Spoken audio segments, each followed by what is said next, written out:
there's a lot more than just the jungle that made it hard for Owner. I think, you know, it was like that picture of the dog with the kitchen on fire or whatever. It's just everything's like, fine, you know, it's really hard when you're just losing because there's no right play, right? It's like people will ask me, hey, Minos, how do I win this jungle with 3 losing lanes? And it's like, well, spoiler alert, you usually don't. That's just how it goes sometimes. So I think Owner's really good, but Tarzan just had a better day. As we turn our focus now to getting on the stage pretty soon here, want to get the final thoughts from our analysts. About 2.5 minutes away. So, Double, if you know G2, you know T1. When you think about these 2 teams and 2 orgs, what comes to mind? And then what do you want to see happen today? I won't even make you make a prediction. What do you want to see happen today? I just want to see some G2 magic, you know. I think it's good for the West if we get some Hopium going, and G2's always, for me, been the most exciting Western team to watch. You know, Heresy, I know, from being from NA, but, like, you know, G2 has done crazy things. I was on the receiving end of the fastest VO5 in history. Oh, no. I don't even say that proudly, bro. That's embarrassing, but, like, that, like, the team is historically just so insane sometimes. Like, when they are on, they do stuff that no other team can do, and I honestly think the main guy that I, like, you know, that I attribute that to is Caps. He's a long-standing guy at this point on the team, and he's played at an elite world-class level for so long. So I just want to see a little bit of that coming back. All right, some magic there from the G2 side. Wolf, let us know your thoughts here using the word magic with about a minute left here. I mean, the magic for me would be for T1 to bounce back, right, and end up getting 3rd place. They're our defending winners, right, from last year. I want to see the LCK rise to the greatness that we saw at MSI. I mean, they were 1 win away from winning MSI itself, right? But if you compare expectations to what we've got, I feel like I'm kind of leaning towards G2 potentially making that magic happen, making the upset happen today. They just look like they are so locked in right now, and T1 are going to have to recover. All right, Medios, 30 seconds. What you got? I think it's kind of a battle of attrition at this point. You know, both these teams are coming from MSI. They've been traveling a lot. It's kind of hard to work with motivation when, you know, you're not playing for the finals, you're not playing for the win. So I think it's just whichever team can, like, really dig deep and want to win this match, even though it's not, like, you know, the ultimate stakes. All right, well, here we go. The 3rd place match. 2 teams very familiar with each other. It is G2, the pride of Europe, against T1, the reigning champions of the world.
It's Championship Sunday, the end of the road in League of Legends at the Esports World Cup, and one final opportunity to leave on a win.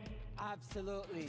We got 2 giants fighting for the 3rd place medal. They have been through it all, but now it's time to see who walks away with the win. It is indeed. Look, it's about legacy, it's about pride, it's about all of that good stuff. But let's address the elephant in the room here. A win is worth $320,000. That's what you get. Come on. That's what you get for finishing 3rd. Well, look, on one side, we have League of Legends royalty.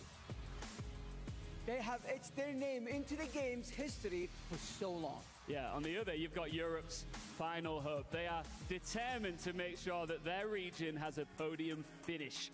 The time is now. Let's bring out our contenders for our 3rd place matchup. For our first team, it is a team that suffered 2 losses, and they need this win. The Masters of the Rift, please welcome T1!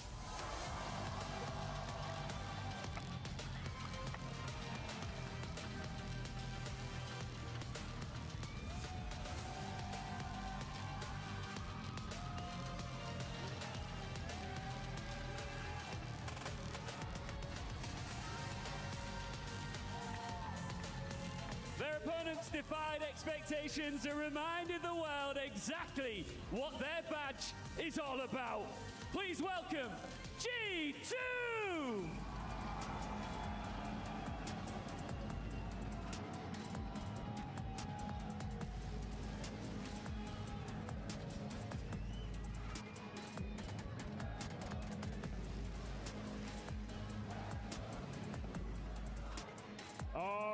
The mission is pretty simple.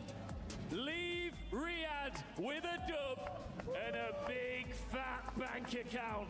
The fight for third place begins.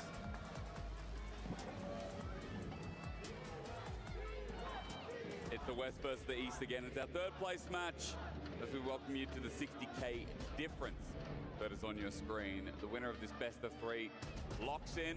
And although they can't win the tournament, they at least get themselves a little bit of extra dub. My name's SVETSKO.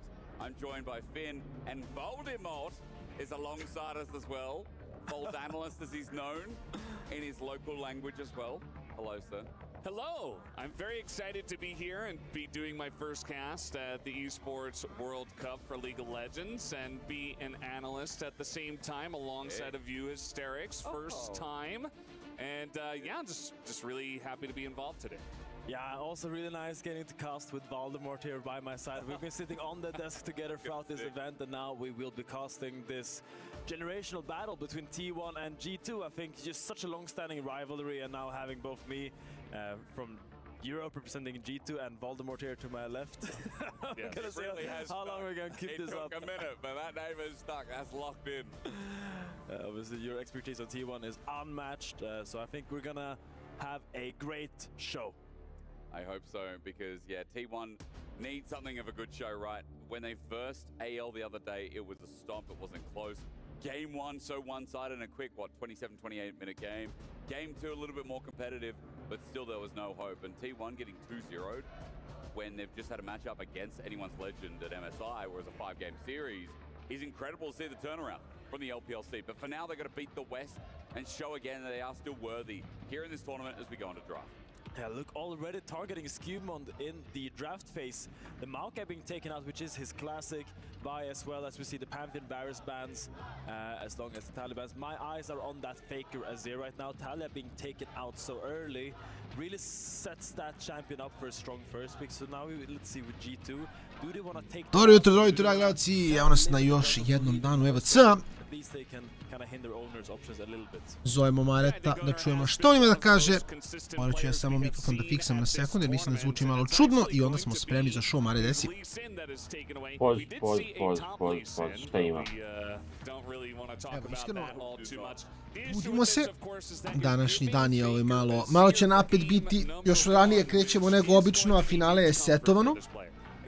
Set time, što znači da kreće u 1 sigurno. Tako da imat ćemo verovatno malo dužu pauzu između ove serije i sljedeće.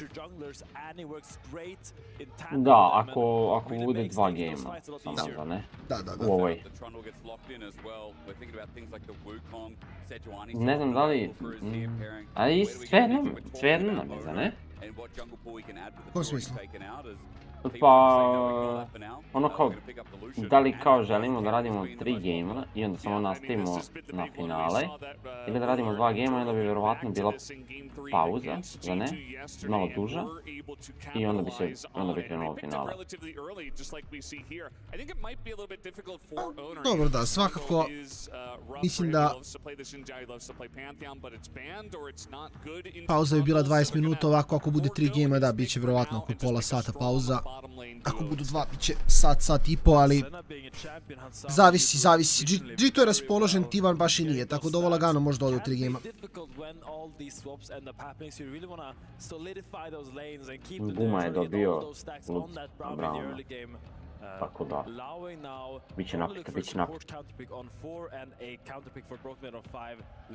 On the notice then, I feel like it's been the pick of the tournament so far. You know, it's 4 out of 5 win rate, but more so it's just been the games and the impact it's had. Set safe scaling, and with Hun Summon, that's what G2 need here when we're already starting to ban away some long range options that maybe can match into it. Rumble's the first one to go. What is that setting up for with Alistar also on the side? Maybe a pairing that G2 could have utilized. Yeah, I mean, crucially, they're still targeting the junglers a little bit there from Owner, but champion that has been very popular for the man in the top lane for T1 is the Gwen, something he has relied on a lot. Dying to the Krugs and then reaching his final form as first G2 must pick their support. Nautilus and is just such a classic combo here. You are against the Braum, usually Nautilus into the Braum is not really favorable, but you just want something that has a go button to really help to bounce off that pillar. Yeah, and definitely we have Isto kao na MSI, isto kao na MSI, da. Jedino što su Hanva i C9 dodati, sve ostalo isto kao na MSI.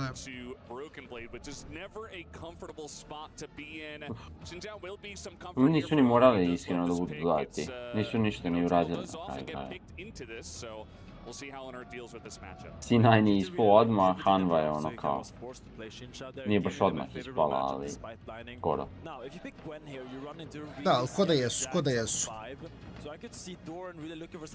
Jako su loše igrali, što je jako interesantno.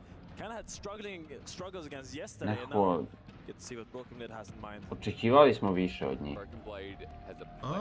Da, mislim, pogotovo što je Hanva vjerovatno, mislim, realno bila najmanje jet-lagged. Bili su najmanje umorni od svega, nisu igrali MSI, tako da u teoriji su jako odmorni uleteli na MSI, ali izgleda da to nije bilo toliko bitno. Si u roru, Bibi će se mučiti na početku.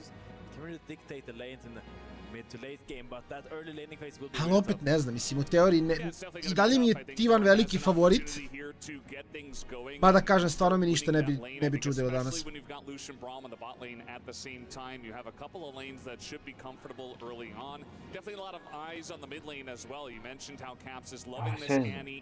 Sve zavisi kako su se probudili Labrovi s kojima Labrovi igrao i okej, seriju i protiv GenG-a, samo što i mogli ste pobediti da Han samo nije bio tauntovan od Galija. G2 versus T1. Finn, you already talked up the rivalry. I remember back over to MSI 2024, they blasted G2 into the ground. Yeah, there's been some series, some games close over the years, but T1 really have felt that they've had their number. It hurts EU. T1 are definitely behemoths of the region. Hey, reminiscence back. Reminiscence back to 2019. Oh no! I remember at MSI semi-final 2019, where G2 really had their number, followed by a World semi-final 2019. Sure, T1 has had recent success. Zašto je Owner toliki aura farmer? Zašto tako nosi jaknu kao prebačenu samo preko ramena? To je odlično pitanje,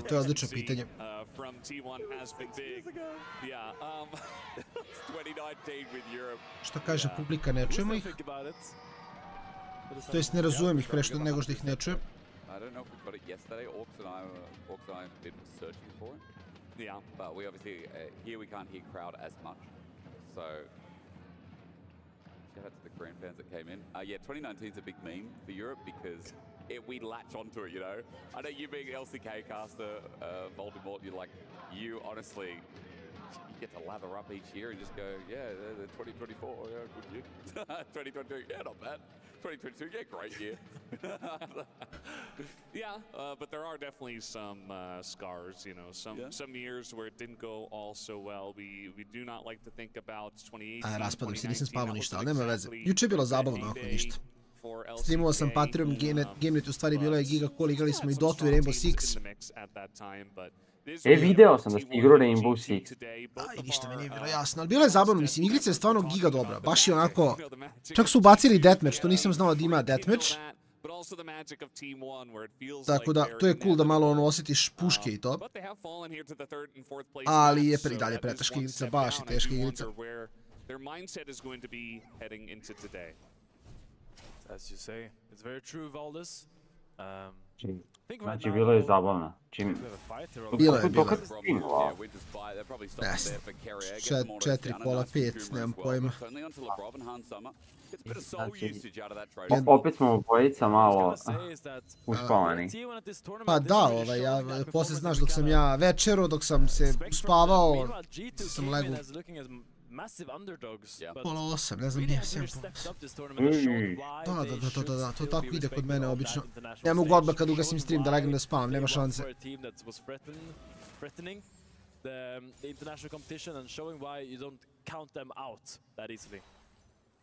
Yeah, this is one thing I was looking forward to for T1's lanes. Dok god vam je bilo zabavno, to je dobro. Veoma zabavno, to moram da priznam. Sometimes be difficult, you have to take very short trades there. And also, as you were mentioning, Finn, up in the top lane, Doran is going to bully Broken Blade a bit in the early game until he does get that first back. So maybe gives a little bit of extra room for Owner to move around the map and make some plays happen. Broken Billy will suffer for... Doran has chosen that Grasp rune, which is not scaling as well in the damage department, but getting that health, just keeping that lane state solid and having that defensive capabilities in case Sign wants to go for a heavy trade. It's really nice for the early game, but I don't think it scales as well. You don't really get that burst damage when you get your items as much. Seeing more trading down bot. Heal's going to be burnt by Carrier, Owner on a ward. Spotted is pathing down bot as he clears all camps down here, and noticed as well that being matched by Skumon, but naturally the Trundle, as he gets to some of these solo camps, will blitz through. Doran, it just continues up on top as Broken Blade, gets shredded a little bit, and I feel like the only other Bibi baš ne može da živi na topu. matchup has really been bullying and being that Da, baš mu je teško. We saw him in a different matchup versus a Rumble, but still, like, his Aurora was very clean in lane. So far, a similar start to Doran here, as with the grasp, he's making full use against Broken Blade. Faker going in for some of these trades. There's been so much action around the mid lane whenever T1 is playing. It's either T1's, or rather Faker's teammates trying to help out Faker and get ganks going. We saw multiple ganks from like Owner and even Carrier coming in some of their games. But also teams trying to punish Faker and trying to gank him. So expecting a lot of action around the mid lane. As once again, we're just trading down in the bottom side here. Faker will go back mid. Mislim, T1 dobio je Azira, nisu ništa dugo, stvari Trundla su tradeovali, I guess, na drugoj strani, ali nije Trundle baš toliki priority pick.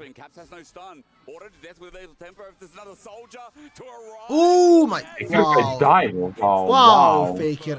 Da je izračuno lethal tempo bonus damage za kill. To je insane, ja sam bio siguran da nema kill. Bio sam siguran da nema kill. Da, ja sam mislio da će ga samo izgurati sa lane-a. Da.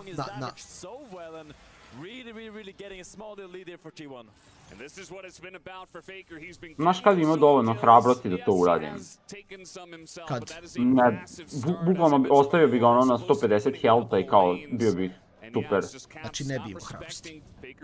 Ne brini, ja sam mislio da nema ja sam mislio da samo ono, gotovo je. Ostavi ga na 100, što kažeš 150, ovdje negdje. I kao kažeš, okej, ovdje, recimo, ne bi ušao u tu retrinč. Gledao. Da. Nevjerovatno. Wow.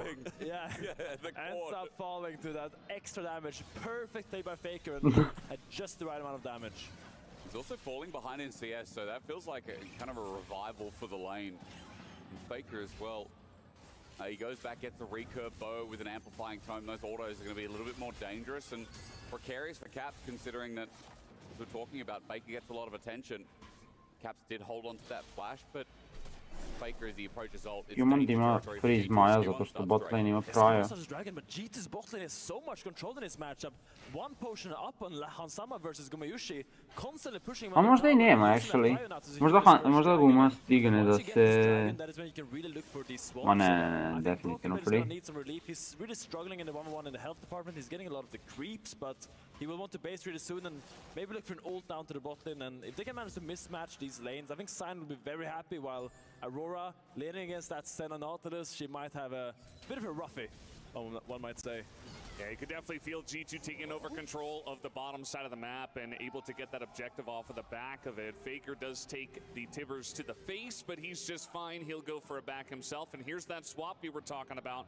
not really much going to be missed at all. Looks like maybe 2 minions in the top lane for Hansama, but he's totally fine after getting through that early stage of the Lucian Braum just fine. Kako prije bilo bitno kad bacaš Tibersa, a sad si igra toliko evoluirala da svako niko neće da bude iznenađen od tog burst damage-a i onda samo bacaš za pressure.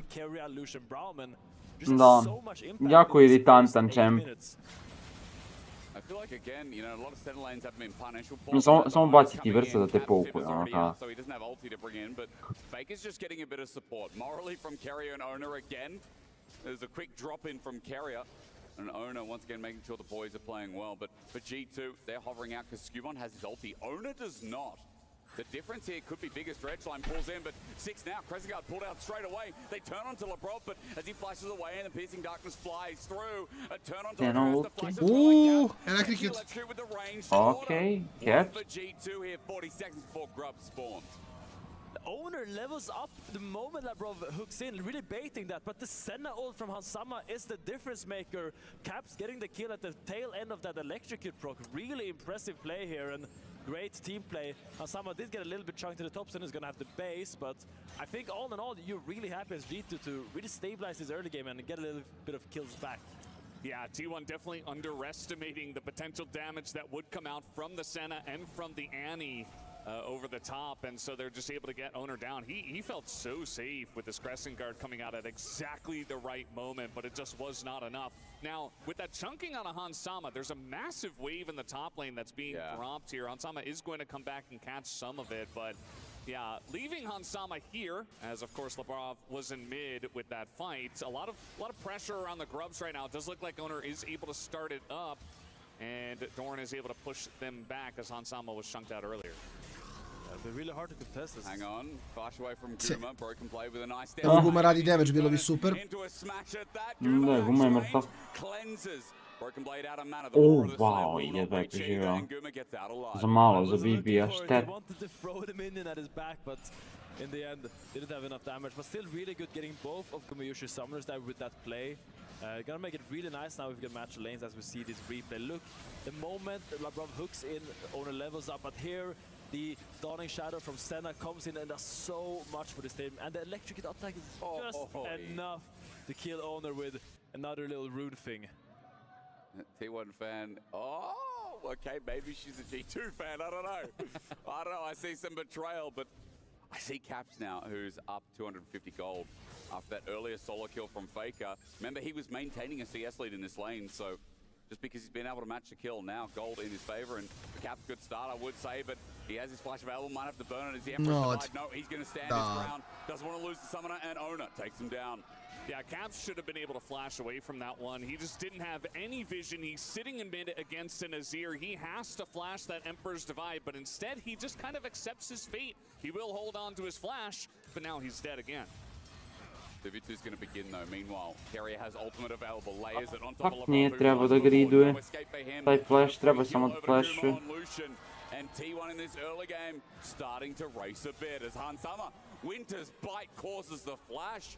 T1 getting a lot out of there too. A very different story to the Anyone's Legend series so far. Yeah, big mistake by Labrov disrespecting there. Despite the early lane going so well, you are still only level 5. You can't walk up and take that fight. You do not have your ultimate ability.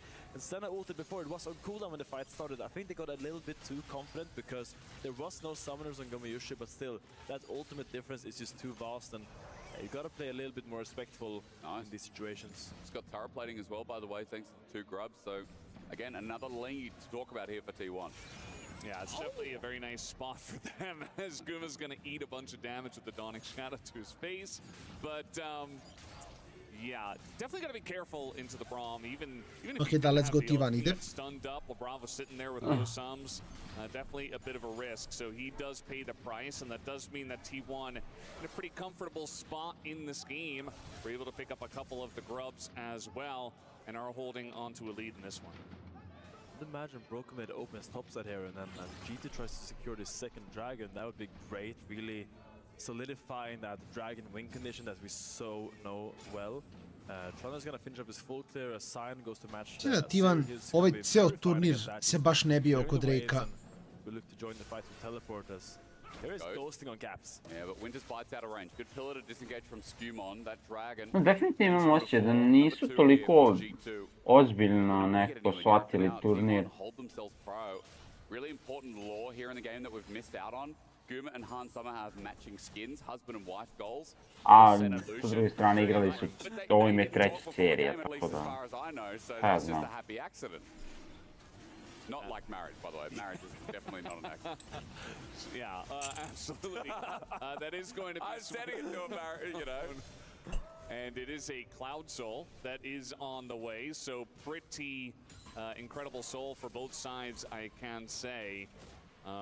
Definitely going to be fighting for that one here. It does look like Skumon is able to pick up the final sad, lonely grub that was waiting there in the pit for quite a while. It's sad, isn't it? What do you think he was doing while he was waiting? Thinking. Grubbing about? Grubbing about, yeah. What a grub do in their downtime. Caps accepting the wave. Look at T1, the setup here on Broken Blade. He went for the plating and he thinks, okay, maybe I can just ult the out. And I think Carrier knows it. So yeah, he walks it out. Good plating picked up. And the fact that he's within reach when the early part of the lane was so bad. These mismatched, these swaps seem to be working out pretty well here. Yeah. G2. And this is kind of what you want to do with a sign. You just want to preferably... Guma. Guma goes for the cooling here. I don't think he's going to get that much. Some will heal and walk out. Caps ults the bot to get a chunk on Dora, knowing they have the numbers advantage. But Guma and Carrier are trading down bots at river potentially, so dive would be difficult as it's probably just going to be a deep vision take here from Skumon and Labrov. Walking together, something that we really like to see, and a big of the criticism towards G2 has been Skumon and Labrov not working together well enough. The gate, all it takes is a pillar, one hits, the other does not. And I was looking for that depth charge, but because there's no dredge line, T1 are just going to walk this out, unfortunately for G2.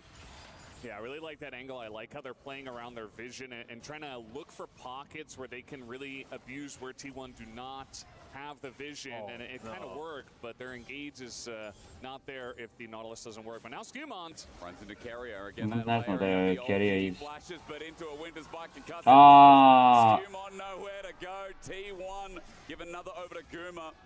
And slowly but surely they keep picking up the kills here as Faker looks for Broken Blade. He's got lethal tempo. Hvala mi problemi za G2. Da. The kill over to Guma is big news. Sad day for Skumon as Broken Blade is getting a little bit surrounded here. I don't think they can dive him. He's a little bit too tanky, but I don't know if you saw, but Gumayushi actually stole his chicken while he was hitting it and then killed him after. That's the biggest disrespect that can happen to you. That's very unfortunate. It's the worst thing, isn't it? Yeah. Ona just picks up all the rather jungle camp from top side in the meantime. So that play of Skumon getting caught out means he loses 2 camps, he loses his life. Gold lead for T1 is about 2,000 gold as well. I think outside of, Caps finding that kill with the return onto Ona, everything has been T1 favored here in the early game. We see an Azir, we see an Aurora, like we see a lot of team fights set up here. I think they'll be chilling with how this early game's going. Yeah, they're in a very comfortable spot. I mean, their Lucian is gigantic right now. At this point in the late game ako dođe G2 ima šansu. Sion cena, healuju dosta dobro. Azir će biti jedini koji može da ubije Siona, tako da.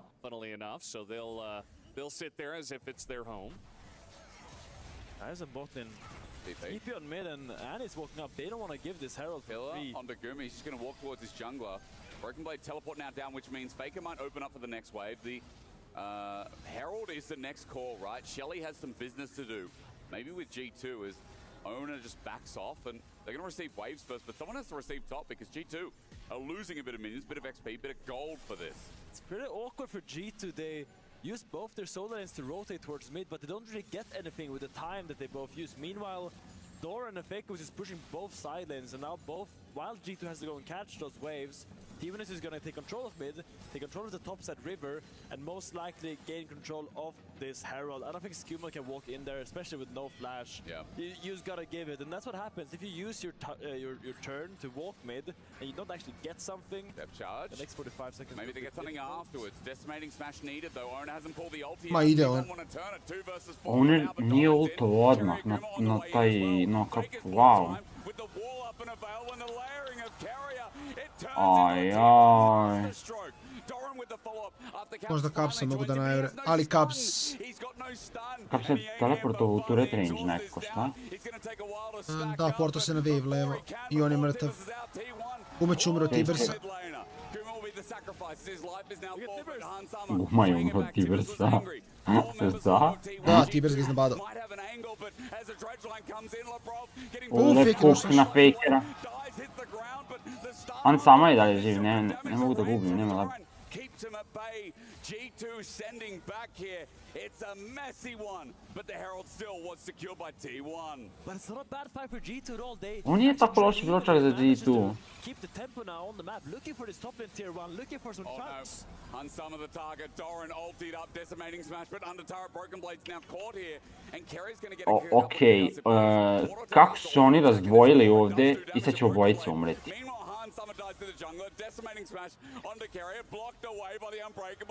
Nije pogodio, da, i sad Luci na kill.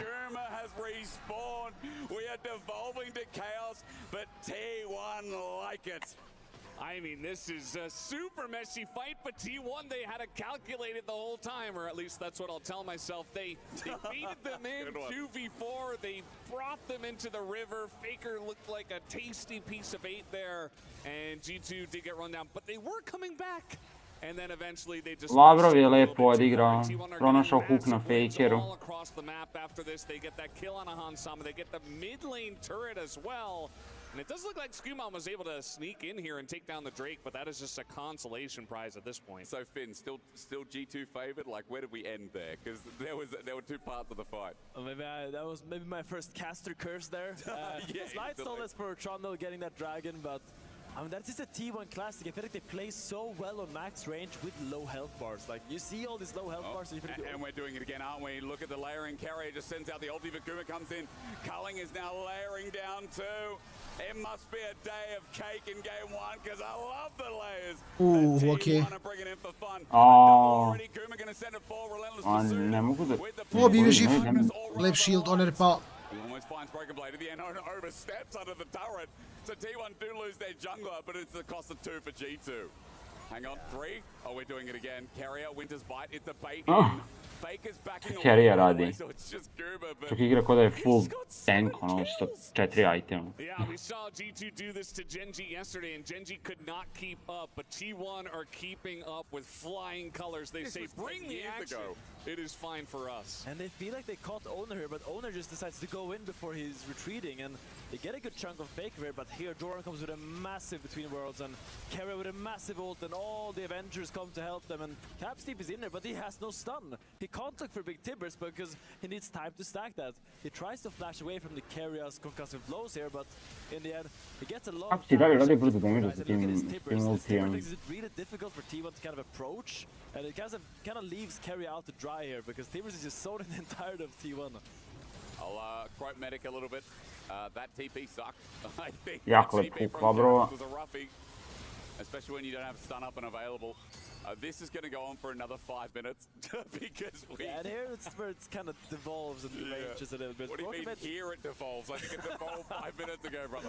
Broken Man thinks has enough damage, but Carrier saving the heal, bait him in, and now Hansama is just left alone with an angry man with a spear, trying to chase him down, and despite the flash, and despite all the attempt from G2, there's just not enough damage in the bank right now. Oh.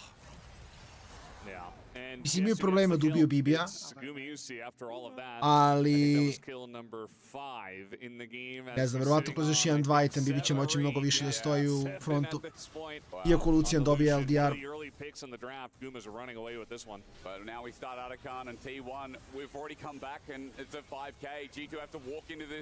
But again, Carrier sets down the Glacial Fissure, the Unbreakable as well. Dredgeline in after a decimating smash, and Carrier will die, but Artican is secured. T1 still looking for a fight, however, and onto Cap, who again doesn't have his stun available. He's in trouble. Decimating smash, a 2-man though, G2. Je lud samo, jako je decimating smash. Ovo je Baron. G2 has 5 still strong. Ona, where did he go? He got sent upwards and now escaping. Not only have we devolved, we have evolved in this game 1. As he's also going to look for something mid. I don't know, he's just traveling and getting out there. G2 won the Ne, Baron čak nije up, da. Ne razmišljam. I thought we had a Vidio sam da je 20. minut, bio sam u fazonu, imaju barona sada. Way up in the sky, it looks like. Yeah, T1, that's some classic happy gaming right there. They lose carry, they're like, you know what, I think we win anyway. 4v5, let's run straight at the ante and all group up for the Timbers. Not the best decision from T1, I'll say that. As we'll take another look at the fight here. We gotta be able to break it down there. T1 started Statakan and G2 approaches for this really tight choke. BB Bizon. Mislim, Kerija digne shield, proba malo da soku, ali njemu čim istekne shield, on je papir. But now they're like, as you say, Valdes, they're like, okay, we can maybe fight still. Što za BB-a baš nije slučaj, jeli? Getting so much damage there, and the Labrov follow sends Owner into the stratosphere. What? Moon and back, and they don't know where he is. There he is. Now he's back, and suddenly he picks up. Zato se Owner vratio u njih 5. After coming back from the moon, maybe we should just salute. I don't know, like stranger things that happen in the league. I think not. We're fighting again. It's been a great third place match so far. Ma da, ne može niko da ubije BB, on samo tankuje. We're gonna just send it out. Okay, Culling into Skewmont. He's stunned up. It's concussive blows. Carrier, the Brom is adding so much value as Owner re-engages Crescent Guard in. He fears not as Doran's angle is now there too. Labrov gets him with a hook in. Again, the Dawning Shadow helps out G2, but not enough. Labrov still too squishy as the Between Worlds is gonna find Broken Blade. He's slowed down to Bugger. He flashes out, gets out. Mislim da G2 u stvari ima ovaj game s ovim kompom, samo previše čokaju. And they're going to head towards the Dragon to make number 2. Yeah, I think G2 just overstepping a little bit there. It just feels like a very Ja se slažem se definitivno. To T1, but there's just so much lockdown between the Brom and the Xinjiao, and they have a lot of ways to keep guys like the Nautilus around. And so Labrov, you know, trying to make things happen for the team, he's just the sacrifice, and that does mean that the first Cloud Drake here for T1 will be given over to them. Still a relatively close game when you do look at the gold, but a very fed Guma, a very fed Owner as well, who's got the biggest lead right now. On top of that, Otacon is going to be pretty huge for T1. Yeah, the big solace for G2 is this Senna that is stacking. 83 stacks at 23 is actually a really good number. Usually the breaking point is 60 at 20, that's the median. So 83 at 23 is super strong on him. Really hard for T1's comp to kind of catch him unless they get a lot of different angles, and he's really scaling, having a really good game so far, and this is the avenue where G2 can kind of get the way back into the game. And so on top of that as well, I mean, Broken Blade, although he still can be killed, we got Nazir, there's constant DPS. I feel like Broken Blade, who's in a good position, who's still quite tanky for the game, also adds to that flavor, right? And what did you call him before? Broken Billy? Like, he's getting to his third item. And for Broken Blade as well, like T1 we've seen, he's already quite hard to kill. So he's got a bit of time to play with, and I think for G2 that can only be a plus. So the game's not over yet. 2k gold lead for T1, that's it for now. 2 Dragons apiece. The fact that G2 got earlier Dragons does seem to lend itself to their win con. Yeah, it does feel pretty good for them. I think they're in a relatively comfortable spot. I do worry, you know, they have the scaling of the Scion and the Senna, but yeah, you really can't get too far behind. So this is going to be the really critical part of the game where it's like, okay, we got Baron spawning, the Drakes are kind of even, and we're just going to brawl again, I guess. Summon, he gets the 3 Talon strike, Crescent Guard out again, a root in behind someone, but he's not with the rest of the fight. Doran's in first, and I was just talking about Broken Blade being Dok dođe BB, gle, aj over. Dok dođe Caps, pardon, BB je mrtav.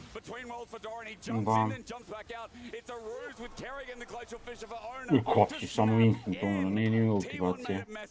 Of this game, but that was the cleanest fight we've seen. I mean, Owner's just an assassin on this Xinjiao. I mean, he spots Caps and he's like laser focused onto this Annie. A moraju da naramuju samo. Yes, you've got your scaling elements, but you're giving up Baron. You're giving up so much here to T1 as G2. It is like the backline of T1 has just so much damage. Whoever they're hitting, the front line of G2 just can't keep up here. Look at the skirmish in the top side of it. G2 doesn't want to give up this red buff. They don't want to concede this, but Owner decides this is a great time to fight. Dashes over the Decimating Smite from Strike from Scion, and here Faker just goes in, and Broken Blade, you might be tanky, but you still get shredded. Yeah, and then look at Caps here. He's like, okay, I should be okay, right? Bit of damage comes in from Doran, and then take a look at Owner, how quickly he kills Caps. Look at this is insane! You're right, he's dead. Wow, I can't believe it was the last pixel as well before Caps flashed. Unlucky for him, but great for Owner, who, as you said, 11 out of 14 KP is having a great game. It's a tough position to be in for G2. They have no flash on neither Oner ima 3000 goda prednost. Wow. Nisam ni skontao to. Oner baš smurf ovaj game.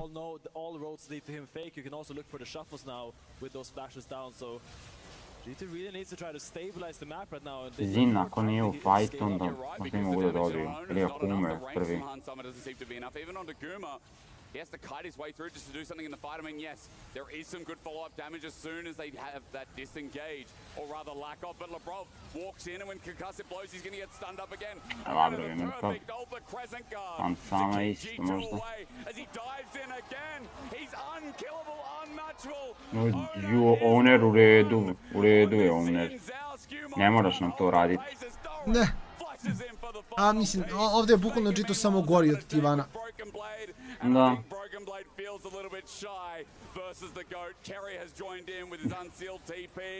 And that'll be all from G2, as this was the most entertaining game we have had at EWC so far. Game 1, over to T1. Ako i sljedeća partija bude ovako, mi ćemo imati sat vremena pauzu. Da, otprilike da.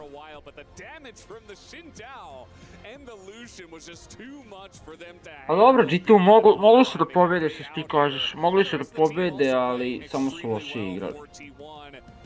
Samo nismo klač. Nemamo taj klač faktor, to mi je bilo jako tužno i protiv GenG-a. Kao možemo da pobedimo, očigledno je da možemo i onda samo nemamo taj faktor i to je to. Slažem se, mislim da kad s ovim kompom nisu mogli dobiti, ova serija se baš ne piše toliko dobro za ekipu G2, a svakako 15 minuta pauzice, onda je pitanje šta će se dogoditi, jer kao što smo rekli, ako ekipa Tivana pobedi, imat ćemo ozbiljnu dugačku pauzu, jer je finale u 1. Tako da nije kao ova 4 dana gdje smo imali 20 minuta pauzu i odmah rokamo već u 1 ide finale, tako da idemo na pauzu, ostajte s nama, tu smo za 15 minuta.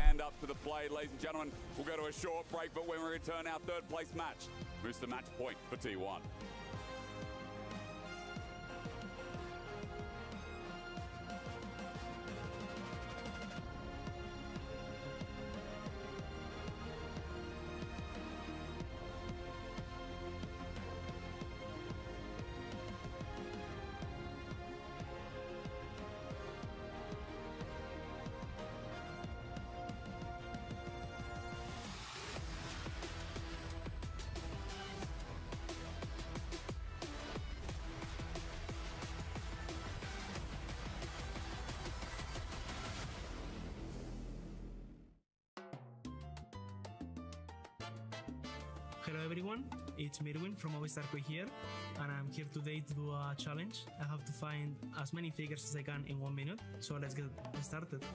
One crazy minute and I will make sure I will find as many as possible. So the first figure I can see is in the red base at the start.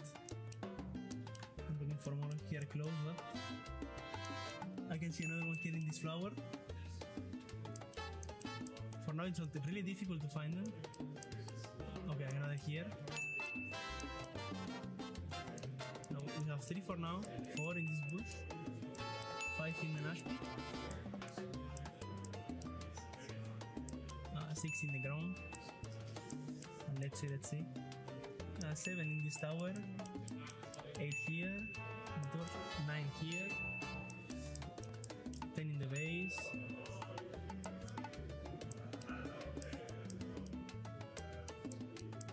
in this jungle I can see. Okay, 11 here, 12 in the red, 13, 1 in the raptors. So basically I got 14. I don't know how many there are, but I think I found actually many. I don't think it was really difficult, at least for me. Hopefully I'm the top one, we will see.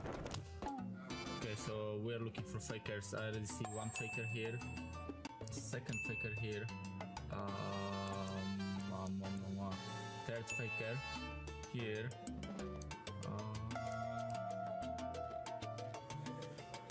this faker, yeah it is 4th faker, another one, 5th faker, so they can also be on the towers. Here, 6th, 7.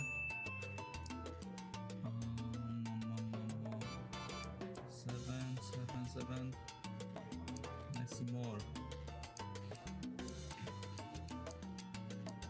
I don't really see more. Oh, here, 8. On the edges of the map. Okay. 8, 9. I see the 9. Oh, 9 it is. Pretty hard. I had to really look into it. Alright, 3, 2, 1. Let's go. Okay, so one picture of Faker. One of these. 2 pictures of Faker on here. 3 pictures of Faker. 4 pictures of Faker with Nexus.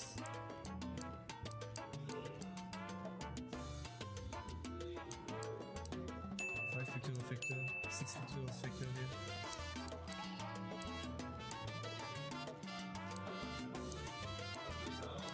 It's getting hard actually. 7, 8 pictures of Faker. 9 pictures of Faker. 7 on here. 10 pictures of Faker. 11 pictures of Faker. 12 pictures of Faker. 13 pictures of Faker. 14 pictures of Faker. 15. 16 pictures of Faker. So, if I'm not wrong, I think I got 16 pictures of Faker. I'm not sure if it was the maximum. I probably think I missed a few of them. But I think it's like pretty decent score.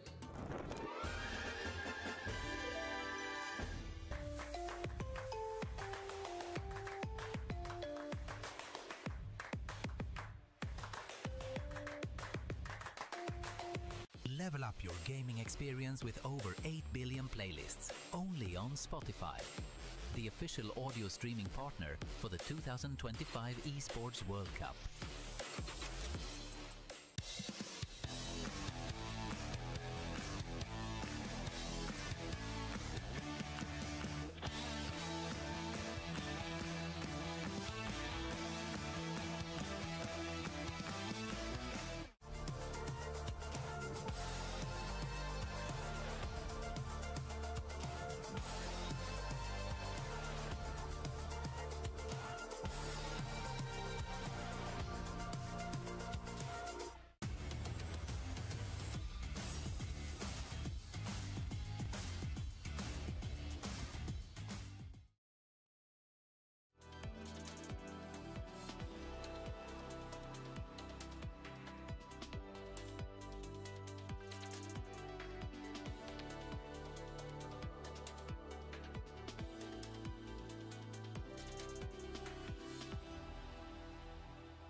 Hello, everyone. Welcome back to the Esports World Cup. We've got our third place match underway. T1 up 1-0 over G2 in a scrappy, very, very entertaining battle. Digon here alongside Medios and Wolf to break that last one down. Medios, what'd you think of it? Well, it was a little underwhelming, I fear. It kind of felt like a lot of Western games versus the top Eastern teams where you just do nothing and lose. I think that G2 drafted somewhat of a low damage comp. They had a lot of crowd control and like team fighting capacity, but they just weren't able to get it going. I think they didn't have a lot of prio in their lanes on top of T1 having a fairly slippery comp. So yeah, I mean, they tried a little bit of stuff early game, but ultimately they just kind of rolled over. Yeah, well, we actually have right now standing by live from the SDC arena. It's Atlas and Kitty for their thoughts on that last matchup. What's up, y'all? G'day, Digon. It's pretty loud in here as some of the MKOI folks have come in with banging some drums, making sure that they keep the hype levels as high as possible. And we can see LEC representation. It doesn't matter where it comes from. It's all here for G2 today. Respect to the fans from Europe because they always show up to any arena in the world. And of course, we have T1 fans on the other side that are just as excited. Exactly. Of course, the T1 fans feeling a little bit better after that one. I agree with Medios. It was certainly looking a little one-sided. Maybe a bit too one-sided. However, it is a best of 3, so like yesterday, G2 might just get a better draft for Game 2 and bring it to a 1-1. Exactly right. I mean, this is the best thing, right? You lose Game 1 and then you come back. It's like the reverse sweep mentality. This is how G2 did it, right? They got that one win and then that was all they got at MSI. You turn it around this time, and then you can possibly make that comeback. So hopefully they can cling on to some of that energy, make something happen. And I hope people at the desk aren't going to be Game 1 Andes, because G2, what are we going to do to T1? Let's go, G2! They almost followed it. T1 fans, are we just going to clean sweep this one? Yeah, that's what I thought. All right. Thank you very much, y'all, for the check-in from the STC arena. We'll get to hear from Kitty and Atlas later on in the day. Now let's go ahead and break that last one down. Kitty's suggesting maybe a different draft here, Wolf. Well, for me, I think whether they call it a Game 1 Andy, I think the game, when you look at the end result, you look at the 7 kills on the Lucian, you think, okay, this game was incredibly one-sided, but several of the fights were actually pretty close, right? T1 almost getting caught there around the Baron pit before Otacon. It looked like the fight was definitely winnable for G2. If a few things go a little bit better, if it's a little bit tighter play from G2 or a little bit faster on the rotations, they might have won those fights swimmingly. They might have been the ones that people are saying they took a one-sided game. So I feel like despite the issues with the draft that Medios already brought up, it was playable. They just got outplayed by T1. Yeah, and we have examples of that in a couple of our highlights, starting with highlight number 1, which was a very long, extended fight that it felt like G2 looked good early on, but a big Emperor's Divide by Faker changes things. This was a really interesting fight where, in theory, G2 should be better because they're starting with a 4-man engage onto 2 people from T1, but it kind of goes down to them just not having that much damage outside of caps. So they started the fight without Annie, and then Annie TP's in late, doesn't have the stun ready, and they just end up in a horrible formation. So what could have been a good play for them just ended in tragedy. Caps, he shows up right after taking a backswing so late. He has a good angle, but like you mentioned, he doesn't have his stun prepped. And Doran's ult on the Aurora actually just bought so much space for T1. Same with Faker, right? And these are the T1 quintessential plays where it looks like, oh, T1's out of position, they're caught, and then they buy enough space for everyone to rotate over, and they end up having the man advantage. They have the advantage in positioning. This was a bridge too far from Broken Blade as he leaves Hansama out to dry and also dies himself attempting to get that kill there, but ultimately gives it over to Gumayusi, and it's just a bit of a disaster here. I feel like it was pretty rough after the loss in the fight, but this made the game almost unsalvageable. Yeah, and I think the tough part from this, if you're looking at yesterday's matches, G2 had a long, drawn-out fight in the top lane where it was very scrappy, and they ended up coming out on top, and it turned the game back around. So I think maybe a little bit too much focus there on trying to flip the coin early. However, over at Otacon, the game did stall out a little bit with a huge stun by Caps. This was a perfect example of the Dr. Double Lift, what he was saying with objectives, where T1 just recognized Otacon is so strong. In my mind, it's one of the strongest objectives right now, you know, almost as good as Dragon Soul, maybe better than Baron, because the fact that they get it, even though a lot of them died afterwards, and, you know, since Zhao went for a crazy ride right there, T1 is pretty happy with it, you know? It's an insanely strong buff. It gives you a lot of scaling, a lot of XP for your whole team on top of the takedown AoE slow. So, yeah, you know, I think that definitely reinforces Doublelift's point that it's okay to lose a lot of people for an objective. And we did see at the very end of that fight the combo that Labrov gets the dredge line. The ult does come through, the stun rather comes through from Caps, but there was so much time where he's trying to stack the stun up, and everyone in T1 knows he doesn't have it, so they can fight through that choke point. It did ultimately end up going poorly in the fight for T1, but they got the objective. Owner's able to sneak away, and it's just these fights I'm talking about where it's so close. If that stun is prepped, if G2 are a little bit better set up, then I think they can get the punish. Yeah, and then from there they had a definitive gold lead. G2 clawed back a little bit, but then here at the red buff is our third and final highlight, where we get to see Assassin Xin Zhao. This is a jungler's dream. It has to be. This whole moment is really all about the Baron. Like, yes, they fight over the red buff here. This is what it looks like is happening, but T1 have control over the Baron pit. They have deep vision, and so G2 kind of have to leapfrog their way step by step closer. And these are the kind of fights when the game is basically over, the winning team gets to force and dictate, and man, bye-bye Caps. He exploded there at the end. I wasn't sure if there was like an Aurora Q still on him, because that was more than just in Zhao damage, but I think that was another fight where Caps just wasn't there at the beginning, and when you have one of these comps like G2, who you've got a tank, Nautilus, Scion, Trundle's like, he's kind of a tank, he doesn't do that much damage at this point in the game. You really need your Annie there to start things off, to just get a lot of damage in, get that initial CC, but he wasn't there. Broken Blade ends up just getting jumped on by everybody, goes down before Caps has even arrived, so it just, yeah, I don't know, they just weren't able to find the right setups, and T1 just did a good job finding those fights. Yeah, G2 with one more opportunity to try and bounce back, get together as a team, and send off with a good note back to the LEC, or will LCK's really big darlings of the league be able to close it on out here at EWC? Oh, I did not know T1 were LCK's darlings, but I understand why. Thank you, Dagon, as Voldemort and Finnegan alongside me. Hysterics. What a game. What a day so far. What a good time we're about to have for game 2. Don't you think? We just watched a spaceship owner in the last game. We've just come back. We've just come back from visiting owner in outer space. Yeah. Yeah, that was fun. I mean, God, like that was just, I don't know, that was a bit so of spaghetti. So brave. So brave of him. Yeah, so brave of him. Incredibly brave. He was running the Challenger 5 into space. Isn't him. G2 got to be brave here up against T1 in game 2. I think that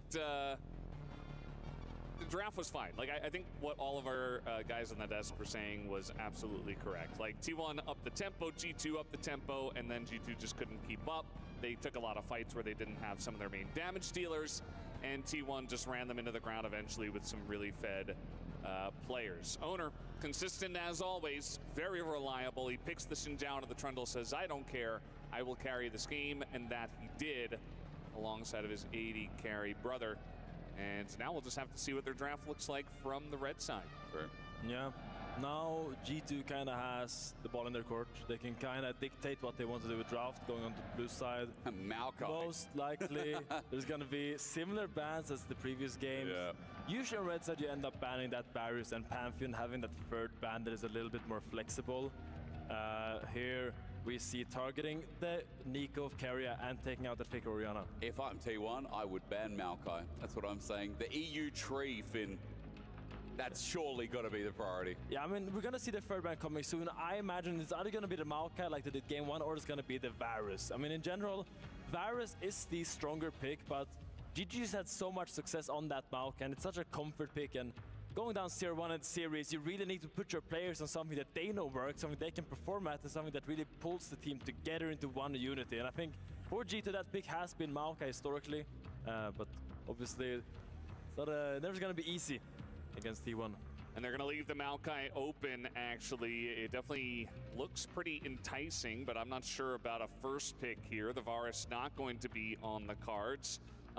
Still some strong stuff left available. I mean, we only saw Lucian Braum and the Senna down there, but also some strong mid lane.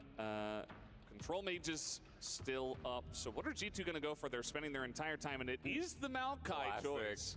What a classic. I think we might see a Vi as a response here that would be quite standard for T1. Also, the Gwen is now up and available, something Doran has played a lot. Gwen and the Vi work pretty good tandem, but we can also try to secure bot lane. Varus is out, Senna is out, which is like two of the prime AD carries. If you want to pick a strong laning AD carry, Guma had a great game of Corki yesterday, despite them losing in the end. Something you could lean towards, but the Gwen is something they've picked so much, and something that most top laners at this tournament seems to think is the best top laners of blind. And generally, as a rule at the LCK, you don't give Owner Vi. He is one of the guys you do not give this champion to. I know the champ has fallen off a little bit in terms of priority, and that's why it does fall through the draft here. And with the prio on the pick of the Maokai for Skumond, it does make sense in that facet. But I think it still does stand that you do not want to give that pick over to Owner. So a fantastic 1-2, extreme comfort for the side of T1, although BB at least will be playing that Jax into the Gwen. And glad it's moving away from the Jace that we saw yesterday. Didn't really accomplish much. Didn't really do what we wanted to see from a Jace. I was screaming at him to pick the Jax, but ended up doing it now. It is something he's had so much success on. Solo killing Bin in this matchup, being really comfortable in this. Now Caps doesn't have to pick his mid lane if he doesn't want to. Alistar kind of, when Rel is out, Alistar kind of rises in prio. That Rel and Nautilus is like the main two supports, and now Alistar Rakan kind of starts getting their way back into the drafts in the second and third games. So for T1 here, I want to advance the draft. I was going to say, do you take Silas here with Alistar locked in blind? Normally it's an Ahri pairing, but Faker on Silas here, what an angle. I mean, it's gigantic.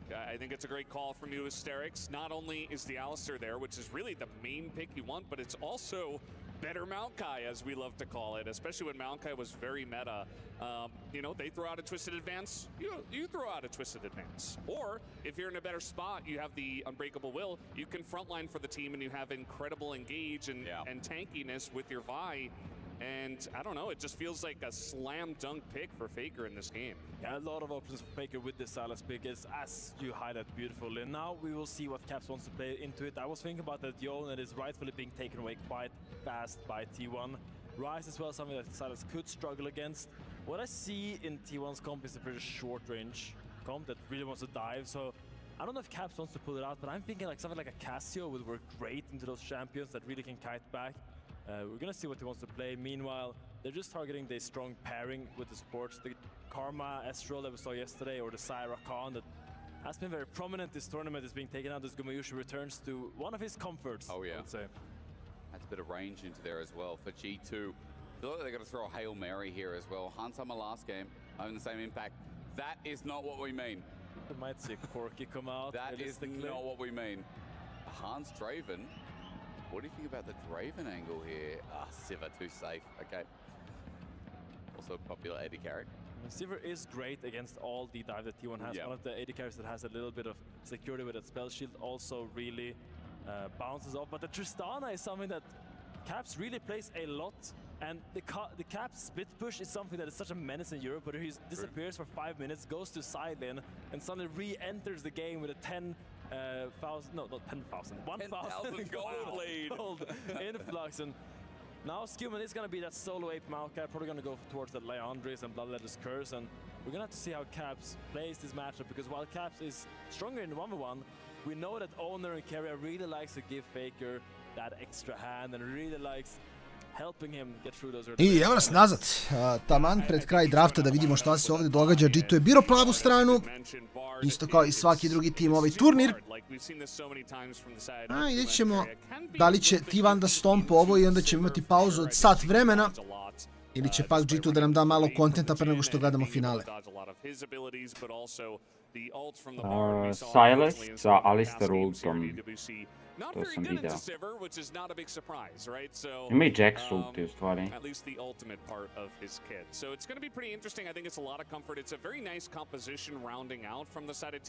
Istina, istina. with the Jhin Bard behind it and tons of setup for pick potential with those things, but there's still a lot of tools on the side of G2 that can kind of keep T1 at a distance as well. Bard, something that usually comes out later in the draft, but it is really good against these immobile AD carries and mages in general, and you might think, well, G2 doesn't have that, but how the Tristana W interacts with Bardult is that because of the big wind-up with the Tristana jump, she just gets knocked down if she tries to jump out of it. Yeah. So it kind of works as a great picking tool against Tristanas, because a lot of them tries to get out of it with the jump, but they just end up being caught by it and then standing there without jump after the effect ends. So I like the pick, and to me, Carry is one of the only people that is allowed to play Bard. He always puts on crazy numbers and a crazy show playing this champion. I remember some of the amazing plays he's made at Worlds with this champion around the bot lane tier 1, and going to this game, we need to see more from G2 than we did in game 1, that's for sure. We definitely do. The onus is on them. It's a single best of 3 elimination, but also the final destination is 3rd place. T1 with a win here secure. G2 with a win go to game 3. They put up a brilliant fight against GenG only yesterday, whereas T1 got blown out of the water by AL, who are now waiting in the finals after this. Remember that finals will follow this series. Sada kad je prošla prva partija, kad je T1 pobedio, zašto navijamo? Navijamo ili dalje za G2 da se vrati, ili navijamo za T1 da što pre završi? Iskreno, nisam siguran. Mislim da ako T1 dobije, idem da spavam sat vremena. Mislim mi to najbolji ugao. Pošteno, pošteno, pošteno. No, wait. He's got one more in him. One more try. Can he do it? All eyes on him. Broken play.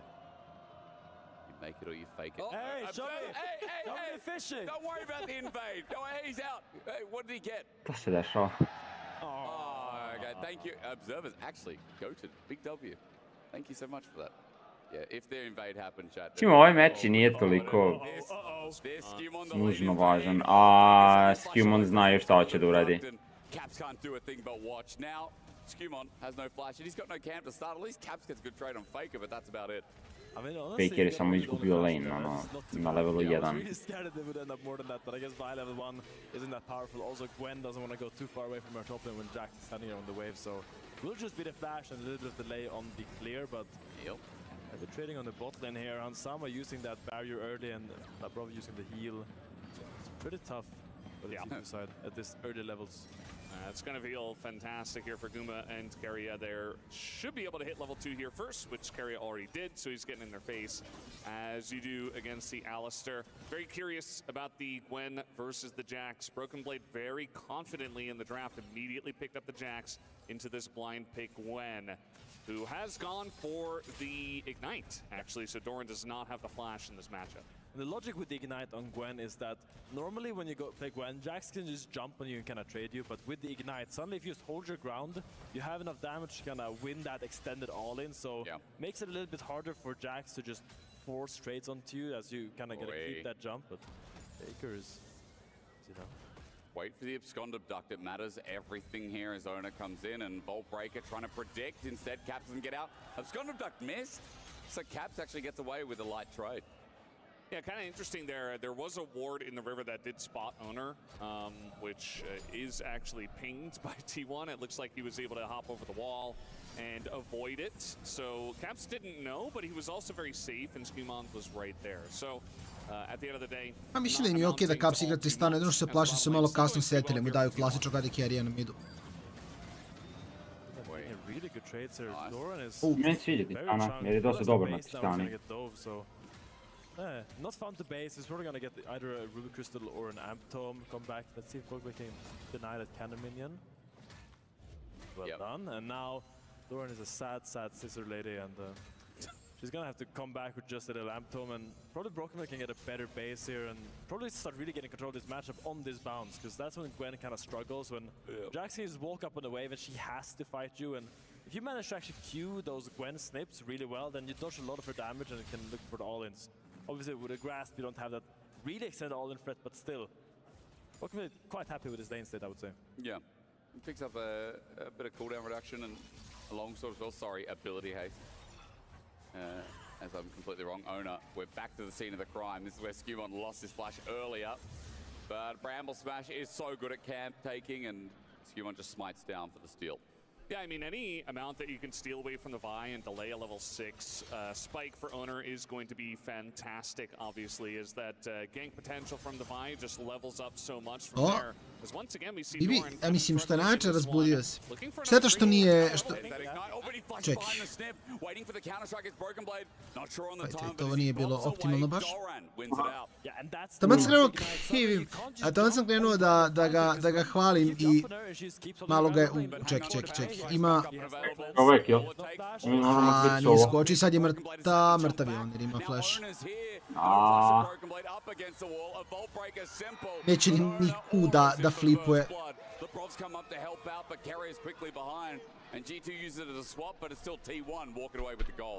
A nije znao da mu dolazi Owner. Mislio da će ga samo izbaciti za lane-a. Now he dies and it won't be in time to catch that big bot wave that Gomushi is now crashing, and a big lead for T1 already. Impatience by Broken Blade, and I feel like if you play it a little bit slower, your bot lane is coming, Gwen is stuck there, she has no TP, you would be fine there, but he really saw kill with his eyes, but wasn't good enough at this time. Yeah, I mean, Broken Blade has had some star performances on the Jax, and I think he saw it as his moment to look for the outplay. It can be a very tense matchup, especially when the Gwen does have the Ignite, but instead, as you mentioned, he oversteps, and Owner's right there ahead of the play, makes it happen, flashes in just to make sure 100% that Broken Blade would be punished for the play.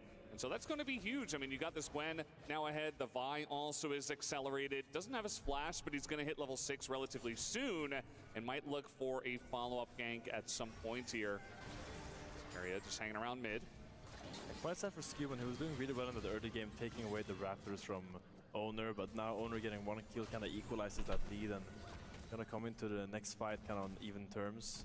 Both hitting level 6 now. Vi needs 1, maybe 2 more camps for level 6, so Skewmon having that slight lead still is going to try to get that dragon while Barrier Owner is stuck farming camps. Skewmon just pulling out the summoners out of Hans, and simply Hans just doesn't want to fall too far behind on HP. As we talked about, Dragon, the next objective, sitting there waiting, already started up, and Skewmon has brought Scuttle in with Da, opet mislim da je G2 ima bolji team komp. Samo moraju malo da bolje igraju. It's very bold of T1 to try to contest his Owner is only level 5. He's a little bit away from level 6, but yeah, Doran just walked in. Radi carry-a. Šta radi oni Doran uopšte? I don't know what they were thinking here, but bold definitely a short word, Finn. Yeah, I mean, he doesn't have flash. I don't understand where all that confidence came from to walk up. Daj nam content za do Game 3 verovatno. The dragon and that kill onto Doran is really nice for Broken Blade. Now he's going to be left alone with his bottom tower. Imam osjećaj da nijedan od ovih igrača u ovoj partiji ima je zapravo briga za bilo kakav rezultat. Ljudi su u fazonu, mi smo ono kao šta god. Razlika je tipa ukupno za nagradu između 3. i 4. mjesta je tipa 50-60 hiljada. Ok, jeste puno, ali kao And Carrier just leaves him alone. I don't think even a Magical Journey gets him out here. And it comes out late, but yeah, just a bit of a mistake from Doran. He knows it, and G2 will capitalize. It's like when you and your kid did something naughty when you were young, and then the friend you went with just runs away and leaves you there to face all the consequences. Sure, not my problem. T1 dropping that kill didn't really lead to anything apart from losing the dragon. Now, of course, a bit of gold for G2 as we're saying, but grubs are being taken. And against Tristana, against the Jack side laning, I feel like T1 getting all 3 grubs, or at least 2 here, is still a bit of a win. Caps, Abscond, Duck not going to find him as Buster shot taken away by Faker.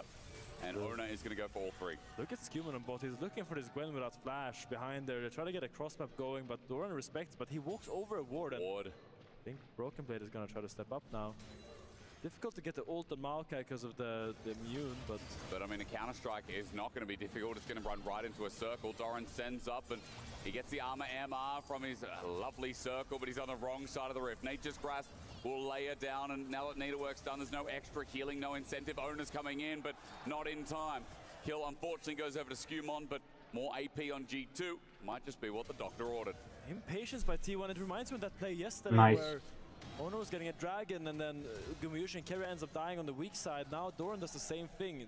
Ono was coming there to help him push out the wave, but 5 seconds away, he gets a little bit impatient and tries to go for it before he actually has the help close by in proximity.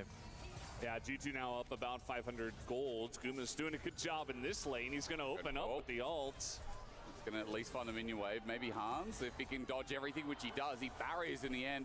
Malo sucavio s tom barijerom, iskreno. But nervous fingers pulls down another summoner. Area's still here. I mean, Hans is extremely low with no barrier. There's a chance. Oh, they want to full shot Q this. There's no ignite from Carrier, though. There's flash from Labrov onto Guma. Guma is on the way, though. Probably thought something else was happening. Full shot. Deadly Flash will not kill here. Guma does not have himself collected yet. But meanwhile, Caps in mid lane. Vault breaker there. Flash from Owner. No chance to react. Oh, wow, Owner. Holy. I mean, there's a reason you're telling me that Owner should not be given by. Yeah, I mean, he knows all the angles. And Tristana, you think about one of these very safe mid laners, especially Caps with Flash, but just trying again to push in that final wave, and he just gets caught against a Vi who has Flash. And Owner's so good at lining up the Q, flashing on in, and just giving the Tristana no chance at all. You think about the champion itself should be fine. Let me in. Not Caps this time. Carrier just wants to stop the back of Hans Sama, and Labrov is just the bodyguard. A great play by Owner here, using sweepers so he knows he's unspotted. Koliko ogroman range samo prešao Owner. Napreletao pola mape. Your Alistar is topside, your Maokai is topside, so it feels very safe to hug that side knowing that's around the area they Kakva reakcija Fakera. Tempered Fate used, we come back to live and Labrov scored out. Now Labrov has no flash, he's got a teleport alternatively. They're not going to help him, he dies, drops down, T1. Crawling in gold again as just members, these carries are getting up. Look at Guma. Guma is 30 CS up and he just got a kill. So there is a very big problem in the 80 carry position again, as onto Caps. It's just a dive in. Faker now has the unbreakable will. He gets past the Nature's Grasp, but Owner getting chunked out. Caps at full lethal tempo. It's nice for G2. They've got an angle here, but Faker out with the abscond abductor. Meanwhile, Hun, some of the dive doesn't go well. Carry a magical journey. Curtain call there. The first shot from Guma takes away Han Sama, a trade cross map here as things are getting a bit bloody, but Faker, Abscond abduct, he's back in with the Kingslayer, Abscond doesn't connect, Faker now getting space and Caps knows he has nothing, waiting for those cooldowns, there's a rocket jump but Caps will not take it, 200 HP for both as we're diving now, okay. Šta se dešava u ovom gameu? Every side of the map is my map here as G2 get another kill. And it's actually across the map, so many individual plays happening at the same time. Carrier barely missing that redemption, being too far away to put it on Doran's head. He ends up going down there. Brockman, you probably can't get this wave. You gotta be a bit little bit ozbiljna fiesta, ozbiljna fiesta. Coming your way, you gotta run away. Ljudima apsolutno nije bitno uopšte što se dešava. Kako igraju. The iron price, Owner, another kill as Caps is now getting mid, and I love it. We started a little bit brisk, but we have turned into a full-on jog in game 2 again. Faker baci je nazad u bombu da mu radi milion damage. We're right back into it. And maybe some more action here. No, not really going to happen. Oh, I say that. Faker going in, going out. Boy, really strong though. Hitting this tower, that's 3 plates. It's gigantic. And Carrier jumps in disrespect. The flash away, lethal tempo almost kills him. Carrier's flash now down, and Caps, the Yuntal, is paying dividends here for the mid laner. It's time to track Caps on the side lane, because he might try to make his magic that he always does in the LEC, where he just goes to side lane and starts pushing. Doesn't have the grubs, but he will still destroy those towers if left alone. And TP. 2-1 Caps sa Juntalom skela jako dobro. There's anything to get down there. Dragon given over. G2 will pick up number 2, and this is kind of like game 1. Ne, ali fajn je, mislim, Caps, svi znamo da Caps dobro igra AD carrier na midu, mislim samo možda greška G2 što ranije Capsu nisu dali da igra Tristanu, Korke i tako te stvari. Dobro, Caps, ajde, sad sam te urekao. A moram, ja kažem nešto i da, to se uvek dogodi. Kaster kaže... Da, uvek radi. Ovo Sajno zapravo navija da se što pre završi, pa onda kao hvali Capsa. Da, nema šanse da G2 ovdje izgubi ovaj game. carry for T1 if they end up winning this game.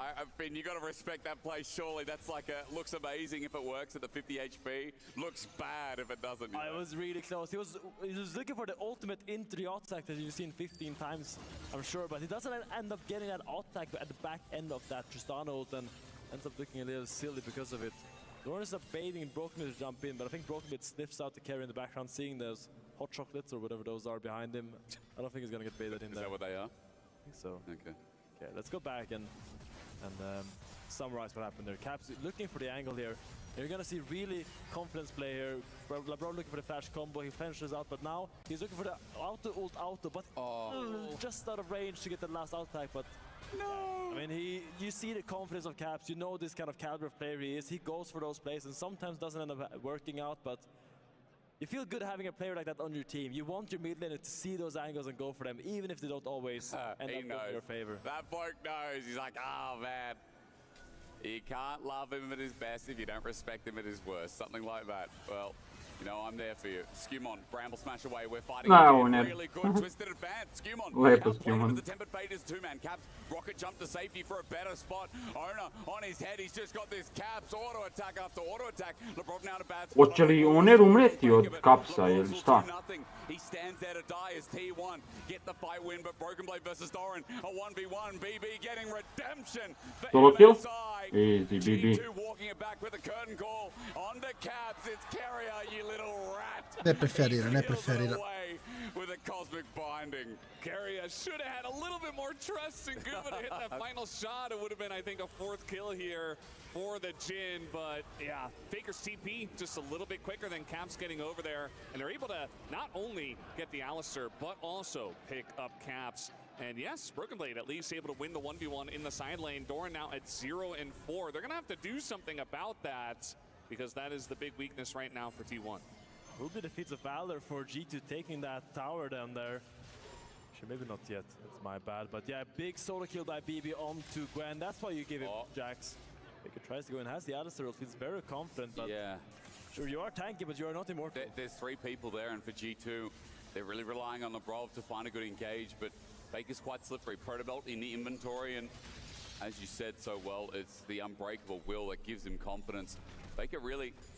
The only one keeping trail with their opposite laner, whereas you see on the other side, 80 carry top, big leads individually.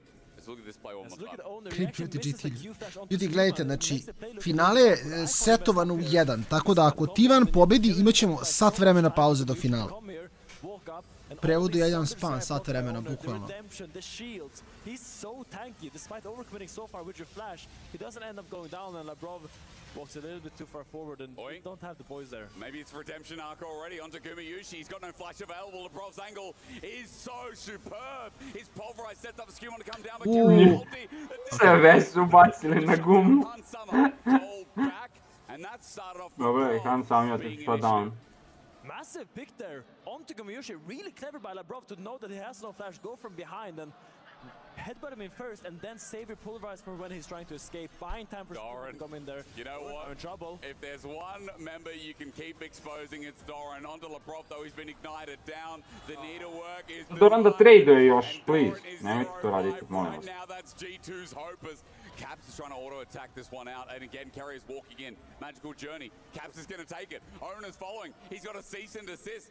Great cosmic binding as T1 bring Faker into the mix. Yeah, I mean, looking for that angle there was Faker, but Caps smartly is going to back away. It does feel like the tides are turning a bit into the favor of G2, or at least it's getting back towards even, just with how gigantic Broken Blade is on this Jax, and he just keeps getting fed. I mean, Doran's stepping very far up in the lane with no vision in his own jungle, and Broken Blade and the whole team is coming in. Oh, if he gets this tier 2, he will be a rich, rich man. Try to run away now. The Gwen will TP on him. He will probably die for that. Caps fighting on top side as well. But Faker's taking his ulti. Labrov helping out, and Faker's just going to disengage him to the wrong side of the rip. G2 have 3 members, and Faker has no hijack.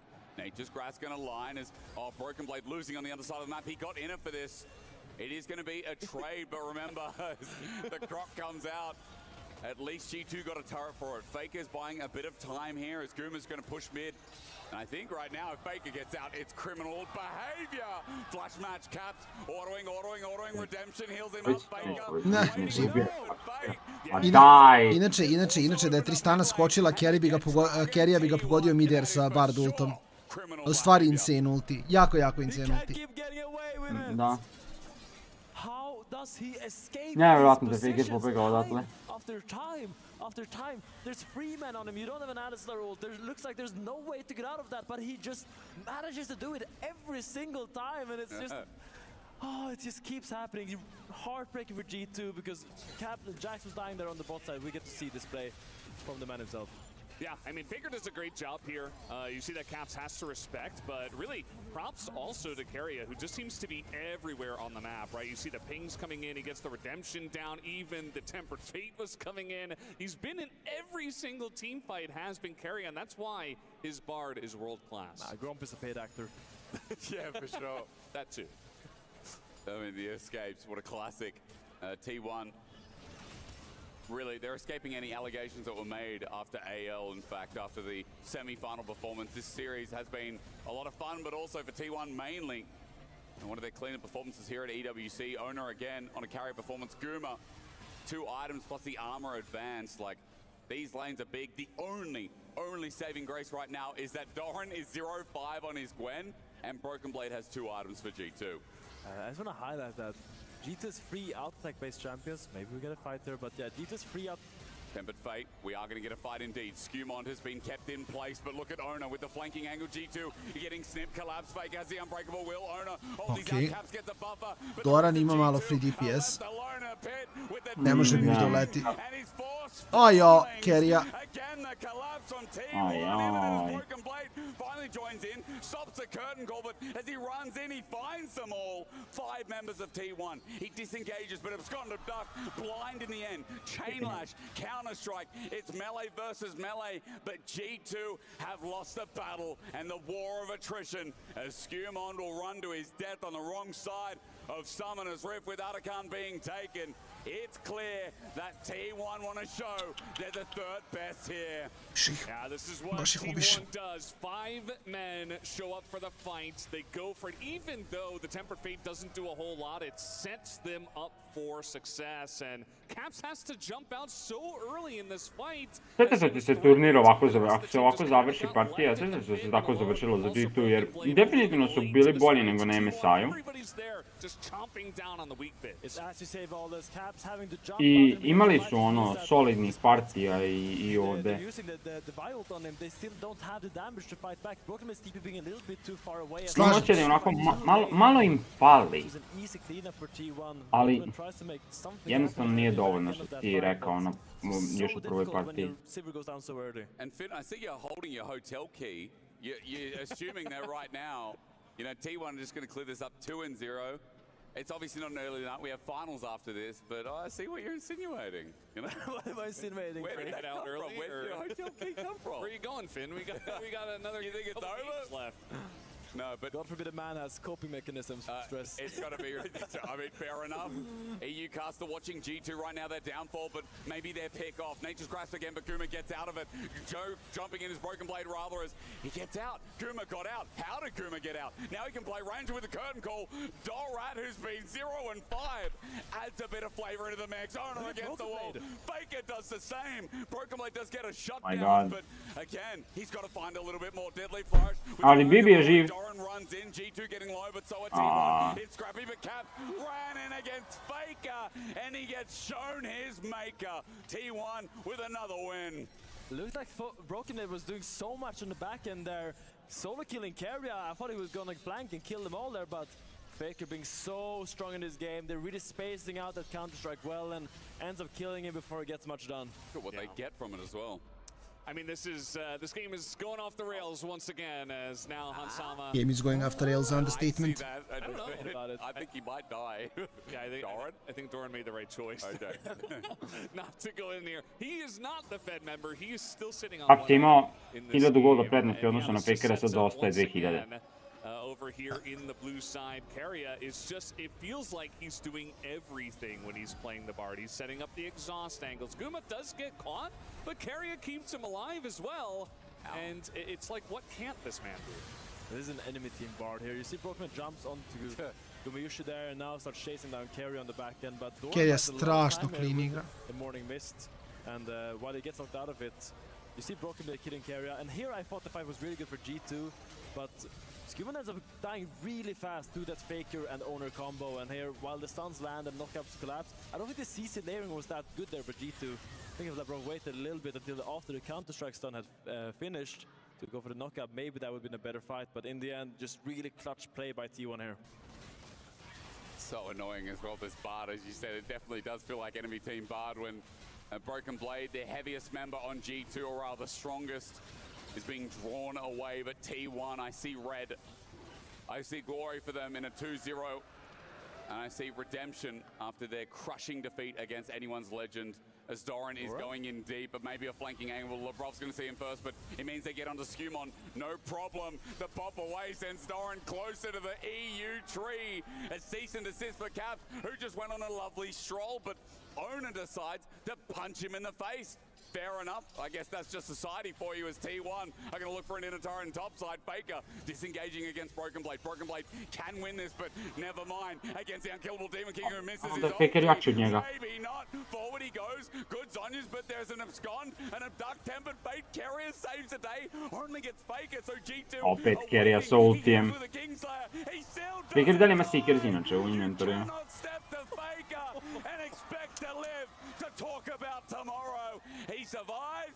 Šta sad rade, Baron ili T2 i Baron? Da. Šta je najzabavnije? Otprilike. Ljudi igraju for fun, ono. But he's got his whole team right behind him, and even though Broken Blade's ahead, it's not nearly enough. It's a masterclass from the unkillable Demon King as despair starts creeping in for G2. As we get the pro view here, really well played here. Flash W to guarantee the damage, keeping the E until after this. Looks for the E on the Broken, but now the Tempered Fate is the crucial point, and he still has that Sonya. He can still play aggressive, and there he lands a beautiful shade off to Ansama, threading the needle, and just goes in. Jedem kukice, izvinjam se, i uživam u Ivanu kako igra. Kažem, mislim da je Faker svakako imao kill tu da je bacio Q odmah nakon flasha, ali nema veze. Izgleda je Doomed pa je Doom svejedno i sat vremena pauze na Negine.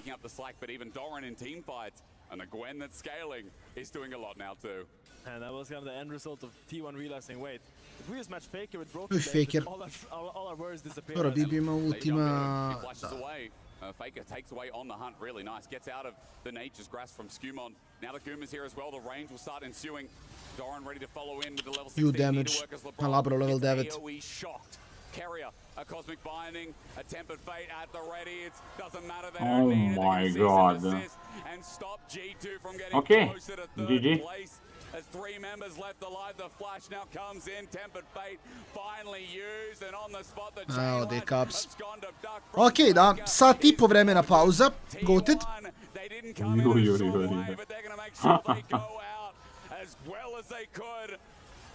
MSI beat down, they came second, they came close, but here, while they won't be able to revisit GenG, they'll be able to remind the West who their father is.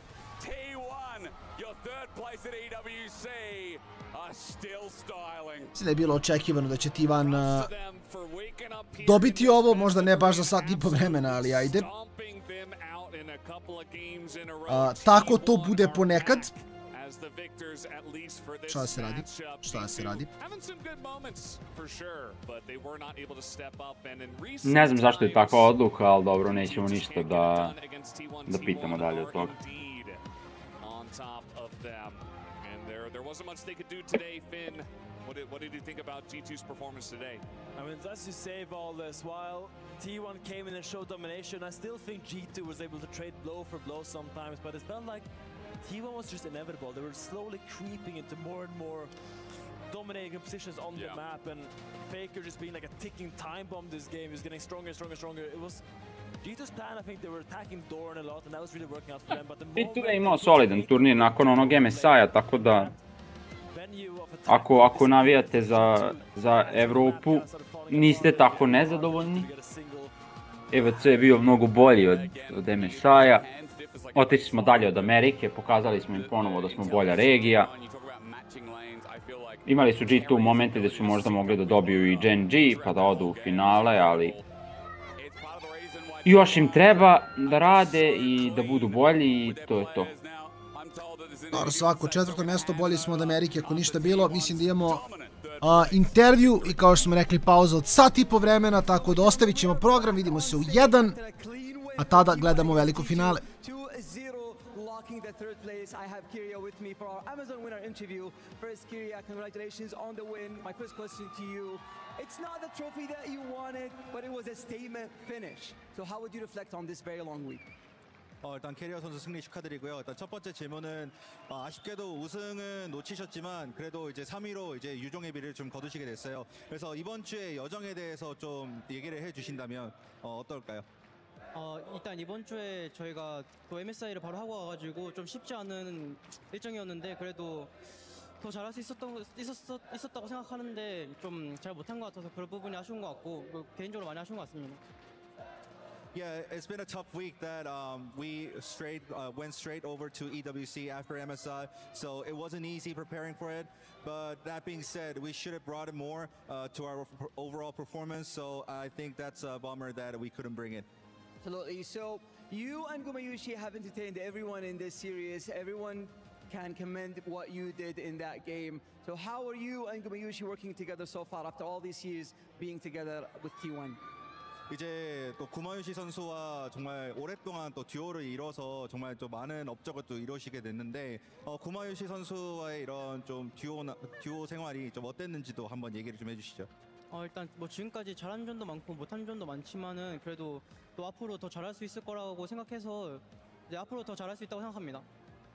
Yeah, there's been a lot of ups and downs, highs and lows, but still, I think we can still put up more each other. So I think in that sense, I think we can still achieve more as a team.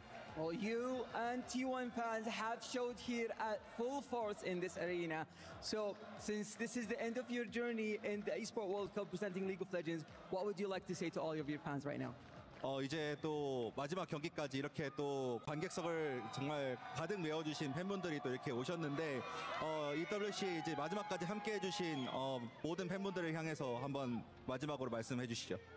일단 또 멀리까지 직접 현장에 와주신 팬분들도 너무 감사하고 또 이제 집에서 또 보시는 팬분들도 많으실 텐데 좀 저희가 좀 아쉬운 성적이긴 하지만 그래도 또 그래도 또 당장 한국 가서 또 경기가 있기 때문에 더 이제 이 대회들을 통해서 더 발전하는 모습 보여드릴 수 있도록 하겠습니다. Thank you for all the fans came for us for a long way to cheer for us. I know it's a very long way, but it's been very grateful. And also thank you for all the fans watching over the TV.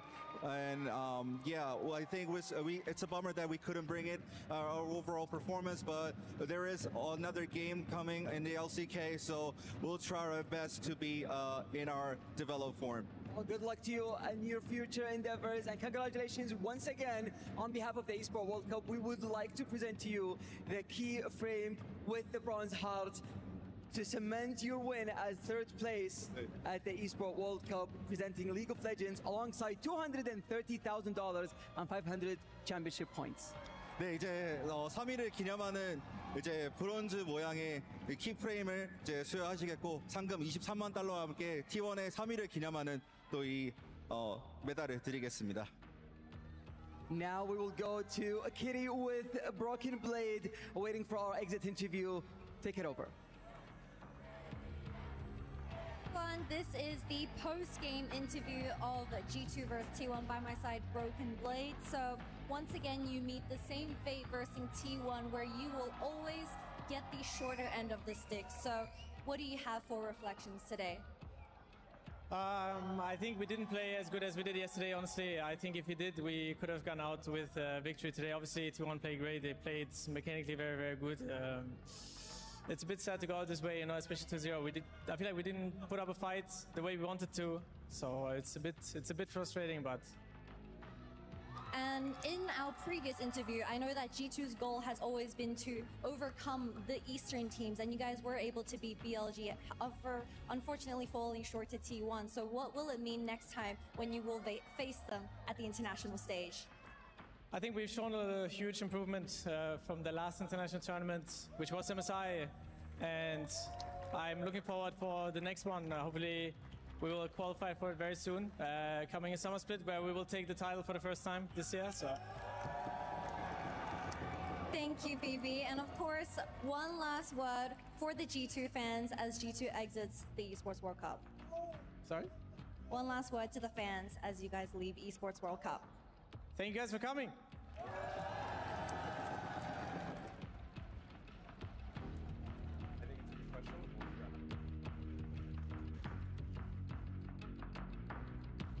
G2 gave it their best, but it was T1 coming out on top, 2-0 in this third place match at the Esports World Cup. $230,000 going the way of T1, $160,000 going the way of G2. Fourth place, great experiences, great international experience and matches, and they'll go back to the LEC with greater knowledge on what may or may not work for them in the future. For T1, it's back to the LCK as they prepare to qualify for Worlds and defend their World Championship title in 2025. As we take a look at some of these big moments here, Tigon here alongside Meteos, Wolf, and Doublelift for the big talking points of that last one. Meteos, when we look at this game too, what jumped out at you? In this second game, I was pretty impressed with Broken Blade's performance. He got a huge lead in the top lane, but that about does it for what went well for G2. Cabs actually had a pretty good early laning phase, but after an unfortunate tower dive that he forced super hard, it didn't get much better, and yeah, he kind of became really weak. Yeah, there were some angles in game one. Like I said, it felt like there were some fights that were really close, and you could really feel like if just a few things went better for the side of G2, they'd end up getting the W. But in this one, outside of, like you said, what happened with Broken Blade on the top side, most of these fights didn't feel that winnable. There were a few scraps, right? There were a few moments where you're like, okay, maybe Caps gets the resets, maybe he could pop off the near catch on Faker, right? While they were losing Broken Blade on the bottom lane. There were some moments, but T1 were really in control start to finish. You could see it in the goal difference over time here, just how one-sided this game was. I mean, like, Caps was legit owning mid, like 30 CS ahead. He was plates ahead. He had early Untall. I thought he was in a really good position to carry along with BB, but then, yeah, I think he kind of lost his mind a little bit at one point where he went for the dive. Maybe he underestimated that Jin Rush steal Caps, which was a smart buy by Guma.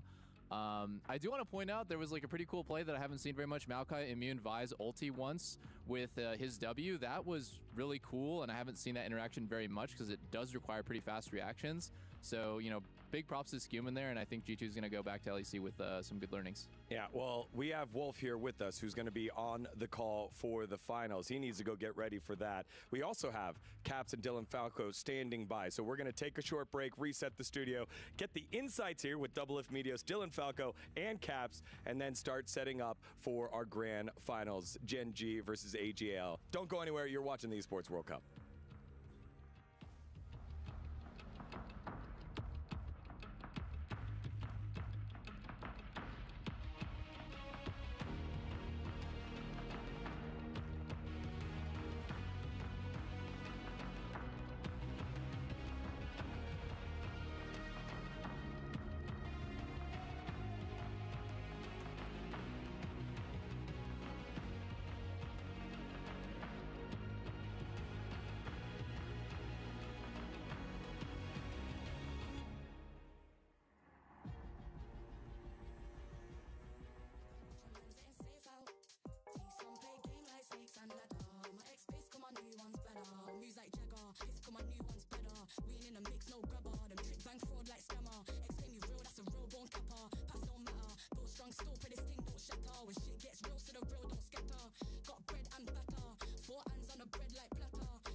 it goes down. It's a playground.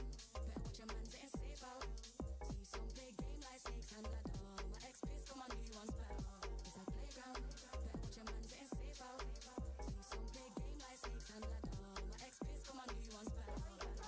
My new one's bad, that's my baby. He let me shine and never shady. Girl same cute, but I don't faze me. If you ask him, then they say you got a queen and now she crazy. Please never play me. He said please never break me. He's switching station to Mercedes, thinking that it faze me. I can love you through the dark and all my days, but you just never break me. It's a playground. Better watch your man getting safe out. See some play game like snakes and ladder. My ex-biz got my new ones better. Playground. Better watch your man getting safe out. See some play game like snakes and ladder. My ex-biz got my new ones better. Playground. Bitches got a ring and feel the safe now. They see a pretty bird and bird don't wanna cage out. It's a playground. Telling me mine I don't play about. I tell them rise up. Used to cry river shit done dried up. I lost a couple bros on the climb up. I don't mind but ain't lost nothing that ain't mine cause it's a playground. Better watch your man getting safe out. See some play game like snakes and ladder. My ex-biz got my new ones better. Playground. Better watch your man getting safe out. See some play game like snakes and ladder. My ex-biz got my new ones better. My new one's bad. He ain't entertained, he don't move like that. Tell him move right back. Touch shots over time, let to shoot right back. Robust, you can tell how we move like that. It's a playground. Bitches got a ring and feel it safe now. I see a pretty bird, but I wanna cage out. There's bad games on the road like a playground. Like a playground. It's a playground. Better watch your man getting safe out. See some play game like snakes and ladder. My ex-biz got my new ones better. It's a playground. Better watch your man getting safe out. See some play game like snakes and ladder. My ex-biz got my new ones better.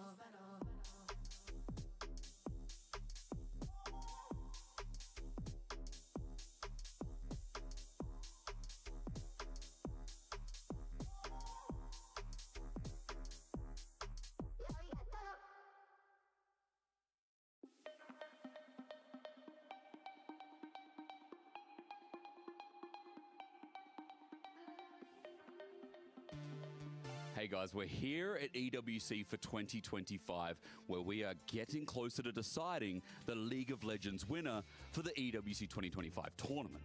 Now, remember, players aren't always on stage at the STC Arena, and although we've had bangers and awesome games so far, when they're chilling out, you must wonder, where do they go? Well, I'm here to show you today where they hang out. All League of Legends matches are happening at the STC Arena, but for the players that aren't playing or aren't involved on the day, they can chill in this nice area behind me and enjoy the games here. They've also got the Heroes Club, which has a massage chair for that very busy and unnerving day when you just need to relax. For many players and teams that are out of EWC, there are some awesome opportunities that Riyadh has to offer, like the desert experiences that it's so well known for, some of the awesome shopping here, the cultural and heritage experiences that are also here to offer, as well as some of the amazing food. All of these experiences and more are available for the teams and players at EWC. Players don't have all that much time to enjoy all this. To a surprise to no one, they have a pretty packed schedule, so usually they go straight back to their hotel. But don't worry, we've got you covered there as well. The Player Hotel has even more stuff to offer, like the big luxury pool, the spa, or the gym for the players to enjoy in the morning. There is also a hotel lounge area where players from different games can meet up and enjoy the games together. There you might meet G2, GenG, or even T1, who are enjoying their off time and watching some League of Legends. Well, that's all from me. I hope you enjoyed this little tour around, and I'm looking forward to seeing you at the League of Legends final for EWC 2025.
So in our third place match, it is the reigning world championship champions getting the victory, T1 over G2 after a solid performance at an international event for G2. We have two guests that could speak to that very intimately. Joining us on the desk is Caps and head coach Dylan Falco of G2, twinning double lift and medios. This is such a dream right now, everyone. If you're watching at home, you couldn't imagine this kind of desk. Welcome, gentlemen. You guys just finished playing. How you feeling? Well, not the greatest series for sure. A lot of int, so not the best, but at least happy with the overall tournament. Yeah, I think, especially because I feel like we've been playing very well this tournament, kind of wanted to come in and win. And I do feel like both games had some good game states, so it feels kind of bad watching from the sidelines and being like, oh my gosh, we're actually winning this game, we can win. And then I guess some fights went not too great. When it comes to something like that and you had these types of close moments, how do you go ahead and turn those into teachable moments for the team moving forward? Well, I think it depends. Like, it depends on the way you lose. Like, for example, at MSI, a lot of the games we lost was like some very specific like lane swap stuff or draft interactions and all of this. And I think there you have a very specific point. I think here, a lot of it was maybe we were taking a lot of 3v4s, 4v5s, chasing them a lot around the map. Like either way, you just rewatch the game and review it, right? But I think the types of things you're looking at are going to change depending on, I guess, the way you lose or the way you win. Caps, I want to get your experience here on what feels like the traveling tournament. You went to MSI and got to scrim a lot of the same teams. Then you come here to EWC. You make it further along, so you still needed to scrim a lot of the similar teams. What is that experience like compared to, I guess, the LEC build-up? Yeah, it was definitely a bit strange. I mean, usually after the international tournament, we have like a week off or so, and then it starts off slowly with like LEC, right? And playing a lot of weaker teams. But now we kind of just got thrown back in with the Wolves, and I think I was quite curious how we would do just because of how poorly we performed at MSI. But I think we actually took some good lessons away from MSI, and I'm hoping we will do the same from EWC. Oh, dude, you want to go? Okay, I mean, like, God, I have like so many questions. Like, one is like, you know, what Dylan was saying, a lot of learnings from MSI and stuff like that. Do you and specifically with lane swaps, you know, that's like something that I've always been interested in because it really involves bot lane. And I think like in the beginning, people swapped exactly around 7 minutes because it's like it makes sense. It's right before grubs. You want your bot lane to have like tempo and like setup for grubs. And then it just seems to have evolved so much through MSI and EWC that like bot lanes are swapping earlier and earlier. And is that something that you guys actively like sort of like evolved with? And like, why do you think that even is? Like, what is even the advantage in bot lane swapping so early? Well, I think like we played our first best of 5 in MSI in the main bracket against GenG, and I think both our top and bot were behind like 1K or 2K gold every single game of all of our losses. And everyone's like, oh, we just got gapped, these lanes, these players are bad. And if you just watch the games, a lot of it was just our misplays, right, in those swap situations. I think a lot of it is just wave management and TP management.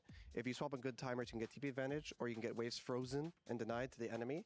And obviously, as it always is in swaps, right, some top laners are better at handling it than others, right? If you lock in Gnar, I think we had in one of our games and they had Sion. It's like classic, right? Everyone knows if you get a swap scenario in that case, it's going to be better for the Sion than the Gnar. So there's a lot to it, I think. Caps, I just wanted to ask you, because in this tournament, you've played against some insane mid laners, right? Like your last 3 series, you played against Faker, Chovy, Knight. How has that been? Is that something you think about when you're in the game? Are you thinking like, oh, I'm going up against this like legendary, world-renowned mid laner? I mean, you're in the conversation too for Absolutely. that, obviously. But do you think about who your opponent is in these matches, or for you, do you just think about like, I'm this champion, he's that champion, it's a matchup like any other, or yeah, just, you know, what's the experience like? I mean, definitely think about the players, all right, just because we also do a lot of scouting beforehand, so like certain players have certain tendencies, and especially if you go up against like someone like Chovy, it's like if he ever has a bad state, you know that there's someone coming to help him out. Like he will always try and keep himself in a solid state. So make sure that you are ready for who you're going up against, and like figuring out like how you can actually get leads against them. Also, some side lanes have like tendencies to overextend a bit, so sometimes that can be good to roam on them as well. So definitely try to keep in mind like who you're playing against. Obviously not in terms of like, oh wow, this guy is like so insane. I mean, I think like Faker did a lot of very good things the last game we played, right? But it more just so in like preparation. For me, just, and I think for so many of the fans, they want to know what it's like integrating 2 new players to this roster that has been so stable for the longest time. It felt like with the previous iteration of G2, it was about scraping the most out of what the potential was. And moves like this, bringing in Suman, bringing in Labrov, feels like a whole new shift and maybe a higher ceiling, but that also means maybe a little bit lower of a floor. So what has that process been like, moving on from older roster and also learning how to grow together here? Either one. Yeah. So both of you. Obviously, it's always a big change when you change 2, or I think before we changed 3 players to make our last roster we were running with. Yeah, you need to learn the strengths, the weaknesses. You need to learn what type of team compositions we're going to do good with, do bad with. Sometimes you learn the hard way, right? You think something's strong, it doesn't work out. You adjust, you keep adjusting. We've had to change our processes a lot. Even from MSI to EWC, we've changed how we do a lot of our match preparation to try and be more adaptable and sharp in the Fearless. So, I don't know. Like, to me, the thing is we changed 2 players this year, but it's also Fearless. And I feel like the Fearless thing is almost just as big. So much has changed this year of how I need to do my job and how we need to do our jobs that, like, yeah, it's just a lot for sure. And then Caps, I think for you to follow up on that, how about the personalities on the team? You're the leader, but now you have a different group of people that you need to lead. So has your leadership type changed a little bit? I mean, I think obviously Labrov is a very funny guy if you get to know him. It's always fun to be around. I think SVETSKO is a lot more serious. I mean, obviously he has fun times as well. But coming into his first year in LEC, he has really high expectations, and sadly we haven't lived up to them. Same for our expectations yet. But we still have a split and hopefully a Worlds as well to really stand out and make the rest of the year count.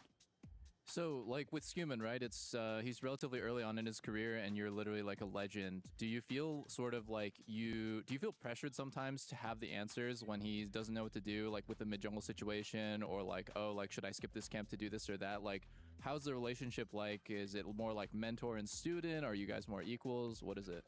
Yeah, I mean, thank you. I think for sure. I mean, I don't know if there's so much pressure. I think both Labrov and Skuman coming into G2, I think they try to listen a lot. I think something we had, especially in the beginning, was I was trying. I think we were all trying to get them to speak up a bit more, because like there's a reason we got them, right? We also want to hear their opinions, and I think they have very good opinions. So whenever they share them, I think that's great. And I think in general, I obviously, of course, try to help him wherever I can, whether it be like on how to adapt to like moving to an international tournament or how playoffs will be. And I mean, I guess now there's also the Fearless stuff, which I don't know that much about. I'm still learning about it as well, but there's a lot of lessons that we can learn together, I guess. And also with League evolving every year, like for example, the lane swap thing is a new thing, right? It's like, I don't really have all the answers. It's also something that I'm figuring out as we go along, and with the meta shifting and all these things. So I think all of us are just trying to learn it on the fly. I wanted to ask a little bit more about Fearless, specifically for Dylan. How has that been coming into this year? Because obviously it's a huge change. And when I'm sitting there watching the games, it seems like there isn't, one strategy for Fearless. It seems like team by team, even just series by series, it's so hard to predict what's going to happen. There's the individual game bans. There's like 40 champions ban going into a game 5. How has that been for you, as the coach is the one who like shoulders the burden of drafting? Just how's that been? It's been really up and down. I think at base level, I think it definitely just increases the variance. I think if you have the most skilled teams and you can grind the same strategy like 50 times going into a best of series, your chances of winning are just higher in the old format than now, because now there's just so many different variables that can't be accounted for. So I think that's probably why you've seen a lot of different teams win. There's a different set of teams at MSI than at First Hand. I think Fearless definitely has a decent amount to do with it. We've been messing around with a lot of different approaches, like how we use our bans. Are we using our bans for reserving champions? Are we using our bans to try and create better game 2s, game 3s? Are we taking each game individually? I don't know. Like Cap said, we're just trying to learn and develop on the fly. I think this tournament, I'm actually pretty happy with what we've done. I think we won a lot of game 2s, and I think game 3 GenG draft I'm very unhappy with, but I think the rest of the drafts of this tournament, I think we did a pretty good job with the Fearless. And yeah, we're just going to keep developing our new stuff. Dude, like, sorry if this has been asked to you guys before, but like, dude, this has been talked to death on Twitch, Reddit, co-streams everywhere, and Twitter. Like, what is going on with Kalista and TF in scrims that is not showing up on stage? You know, are these Thanos champs that are just dropping 20 kills and the scrim ends in 15, or like, is it just that maybe like on stage it's not the right draft for those picks? Sure. I mean, I think for sure TF was doing quite well. I guess we were mainly scrimming a lot of EU teams, I guess, before we went MSI, so we were also just winning a lot of our games. But in general, he was very strong in most of the scrims, and I think like historically as well, TF has been performing very well at the pro stage, and I think similar with Kalista. Of course, it's always like difficult, I guess, going into the tournament to figure out just how nerfed they are, because something like Kalista got nerfed like 10 times in a row, right? 10 times in a row. And I guess finally it hit the turning point. Yeah, so I think it's different for both. For Kalista, I think it's pretty clear. I think it's a core champion pool for so many players at the tournament. Like, we have Hansama on our team. It's his most famous champion, for example. And it's very good into the engage comps, having Rodada. So once there's 4, 5, 6, 80 carries gone in the draft, and they start locking in engaged champs, it becomes very tempting to lock in this champ you have hundreds of games on, especially if the scrims are okay. But it's just been nerfed so many times. That's my take on it. They just kept nerfing it. If you look at solo queue, it's like the lowest win rate 80 in the game by like a lot. So I think it's just nerfed too much. As for TF, I think TF can be viable in pro play. I think if it's picked late, picked in good scenarios, and you have a good TF player, it's buffed in the last couple patches. I think it probably can be played well. I think there's just too many games where TF's just playing against like 5 tanks and a mage and just gets outscaled and just becomes useless. But I believe the pick is not a 0% win rate pick. Actually, neither of them probably actually are right. It's just also just a bit unlucky. Dylan, do you read like any sort of like, you know, Reddit comments or community opinions and stuff? Yeah. And if you do, does that ever affect the way that you see draft? Okay, so it's like hit and miss, right? Sometimes I just won't read social media for a few months because I'm focused on my job and doing drafts. Sometimes I'll read a bit. I find it funny because a lot of the times if you lose, it's just draft's fault, right? Flame the draft, G2 bad drafts because that's why we lose. Sometimes they're right. So sometimes I'll read some comments and they'll be like, man, they have 0 damage in this comp and they just have full tanks. How can they ever win this game? And I'm like, yeah, true. It's not good, right? So we definitely blunder on stage sometimes in draft, and sometimes the community sentiment is obvious and it's just right, and what you guys see is just correct. But sometimes the draft was actually fine and we just misplayed. And that's kind of what I'm interested in. This is like a new period where G2 isn't dominating and leading the line for all of Europe. Yeah. Has the losses led to a change in the systems that you've created, or would you consider like this whole process part of having new players, fearless, and just some performance, both during the draft on your end and the team's end, and then in the game? Is it changes in systems or is it performance? So I think our ability to keep drafts, mentality, and performance stable is probably why we didn't win in Europe. I think we're up there with the top teams, and we went winners bracket both sides to finals, right? Like, it's not like we're a weak team in Europe by any means. I think the difference between MSI and EWC, we made big changes in how we draft and what we were talking and thinking about and doing in game. Like, it's not like we just ran it back with the same approach to gameplay and the same approach to draft. So I think this isn't just random variance performance stuff. I think it's because of the work we've been putting in. Caps, as we take a look at the prize pool here that you guys earn, getting to play some of the biggest teams in the world, I kind of want to get your thoughts on the event of being able to bring in all these fantastic players, all these fantastic teams, and what it's like.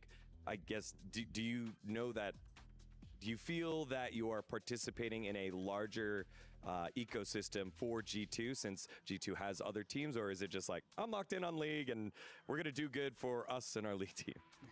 I mean, definitely focused, I guess, more on us in the League team, but it was cool to, I guess, see a lot of other teams and esports at like the hotel, because we don't interact that much with other teams and stuff. And I mean, just seeing some players, don't know like most of them, but I know a few, I guess, and that was cool to see. And then specifically for League, were there players here, I guess, over your international travels that you're just excited to meet and hang out with?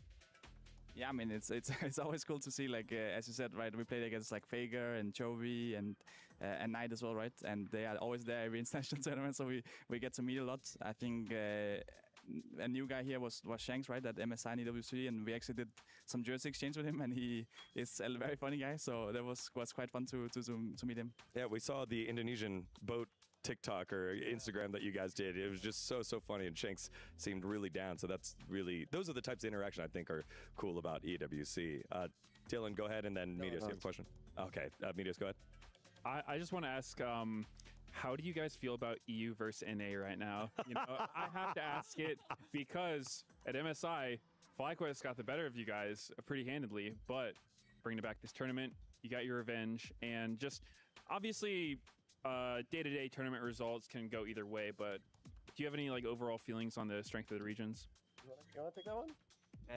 Yeah, I mean, I think definitely was a bit tough for us at MSI, but going into EWC, like we took a lot away from MSI. We were watching a lot of the games back, and I think we leveled up from it. So I feel confident going into at least FlyQuest, I guess, from NA right now. We also just came in the mindset that like we got cheesed at MSI, so we're just gonna win now at EWC. Triple cheese. And it worked against FlyQuest. It worked against BLG. Yeah, sadly, GenG had a bit more cheese left, so. Give me like a Dragon Ball Z power ranking here. Like, how is FlyQuest right now compared to like Team Liquid a year ago or 2 years ago? You know, because you played against NA teams almost every single year. Yeah, both of you are so uniquely equipped to kind of gauge against the history of some of those. Actually, which one is like better, you know, in terms of the pecking order? Actually, last year we did not play against any teams, although they did and managed to make it out of group stage at Worlds. We had some different opponents, I would say. Oh, my bad. You didn't even scrim them? You didn't even like play? No, we played them. Actually, they were looking pretty good at Worlds. They were very ahead on lane swaps last Worlds, actually. But when we scrimmed them later in the tournament, where lane swap stuff had been more solved, we were doing a lot better, I think. But yeah, I think FlyQuest is doing very well right now. Like when we played them as well, and Scrim said like a good team, right? Obviously not as good as Team Liquid when you were there, right?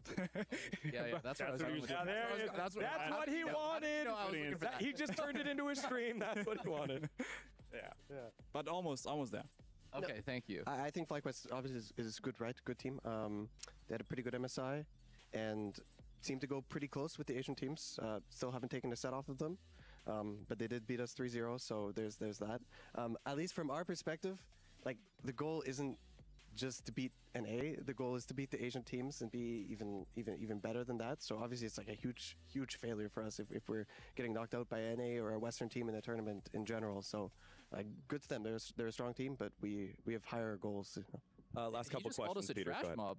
Like actually. Was it? You just called us a trash mob. But we're not even part of the agenda. If we died to the trash mobs, then what are we, right? You got no chance against the boss. I mean, all right, I see how it is. Yeah, the last several years it's been trash mobs coming out on top against not only G2 but Europe. However, it looks like things are starting to change. Y'all, it has been fantastic sitting and speaking with all four of you here. G2 guys, final thoughts here to all the travel, to MSI, to EWC, and all the fans that have supported you. Caps, we'll start with you.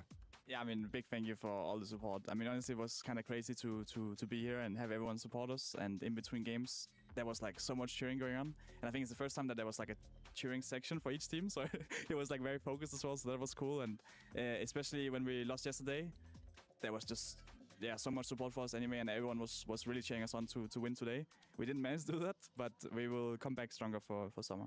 Dylan? Yeah, it's amazing. I think both MSI and this tournament have had so much support. There's been so much fan hype, and we've gotten to play so many games with people watching, so I'm really looking forward to it and looking forward to the rest of the year. Thank you very much, y'all. Caps and Dylan Falco of G2. It has been great watching you play, great watching you grow, and best of luck in the rest of the LEC. Thank you. Great, thank you so much. All right, so we do have our grand finals coming up here in the second ever Esports World Cup presenting League of Legends. We will set that stage for you over the next around an hour, so make sure to stick around for that. Don't go anywhere. You're watching the Esports World Cup.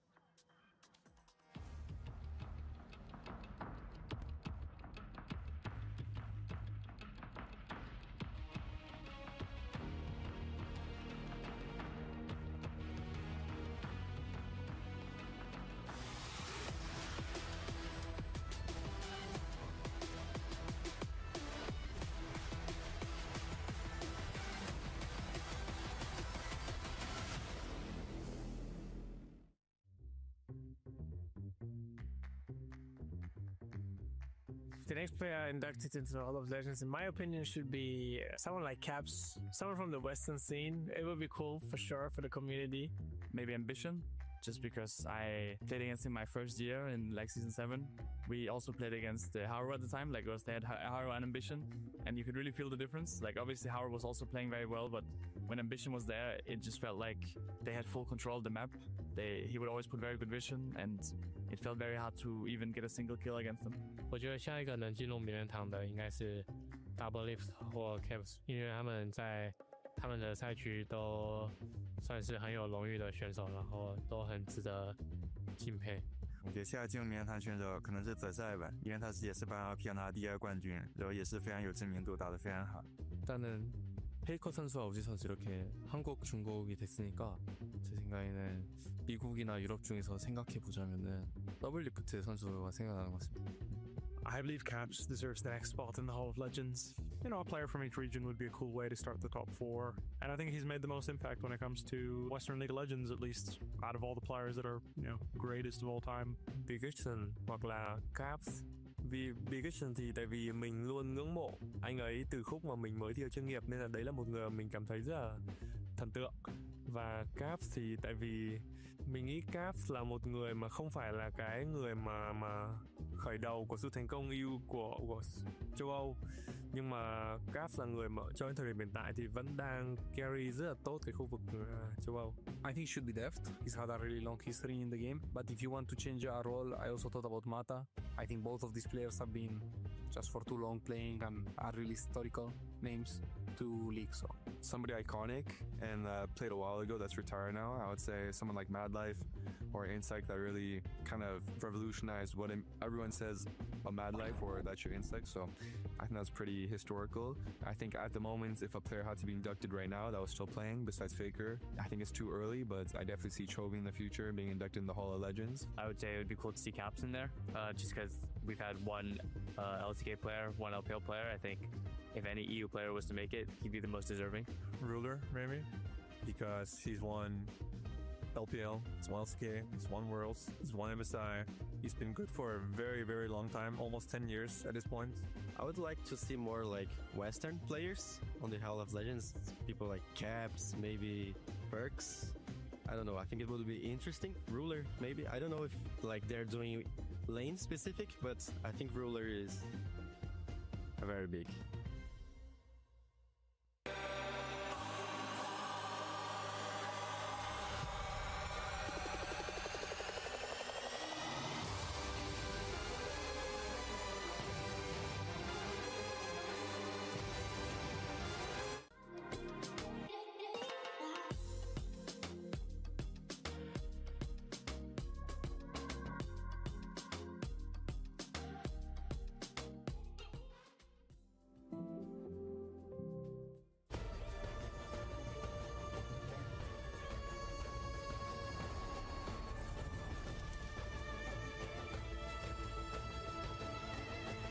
This land is calling.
bored of what we used to.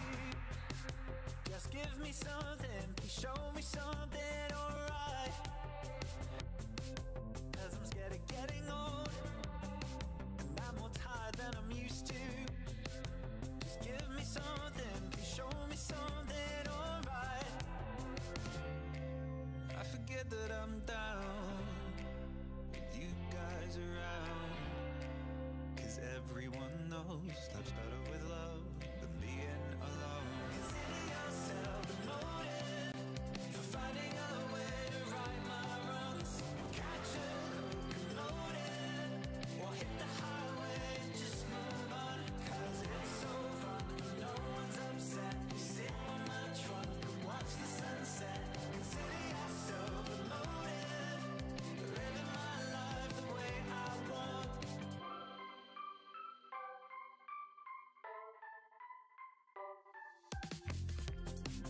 We're creating memories, and we drive our parents crazy. We're chasing sunsets, living each day like the last day of our life. And I know this is what we want, cause this is what we do. Free to tell our lies while discovering our truth. I forget that I'm down with you guys around. Cause everyone knows life's better with love than being alone. Consider yourself the motive for finding a way to right my wrongs. Catch a locomotive or hit the highway and just move on. Cause it's so fun when no one's upset. You sit on my trunk and watch the sunset. Consider yourself the motive for living my life the way I want.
Everybody know we gon' do it like this, do it like this, do it like this. Everybody know we gon' do it like this. Straight from the underground.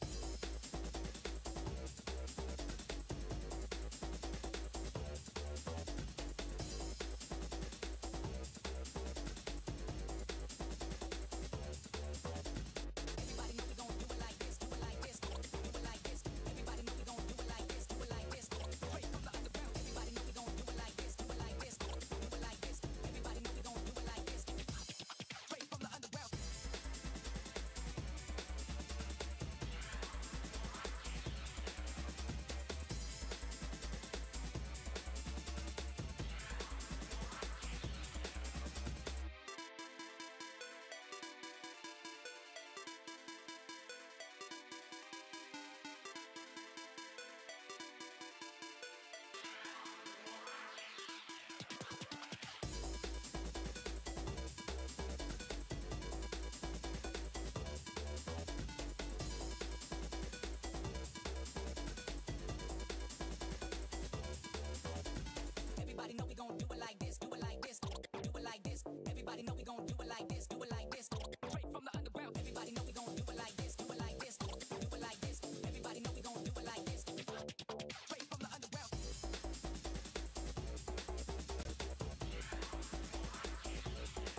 It is time for a celebration of League of Legends here at the Esports World Cup, as we have AG.AL, the LPL champion, looking to win the first ever title here at the Esports World Cup in League of Legends for the LPL. We'll see if they're able to do that in just a little bit. Welcome back to the studio. Degon here alongside Medios, the Valdanilus Valdez, and Doublelift. Welcome back, brother. How was that cast for you, man? It was a lot of fun. As a T1 enjoyer, I enjoyed it very much, right? It was a big stomp. It wasn't a very close match, so, you know, it could have been a little bit more interesting, but in terms of pure enjoyment as an LCK caster, very, very fun. Yeah.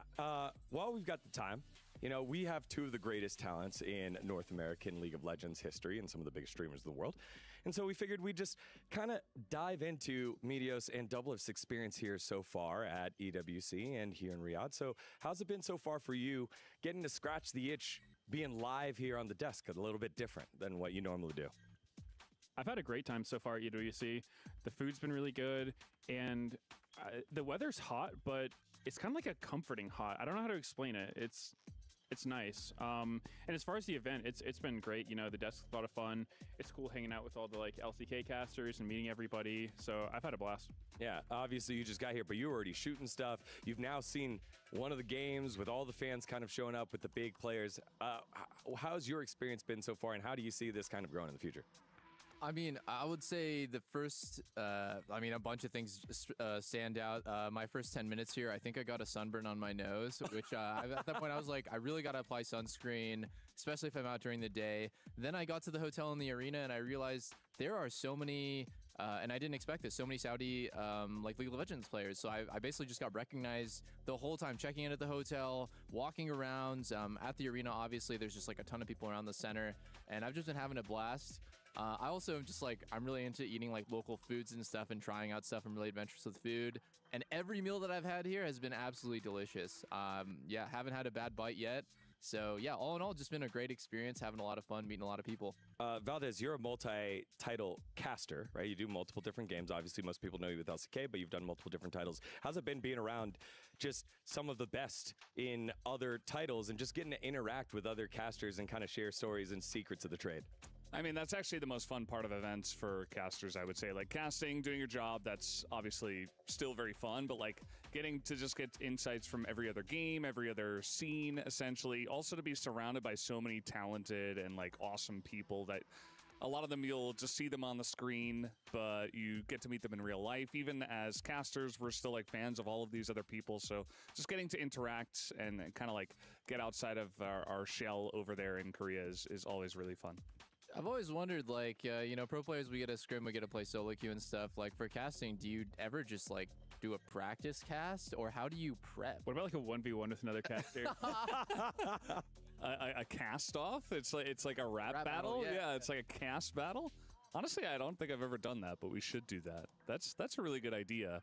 In terms of prepping for casting, though, we've been doing it for so long that it's more so like mental prep than like actual physical prep. Like our mechanics are very crisp, so it's like, you know, we can like warm up our voices and stuff like that. We can like watch some VODs and get ready for like the narrative points and stuff, but it's not like actually like, oh, I need to practice doing a hype play-by-play because we've done that so many times. It's more so like getting in the zone and, you know, what are the stakes here and what does this matter for the teams? Like, who should we be pointing out and stuff like that? Yeah, it is very unique, and it's just cool that we get to share that with you as you guys are getting to pick up the craft of being on camera, content creation now in the live setting. It is very fun to be sitting here with you. Super excited to see what both of you guys have in store in the future, and for you, the rest of your EWC journey. So thanks for spending the time that you did with us here, Doublelift.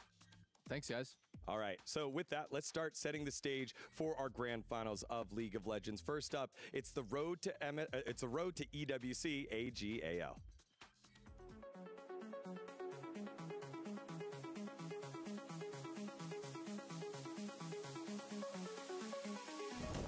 首先，这次 EWC 队我也是第一次来到参加比赛嘛，所以很期待，然后希望多学一下吧。我最近打比赛心态的话，就是不管输赢，就管好每把的游戏吧，然后就享受每把的舞台吧。我觉得无畏征召模式的话，对我们战队来说应该是好的，因为我们战队不管是战术还是用池，我觉得都是非常深的，然后就是有很多套战术吧。首先就是来到 EWC， 就是首先就是比较开心嘛，然后这个地方我之前也没有来过，就也很想体验一下这边的风土人情，还有吃的之类的。然后希望的话就是希望我们 AG.AL 能都拿到一个好的名次吧。我觉得国内的比赛和国外比赛最大的区别就是国内只要做好自己的训练，然后国外的话不有时差的影响，还有饮食或者是训练环境，也有自身状态的，就是需要调整好自己身的状态吧。我觉得来这次 EWC 我们的目标肯定是冠军，但是就是首先GenG和T1我们也交手过，他们也是非常强的战队吧。我觉得他们也是只要怎么说，就是我们都是2比3输给他们，我们也是有机会赢下他们的，然后我们也会努力去做好吧。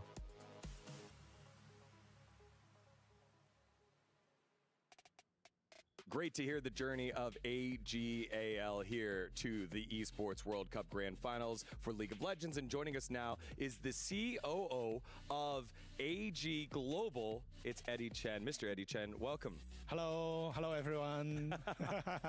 Kind of give us some insight here on the AG.AL merger for those League of Legends fans that are only familiar with anyone's Legends, but it's actually the same. Yeah, actually we are the same owner for a long period of time, but because we use like a dual branding in the China market, and then for this year's EWC, and then we combine and create a new brand called the AG.AL together.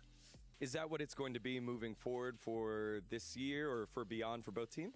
We are still thinking about that, but for this year EWC we prepare a lot. So we have created a new logo for our AG.AL, and hope you guys enjoy it. But as I know, most of the fans like about the new logo. Yeah, one of the big things is the panda, right? There's the panda that's associated with AG.AL. Why is that?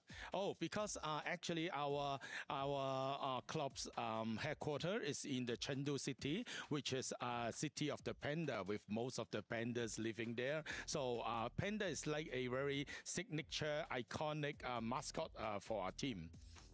Valdez, you have a unique connection with AG.AL because you knew about AG before League of Legends. Yeah, I've known about AG All Gamers for so long, actually. I've been casting another game, you were talking about this, Crossfire, for about 5 years now, and All Gamers is one of the best, if not the best team in the world for that game. So I was curious, you know, that's a really cool connection that we have, but I was curious, what is it like to have such a dominant team in another game and then try to expand to other games and try to be as dominant in those new games? Yeah, actually it is quite hard for us to expand to every different game, but because our clubs have already got 25 years of the history, so by building up a different team in these 25 years, we have been looking into like the League of Legends, the Honor of Kings, the Crossfire, and other different games.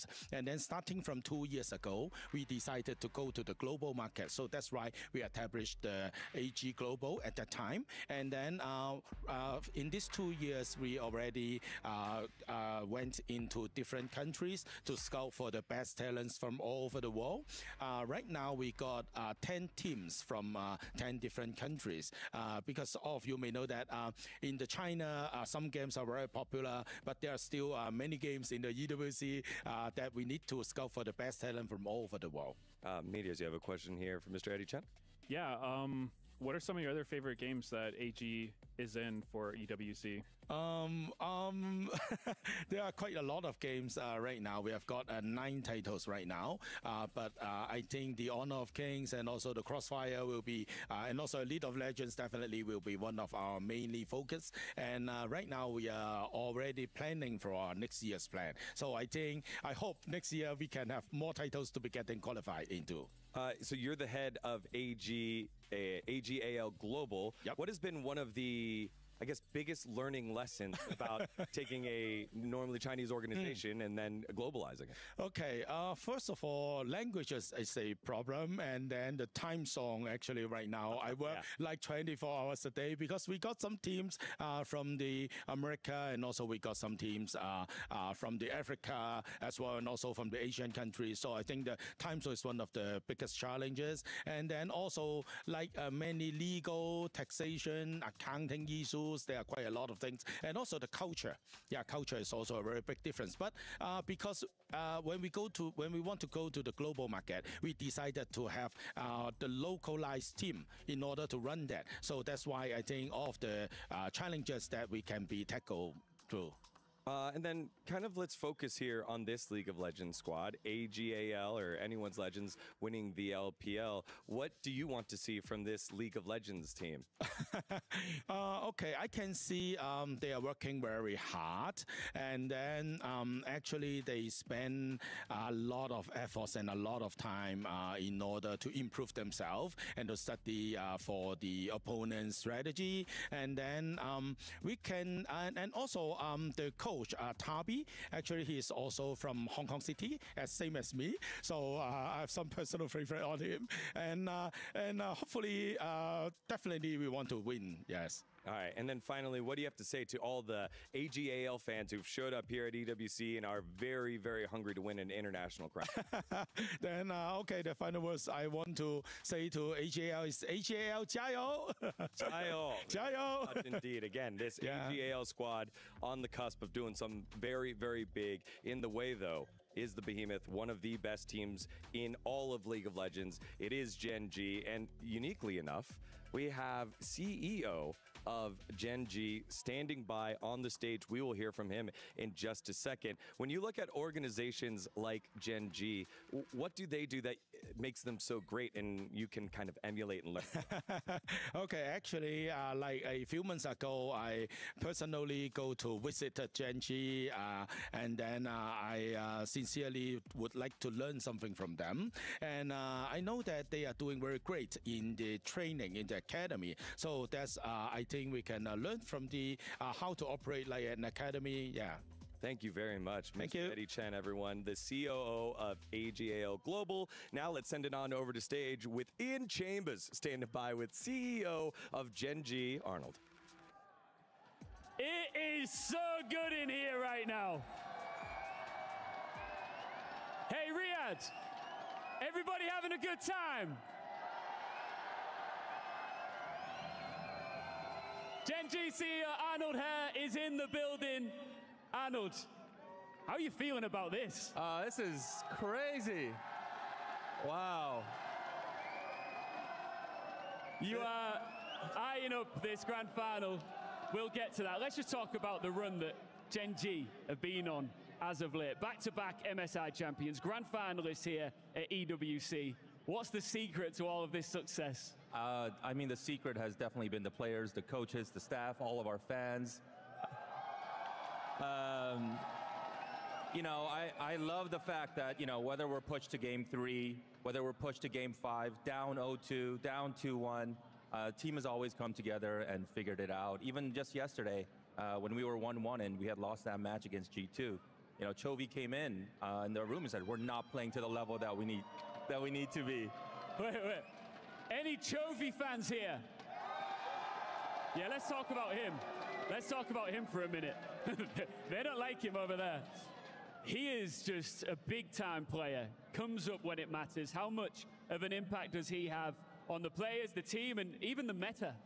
I mean, it's a team effort, right? And I think Chovy will be the first one to talk about that. Like, even when we were winning, the first thing I said, even right after MSI, I think I told that on the broadcast, is I asked him, like, you did great, your Aurora was incredible, and he's like, no, it wasn't me, everybody stepped up, right? And I think that leadership, that teamwork, everybody from top all the way to Duro and bot lane everywhere, and I think Duro also deserves more credit. I'm a big Duro defender because he's not getting enough credit. They love him. But every single player has really stepped up, the coaching staff. So, you know, it's going to be a really hard-fought battle. They look incredible. AG.AL looks incredible. So we're just hoping that, you know, we're ready for them. let's talk silverware.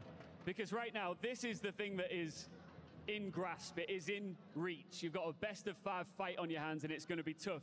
But on top of that, you've got the club championship that is bubbling away in the background. But every club here wants to get their hands on it. You are currently top of the leaderboard on 1,550 points. You've obviously had solid displays here in League, in Valorant and Apex as well. How much do you want it? I definitely want to win this. At the same time, I also know how great that team is. I'm a huge fan of Shanks. So, you know, I think the big thing is, you know, one good sign, though, that I saw, I noticed the little triangle has the instructions in Korean, so that's a good sign. So I'm hoping that that's going to bring us good luck. Nothing is granted, everything is earned. And if you do want this trophy, you've got to earn it against AG.AL. What's your prediction, and can you get it done? So I think it's going to be, I think we can definitely do it, but we know they're going to bring their best. So, you know, I'm not one to do predictions, but I feel really good. Team feels really good. They got a lot of sleep, and they had a pretty reasonably healthy diet, which I'm happy about. So, you know, I think it's going to be a great match, and I think it's going to be awesome to watch. The GenG fans are here for it. They are loud and proud and in the building. Anything you want to say to them? All right, so I don't know if you guys can see on broadcast, but the AG.AL team is here, and they are incredible too. No, come on. And they have a drum, so we gotta be really loud over there because they're gonna be very loud. All right, so.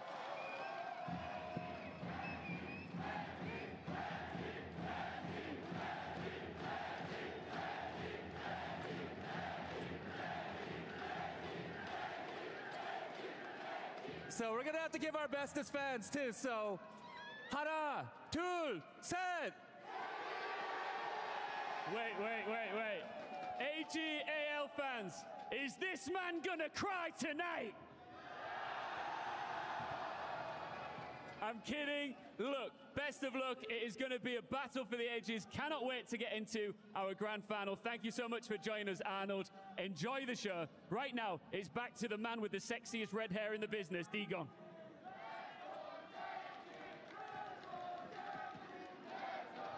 Thank you very much, Ian Chambers. As much as all the fans out there have a lot of noise, maybe some drums, as we welcome everyone back into the studio, we got ourselves a Finn on the desk. He's on in here. Welcome back, Finn. Great cast on the day. You've been all over the place. How's it been for you so far? Thank you. It was a little bit disappointing seeing G2 kind of crumble under the weight of T1, but it's good to be back on the desk, and I'm ready to break down some good old-fashioned Asian team League of Legends action. All right, let's get on to it. LCK versus LPL. Let's start with the MSI back-to-back champions in GenG, as they have been so good off of, like, since maybe the beginning of last year, Valdez. Win percentage in the 90s. It has just been an amazing run to watch based off of a couple of those guys on your screen. Chovy, Cannon. Yeah, I mean, especially internationally, right? It felt like 2024 was where they began to really pick it up. And obviously in MSI, they were able to get it done. World's not quite getting there, but T1 was able to pick up the slack for the LCK. And then obviously this year, big favorites after once again winning MSI. So not a big surprise that a lot of people do have them slated to potentially win this matchup. But it's not as one-sided as you might imagine, as AG.AL are definitely having a good tournament too. Yeah, they've been pretty dang good. Medios, when you look at that roster, I mean, who has stood out to you at the most since the beginning of this tournament here at Esports World Cup? At EWC, I see Keen as the best performer. Granted, they're all doing very well. You know, this is GenG, pretty much the team everyone wants to beat, the team that most people probably, you know, try to copy for their own games and learn from. So, yeah, great team, but I think Keen has kind of had a standout performance. He's playing all kinds of stuff, different play styles, and I don't know if he's had a bad game. No, I don't think so. I mean, he's looking pretty good for the Sony MVP of the tournament. Not locked in yet, because they also have a pretty fantastic, established AD carry and leader, world champion in his own right. It is Ruli. He's standing by right now on the stage with an interview. Hey everyone, this is the pre-match interview for the grand finals between GenG and AG.AL. I got Ruler from GenG, so welcome to the pre-game interview. I'd like to ask that this is going to be your second best of 5 against AG.AL. Last time you guys merely took the win, so what's going to be different today? 일단 룰러 선수 첫 번째 질문으로 일단은 MSI에 이어서 이렇게 두 번째로 또 AG.AL과의 오전제를 또 앞두게 되셨는데 사실 저번에는 조금 타이트한 경기였는데 이번에는 좀 어떤 경기를 좀 예상하시는지 궁금합니다. 이번에도 좀 비슷하게 타이트한 경기가 나올 것 같다라고 생각하고 있습니다. Yeah, I think it's going to be a really close match like before. Oh, okay, interesting, because you guys both swept through the EWC competition so far without dropping a single series, might I add, without dropping a single series within the last 23 series. So what is keeping you motivated for you to continue this type of achievement? 이제 이번 EWC를 포함해서 지금까지 국제전 23연승을 또 달리고 계신데 이렇게 지금 지금 연승을 이렇게 달리고 계시는 이유가 좀 뭘까요? 일단 저를 비롯해서 저희 모든 팀원들이 다 이기고 싶다라는 그런 열망이 좀 많이 있어서 계속 더 발전하고 싶어하는 그런 것도 많이 있고요. 그래서 이렇게 연승을 할 수 있지 않았나 싶습니다. I mean, we're fully motivated, and I think we're trying to do better as game after game. I think that's the greatest reason that we're getting a win streak. Thank you so much. That's going to be all for now, and best of luck. Thank you very much, Kitty, as is another fantastic interview, as it has been all tournament long. Maddox with the translations, and then Ruler there. They've just been so poised and answered every question so far in 2025. It has been so fun to watch this team here, Valdez.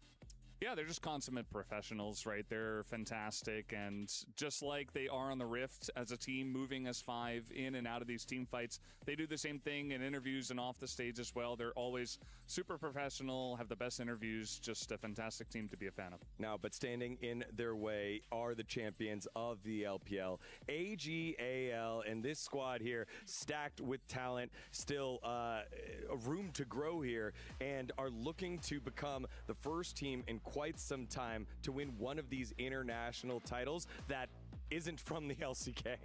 I mean, this team has just bulldozed through this tournament, and you know, I came into this tournament and I wanted to highlight how beautifully they play team fighting. I can't shut up about it. Yeah, you keep talking about it. The flanks. I was ready for it to come into fruition against T1, but they just stomped them 2 games in a row. I didn't even get to show those beautiful team fights, and I feel like they've just been so dominant. That's the man I'm looking at. Tarzan has just had such a standout tournament. Him and Flandre for me has just, they've gone super saiyan. I don't know what's happened with them. They are just monsters at this tournament. They're stomping a lane, consistently getting advantages and snowballing it masterfully. Yeah, Meteos, it's been so much good decision-making from Tarzan to stifle opposing junglers and then just give that lane advantage by fake ganks that could potentially be there, and then the lanes start to fall behind. Yeah, I think Tarzan's been great at this tournament. Maybe the best performing jungler, because although GenG's in the finals as well and Canyon's very good, he hasn't looked quite as untouchable as he normally does. You know, the game against G2 where they lost, he was kind of playing a little loose, a little bit silly. Whereas I feel like Tarzan has just been completely locked in the whole time. He took out T1, and he's doing a really good job with these aggressive early game junglers and just pressuring the entire map, not making a lot of mistakes, and yeah, just getting his team huge leads. Yeah, you got to see on that bracket, they are the slayer of the LCK, and they've got one team to go. They beat the number 3 seed in Hanwha Life Esports earlier. Then we got to see them dismantle T1, and now standing in their way is the final hope for the LCK in GenG. It is a step up for them, but they've taken every step so deftly and are looking to do so to etch their name into the totem for 2025 for the Esports World Cup and get that special notation, the Champion Slayer, after defeating T1, who were the current reigning title defenders of League of Legends here at the Esports World Cup. It's been on the back of that man, Tarzan. Is this the exact comp that T1 just played today? Yeah, right? I think T1 just copied their homework. Whoa. No way. Who would have guessed that? Teams look at other teams and scout from there. We have 2.5 minutes left on in here. Another lane that has been so good for AG.AL has been the top lane. Flandre, back-to-back Sony MVPs of the day in the last 2 days. Yeah, well, Meteos is really praising Keen, and I think these are, in my opinion, the best two top laners in the world right now in terms of their playing style. I feel like Flandre against Thoran yesterday, and in general, even against Zeus, he just showed that he is just outclassing them individually, macro, fundamentally, on every single thing in the game. I just love the fact that he has these pocket picks like the Yorick that you have to respect in draft. He has the Sion that is so capable of playing, and also the Aurora, the lane dominant kind of team fighting style. He just does everything so well. He's a jack of all trades, master of all. Yeah, and I love that because when you take a look at the names of the top laners that are here, you have Bin, you had Zeus, you had Doran as well, you had Broken Blade, you go up and down the list. It's like, wow, this is a pretty stacked role, and he has been on top. So Valdez, when you think about that, how do you feel like Keen versus Flandre could match up going into this grand finals, especially best of 5 Fearless as well? I mean, for me, it just feels like, especially in these tournaments where you get through a couple of fast best of 3s into a best of 5 towards the end, it's like, it's all about momentum, right? And mental state. I feel like right now, AG.AL still have the advantage there over any other team, right? They have rolled over everybody, and they played a lot of games as well, and they just look more dominant than anyone else. And so while Keen is a very strong top laner, I do wonder about how he'll deal with that momentum coming through the top and jungle of AG.AL. All right, final thoughts here before we start wrapping up and sending it to the stage for the finals. I just saw Flandre's KDA, 18.5 KDA for a top laner. What is this man doing? I need to get on some of that because that is incredible. What a fucking standout. All right, time for predictions. Meteos, let's start with you. Which way are you going in this best of 5 grand finals in 2025? It's a really close one. I could see either team taking it, but I'm going to go with GenG. They've just been too good. They're on the hottest streak I've seen in a long time, and I don't know. I think they just have the momentum. 20 seconds, Valdez. 3-2 GenG. I got to go with my boys. I think they're going to do it again. Final thoughts here, Finn. AG.AL, I think they got it. I think their form is just immaculate. I believe in them. The best team in the world, back-to-back MSI champion. GenG are on a trophy run, but the LPL looking for revenge and trying to etch their name in the history books. It is AG.AL. It is GenG in the grand finals. GenG just feeling too far ahead this time. They want to be silent, and the title defenders will not return to defend their ground. G2 had killed their chances of another final appearance. They were so close. 进到决赛的话，感觉没什么困难吧，就搞好我们自己的状态和心态就行。我们上次输给GenG之后，我们复盘了好久了，然后这次我们会不一样的，你们也小心一点。 첫날 2대0으로 이겨서 깔끔하게 넘어갔고 근데 이제 다음날 2일차 때 2대1로 조금 힘들게 이겼던 부분이 있었는데 그래도 이긴 거에 대해선 나쁘지 않게 생각을 하고 있습니다. 打GenG重要的话就是打好我们前期吧，然后中期语音的东西也是要小心吧。 제가 AG.AL을 MSI 때 만나서 경기를 한번 했었는데 더 크게 와닿았던 것 같습니다.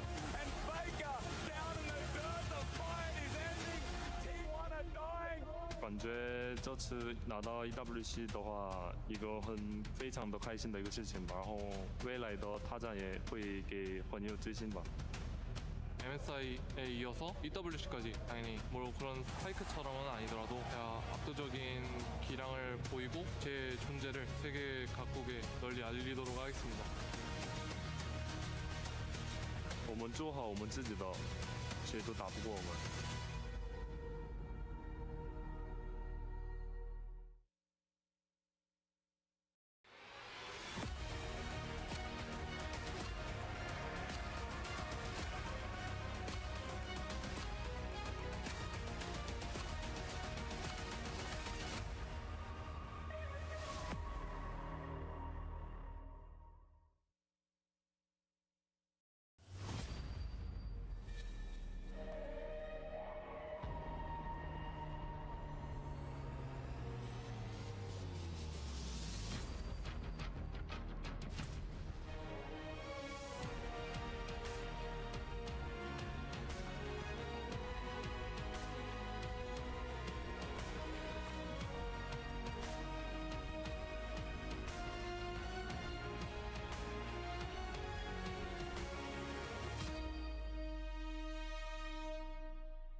Forget favorites. Forget underdog stories. This is a collision of two beasts from the East. Two teams gunning to end each other. Your MSI champions are looking for two international triumphs back to back in a space of a week to show the world they are truly built to win. Their opponents weren't invited here to join the elite. They kicked the door off of its hinges. And now, everybody who doubted them know what they are about. They have taken down tournament titans. Now they are at the grand final of League of Legends at the Esports World Cup. Not to compete, but to conquer. Now, of course, we have a $2 million prize pool. We have club championship points on the line. This trophy, of course. But on top of that, playing on all of these players' mind is our key graveyard. This is where losers reside. It represents heartbreaking losses and monumentous joy for the victors here in Riyadh. Winners win titles. Legends stack them up. Are you guys ready? Are you ready? Dead set on a back-to-back silverware. Please welcome GenG!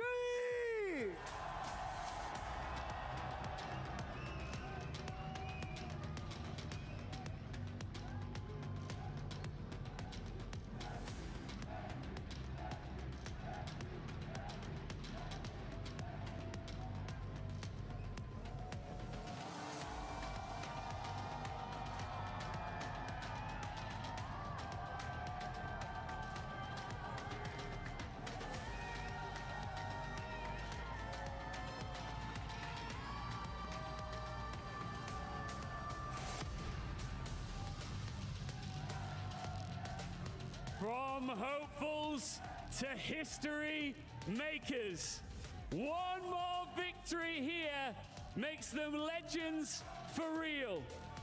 It's AG.AL!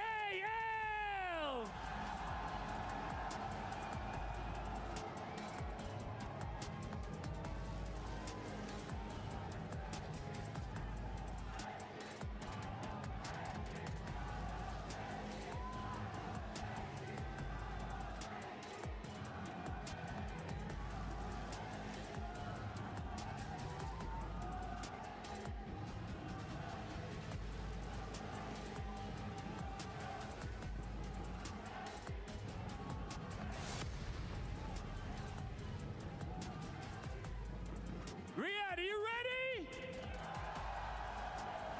Every team fight, every baron, every lane, all led to this moment. The grand final of League of Legends at the Esports World Cup is now.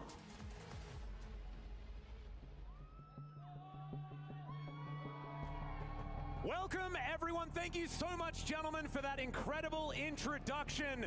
I'm Atlas. I'm joined by Wolf and Valdez here to bring you the grand final. GenG, the #1 seed from Korea, and AG.AL, the #1 seed from the LPL. It could not get better than this, boys. The last time these teams faced off against each other, it went to 5 games. We have told that story so much this year. We had this team fail to defeat both Korean representatives at MSI, but now have the opportunity to take out 3.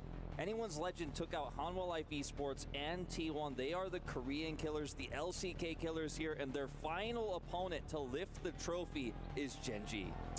It's their best opportunity to do so, and I think they've got a pretty good shot at it. It will be our first Fearless best of 5 of the tournament as well, so we are going to be potentially going the distance. Everybody I talk to says we will be going the distance, and 5 games should not be a big surprise. It's kind of hard to say. AG.AL have been having huge momentum so far at this tournament, but GenG scraping by G2, and after winning MSI, still a big favorite. So who's going to step up tonight is really what matters. One of the big questions we always have for teams, especially from our region of the LCK, is will they hit their peak? Because it feels like, you know, AL are hitting their peak every time, and that's the scary part about this team right now. I think factually, objectively, they have been the most consistent of our teams here at EWC. We have seen some really high highs though from GenG, and at their best, they look amazing. But here we are ready to get into the draft for game number 1. This is the first time, of course, this is going to spice up as we head, hopefully, to 5 games. There has been one series that GenG have taken part in since the road to MSI that hasn't gone all 5 out of like what, 4 best of 5s that they've been. I ljudi moji, konačno je vreme za finale, sat vremena pauze, 17 minuta kasne, pored toga obaraju svetske rekorde, ali to je okej, mora neko i to da radi. Sad ćemo da imamo da li idemo u 5 gameova ili će ovo možda biti brza serija. Zamisli da čekamo sat i po vremena i serija se završi u sat i po. Nije nemoguće, to je ono što ću reći, nije nemoguće. Sim, realno kad pogledaš, AG.AL je baš igrao van svake pameti u polufinalu, znači baš su bili dobri, iskreno. GenG s druge strane, šta znam, mislim, kidali su na MSI-u, malo su bili sporiji na EWC-u, to je definitivno, ali i dalje mislim da su favoriti u ovom matchupu svakako. Da, slažem se. Ja mislim, GenG mi ne deluje toliko kao da ne mogu da izgube. Samo mi deluje da, pošto imaju toliko talentovane igrače, da u svakoj seriji neko pop-offuje onda kada treba. Bilo da je Chovy, bilo da je Keen, da je Canyon, Ruler, nebitno. I onda da dobiju na kraju krajeva. Tako da, ne znam, nisam siguran kako da ih, i dalje ih retujem kao najbolji tim, ali mislim da mogu da izgube. Da, mislim, ako pričamo o putu do finala, GenG je došao tako što je pobedio G2 2-1, AG.AL je došao tako što je, iskreno, prelomio T1. Ono nije bilo ni blizu, ono je bilo 2-0 i bukvalno ni blizu. Da.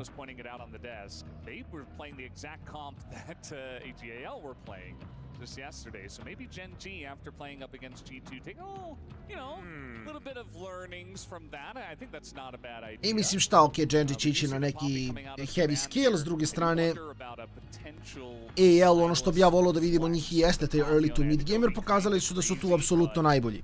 Something to think about. We just saw Faker playing the Silas to an amazing degree, and with Alistair picked here for Kyle. Could be a consideration. I'm not expecting it though. Ali mi svakako možemo da očekujemo dobru seriju. To je najbolje. To je sigurno. Mislim, dva drugačija stila. To je definitivno. Mislim, opet GenG može da proba da se prilagodi, može da proba da igra early, ali mislim da GenG, znajući da su GenG samo će igrati svoju igru i reći ne, AG.AL mora nama da se prilagodi. Best of 5 je, nije best of 3, tako da definitivno mislim da i tu GenG-u onako mala prednost, jer šta god da se dogodi imaju vremena da se prilagode, tako da vidjet ćemo kako će proći.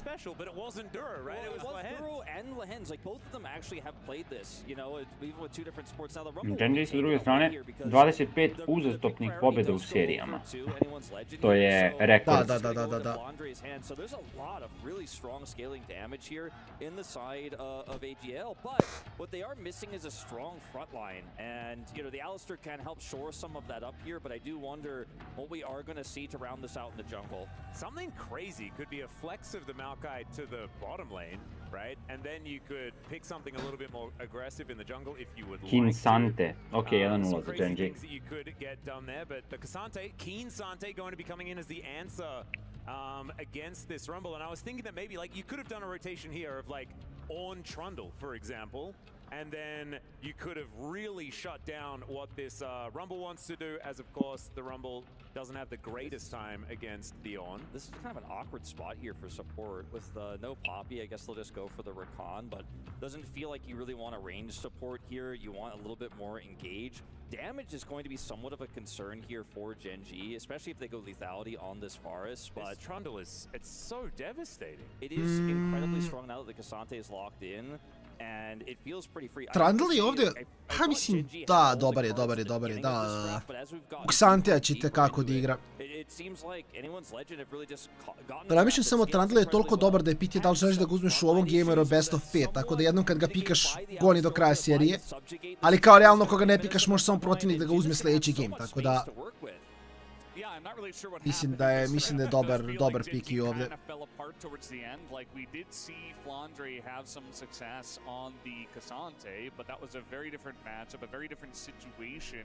In that game, and yes, Keen Sante is something of legends that we do know over at the LCK, but it's not the GenG je full AD, ali AL nema nekog beefcakea, nema nekog tanka baš. With just Maokai, you might not be having enough, but yeah, that Trundle, I think that's the big one we were looking for on the side of AG.AL. That really is like the nail in the coffin for the AG.AL win in the draft. I think GenG are really going to have to control space on objectives because I think it is going to be a lethality Varus. You know, I think on hit isn't necessarily going to cut it here. You're up against a mostly squishy composition. Mislim da je svaki Trundlov build sada sa Trinityjem. Razmišljam da li jedan ide Iceborne Gauntlet prvi. I just don't think you're winning any fight like that. It's just going to be too tough. Cassante isn't going to be doing damage. His frontlining for a Varus really only in terms of that DPS. The Yone can get a lot done if those ults are clean. The Maokai could set that up, but I think map control and objective control has to be maintained, especially in the mid game. Yeah, I also think that winning out in lanes is going to be pretty important here for GenG. Top lane is, like you say, going to be so incredibly tough, but mid jungle could be somewhere that they can attack, but already... Ne znam, očekujem će nam prvi game svako dosta reći. Realno gledano kako krene prva partija, mislim će tako da se snowballa. Ekipa koja nametne svoj tempo, mislim će da onako odluči dosta. Ako vidimo da je early game Stomp i da AL možda gazi, mislim da lagano uzimaju seriju. Ako vidimo da GenG može da kontroliše AL u early game, onda mislim ćemo gledati obrnutu situaciju gdje GenG igra cool i smireno do kraja. AL onda pokušava nekako da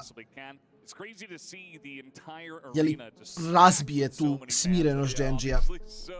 Excited for this matchup. It's a real treat to get GenG up against AG.AL, especially with AG.AL in their current form. So I'm really looking. Nismo vidjeli da Čovi priziva one demone, tako da možda postoji šansa za AL. Znamo da kada Faker krcne vrat, kada Čovi poziva demone, to su to odmah možemo da upišemo pobjedu. To je istina, to je istina. Lock the Yone down. So I'm curious how much value in team fights the Trundle can get. Sure, you could, again, if there's no summoners on the Varus, if he's playing... Jesi uspeo uopšte da odremaš malo?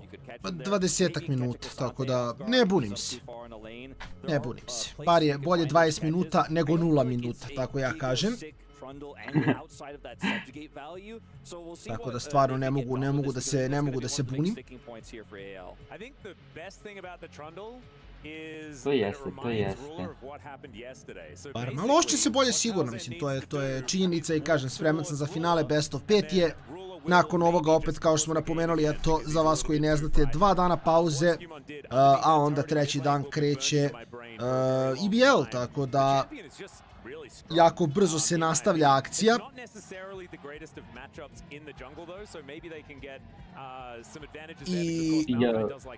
I kaži. Jel se zna kad počinje EBL vremenski? Ne, još uvijek, okej. Mislim da je verovatno od 7, ali to ću ti puciti na Discordu. Dobro, da. I think Canyon's still very good on this pick, and I think it's a fairly easy pick to play in a draft like this. So I'm not worried. I do agree it's not necessarily one he's known for, but one he can play in a finals like this. Well, here we are, ladies and gentlemen. Everything is solved, and we're onto the rift for game number 1 of the Esports World Cup League of Legends Grand Final. It's a best of 5, so make sure you settle in as once again, I believe I spied a rumble in the jungle. There's a few people backstage that are going to be saying that it's not the greatest skin of all time, but they do not have a microphone now. And I can tell everyone, though, that line of pineapples, it's just glorious. It's a good one.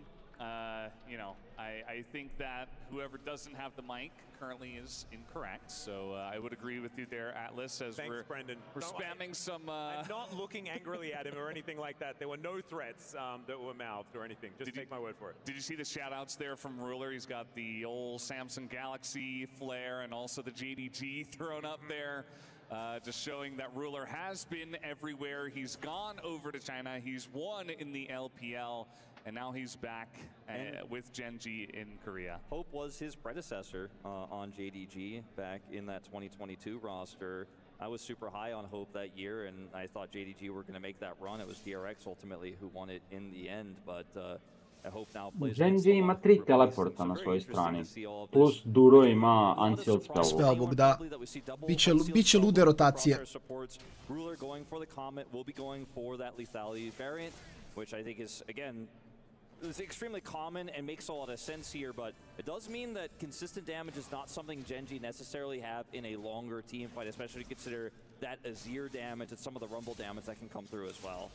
You know what I really like about Chovy here on Yone in Game 1 is I feel like this is his stomp champ, you know? It's like he picks it when he wants to send a message. Like, he has done it to so many mid laners in the LCK and internationally on this champion. Obviously, it's very strong nowadays, so that's another good reason. But I feel like in terms of that, you know, trying to get into their heads, if you have a really good game on Yone and you're Chovy right from Game 1, I think you're going to be sending a great message. Well, let's see how it is going to go. Already playing pretty aggressively in the lane as Shanks holding on to things. We'll get knocked up here momentarily. But it is just get as many minions as you possibly can and try not to trade your entire health bar for it, as Keen is going to be able to find a cute little Q here. So far, feels like the lanes are relatively neutral outside of bottom side where the push seems to belong to anyone's legend. It's good to see things starting off real close. Chovy looking aggressively here, just going to hang out on the edge of that turret shot. Those are the kind of plays you have to make, like you were talking about, Atlas, where you get the minions you can, you get the trades you can. Otherwise, a tough matchup to play is Duro. Duro going to spot that he went home. Does mean that Kyle does have to walk as far away. Wow, oni prave jako early rotaciju na top. I mean, desync backs really matter though when you're trying to go for a lane swap like this. And this is going to hurt the pacing here. True. Maybe now it's just going to be a top situation.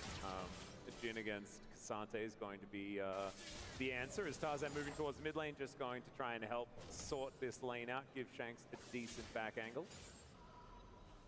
A mislim da kaže AG.AL samo želi da nametne tempo.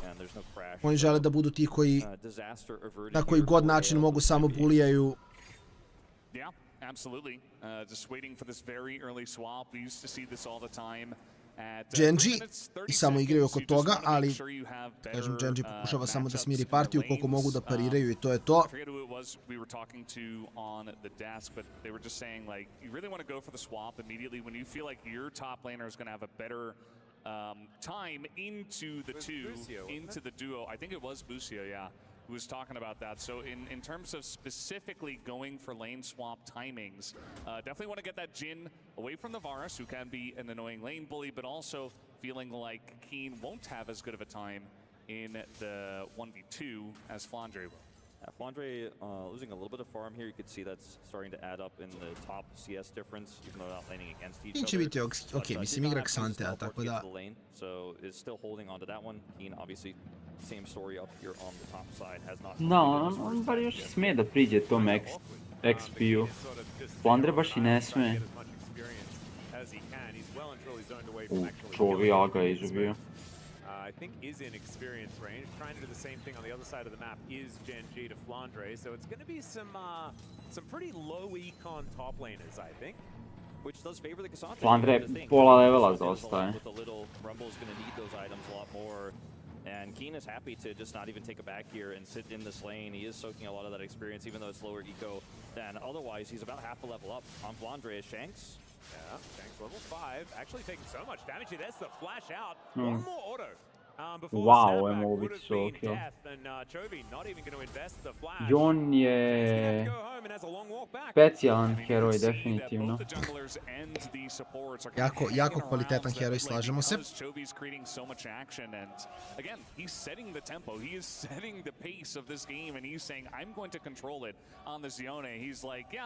Melee into range, doesn't matter. I'm playing Yone, it's OP. I'm going to win the trades. I'm going to have my team there to support me so I can continue to put on that pressure and essentially just do whatever I want is what Chovy is saying. Yeah. We're having a swap back here. It looks like Keen's going to TP bot. Looks like they're going to maintain that lane into the Keen Sante here. The teleports will be traded. In fact, actually, Flandre, I was looking at this thinking he was going to just TP back in, but the wave state on the top side means he doesn't have to, so he's actually going to maintain teleport advantage over Keen, who had to go down there and catch that wave as it was being pushed in very quickly there. So he barely gets the back off top side there with that wave and goes straight to the bottom lane.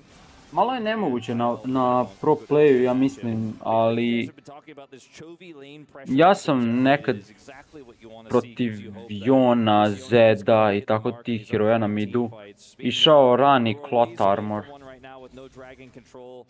Bar malo damage-a, mislim, ali teško je na pro playu zato što hoćeš da hituješ te spike-ove sa itemima. 300 golda je dosta da se samo baci tako bez veze. No, to je legitimno, to je legitimno.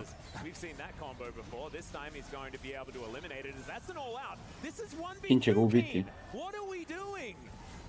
This guy's absolutely insane, but he's getting away with it, absolutely.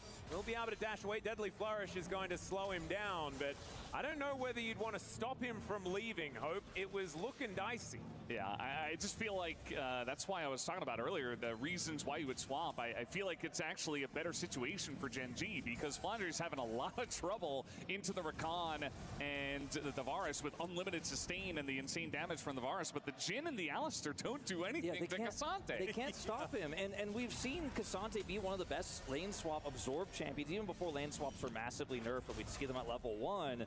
This was Keen's life for like a year, right? And he's winning it this time. He's got so much practice with this, and the Lethality Varus with the Dirk in hand here is just going to smash Flandre there on the top side. The sustain you mentioned from those Rakan Qs is going to come through, and so they get to steal some of the jungle away, set up some of those deep wards there on the top side of the map. But GenG, control of both sides of the map right now feels fantastic as Grubs have spawned.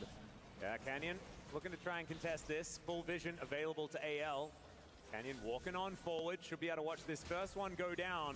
We'll see whether that's all AL can get, although they are still in this pit. 4 versus 3 for the moment. Pop mora da se pazi. Over there, Flandre, level 7, does have equalizer at the ready. This is a dangerous Da, je, ne znam kako mogu da biju to. as Ruler throws out the ulti. It's going to be met with Tarzan's flash and really speed ran the curtains there.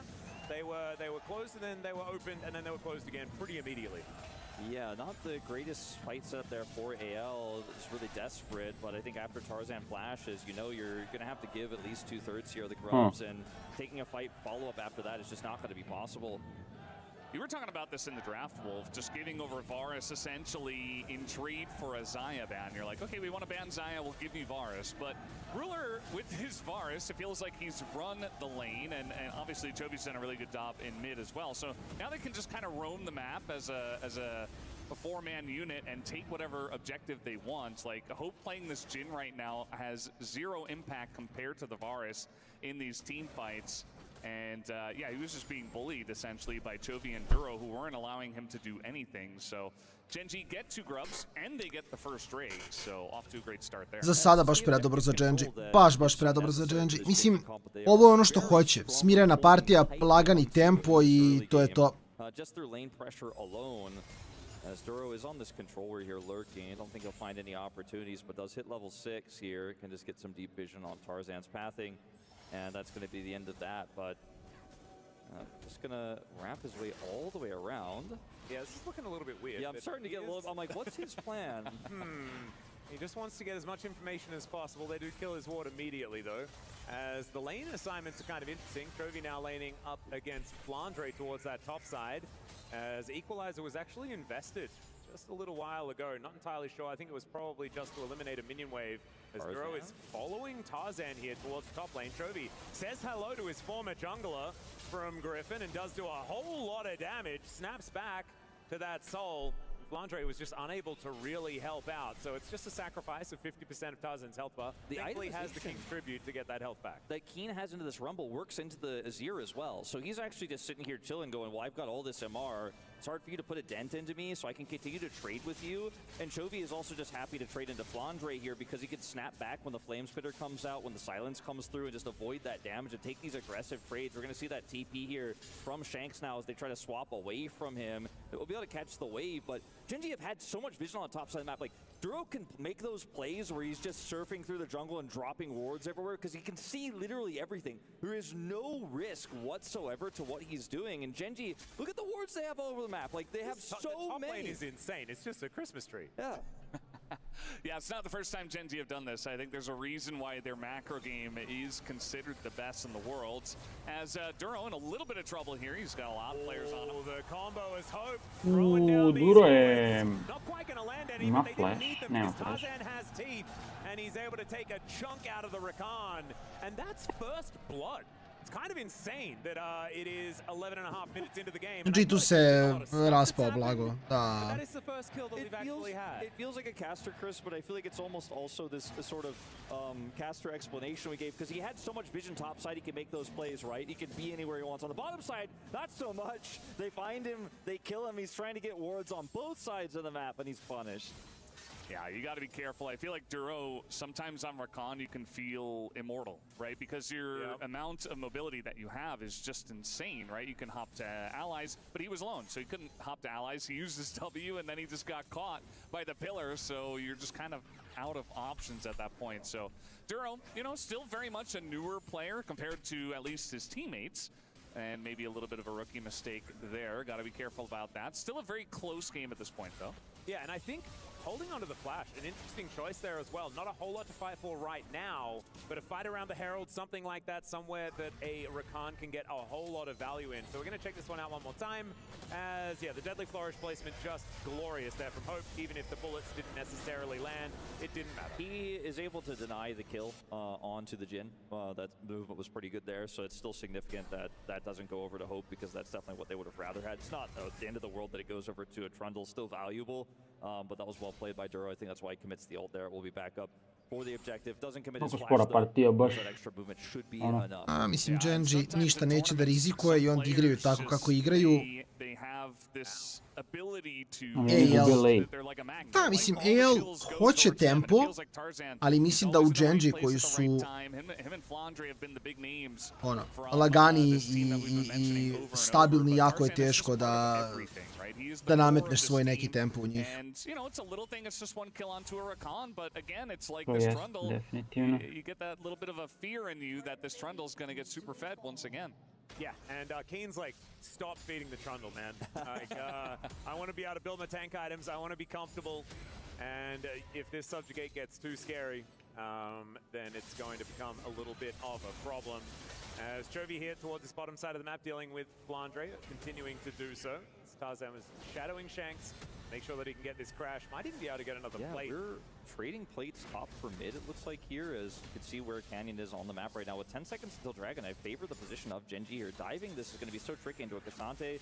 Flandre's is going to equalize here, but that should be a free Dragon. Let's see if King can survive, because Subjugate will come through, but he's still Cassante, he's still got Flash. Yeah, let's see whether Showmaker's going to be talking about this one. 3 versus 1 is dangerous. He gets the all out, and he uses that to leave. Unfortunately, he brought Tarzan with him, and that guy is real scary and can put pillars up that wreck your day. Oh. That is exactly what happens. Nice try za Kino, samo što su možda teo da izvuče Azira, a ne Trundla. I think that might be a price that's a little bit too big to pay here for GenG.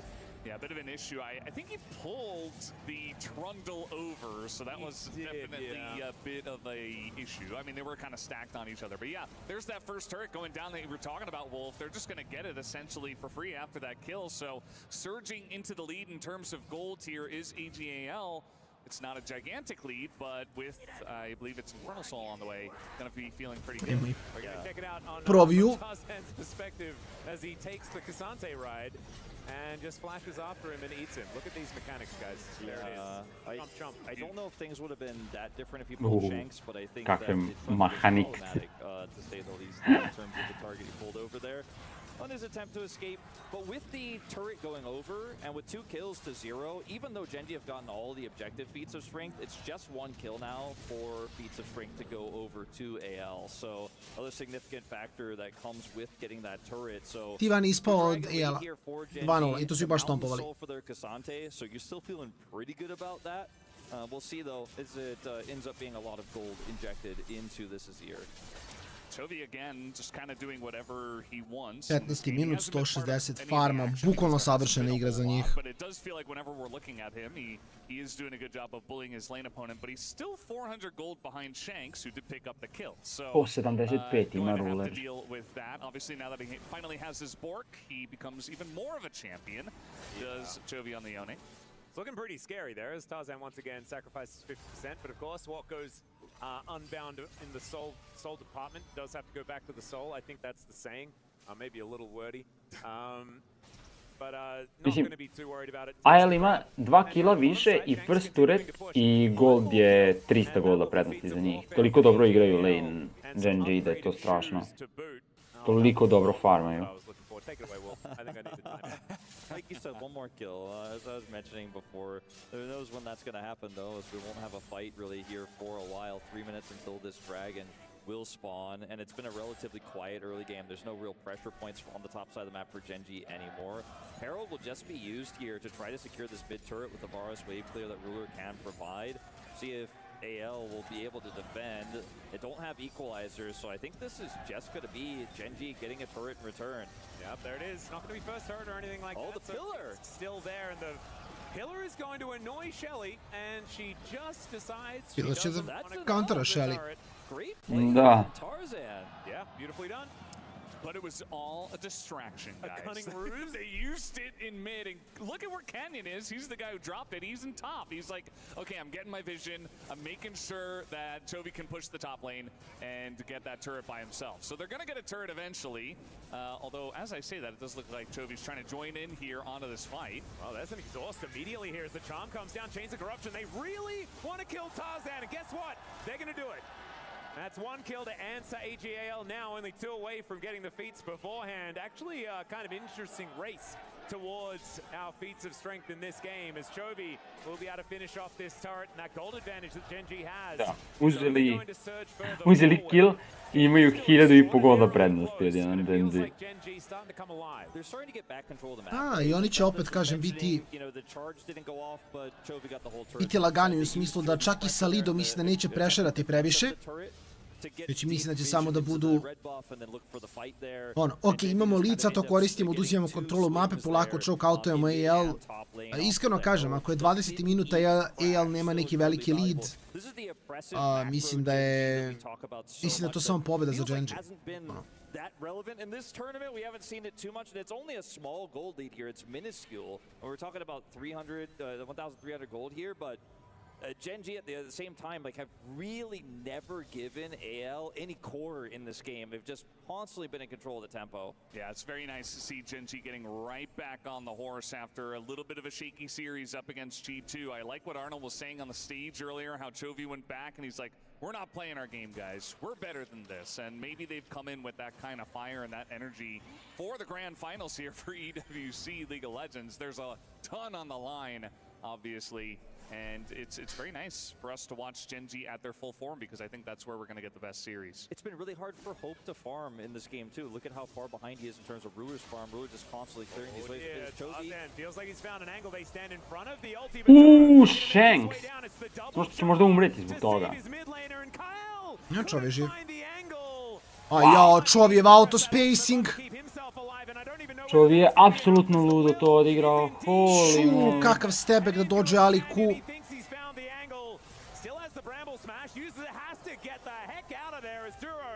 Ti su se vi živi dalje.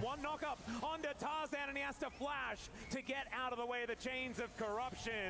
Keen's found his way in to see what the heck's going on, but he's a little bit late as GenG, they take the one kill and they look to answer it with a dragon. This is such an important time, and we got the dragon up, we got the Otacon up right here, and they massively overextend to try to kill Chovy, who is Yone with flash. They're not able to do so, and AG.AL don't have their jungler. Oh, the curtain Andrej mora baciti ulti jednom trenutku.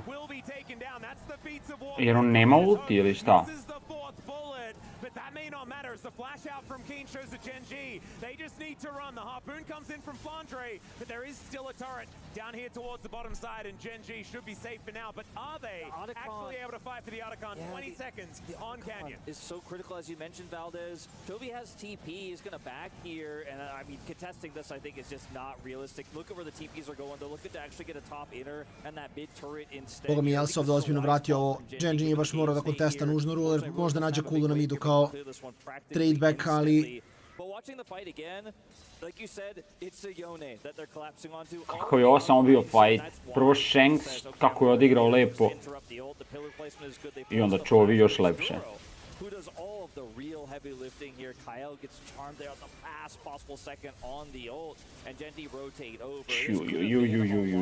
Kakve mehanike imaju. Play from Duro isn't as crisp. Yeah, absolutely. I mean, Duro's there. I feel like AG.AL, though, the only way they get Chovy is if nobody's there and it's a 3-on-1, so a bit of a low probability look, potentially. Does not work out for them. I guess towards the end of it all, it kind of does, because they do get that Otacon, but it is a third Drake here for GenG, and that could be potential Mountain Soul on the way here in 3.5 minutes. Yeah, and they do end up getting that damage done to the turret here on the top side. Okay, it was a little bit less damage than I expected. It was hidden there by the Rumble Porch, but I thought they got like half of it. Mid turret did go down, though. Ruler was able to clear that one up, so they went for the double TP play there. They were able to get a lot of map control on the top side after this. But I think the Mountain Soul point is incredibly valuable with the lead that you already have here as GenG. And Keen is just going to be such a monster in this game. Not to mention the fact that he built the Force of Nature. Yeah, that's so rare. That really, really interesting. Because, yeah, we don't see this item ever. But it's actually kind of good into the Rumble and the Azir. Of course, a lot of little magic damage happening all the time is how you stack it up real fast. It's not necessarily like the best statted magic resist item, but if you're ever going to build it, this seems like the place to do so. And having movement speed is always underrated, so maybe Keen is onto something here as he's a little bit above half health for the minute. GenG here clearing out vision where they can and setting up for a dragon that isn't spawning for another 2.5 minutes. Could just be to make sure that they can get this outer ring of turrets. I mean, look at the vision they have on the top side. Still, Atlas, like, they have vision and the control ward there, the entry to the Krugs. They have deep vision there behind the red buff. Like, everything that Tarzan is doing is known. Like, they could see him here as he rotates through his jungle. So Ruler backs up, lets the wave push in mid. They get that bottom outer turret. Chovy can continue to pressure onto Shanks. And they just are trading like, okay, when you guys are clear on that vision top side, we got the vision bottom. By the time you come to deal with that bottom vision, we're going to put that pressure back up top side. And this has kind of been the rinse repeat during these downtimes between objectives we've seen from GenG. I've got a theory. Yeah? All right. So what if AG.AL are actually giving up Mountain Soul because it'll give more defensive stats over to GenG, so it doesn't matter who Tarzan subjugates. He's going to get Šta priča ovaj kasni? A, šta priča? Šta on priča? Ne. I think Ne. if you Yeah, if you give me like a 10-page paper by tomorrow on that, I'll consider your theory. You know what? I think Jeste fora u jednu ruku, ali bilo bi... Sigurno ne rade to zato. Da, sigurno, da, tako je. Ali da rade, bilo bi zapravo fora. Ono kao, okej, damo vam namerno stetove da Tranvo može da ultuje bilo koga kao. Samo što nisu čak ni flat stetovi, nego su procenti, tako da... Procenti koji ne rade na herojima koji nemaju builds defajtene. To jest, samo ti daju premalo. Da, tako da, ono, super dobit će 3 armora, okej, kao. certainly a lot of little things going their way bit by bit in this game. We do have the Baron about to spawn, but I think this game just a bit too close, and obviously the Mountain Drake is going to be the more important objective right now in about 20 seconds. Like I said before in the draft, like GenG can never let objective control go. Like they always have to be the ones who are defensively set up on it, sieged up on it, and they just always have been. Like every single time. And I mean, once again, this Maokai could just keep everyone at distance, and AL have just been sitting back, losing vision, and letting GenG run the map, and that is just going to continue here. And when Ruler has this much vision to work with, and it's so hard to collapse on, look at how much damage he can do poke-wise here in the neutral. He just sits back and free fires, and Chovy can start the Dragon up by himself, and good luck crossing that Nature's Grasp. And Ruler has been getting every advantage from the leads that GenG have put together. He has the biggest lead in the game. Look at Duro. This Mountain Soul is... No, AL trolio da game, ja ne mogu ništa ovdje da rade. Free Mountain, mrtav, nije Kyle mrtav, jeste mrtav Kyle, nije mrtav Kyle. Ne žele da taneluju ni Alistera pod ultom jer znaju koliko je bitnija ta desna strana. And now GenG are one step closer to immortality in this game. You know, there's not a lot of things that are free in life, but that Mountain Drake, that Mountain Soul Ovaj game je gotov. free for GenG. They had immense vision control. There was no entry for AG.AL at all. The Maokai they had to run into with all the treants, it was just way too much for them. They had a Cassante blocking the entrance. They had a Nature's Grasp at the ready. They had Chains of Corruption, which didn't land. They had Duro on the angle, so he can set up a charm to deny any entry. You were just never going to get close. And by the way, the whole time, Ruler is just chucking damage at you while you were considering how you're going to approach. He just hits you again, again, again. 3-item lethality. Varus, 2,000 gold ahead of his opposition. And GenG just hunkered down and said, that's mine. 4 Drakes to 0 in this one. And even though Otacon went over, it's a relatively low pedal game. Šta Hope builduje sljedeće? Last Whisper? On his opposition here in Shanks, it feels like GenG are the ones who are holding the Otacon. And as far as, you know, the satisfaction of this game for those of us that really don't like Jin, it's really up there. I'm not going to lie to you. It's been a tough one here for Hopus Chovy going aggressive. He can snap back Tarzan once again down to 50%. That has been Chovy's hobby so far this game, and even going further and further. Keen on a ward, but that is not a sight that AL wanted to see. This Baron down so low, but that pulverizes is amazing. And Tarzan flashes in and ukrao je. Can they keep themselves alive though? That's the question. As Tarzan utilizing that subjugate to keep him alive for an extra 40 odd seconds maybe. Keen diving on forward. The Emperor's Divide connects. Ja, Shanks. As the all out to bring hope to the death chamber. Doesn't quite work out just yet. Although Chovy Dobro, mora neko da sačuva Barona, za ne? Okej su. Uzeo je... Da. Imaju flank. Ali je Tarzan izvukao tu.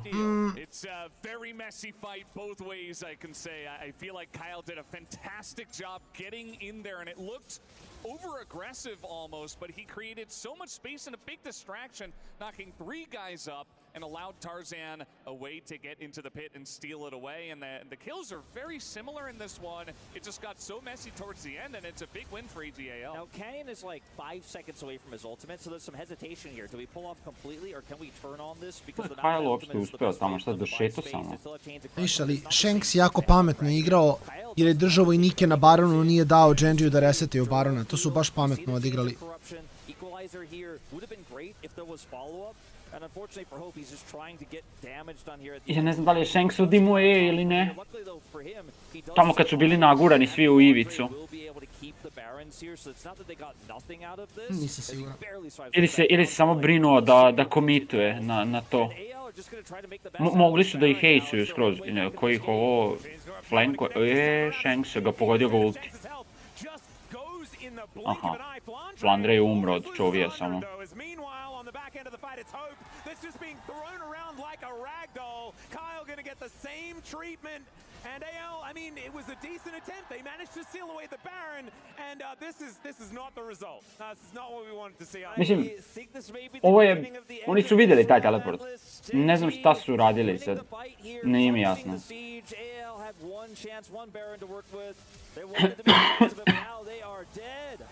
Andre je mrtav. Žbarona I dalje si dunt. To that of what we saw at MSI. This time GenG able to deal with it, and they're looking to push through and take game number 1. Shanks going down low as there is the attempt to knock up from Duro. It is going to get the Zonya's out of Shanks, but Keen is just having the time of his life, manages to take down the Azir and Chains of Corruption flying around, and they can go to Narnia. They don't need that to do the damage. Timovi samo imaju jedan jako veliki problem u tome što GenG ne gubi lane. I onda ti moraš da igraš onaj stari kineski način da samo konstantno fajtaš I to je to kao. Jer ti izađeš iz lane-a sa 2000 golda zaostaješ. Da.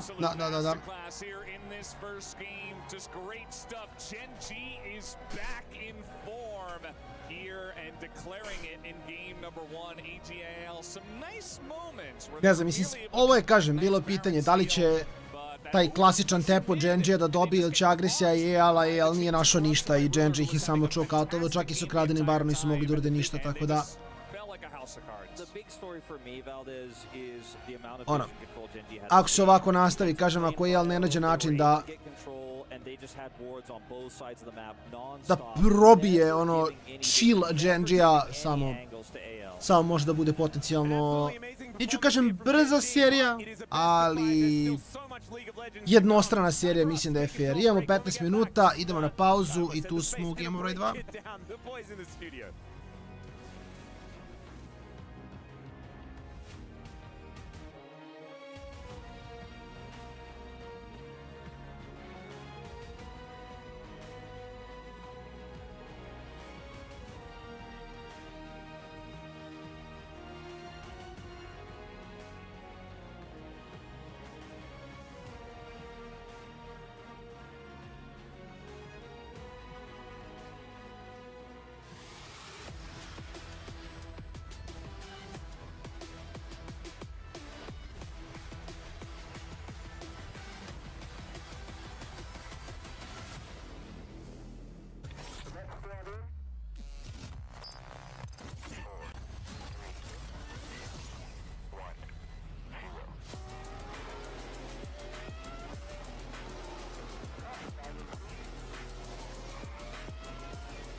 started playing the game seriously at around season 6, and jungle was the strongest role at the time. Feels good to be better than your opponents. 그때 제가 정글러를 했었을 때 가장 티어가 높게 나왔어가지고 그 길을 좀 갔었던 것 같습니다. I hated jungle players, so I just became one. Desperation, I think. You just get flamed for everyone's mistake. Like you're just escape bullet to everyone.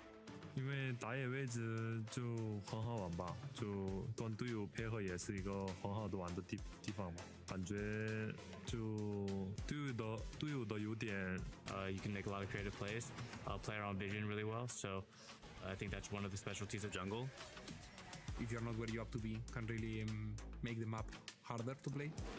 그래서 그냥 제 자신을 믿고 그냥 제 플레이를 하는 것 같습니다. You should generally know like how to play the map, what you want your teammates to do, not just what you want to do. 정글러가 맡는 책임 같은 경우에는 아무래도 이제 오브젝트 관련해서는 정글이 관련이 제일 많다 보니까 그런 부분들에 있어서 책임감을 가지고 또 오더도 내리고 약간 그런 게 중요하지 않을까 싶습니다. Until then, it's your responsibility.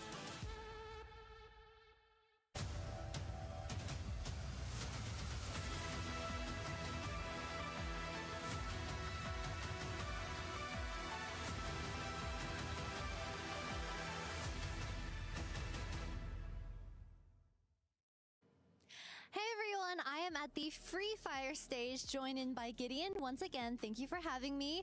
Tell me more about what's happening today, because I heard it's the grand finals. Yes, so the grand finals is going to be crazy. We have 12 teams looking to battle for one championship spot to be the winners of the entire tournament. And I mean, even yesterday, right? They got a bunch of points just to try and give them a head start for today. So some people are coming in with an advantage. Oh, well, talking about advantages, yesterday we also had our semifinals, and going into the championship weekend, we have our grand finals from League of Legends between AG.AL and GenG 2. So tell me more about what's going to be happening today. Well, today, these 12 teams and some really big organizations are looking to try and get that top spot, of course. More importantly, money is on the line. Everybody wants to be that champion. We've got $1 million worth of prize pool to kind of spread around the block, but hopefully I'm looking for at least one team from Latam all the way from Brazil to win it all. Ooh, Latin America stepping up. Thank you so much for joining us, Gideon, and I can't wait to see what plays out over at the Free Fire stage. Thank you very much, Kitiata Grande, as it is a big, big weekend, not only here in League, but across the Esports World Cup ecosystem, as there are many championship points on the line across two different titles here at League and at Free Fire. As we take a look at the EWC Club Championship presented by STC. We already know that Team Vitality is on the mark at the top with 1,700 points, thanks to their win over at the MLBB Women's Invitational, but right there, right behind it, is GenG at 1,550 and has a chance to climb up the leaderboards, as well as AG.AL after we had the opportunity to talk to Mr. Eddie Chen for AG.AL. They have 9 different titles that they're participating in, and a win here would do wonders. Welcome back to the Esports World Cup presenting League of Legends. It is game 1 in the books. GenG over AG.AL 1-0 in our best of 5 grand finals. Digon here alongside Medios and Finn to break it all down here. And this one was a methodical game of League of Legends. Plays right into the hands of GenG, Medios. Yeah, this is pretty much what GenG is known for, just having a very slow, not very volatile game, very controlled. They just basically stack dragons on cooldown. AG wasn't really able to contest any of them. Even when it came down to the soul, GenG just got the dragon soul without having to fight for it, which I thought was pretty interesting. I think it just comes down to their really good macro and just their tempo being able to set up, and AG just wasn't ready for it. Finn, this is our first best of 5, so we know that the draft is going to, continue to evolve over time, but it felt like this was a draft won by a certain team here, in your opinion. I mean, I really like GenG's draft, and a little bit of a question mark from me regarding AL's choices. I feel like GenG got everything they are known to do. Really, the biggest question mark for me was that Varus being given over to Ruler, and together with that Maokai, that poke with the Maokai Varus combined with the 2 bouncers of Cassandra and Alistar makes it really, really hard to retake areas that are controlled by GenG. And as we all know, GenG loves pushing out those lanes, securing that deep vision and controlling the river, and this just plays right into their kind of identity, the magnum opus that they do all the time over at the LCK and globally, and they just know it so well, and it felt like AL, AG didn't really draft good answers into this playstyle. So there was 3-2 for the longest time here, and then we finally got some more scraps that led to kills. First highlight here, Otacon. The Otacon setup was a big part as we take a look at this fight.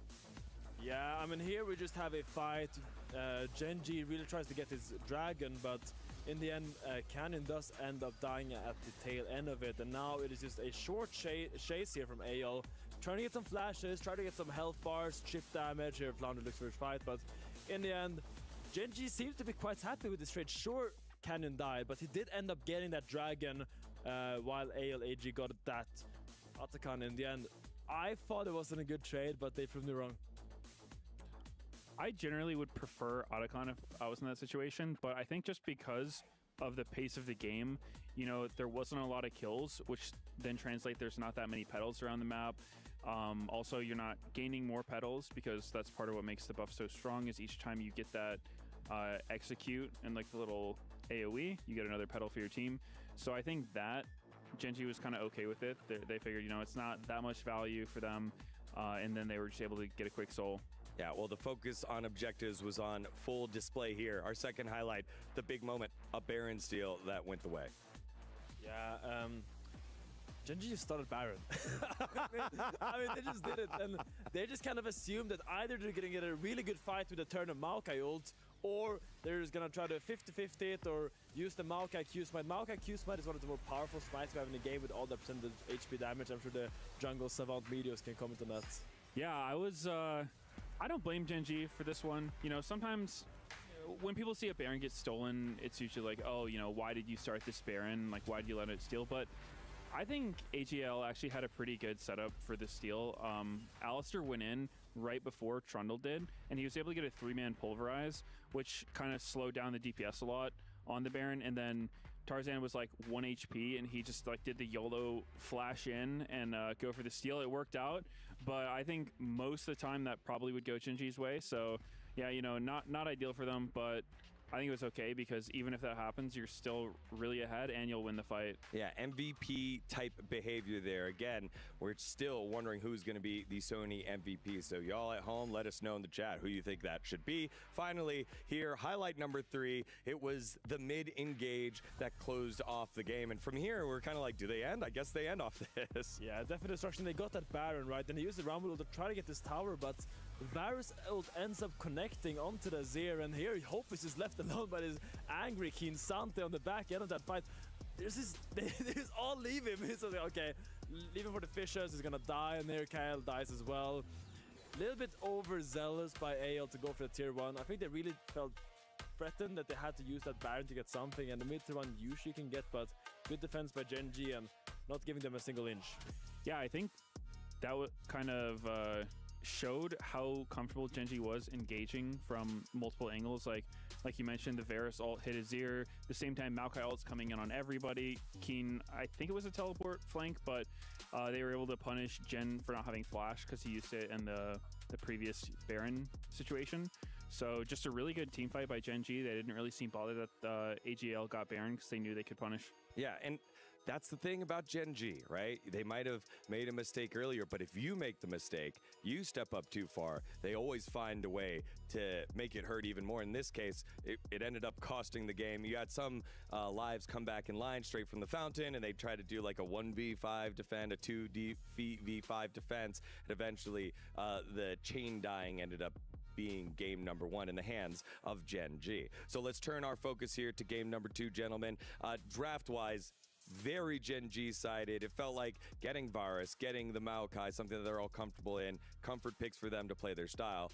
That's not the game plan here for AG.AL as they now shift on over to the blue side, Finn. Yeah, man, I feel like AG.AL, they really thrive when they can just take fights, no matter, like, I think they thrive when all of the players, or at least most of the players in the team, can kind of start fights, get them going. It felt like they were kind of running into the wall that was GenG. They were like banging on it, but they just couldn't really get any progress, and I would love to see a little bit more proactiveness balance in their draft, give them like some more skirmish-heavy champions, try to include Flandre more. He was kind of stuck on his Rumble, he was catching waves in the swaps and couldn't really get into it. Same with Tarzan, he was also, it just felt difficult for them to get a foot in. I would love to see something a bit more engaged, or at least something that really focuses on these team fights, because I think that is where AG can actually beat GenG. Yeah, we saw the top side for AG.AL that game was Rumble, Trundle, Azir, which doesn't really have much hard CC. A lot of the time when people play those top side drafts, we've seen it with Braum, someone who just has really good lockdown, who can keep the other team from being able to kite. And one thing I would be a little bit concerned about for AG.AL is they did actually lose with Trundle, who's one of the strongest early game duelists. And that's kind of a big deal, because I think when you have a matchup between two really good junglers, being able to get the most out of your early game champions is going to be a pretty big deal. So if the Maokai was able to neutralize it, you just have phase rush, you build AP, you're not really a great subjugate target. It's hard for Trundle to really do anything to you. You just kind of avoid him the whole game. You make it so if they face check a bush, they take, 15-20% of their health from a sapling, and it's just super annoying. So I agree. I think AG.AL will probably try to get more engaged in their comp, just some inevitable team fighting champions, maybe stuff that can dive. And I think for them, they'll really try to up the pace of the game, because I think these like slow, low kill games are so much in GenG's favor. Yeah, GenG's not afraid to scrap, but that's not their normal setting. We got to see it on full display here in game number 1. I want to talk about MVP frontrunners here for both squads, right? We did have the steal. We know that Tarzan's had a good run. Flandre has won the daily MVP over the last several days. On the opposite side, Keen has been leading the line. You just brought up Canyon with his itemization in this matchup specifically. Chovy, Duro. You could hear CEO Arnold calling out Duro getting his plaudits. Who do you have as your front runners for both squads here, Finn? This is so difficult, because I think for AG.AL it's been quite easy this tournament. For me, it's been Tarzan and Flandre that really has been the front runners. But when I look over at GenG, it's like, wow. It's really hard to pinpoint one individual in this team. It's such a well-oiled machine. Yeah. And they're all different cogs, and they all twist and turn in their own ways. And it's really hard to highlight individual players. I think for me, it's going to come down to whoever has a standout series now in the finals. And for me, it's a little bit too early to say, but really like what I've seen from Chovy on the own. Really like what I've seen from Duro. And honestly, Keen has had a great tournament as well. It's so hard to say. I think I would have to go with Keen as well. I think he's just looked so solid. As top lane, it can be hard to have all good performances. Sometimes that's the role where you just get short into the stick. But he's somehow managed to avoid that. Even this game, as Cassante into Rumble, he was able to neutralize the matchup. He was put in a lot of swaps where he, almost got a 1v2 on their bot lane. I think if a few more Qs connected, he would have potentially been able to kill Alistar, or at least force some summoners. So I think he's doing a great job, and yeah, it's just awesome watching him play. Yeah, I know. Just getting to see League of Legends at this level and see that we know how good everyone is. There are no free passes. It's not like, hey, we won't get punished by a stronger team. This is the stronger team. You are getting punished. How do you respond is so fun over and over again. Both these squads getting ready on stage in just a little bit. Should be around 2 minutes, y'all, so hang tight as we buy a little bit more time for the players as they get themselves back on in position for this game number 2. Finn, as a player that's played in playoff series before, what do you do when you reset after the loss, especially in a long series? What is the best way to kind of reset your mental after it's kind of like you don't go out with bang, you go out with a whimper in game number 1. I mean, there's one thing that almost every player does, I think, that has played on this stage. It's just such a common ritual after a game like this is you go to the bathroom. It's the first thing you do. I'm sure Meteos can confirm. You drink so much caffeine and water that just like coffee. You gotta get there fast. And then while you're there, you're thinking about the drafts, like, oh my god, what's been wrong with this game? Oh, this guy griefed me. Oh my god, we gotta change this up. And then you go to your coach and you say, okay, I want to play this side. I want to draft around this. And then it's like, oh, we chose the other side. And you're like, okay, I'm speaking a little bit from experience here, but like in general, it is that you gotta look ahead, right? You gotta think about what went wrong in draft, what can we fix in games, quick fixes. You can't make fundamental changes to your team, but if there are 1 or 2 things that you messed up last game, or 1 or 2 picks that you really need to secure, that's what you hone in on. What can you do and what can't you do? You gotta really focus on what you can do. Yeah, I think from a mentality perspective, something that teams I was on always did was just try to not think about your previous games in the series. on C9, we'd always say, you know, like, okay, just treat it like it's 0-0. Whether you're up 2-0 in a series or down 2-0, you don't really think about it. You think, okay, just focus on one game at a time. Don't worry too much about what's happened. I think with Fearless, there's probably a little bit more to it just because the draft is such a interesting part of the game. I think you're probably thinking about, you know, what's available this next game, what do we want to play, and also what do we want to play into, because any given champion is only going to be available once per series, and it's like, do we want this on our team or do we want to give it to them and then try to counter it? So I think there's a lot going on there that people are probably thinking about, but ultimately you just have to not think about the games beforehand, especially if you lose, because I could see AG.AL being kind of antsy after that last game, right? It was like GenG just sort of choked them out. It didn't seem like they had a lot of opportunities to play the game, which can be really frustrating, but you just have to forget about it, just go into a game with a fresh mind and, you know, play how you know how to play. Yeah, and when I think about last year's tournament in 2024 here at the Esports World Cup compared to this year, it was a 3-1 in the grand finals, T1 over TES. There was no Fearless at that time, so it was still just a lot of trading some of the meta mages in the mid lane and checking out those jungle mid matchups that you just got to perfect, rather than, okay, we have to kind of remember what's gone, figure out what type of composition that we're going to build around these power picks that have been, you know, banned, and now we're going to start letting some go so that they let some go here, Finn. Yeah, but I think that's a big liberty for some players, because I remember one of the most stressful moments as a pro player was those long draft meetings before you played official games. You sat and you went around in circles. This guy wanted to play this guy wanted to ban this, and you just sat there and went around. It's like people never agreed. They never came to a good conclusion. I mean, of course, they do sometimes, but like a lot of the times there was these massive discussions, and at least now in Fearless, you could try something. If that didn't work out, you don't have to worry about it again. You can go on to the next game and really try to look for a fresh start over and over. Like Meteor said, it's all about resetting between the games. It is so true, because you can't linger on the past. You really got to look ahead and just focus on what you can do. That is the most important part, and then you try something different. Yeah, I feel like that's a really good insight there on the Fearless mentality and trying to identify how to fix your problems. It's don't worry about them. Let's set our own pace here, which, as we set the pace, it seems like we are about a minute out from going back to the stage. So a lot of yapping here. Let's do one final reset. 1-0 GenG over AG.AL, the LPL champions, after a game where AG.AL felt muted. They tried to make plays, GenG ready every time. The only kind of little blip on the radar was the Baron steal that went their way. Meteos, what's the key here for game number 2 for either side here? What do you want to see here? I think AG.AL should probably try to get more hard engage, more ways to just get the fight started. And there's a lot of options for that. You know, you could try to get the Vi, something like Nautilus. You could go, there's the Nocturne Oriana combo we've seen, Ornn, Sion even. There's a lot of champions that kind of have these inevitable engage tools that's like, okay, you know, when you press this, the fight's going to start. Let's hope we can win it. So maybe something like that could be good. All right, 5 seconds. What you got here for me, Finn? GenG is keep on doing what you're doing. It's going well. All right, there it is. 1-0 to GenG in this best of 5 grand finals for the 2025 Esports World Cup, presenting League of Legends title. Let's send it on over to the stage to get into game number 2.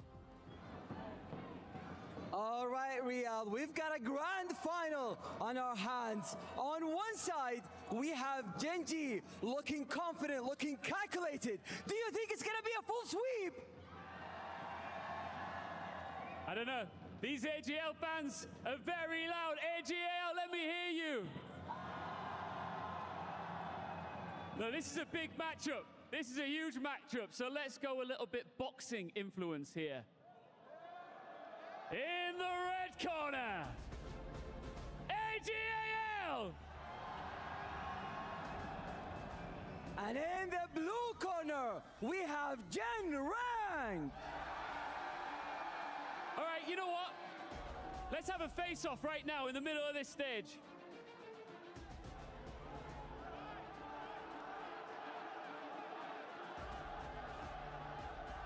Who's gonna take it?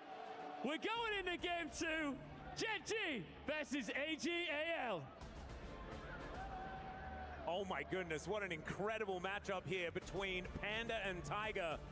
I know if this was, you know, the Wilds, I know where my money would be, but you never really know. You can't count them out. Even though they lost game 1, See how the Pandas are going to perform. Welcome back, guys. We are ready for game number 2. Although maybe like game number 1.5 as we see the result between Tiger and Panda. What do you think, guys? Who takes it? Just given how Tigers and Pandas work, you know, I'm going to have to favor the Tiger. Although, in terms of the two mascots, I think it might be a draw. You know, I feel like they're pretty evenly matched. I thought you were going to say, just give it to the General. Just give it to the General. I mean, game 1 was such a stomp. It's really the onus now on AG.AL to say, okay, we've got blue side now. We're going to have a better draft. We're going to draft more hardened games like Medios was talking about. We're going to lead the pace of this game because game 1, it kind of felt like they were just being dragged along, you know, but GenG got to decide where we were going. I think the Vi is 100% going to be banned by GenG. The Talia stocks are going up. So, you know, Pantheon will probably be the 3rd ban on red side for GenG. And the identity of the draft we'll see here for AG.AL is what I'm most curious about because it does seem like those are the obvious bans right now with what was taken in game 1. The Varus is gone, but otherwise kind of an unusual draft for GenG. So there's the Pantheon. I imagine Vi will be 2nd. We'll see whether the Zaya continues to get banned as well, as that could just be taken away here on the blue side. You have a little bit more flexibility. Instead, the Nico is going to be taken away. Something I've been looking at a lot recently, last couple of days has I been idemo u Game 2. AL na plavoj strani, GenG na crvenoj. Videli smo apsolutnu dominaciju GenG-a u prvom gemu i očekujemo da će verovatno biti nešto slično. AL verovatno želi neki early game stomp, GenG najverovatnije late game skill. Možda neki Smolder ne bi bio loš za njih ovaj game. Može da začovija Smolder neki.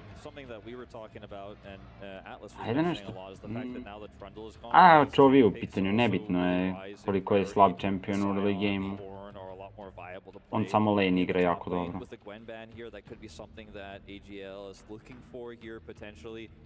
Perhaps in their second rotation. The Talia I was talking about is banned away. Vi is still up though, and I feel like it's so incredibly powerful with so many different types of compositions here. I would be surprised if GenG let AG.AL have it. Yeah, that's certainly a big pick. It hasn't found the same level of success as we've seen for the rest of this year, right? Like Vi has been pretty much permaban status globally until, I guess, MSI, where we saw some smatterings of it. And that's kind of what GenG feel as well. The Wukong is what's going to be taken away from Tarzan here. And will it just be the Vi lock-in? Of course, I think on red side, you feel a little bit better because you can pick a 1-2 punch with the Vi, you know? Like, if they don't take it, then you get Viari, you know? Yeah. And it's just so scary. I feel like it's mandatory because of that, right? You know, you don't want to give GenG that 1-2 punch, and they will take it here straight away. One of the best options. Va je bait pick, za svaku ekipu va je bait pick, stojim iza toga I dalje. Ej, T1 je dobio G2 sa Vi. T1 bi dobio G2 da su Dotu igrali, a ne... A dobro. Za to nisam siguran, ne znam da li si vidio kako Faker igra Stony tenis. Nisam. Pa, bolje je da nisi vidio. Ne ovako, ne ovako.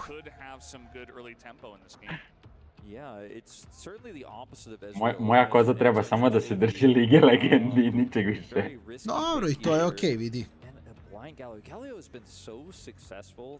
Možda da ima malo vremena da vežba, bio bi bolji. Šta će? To jeste.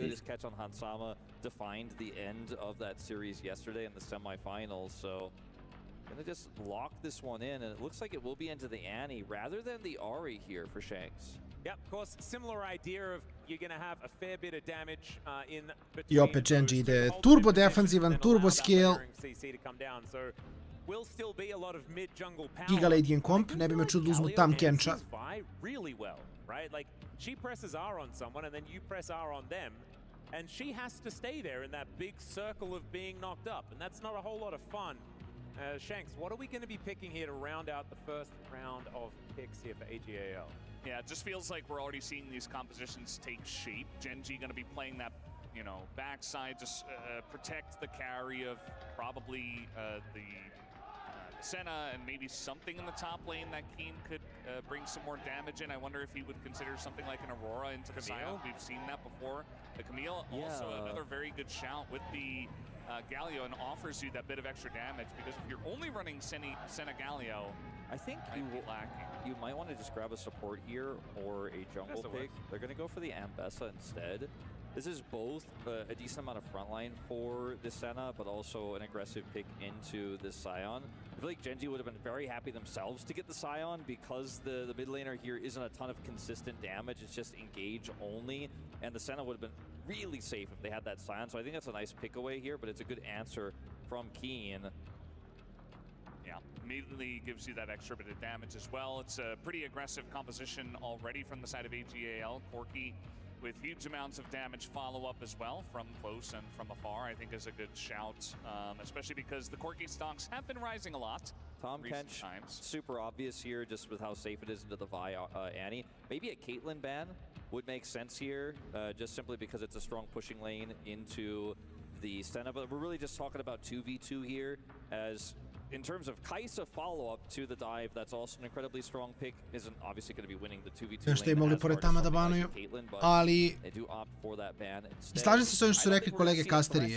Mislim da je ideja GenG bila da oni uzmu Siona, ali I guess they can find igra i agresivniji matchup. But the Skarner ban, actually kind of interesting, as of course we are still looking for Canyon's pick. The jungler already locked in, as Tarzan does have the Vi. But what is Canyon going to do as, oh man, Nocturne Galio. That's a little scary as well, as the semi-globals are continuing to pile in, because you got Dawning Shadow to layer on top of everything at the same time. So GenG able to sort of turn on a dime to decide who they want to kill, and that just might be a Jinx at the start of these fights. A dangerous Jinx angle here, gentlemen. Yeah, I feel like the Nocturne was in part to just deny the Jinx. Obviously it can be really good into dive as well, just because you turn the lights on and then it becomes really hard to coordinate those fights and set up those Annie stuns after the Vi ult goes in, and then you can re-engage. But Jinx, so powerful in the lane, and if you get any pick onto any target, it doesn't even have to be the Senna, it could be onto an ulting Nocturne, it could be onto a Galio that gets caught, or an Ambessa who's just a little bit too far forward, then the Jinx will absolutely carry those late game fights. Well, just have to see what the answer to this Braum is going to be from Duro. Maybe not a Blitzcrank, but we'll see where he is going to go.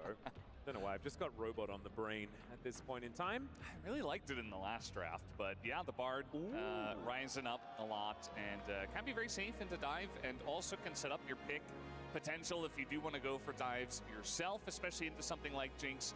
Got to be careful though, because you really have to get your setup before the Jinx gets excited, because if she does, if they get that pick, I feel like it all falls apart like a house of cards for GenG. Like, the Bard's not going to be able to do anything. Jinx is too fast. You don't have enough peel, I would say, with the Nocturne selection, which allows you to go both ways. But yeah, I think the Bard is a good choice, but it will rely on GenG having a lot of control before the team fights get started. Based on what we saw from last game, that control you're talking about, GenG knows how to get. They can wrestle it away, and when you have the double global Nocturne Galio playing through sides and shutting down this Annie, as we saw a little bit happen to Caps yesterday, shutting down the Annie or even just stopping that Sion from being relevant, already going to struggle a little bit in side lanes in this game, means that you should be able to dictate fights. Publika vibe, njihovi favoriti su došli do finala.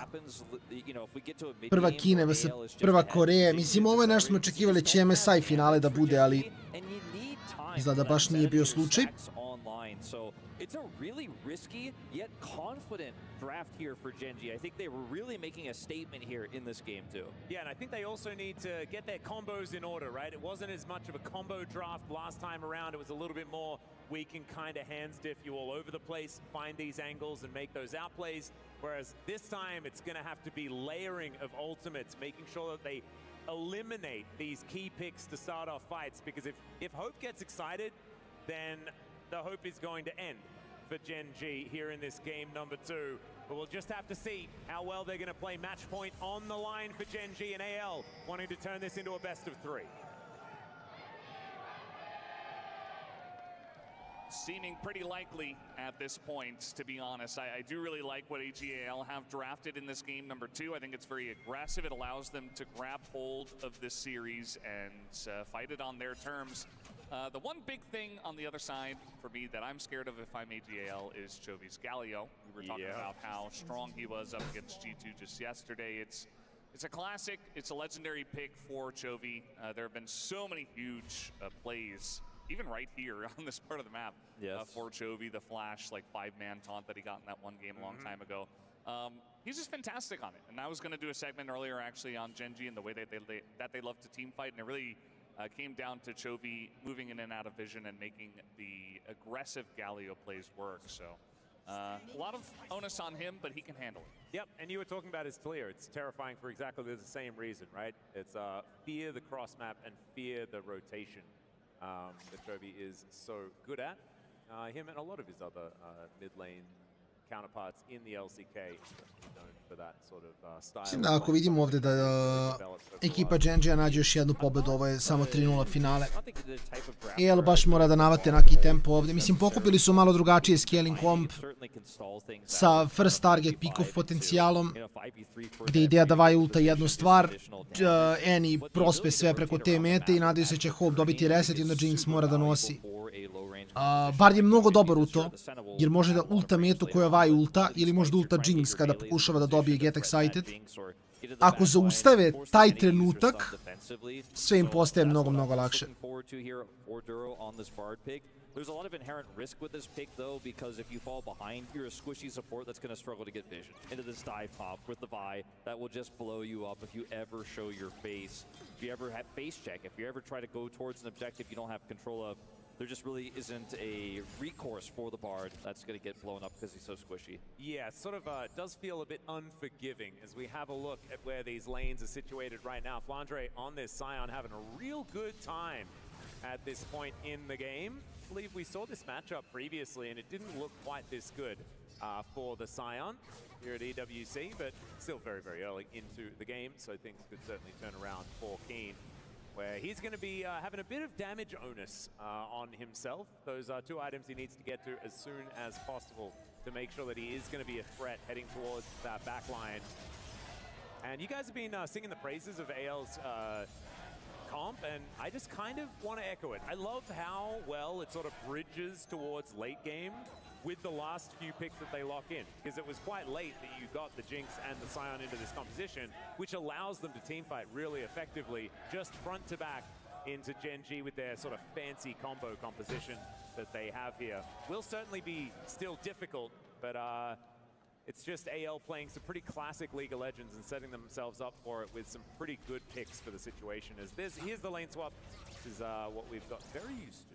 Yeah, look at the timing of this. Hope catches this gigantic wave. It's just kind of almost funneled into him, right? It's like the Scion sets up a giant pushing wave into him. Right after he gets a cull. He's right after he gets the cull. Into 3 cull stacks. Yeah. Oh, God.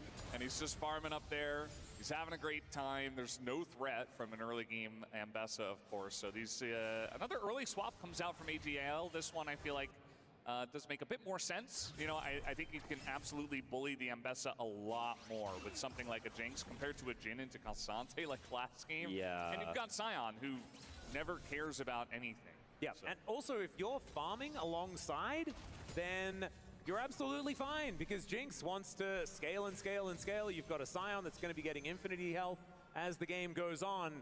And so definitely a much better scenario. I'm glad you bring that up, because that is very, very important. Not going to feel as much of that pressure in these side lanes.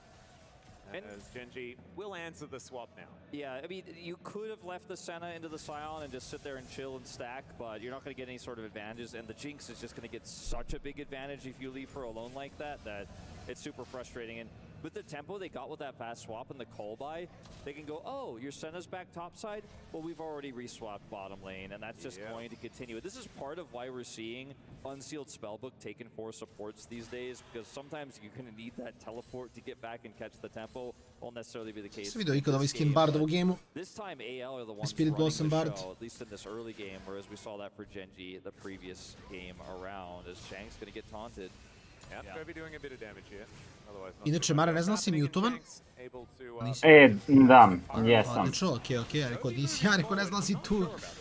Ili si samo bacio mute pa pričaš solo.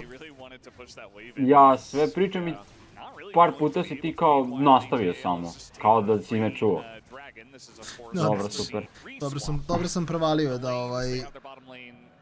Da, dobro je. Baš sam te pitao jer to novi Bard skin. Mislim da je jedan od novih. Yeah, I'd be just really going to get a ton of value out of this. They're going to get a plate here as well off of this wave, and Keen just really has no recourse here. He hits level 6, but he's playing into a Braum, so the all-in just isn't a thing. He's not going to be able to do anything with that. You can see he's stunned by the concussive blows here already. And even with Kyle sitting on level 4, I just don't think Keen is going to be able to find an angle. And sure, on the top side, there's a little bit of push for Ruler and Duro, but it's just not the same amount of value into this Scion. He's stacking for free, but Jinx is stacking money and stacking a Drake. Yep, Flandre also stacking himself. So there you go. There are sort of stacks all over the place here. Is Canyon looking to steal away some jungle? He'll do so. Ali AL opet hoće da igra istu igru kao prošli put. Wait a minute. And Tarzan as Shanks could be in trouble. The exhaust comes down, and you know what he does? The walk quickly strategy, utilizing that phase rush to get him to safety. GenG giga sporo, čekaju, skelaju, ništa ih ne zanima. Ruler mora se pazi ovdje samo da ga Sio ne olina, ali Nocturne je blizu sa ultom, tako da može da mu pomogne.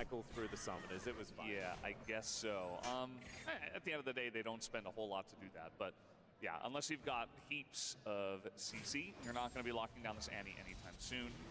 And it was just Galio at that point in time. Canyon is level 6 at least, so maybe he can look for a play soon. Shanks was also so well positioned there, like he wasn't really vulnerable. You know, Canyon ults, he just walks around the turret, doesn't care. There's a really opportunistic attempt there by GenG. And if this is like a Leona or a hard engaged support, maybe you could have made something happen with Chovy looking for the taunt, but instead Shanks is just like, all right, nice try, I suppose. Yep, and so the result of this early game is one objective, one dragon going over to AG.AL, and GenG being able to utilize some some of these swaps in order to get a bit of a farm advantage. That is about all we can really say. Most of that money is on team.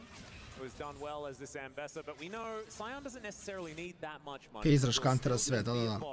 That they can put in front of a Jinx to hopefully soak the damage so she can kill everyone, right? Like, we'll still do what it says on the ja samo ne znam da kako je ovo strategija za AL, zašto igraju ovako. Something done here towards this top side, Paranoia at the ready. Yeah, I'll say that this Nocturne at this point in the game, you don't have a lot of setup. You can't really gank the Annie. You cannot do anything with the Bard. Igraš igru korejskih timova protiv korejskih timova. I očekuješ da pobediš. So he would love to do the objective, but AL, again, they're in control of this river at the moment, and Duro is just magical turning away from this fight for now. Shanks primio tipa 700 damage od ovih grabova.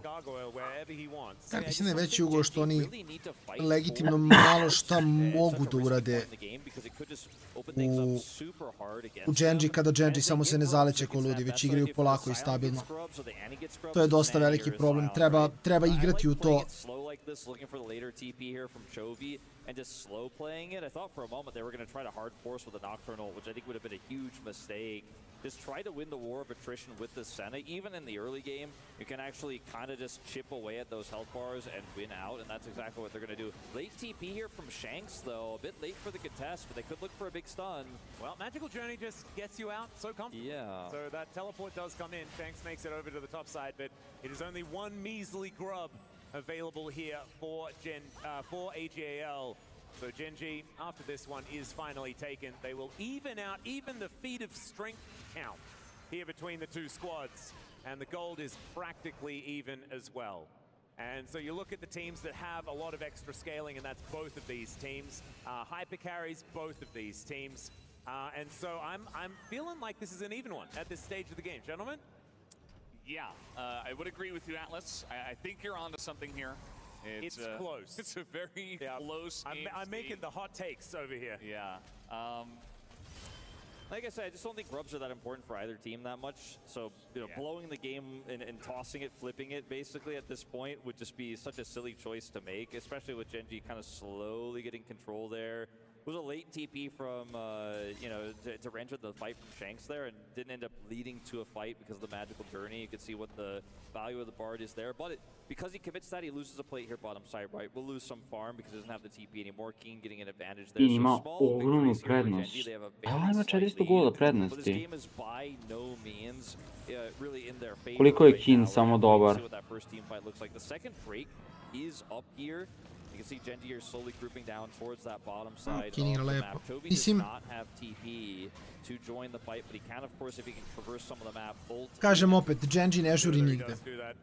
Ne nužno ni zbog kompa, koliko samo zbog toga što znaju kako skelaju u smislu kao ekipa. Pretty much meaningless damage and jostling for position. As Keen does get his fangs into Shanks here. Ju, šta radi ova Ambessa? Has been completed. A big spike actually for Keen on this Ambessa. Freshly teleported into this lane with that power spike. And GenG thinking that they can utilize that to try and take down this Dragon Ruler. Not able to quite find the snare, but the Dragon, it double goes smite. Down. Yeah, double smite working out really nicely here as in goes Tarzan. And off go the lights. The public execution will avoid the cease and desist and first blood. GenG je samo bolji tim. To je jednostavno to. Oni su samo bolji. Ovo nije ni blizu, ovo će biti 3-0. Lagano. It was just insane the way that GenG turned that fight around. I mean, you were just talking about the item spikes. Nobody's got an item here on the side of AG.AL. It was an incredibly forced fight from our Chinese team and on the side of GenG. A forsiraju fight zato što osjećaju pritisak. Da, moraju, jednostavno moraju, kažem, to im je ceo game plan. Keen je mnogo lepo ovo odigrao.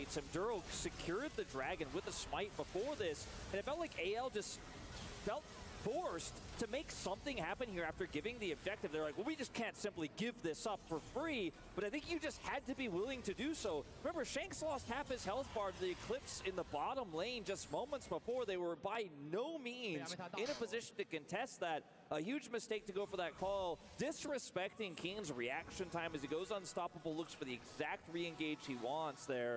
And the Duro catches the Vi with his ult. I mean, how more well played could that have been for GenG, and how much more risky could it have been for AL? Well, like, AL could have hit, like, Tarzan doesn't need to go for the only guy that has Unstoppable in his kit, right? Like, that's just, it's a little bit of a mistake. There was the only target presented right there, but just because it's the only target doesn't mean it's the right one. Sometimes you gotta walk away. Sometimes you gotta say, it's unfortunate we lost this Drake, but we're gonna have to make a play elsewhere. And AL sad imaju prednost. Ne možeš, jednostavno moraš ih ili da forsiraš konstantno neki skirmish nešto, ili da ih dobiješ na lane-u, a ovo drugo je samo nemoguće skoro. Upravo tako. Mislim, mogu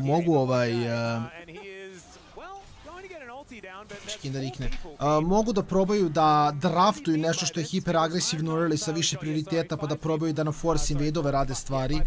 Ali kažem, mislim da šta god probaš u GenG se to registruje, samo će da napravi neki counterplay u to, tako da nezgodno je. Prvi game je bio veliko pitanje. Da su prvi game uspeli da otvore GenG, ova serija bi bila mnogo otvorenija da ode na jednu ili na drugu stranu, ali ovako... A mislim, šta reći što se ovde već onako očigledno ne vidi. So money was picked up in the mid lane. Like you said, it's not an even exchange in terms of where the money went there. It was a big shutdown for Shanks onto Keen. Nevjerovatno je da je T1 uspeo na MSI-u da bude ono na meč da dobiju seriju od... Bili su ono 2-1 pa su 2 puta izgubili. Very true. Once again, Keen just going to be face checking a brush and loses out on that trade against Flandre, but Flandre not going to be able to offer enough in order to... Ali T1 je najviše kineski tim od svih timova koji nisu kineski timovi. Onaj stari LPL da forsira konstantno. Those buffs do not go anywhere. Those shoes will be available for them as Ruler with his static shiv just going to park himself in this mid lane from now on. Make sure that the center is continuing to get these stacks. We can see 40 already accrued here by the 15-minute mark, as Duro might just be straight up dead. He flashes, he magically journeys, and he's unfortunately stuck inside the pit. Chovy could press his R button, and he does get the Cosmic Binding down. Kyle now in trouble as Ruler over the wall, doing so much work. The Magical Journey is up again. I'm sure, never mind, it's not. It's a Magical Journey to the Death Chamber, and Duro just with a bit of egg on his face. Another one of these buds that just not looking super hot right now. I mean, every single win that AL gets has a return by GenG somewhere else. And it's all a bait. Maybe that was the grand plan. That's first turret, and that is feats of strength going over to GenG. Znači, čak prošli game nije uzeo i fitove. Da, imali su i fitove, imali su i atakana. Barona su ukrali i dalje su izgubili. It's still going to be probably a turret to go down here on the top side for AL that will be able to get some of this money. And it just took so long to kill, but like GenG get 2. It's the macro game again, just like game 1 here, where GenG, yeah, maybe they give up something small, but they get something even larger. The amount of objectives that were just bought by Duro being a little bit of a silly Billy in a Herald pit was kind of nutty. Genius maneuver. Yeah, something like that. He's just on another level. We just do not get it. Jako tužno donekle da da su morali da dovedu Heralda na top da uzmu turet koji su skoro 100% mogli da uzmu bez njega. Double down because Dragon's up, which by the way also goes to GenG with the bottom side control they had. Shielding and healing with this composition, actually kind of legit. They could have just tried to transition that top side play into a mid Herald drop to pull GenG off of the Dragon or look for some chip damage to the turret. Instead they just fully sent it topside, and then Duro's like, well, I mean, I do have this really cool ult, and I'm just not even going to let you get the charge, so very low value play, unfortunately, for AL, again, in comparison to what GenG got on the map. Yeah, I mean, if you guys were watching the first series of the day, which I'm sure you two guys were. We were here, yeah. But yeah, it was incredible how Kerio was able to just neutralize so many of the plays of G2 with his Bard, and I feel like Duro, obviously, you know, the bait play into the Rift Herald pit, maybe not on purpose, but it worked out for GenG. To ima najviše farma u gameu igra Galija. He's gonna have his ultimate for these hard engages from AG.AL. Da, baš nema, kažem, mislim, ovo je sad bukvalno ono AL koji udara u zid i GenG koji je taj zid koji samo čeka da u nekom trenutku AL bude starvoutovan i da nemaju kako da igraju. He knows exactly what he has to do in this game as long as he doesn't get caught out in those weird spots. Again, he should be just fine and in a great spot to help out his team.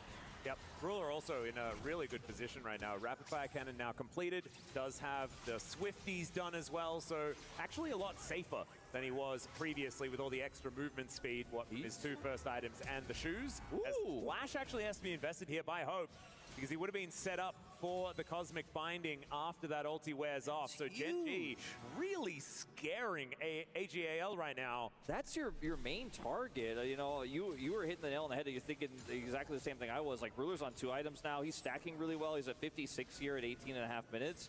Now your Jinx opponent doesn't have Flash. Ooh, Spell Shield not quite working out here. Is Canyon going to be very early ulting? Heroic entrance to come down here. Is Canyon getting into that back line? And there's a public execution. Dobili možda? Nema leba, nema kakvi. Nema Hope dovoljno damage-a. And Keen wanting to kill even more of these AG.AL members, but they are going to be playing it real slow, actually letting them kite back and just moving towards the next objective on the map, which will be Arakan spawning in a minute's time. Yeah, it's kind of funny, you know, there wasn't any objective on the map. Both these teams are sending all 5 of their members to join this fight. It feels like finally AG.AL are stepping up to GenG, who very aggressively try to take control of the map with their vision, as we saw in game 1. And now we got Shanks in trouble. He really is. Justice Punch going to connect as Ruler doesn't quite find the snare, but it doesn't matter because he finds the auto attacks. Ovi kako je odigrao ovo. They have overloaded the top side. Trophy takes a lot of damage, but they'll get another Bufferovao stan sa E. Uopšte nije bio stanovan, prošao, bacio duplo V. Jako su lepo odigrali. I love that sign. It said revenge for T1, pick Bud, 3-0. There you go. But like, if you have Kyle and Flandre going, okay, they're stacking top, let's make a play there. With other champions, maybe you can actually stop Keen there. Maybe you can get something done. Maybe if he's not 1,500 gold ahead as well. But they just don't get anything in return. And this is these exchanges we keep seeing with GenG, where they heavily commit to a play, and there's a trade, but their trade is a massive trade up. Even this play here, where it's a support for jungle trade, and they end up winning out. Nema nikakvog damage, čak i kad je bio excited. Afterwards, and the GenG fans are loving the dominance we have seen so far. This game was relatively close, but now 4,000 gold the advantage as GenG set up for Otacon. Yep, that MVP discussion, I think it's feeling a little bit more keen favored as we're heading through this series. This guy has been playing so well all tournament, but also, I mean, I had Duro there as like a dark horse as far as MVP was concerned, but I think there's no taking away from Keen after this game unless something crazy happens in the next one, or the one after that, or the potential one after that. If AG.AL are able to grab a cheeky victory here or there. This game, not over yet, but feeling very much in GenG's hands for now. Otacon has taken many teams, though, and so it might claim GenG here unless they're very, very careful. King getting his ducks in a row here towards his bottom side as far as the wave is concerned. AG.AL, will they be able to get an entry, and will Tarzan be able to achieve the steal? This is indeed started. Shanks is basically the main character for setting up that first pick here for Hope to get the reset. But GenG have all of their ultimates, and they have a Nocturne composition. It's really tough for AG.AL to play this up, but they can't just walk away and go, well, we'll side lane. Not with this composition. So GenG really have them here between a rock and a hard place. I don't use that phrase too much anymore, but like, what do you do, Kyle? Well, you get taunted just a little bit here. He throws out the ulti. The door has worn off, but it did its job. And so Kyle is going to be alive. I to je to, sad samo šetaju i ne mogu da fajtaju, nemaju brownu. Alongside Duro, Ruler isto mnogo jako u ovim produženim situacijama. They're just not letting Tarzan get over here. It is still relatively healthy, and into the backline goes Flandre, but they hold him at bay. It's Canyon that's dealing with it. He gets scared. Is now the Dawning Shadow to lock down the Braum, and Keen just goes golden with the help of the Temperate. Nije blizu, je samo GG. Taken down, and AL are just getting decimated. Fight after fight here in game 2. Oh my goodness, that could not have gone better for GenG if they had asked for it. That was incredible. Keen once again sets it up right onto Kyle. The follow-up from the Nocturne, and the Galio is there, and Duro's ultimate perfectly timed for Chovy to taunt them all and knock them down. These GenG keep-away comps are just so insane. We saw it with the Maokai last game, but look at this. They deny Flandre entry. Hope is so far away from any of these targets, so Kyle gets caught here, suppressed, right? The follow-up Galio ult on top. Čekaj, imaju 3 kastera na u ovom gameu. Nisam siguran šta radi iskreno. Mislim, slušam ih onako na pola. Da, nisam ni ja nešto pretjerano, ali sad čujem 3 različite glasa mi deluje. Moguće triple castuju.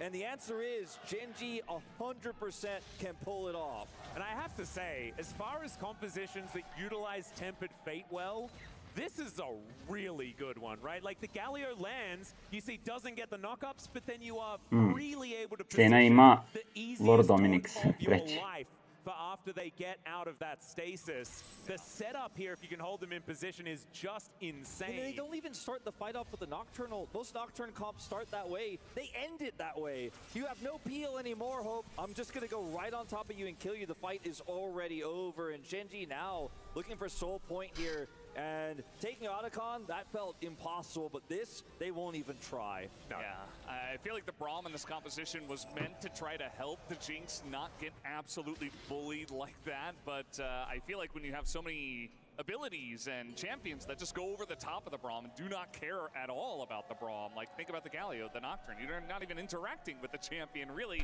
outside of being in melee range. It just feels like that Braum is falling very short. Maybe they should have gone for something a bit more aggressive, just to really all in on that engaged composition. But yeah, you guys were talking about it. I mean, a lot of these champions go both ways. The Bard sets up either the defensive ultimate or it sets up the Galio perfectly. Same with both the Galio and the Nocturne themselves. Yeah, and the start of that fight as well, just to go back to it again, like jedina stvar kod ovih gemova je što GenG realno gledano i kad pobeđuju, pobedit će sporo. Mislim kao znaju da dobiju game i da ne rašuju ništa preterano. I onda samo chillaju i čekaju da vinaju u nekom trenutku kad neko bude van pozicije kao što je ovdje ali Hope. Hope troluje jako. Ja ne znam šta on radi uopšte tamo. To je super, pošto ni on ne zna šta radi. Pa, i to što kažeš. Možda samo želi što pre da se završi partija. Fazonu dosta.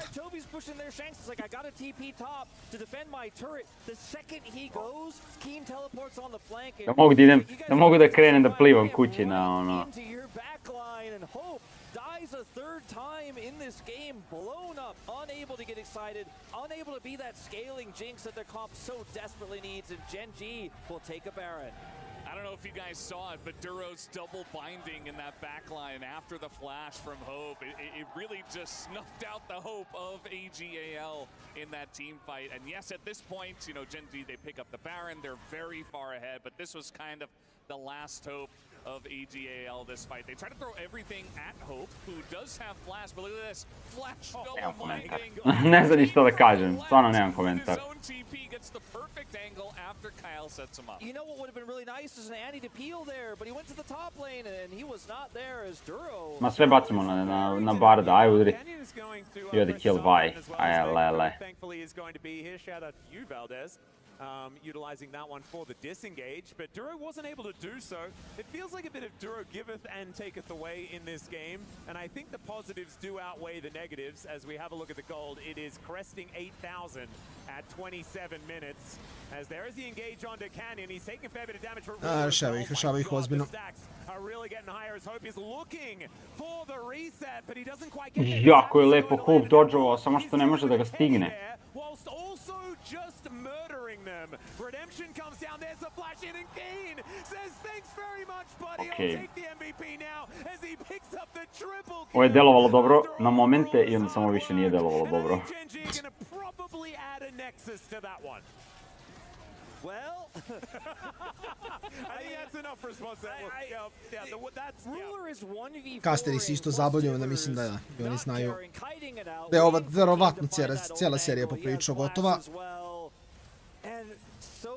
Njima su superiorni i mislim da su sva trojica iz LCK-a, tako da njima je vrh. To ima smisla, to ima smisla. GenG je samo bolji tim u potpunosti, to je to. 2-0. Yeah, this is the best that they've looked all tournament long. And GenG, one Nexus turn and a Nexus away from winning this, as there is the route onto Tarzan. Ruler is going to be able to take that one. Tempered Fate just to single out Shanks. Crown of Shield ne znam koliko blokira Bardov ulti, ali... The Quadra comes in, and he'll be able to take down the Nexus after one-upping Keen, at least after the last little skirmish. GenG poised to pick up the title here at match point. Ovo je baš bolno jednostavno izgledalo. GenG želi 2 titule u 2 nedelje. Vidjet ćemo da li će uspjeti. Imamo 15 minuta pauzu, idemo na istu odmah. I onda se vraćamo sa potencijalno finalnom partijom dana. Tako da odnosmo na pauzu, 15 minuta i gledamo game broj 3. GenG, it is time for us to take a short break. We'll see whether AG.AL can pull themselves together, because it needs to be a reverse sweep from them if they want to destroy GenG's key here. We are going to go to that short break. We'll see you again soon.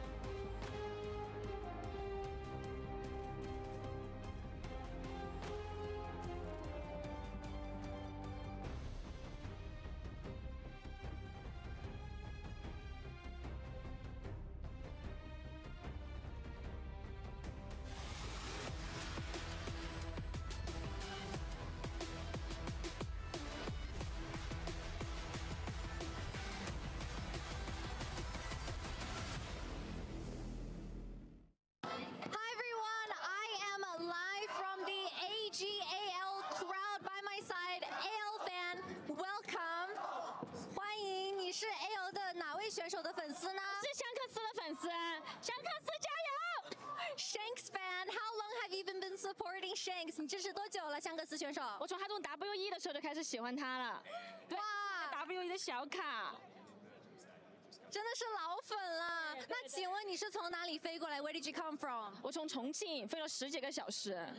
She came all the way from China, Chongqing, and flew for 10 hours. 谢谢，加油 AG.AL 321，加油！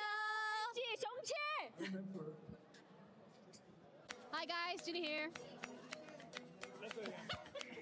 Hi guys, Ginny here. And I'm Finn. And I'm Ox. And we're here at the Riot Games Arena to try some games, have some fun, and see what's up.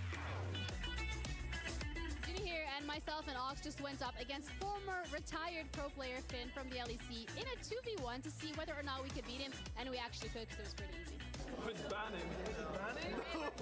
Oh, you can ban my champ. Can I ban one though? Yeah. Why are you tryharding? It's not an LEC match. I'm just gonna see what you're doing. Yeah. For you? Okay, you're in there. Woo! Wait, there's no healing? Oh, easy. Double D-blade, you can do that? No, that is not okay, by the way. Oh my god, stop. Ooh, that's a scary illusion. You should care if he does that again. Don't care, Ginny. I have flash now. Don't care. Oh, there's no way we have barrier. A little bit of a skill issue, I think. Well, I mean, I guess you didn't really play. There's a lot of yappa right now. Thank you so much. Thank you so much. That's in mine. Oh, this is so you can make light when the games are playing? Play! This is epic. I always wanted an orange wristband. Me too.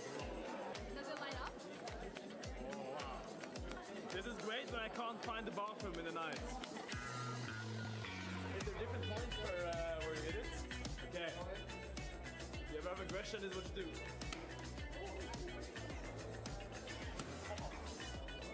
Ginny? What was that? Okay, I was distracted by the Timo, okay? Okay, that didn't even hurt on him, like. It's not about hurting, it's about hitting the target. Oh, that is harsh.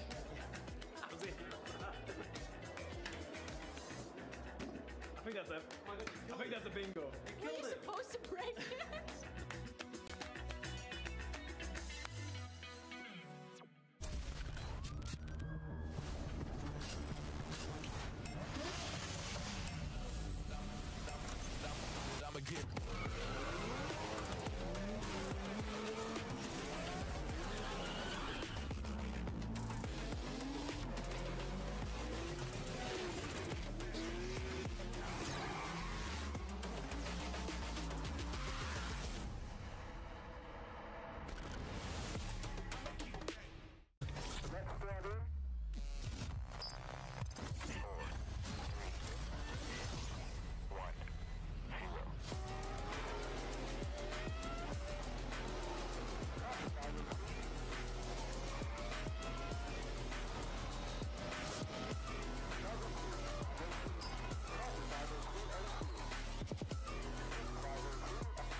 a really cute GenG fan. Please share with us, where did you come from? I'm come from South Korea. Who's your favorite player from GenG? My favorite player is Keen. Do you want to show us your sign? Sign? Yeah. This. Oh, frog! It's a cute frog. This is Jenna. Oh, Keen. Oh, this is Keen. Yes. Super cute. Who do you think is going to be the best player for this series today, GenG versus AG.AL? I think it's Chovy. Yes. Thank you so much. Best of luck, GenG. GenG fighting! Fighting!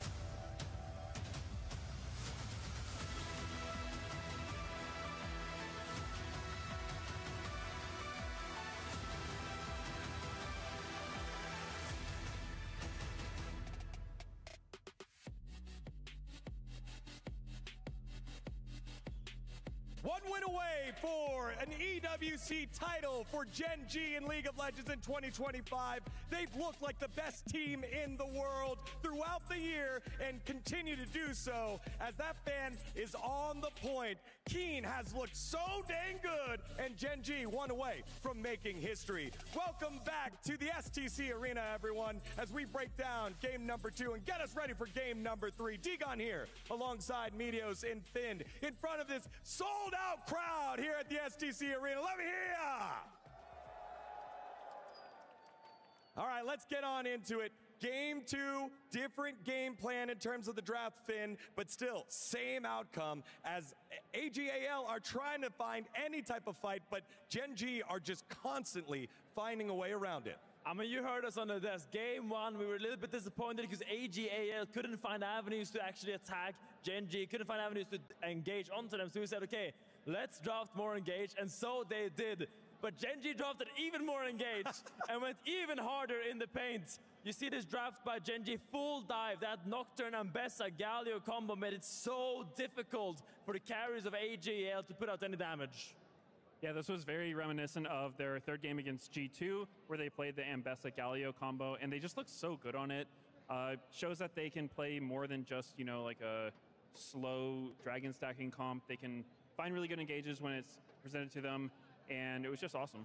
Yeah, again, the control around objectives was huge. One thing that you wanted to point out there, Finn, the Jinx pick early on, it was something that, yes, there's engage around, but the Jinx pick, very, very vulnerable to even more engage, as you said. Yeah, so your 1, 2, 3 is already the Sion, Annie, and Vi, so it's not really a great peel. And then you see this Senna, Galio, Nocturne, and Bessa coming your way, and you pick Jinx. And I think if you do this, you kind of do need some kind of help to help her, like a Tom Kench, maybe they can eat you if they're all going you, but I feel like Hope really put himself in a hopeless position this game because there was really no way for him to put out damage to these fights because all these threats were coming from every single time. And if your Jinx dies in the beginning of the fight before getting any sort of resets, I don't think the rest of AG.AL's comp has the damage to kind of compensate for that. Yeah, Medios, I mean, if you look at Canyon and you're the Nocturne, you look on the opposite side, here's the Jinx and they have a lot of dive for our carry, but I don't have to worry about that. It must just be a play day there for Canyon. Yeah, I thought that it was really clever by GenG. They took Senna in response to Vi, which I think helps your dive comp, but also it makes it kind of a hard target for Vi to ult because, you know, you can just press E if Vi's trying to ult on you and she'd have to like throw down a control word to get vision of you. So it's a little deterrence against that. And then, yeah, I mean, playing Jinx into Bard, Nocturne, Ambessa, Galio, it's just nightmare fuel. There's literally nothing he can do if they all go on him. So yeah, that was pretty hopeless for him. All right, I love that you bring up that Ambessa because that's where we go for highlight number 1 at the Drake Pit. Keen staking a claim to becoming this tournament's Sony MVP. Look at this ult. He nullifies the Vi ult and dodges the Bar ult. So the Bar ult goes on the Vi himself, goes onto the backline of AG.AL, and with one button click, he has won the entire fight for GenG. So clutch. Really sloppy by AG.AL to put so much into them best that they can easily nullify all their abilities. Yeah, and it seems like a lot of these fights, Medios, are fighting around objectives. We take a look at the second highlight here over at the Otacon, and the setup around it has been so consistent, not only here at EWC, but throughout the tournaments here for GenG. They love setting the traps and forcing people to come fight into them. Yeah, GenG just did a really good job proving for the objective, and then I like how Canyon used his W to block the Sion ult, and then as AL did try to come from different angles, it wasn't exactly what you want to do against a dive comp because they can just commit to one side. Sion wasn't there to peel, and then it was just unwinnable for them. Yeah, I think you could hear there on the microphones. GenG has joined us on the stage and are ready to go. A little bow by Ruler to the crowd, who has been very, very impactful. But they're not alone. The AG.AL fans have been showing up and trying to will their team to a win. And that means they've been trying to find a lot of these fights. But here in our final replay, again, just a little bit too far behind at this point, and it gets turned around on them, Finn. I mean, at this stage, it is just a nightmare. You see here, G2 walk up on the mid wave. There's 15 ults coming your way. Teleports, great flash Q by Kyle. Finds him there at the back end of that fight. And here you see them try to go. They try to fight back. But when you lose your Jinx at the beginning of the fight, all your hope kind of falters. And there's no way to get that reset. There's no way to chain those kills. And there's no way to kill the onslaught of GenG players clicking at your base. I love that. You can see it behind us now. The AG.AL players coming on to the stage. The gyos ringing from the left side of the stadium, trying to will their team to victory. AG.AL, again, winning the LPL earlier in spring, trying to find and win an international title for an organization that isn't from the LCK, because all of them are currently owned by the LCK. But down 0-2, Finn, I feel like there's so much work they need to do. A tall mountain looms ahead of them, but he who must climb the ladder must start at the bottom. They gotta take the necessary steps by steps by steps, and they gotta do things right. Against the GenG, you can't be slippery. No, you can't be sloppy. You can't mess up the steps, and you gotta really do it by the book. They gotta finish up their objectives. They gotta set them up right, and don't mess up your side lanes, because that is where GenG will fight you and punish you. Yeah, these first two games have been pretty one-sided. GenG seems to have full control, but I think AG.AL might have some tricks up their sleeve. I know Tabby's just a very good coach. He probably has some draft contingencies ready. So I'm looking forward to it. I hope they can punch back and give us some more games. Love that you bring up Tabe, who's had a lot of success with different organizations in the past. We look at the RNG, we look at BLG. Any team that he's gone to, he's been able to elevate their level of play. He was able to do so with AG.AL earlier in the year during the LPL run, which is why they found the success in their domestic league, able to bring it all the way to MSI, get them a third place, and one game away from toppling T1 to make it to the grand final. Now they're here. They've been able to do it, but they are 0-2 and trying to battle back for the pride of LPL, for the pride of Chinese League of Legends. However, on the opposite side is the most dominant team over the last 2 years in League of Legends, adding to their hardware. Will it be the Esports World Cup for GenG, or will we have a game number 3 for AG.AL?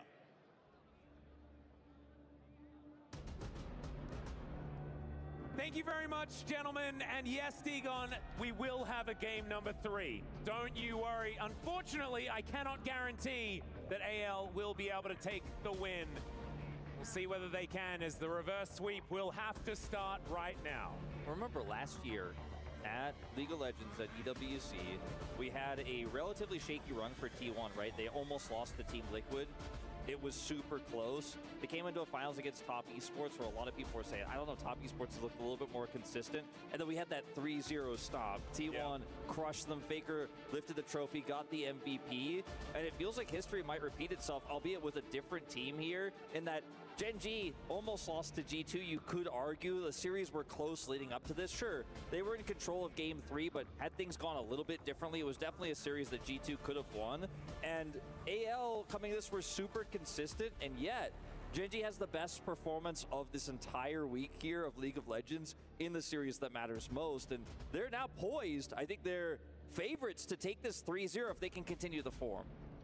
Yeah, I mean, it's just incredible how different they look today. And I think that AG.AL, they need to go back into, you know, the players' lounge and think about what they're going to do to change things up here, because they have not looked like they are on the same level as GenG tonight. So you got to do what Chovy did yesterday and say, hey, guys, we're not playing up to our form.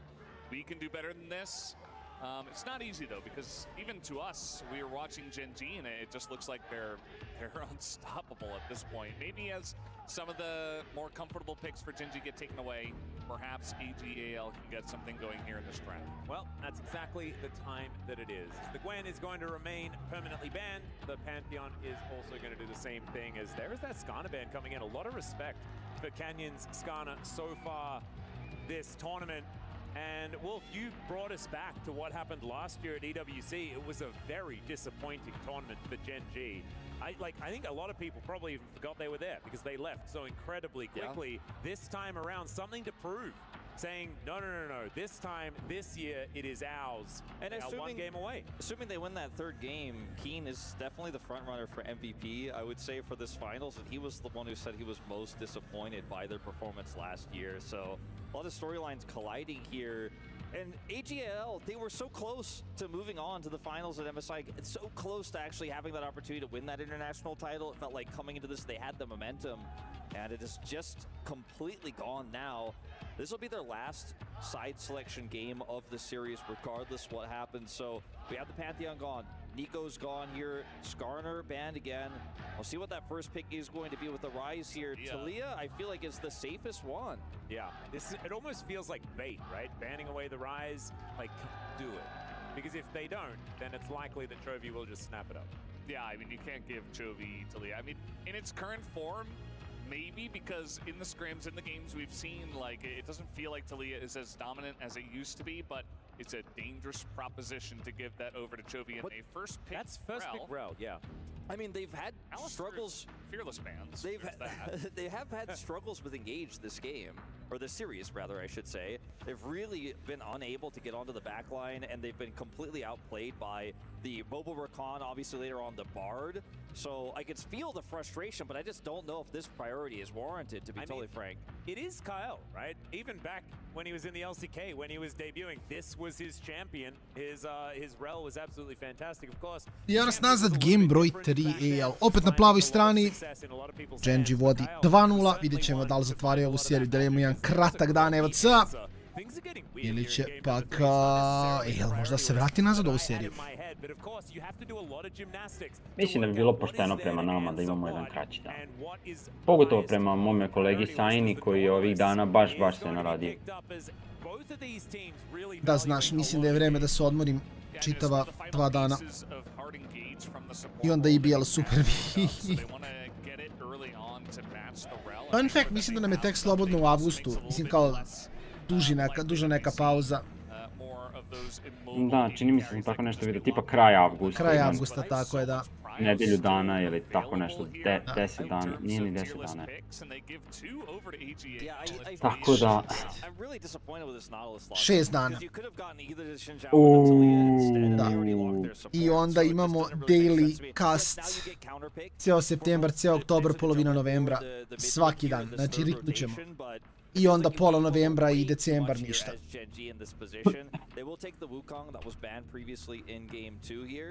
And keep it a little bit flexible. Chovy loves his R5 unusual, like, you know, pick that comes through. We've seen him play šta ima u januaru?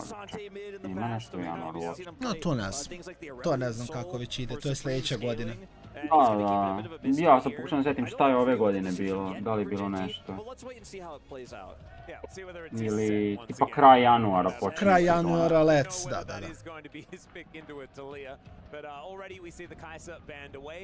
Corki is something that Chovy has really enjoyed in the past as well, so that might be something that's forward on their minds. But now, the last couple of bans to come through here for AG.AL, we'll see what they're fearing the most, as top lane still hasn't been locked in here, and Keen has been on an absolute tear, and I could imagine taking away some of his options could be a good idea, but never mind, will be that Orianna to make sure that Chovy isn't pulling a fast one. Yeah, always got to be careful about that. Speaking of which, we have seen him play a lot of Corki in the past. Yeah, something he could do in this game. I don't think that's the current meta that you would go for. You have to consider it. Carry Corki, but yeah, it's something to consider. Yorick is gone. That makes a lot of sense given how well Flandre played just yesterday on the pick, but yeah, front line, I'm gonna smash your face in Yorick is what he was playing. Kind of team fighting Yorick. I'm kind of starting to feel like the angles here for Hope are dwindling, right? Because you're not playing Kalista in this comp, right? Like, you might just end up... Ja mislim da li ostao neki AP na topu da Chovy igra Smoldera. Aurora? Pikano je, ne? Looks like the Aurora Zar nije bila is going pika to na be sve tripujem? the Nije, next okej, pick okej. that comes through here for GenG in this fourth slot, really just keeping A to je u prvoj seriji bilo. Mega flex. We've got mega flex last pick here for Duro. He's going to lock in like either a top laner or a mid sad laner or Smolder. an AD carry, and we don't know which one it is yet. Last pick i čao. Ili ja bi volio Kasadine da vidim, ali... Sivir enter priority coming up a lot nowadays. Feels like the obvious choice here, especially with what you already have. Sivir very strong. You've got the Down that can lead the charge with your ultimate. And obviously, Spell Shield for the Nautilus. And they're going to look for a frontliner here for the top lane. Renekton can handle if anything gets flexed on him. He's always going to be a very strong laner and obviously a very strong pick in general. So what's the final choice here? We could just see something as simple Da as će an kinu Ovaj pick Aatroxa, here verovatno. for GenG. You know, just absorb the Renekton pressure, scale up for later on. You've got some really strong engage for team fights with the Wukong already. You add the Ornhorn on top of it, you've got a really strong front line for this Corki. And Keen isn't talking all that much, so it is looking like maybe that Aurora is going his way. The Ahri last pick is going to be locked in, confirms Ruler is going to be playing the Corki, and we are going to be having that Ahri in the mid lane. Ahri Wukong has been something that we've seen find a fair bit of success, but a lot of magic damage towards the top side of the map, and not a lot of beef. You know, not a lot of beefiness here in this composition. It's going to be mainly Dura on that front line alone, and otherwise just a lot of damage. GenG have both a lot of zone control and pick potential because the burst damage of Corki, the Wukong, works well with the Ahri. You could get single target blow up. One spell shield is not enough, unfortunately for Sivir, I think, to deter all of this aggression. And AG.AL started off with the Taliyah pick, but this comp didn't really turn into a single target pick composition. It kind of became a scaling front to back comp that still has Weaver's Wall it could play through. But I think a lot of this game for AG.AL, a lot of their game plan was to try to get this Renekton ahead and play through it in sides with this Taliyah. But now the Renekton's melee into the ranged Aurora top side, and it's going to be hard to get that prio there. I feel like GenG have a pretty big draft edge here in this third game. Yeah, it's definitely a heavy amount of comfort, which they are able to find here in game number 3. We've loved the Ahri into Taliyah in the past, and Keen is just in love himself with this Aurora pick. And playing range into melee is just, that's right in Keen's wheelhouse. Feels like he can do anything, especially today. Like, this guy is holding the reins on that MVP. He wants it so badly. Might be able to add some extra points here with this Aurora performance. Could be. I do think that the Taliyah is going to get a lot of value in this composition for AL. I think that that was a big risk that was taken by GenG. And so if this is the turnaround, I don't think... Ako će AL dobiti neki game, onda je to ovaj game. Gde GenG ima baš relativno težak komp, ono kao, za izvesti.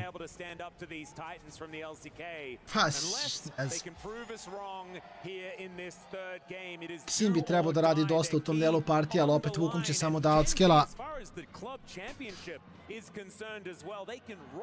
Ahri je također predobar pik.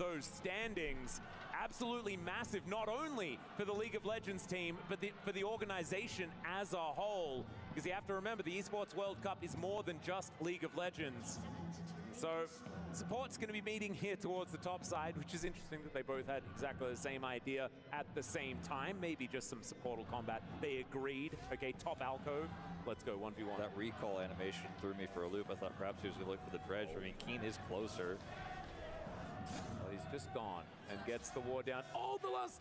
Yeah, it does get it. Okay, there we go.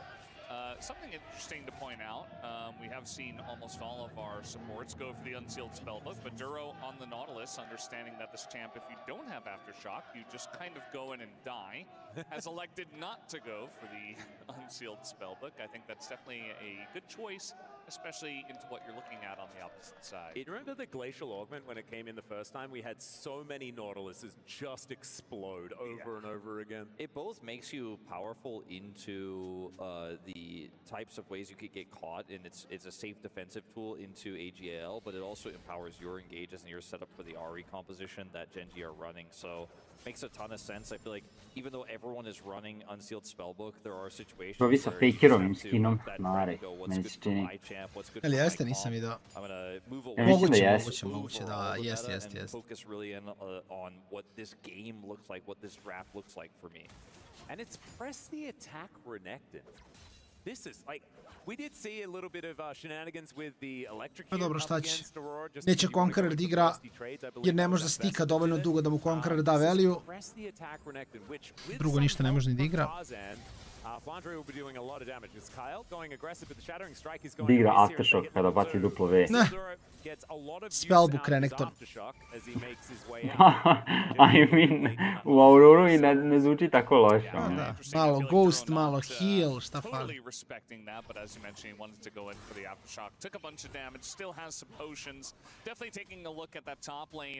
And watching Keen just bully as we did expect. Looks like Tovi's doing a good job in mid at the same time. Da, ali top gap je ogroman u partiju. Mislim u seriju čitavu. Definitely looking towards Canyon to try to hit level 6. Još Keen sa Graspom, ko volim Graspu, mili heroje. We have seen GenG winning a lot of these early games and getting a bunch of tempo and kind of controlling the pace. We've said that a lot today. We'll see if they can do it again. Bit of aggression absolutely everywhere, but it's KAL taking the worst end of it. Down to about 250 here as GenG stand their ground. And Duro still has heal. They actually need to be careful about a re-engage. Like Ruler and Duro double flash plus the heal. If another Gatling gun gets fully channeled like that, you are just out of luck in this lane. As they hit level 3, will be matched. And that's the end of that as Tarzan comes over Ruler and Duro, not knowing where he is, going to play respectfully and back away.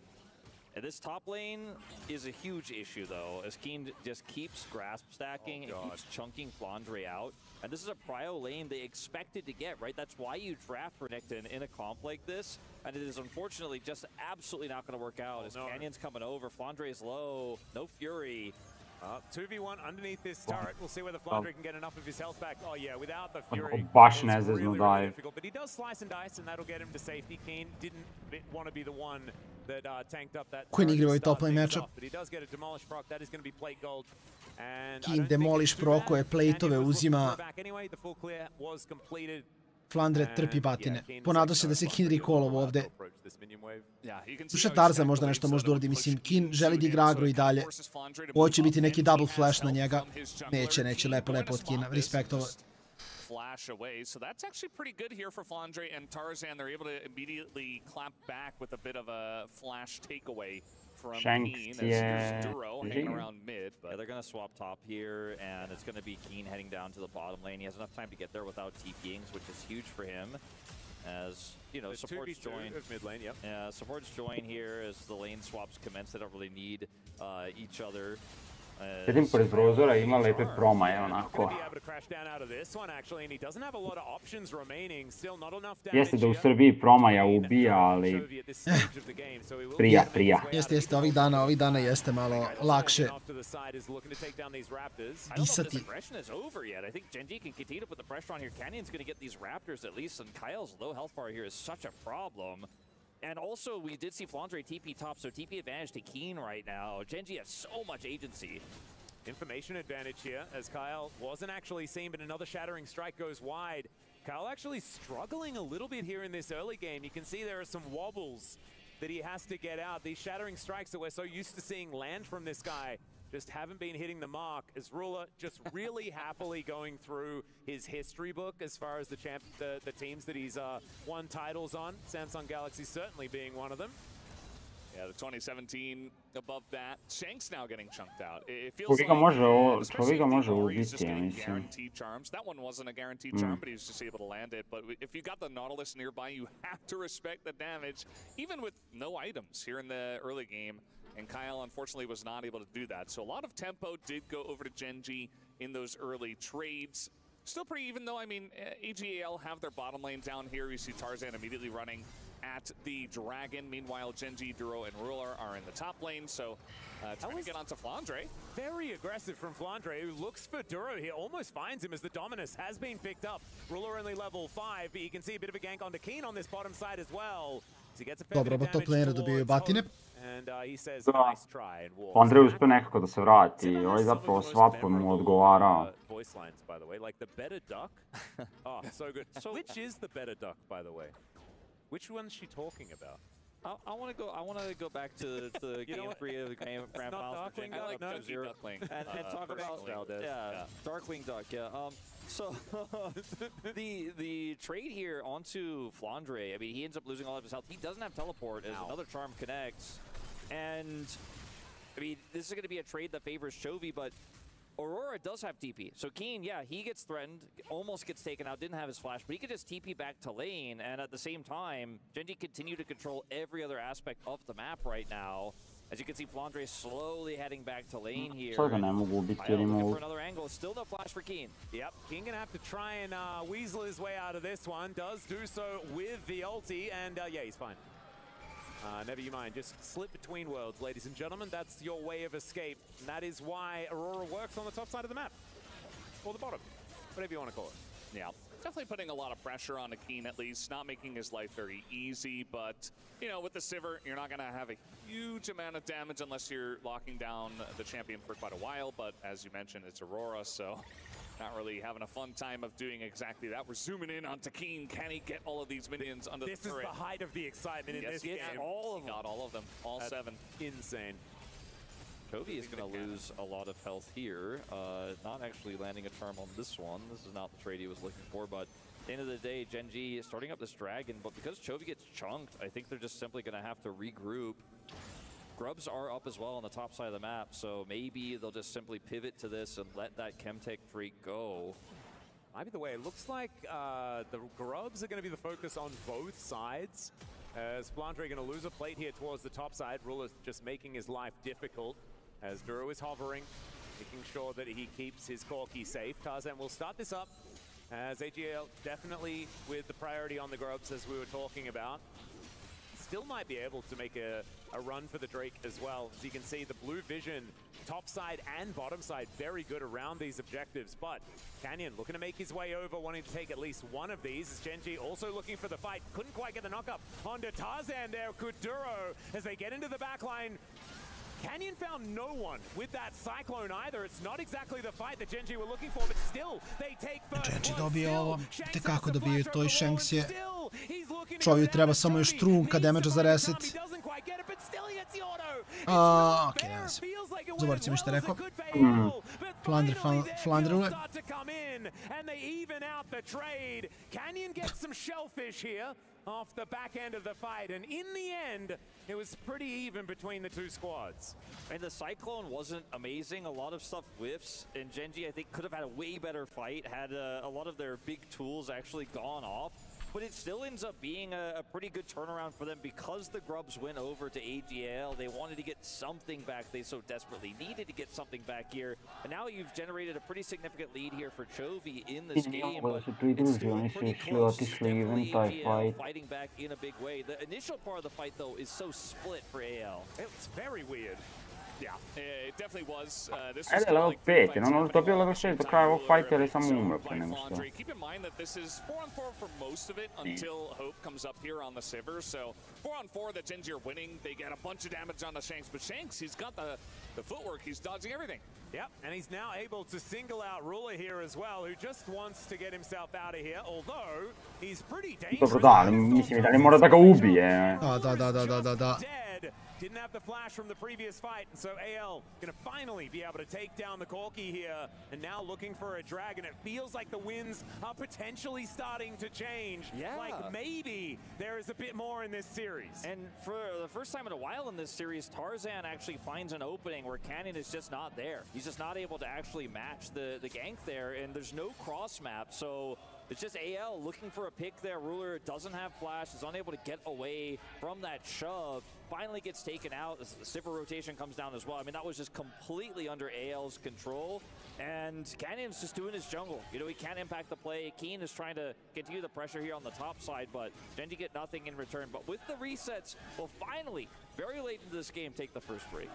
Yep. I mean, we're just kind of trading objectives by the end of it all. The 3 Grubs that did go over to the Renekton can be a bit of an issue a little bit later on for the side of AG.AL. But still a relatively even game. It's kind of going to be the Sivir who's getting out of control, who has a cull, is very ahead on gold, already has a kill and 2 assists. So kind of the ball is in Hope's court in terms of trying to carry for his team. Also, Flandre is actually doing a pretty good job, even though early on in the game, he was definitely struggling against Keen. He was able to come back in a big way. And it's going to be up against Chovy and Canyon, who are the 2 Fed guys for the side of GenG. It's Ari Wukong. We've seen a lot of duos make it happen in many different regions. This game continues to be annoying. So it's going to be interesting to see which storyline does play out in this one. Look at the vision that AG.AL have on the top side of the map. This is really reminiscent of what we saw from GenG when they controlled vision on the top side in Game 1. This is the first time in this series we have seen GenG put on the back foot, fight significantly in terms of map control. And it comes down to that play onto Ruler, his second death of the game.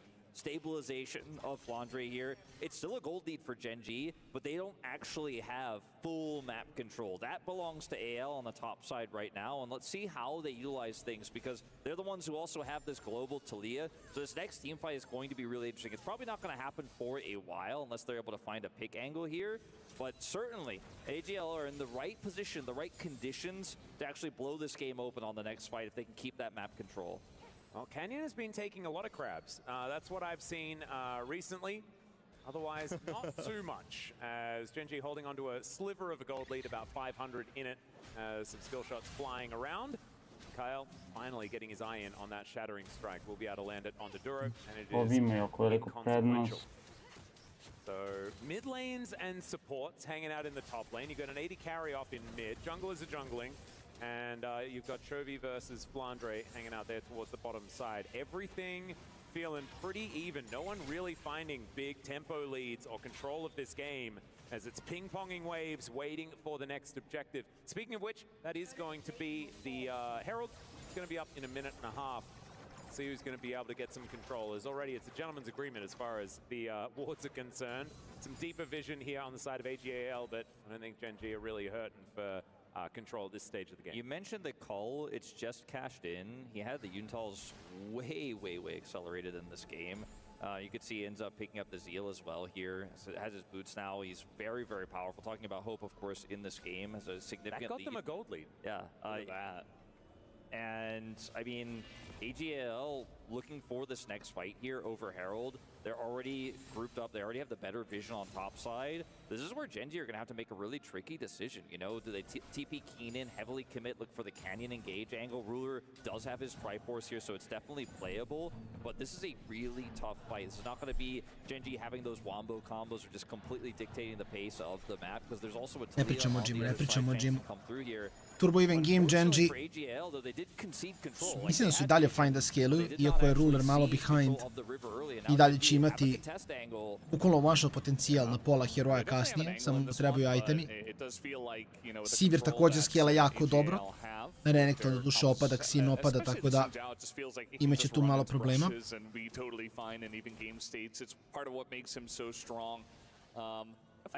I opet Chovy, 170 farmu, 15 minuta, nerealno igra. Kad čovjek, ja samo uzmem sve minione koji su ispred mene. Uzmem i ja, vrat moj, ponekad. I dalje nemam 15 CS-a više nego što treba da imam. Going to be given up on here by GenG. They're respecting a whole lot as Tarzan finally does move his way in. Duro going to be their target. Ha, mislim, ovako treba da igra, evo. Ha, neka skaču na njih, neka se biju, neka igraju na ruke. Ha, znam.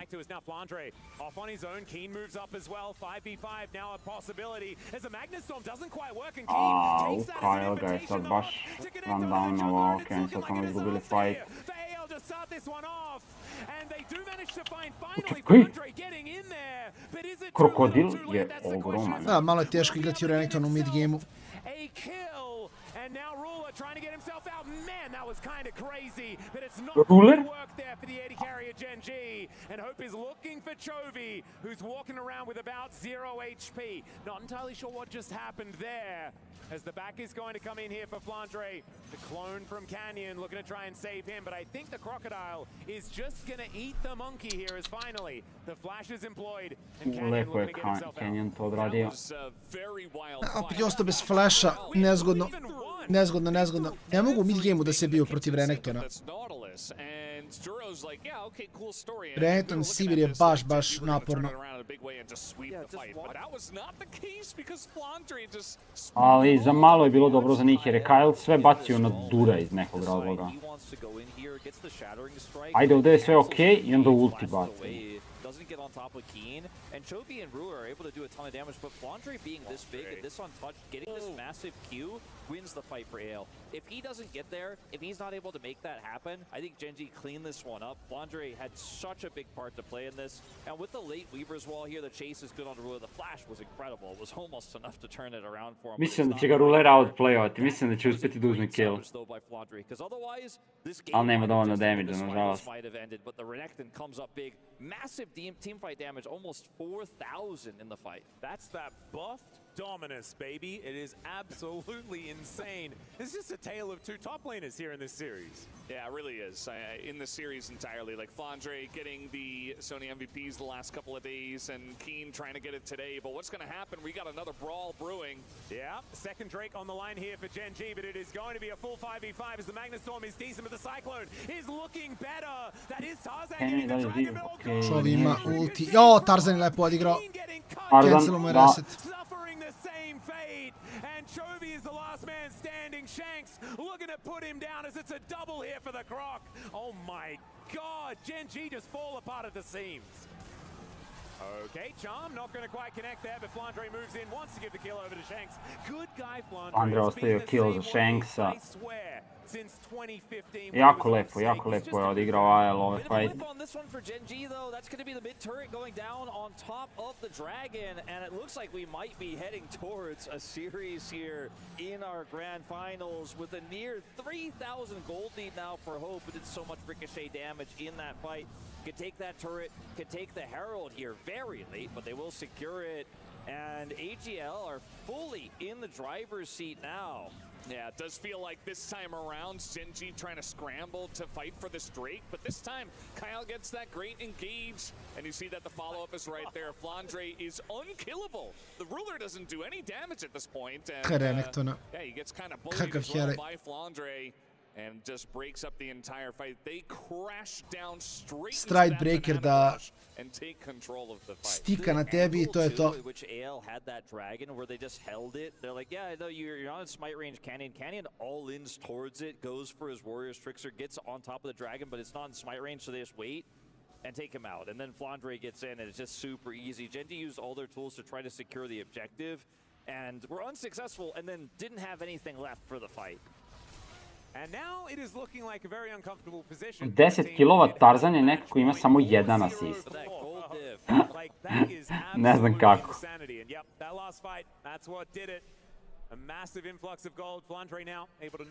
To ti je uvek moj jungler u solo queue, taj ugao. As two turrets off the back end of that team fight as well here for AL just means that they Kako si često dobio Junaru da igraš? Ne toliko često, ali kad god sam dobio, kažem, mislim, kapiram koncept heroa jako brzo, jer je tradicionalni AD carry. Tako da nema nekih komplikacija, ono, right klikuješ I to je to. Koliko je dobro? Je li baš snažna ili ono kao, okej. Pa vidi, nekako je, malkice više hyper carry Sivir. Znači malo manje team utility, a malo više selfish utility, ali tu je negde. Sivir na full buildu znaš oko možda bije, no ovo neće nikad proći. Ova Italija zid u 3 života, ne moraš da budeš dobar igrač da cancelaš ova Italija zid. Ne znam šta je ovo bilo I kako je mislio da će to proći. Pa žrtvovao se za atakanom, mislim, žrtvovao se. Otišlo 4 ljudi na njega da za to vreme njegov tim uzima atakanu. Ne znam jesi vidio, u stvari ne znam, možda I jesi. Vidio Los Ratones protiv Gama juče. Pogledao sam malo, da, nisam nešto. Mislim, nisam gledao live, samo sam posle snimak gledao. Bilo je interesantno gledati. Malo gap u džungli, ali dobro, mislim, lep je. I dalje je vrhunski jungler, bez obzira što nije ono kao prime što je bio ranije. Pa dobro, svako respekt za Gam što su uopšte teli da igraju na fazon što 80-90 pinga. Da, AG.AL je isto ono kao priča, oni su bili jedini koji su prihvatili I čak su se baš potrudili da sve prođe. Kao zahvalio im se za to. Like Chovy and Canyon have been able to carry this game. It just feels like the Flandre show in game number 3. Yep, looking a little bit rough here as well. I mean, a lot of the focus here from GenG is on the things that they can get, right? Killing Shanks, certainly one of those options.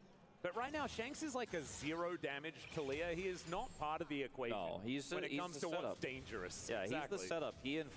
He's the setup to potentially get picks, but then Flandre is the one who really gets into the backline and keeps Ruler from dueling with the Talia, keeps him from touching Hope, right? And the ways in which GenG have to come back in this game, the margins are so thin. But again, they cut down that gold lead massively.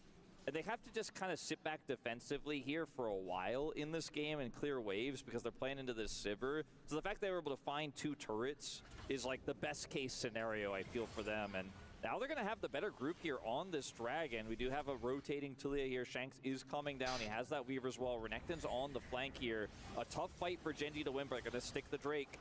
Yeah, Flandre looking for that flank angle. They do have control vision. He does walk on in as Duro is waiting for him. Hook is going to connect max range here as they're looking to blow him up before anything's Ok, ovo je insane. Sad fokus na KAL-a, reset za Chovija, uzet će Drake-a, ali sad mogu da jure i dalje. Zapravo je uzeo vukom Drake-a, ukro im je Canyon. Šta? Da. Kakva katastrofa sad ovdje za AL. Moraju da chillaju malo. Ne znam, okej, da, ne znam što rade ovdje. I Tarzan je pop-offova, Chovin ima ulti. Ruler je Valkyrie bacio u prazno, ima flash i dalje, ali... Ne sme tu da bude, pogotovo ne sada.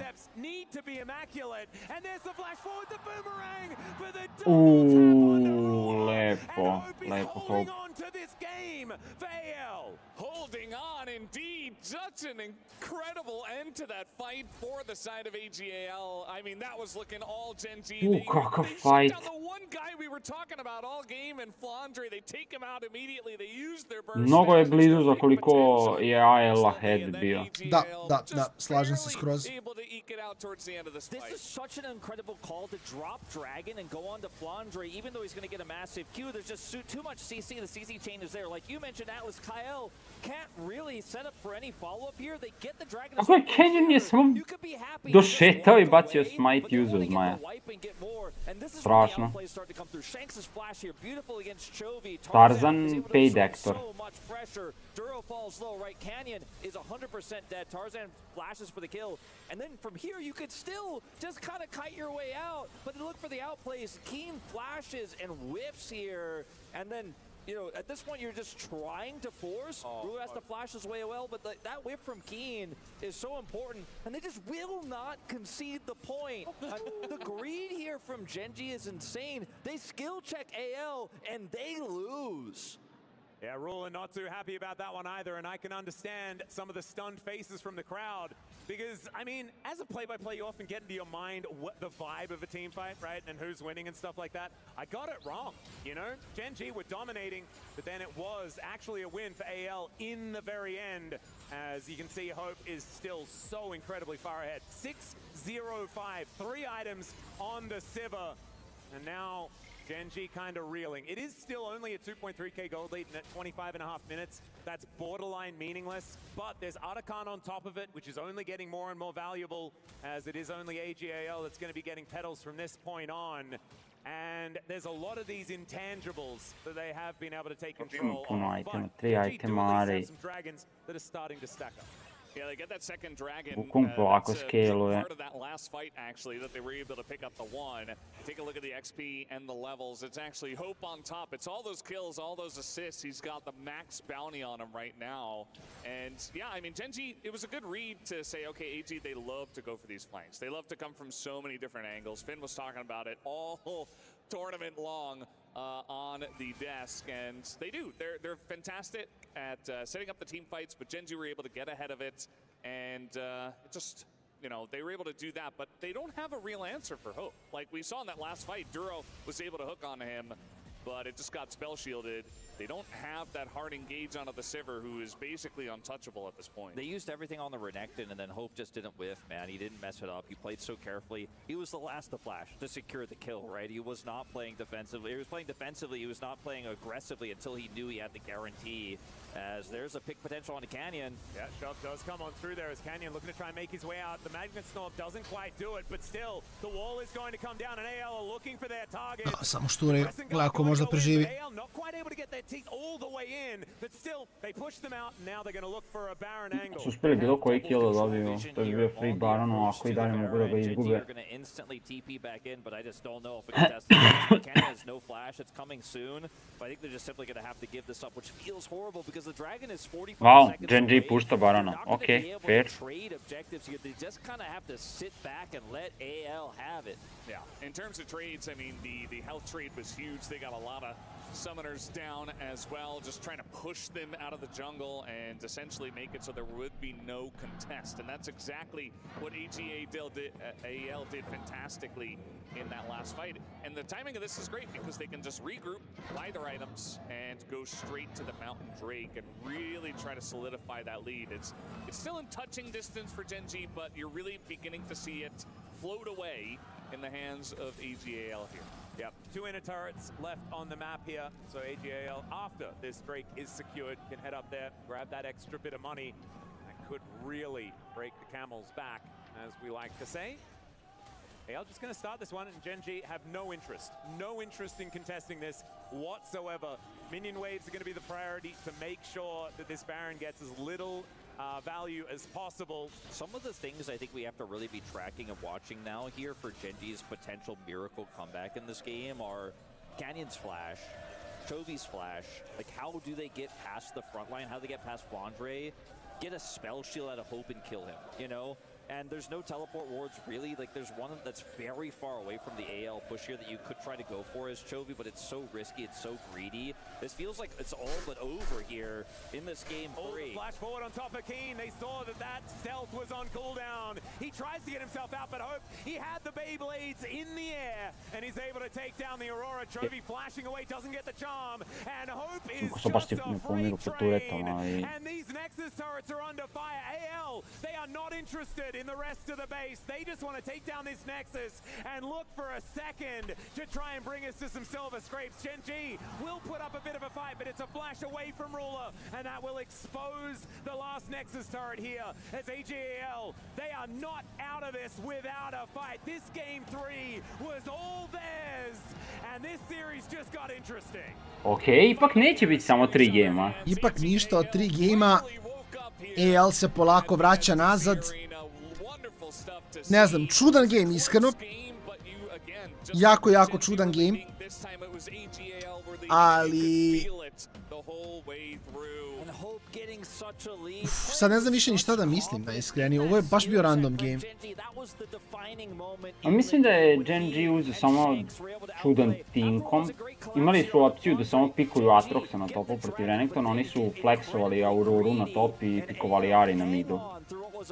Mislim da je bolje bilo da samo igraju normalno pod navodnicima top lanera. Mislim da bi pobedili ovu.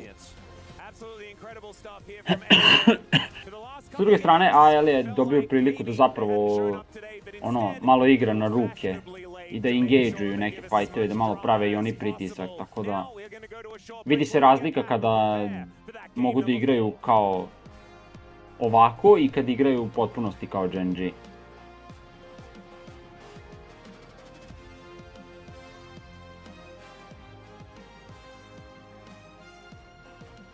Vidjet ćemo kako će im se završiti ova serija. Svakako ekipa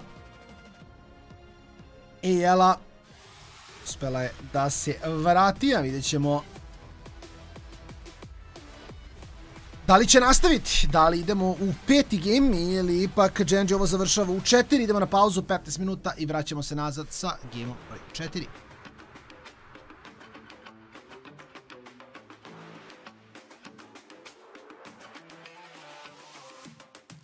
Started playing the game seriously at around season 6, and jungle was the strongest role at the time. Feels good to be better than your opponents. 그때 제가 정글러를 했었을 때 가장 티어가 높게 나왔어가지고 그 길을 좀 갔었던 것 같습니다. I hated jungle players, so I just became one. Desperation, I think. You just get flamed for everyone's mistake. Like you're just escape bullet to everyone. 因为打野位置就很好玩吧，就跟队友配合也是一个很好的玩的地方吧。感觉就队友的优点，you can make a lot of creative plays, play around vision really well. So I think that's one of the specialties of jungle. If you're not where you have to be, can really make the map harder to play. 그래서 그냥 제 자신을 믿고 그냥 제 플레이를 하는 것 같습니다. You should generally know like how to play the map, what you want your teammates to do, not just what you want to do. 정글러가 맡는 책임 같은 경우에는 아무래도 이제 오브젝트 관련해서는 정글이 관련이 제일 많다 보니까 그런 부분들에 있어서 책임감을 가지고 또 오더도 내리고 약간 그런 게 중요하지 않을까 싶습니다. Until then, it's your responsibility.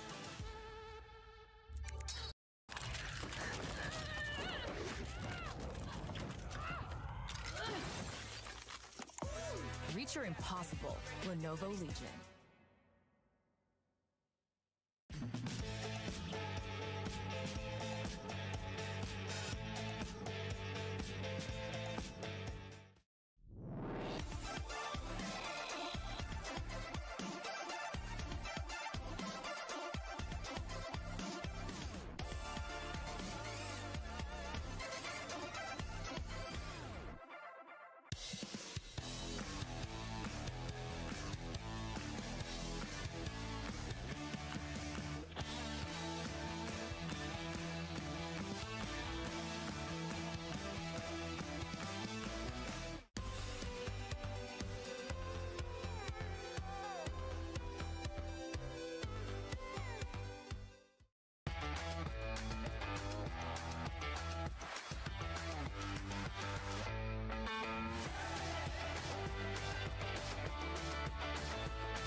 Being a top laner means that you need to be adaptable in the way you play the game, whether you are a carry or a tank.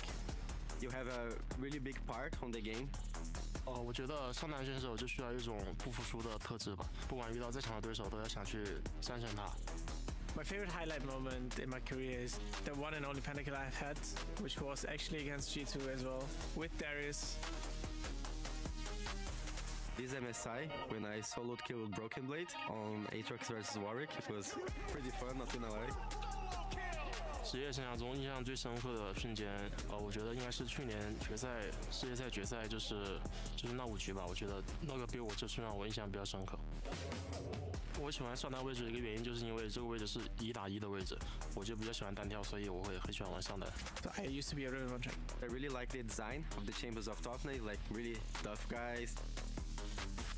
The champions I've excelled on in my role are Ornn, Cassante, that are both playmakers and also are like you need mechanics to play them. Ambassa, Renekton, Gwen is the type of champions that I like the most. 我认为我的招牌英雄就是清挂音武器间接，因为这些都是我刚开始出道的时候就很喜欢玩的英雄，到现在一直都是保持着比较高的熟练度。To play as a top laner, you need to have a lot of game knowledge about the wave state and trading patterns. Knows how to put yourself in the game, and that's a little bit hard. 我觉得最重要的就是要赢得单挑的胜利，就是要把1打1给做好。So let's go a little. I grabbed another AG.AL fan. Welcome， 欢迎。请问你是 AG.AL 的哪位选手的粉丝呢？我是香克斯选手的粉丝。我非常支持香克斯选手，很欣赏他能在国际大赛的舞台上有这样精彩的发挥。I've been a Shanks fan for a very long time, and I'm very glad that I'm able to see him to shine on the big stages. 那请问你是从哪里飞过来的，或者你是从哪里过来看比赛的呢？ Where did you come from to watch today's Best of 5? 我就是在利雅得当地工作，直接就过来观看 AL 那个的比赛的。I work from Riyadh, so luckily I was able to catch an AG.AL fan. 那请问你有没有什么想跟香克斯想说的话呢？ Do you have anything that you want to say to Shanks? 我想对香克斯选手说，香克斯选手加油，一定要把今天的比赛拿下。加油 ！Thank you so much.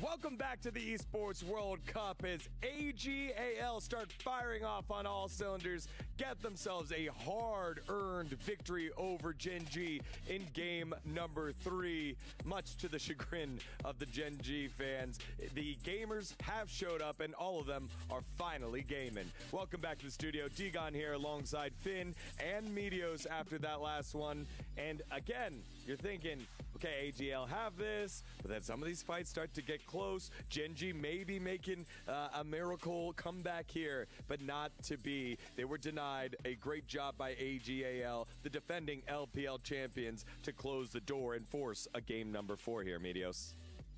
Yeah, this was a sick game. I knew AG.AL had something left in the tank. Yeah, I didn't want to accept a 3-0 for GenG. And it was really Flandre who pulled it out. He was playing his Renekton against Aurora, which, you know, playing against range tops can be pretty tough, but he just managed to have so many good team fights and, you know, just got to see him a lot of advantages in that part.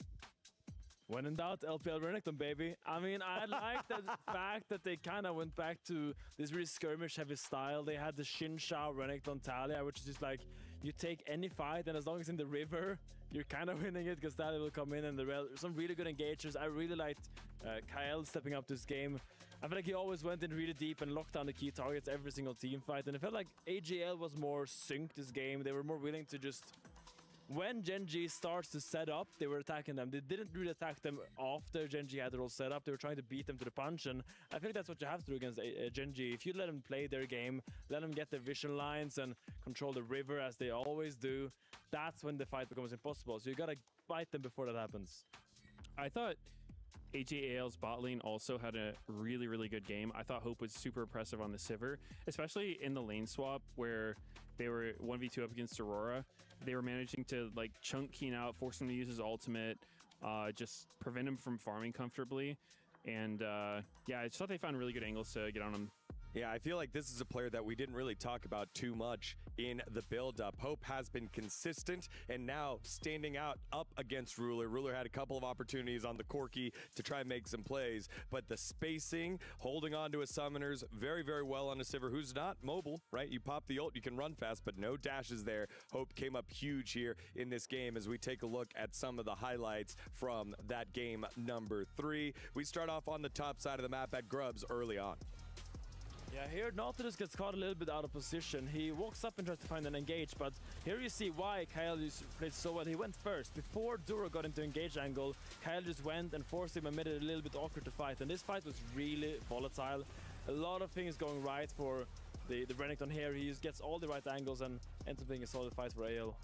I mean, that was for their Renekton show through and through. He just, it looked really bad for AG.AL in the beginning. I think Keen kind of just solo ulted the support, which wasn't ideal, but Renekton just being patient and then finding that window to get so much damage on everybody and just swing the fight was really good. Yeah, next one here over at the Drake fight. We're talking about Keen being MVP front runner. Don't forget about the guy that's won it the last couple days in Flandre. Yeah, if the last fight was the Renekton show, this was the Renekton masterclass. He went so deep, getting the stride break on so many people, and he was just such a behemoth in these fights, chasing this Corki and just really attacking the backline. This was the team fighting that I wanted to see from AG.AL. These different angles, these dive comps that just really separates the fights and kind of gets GenG in their structure to separate.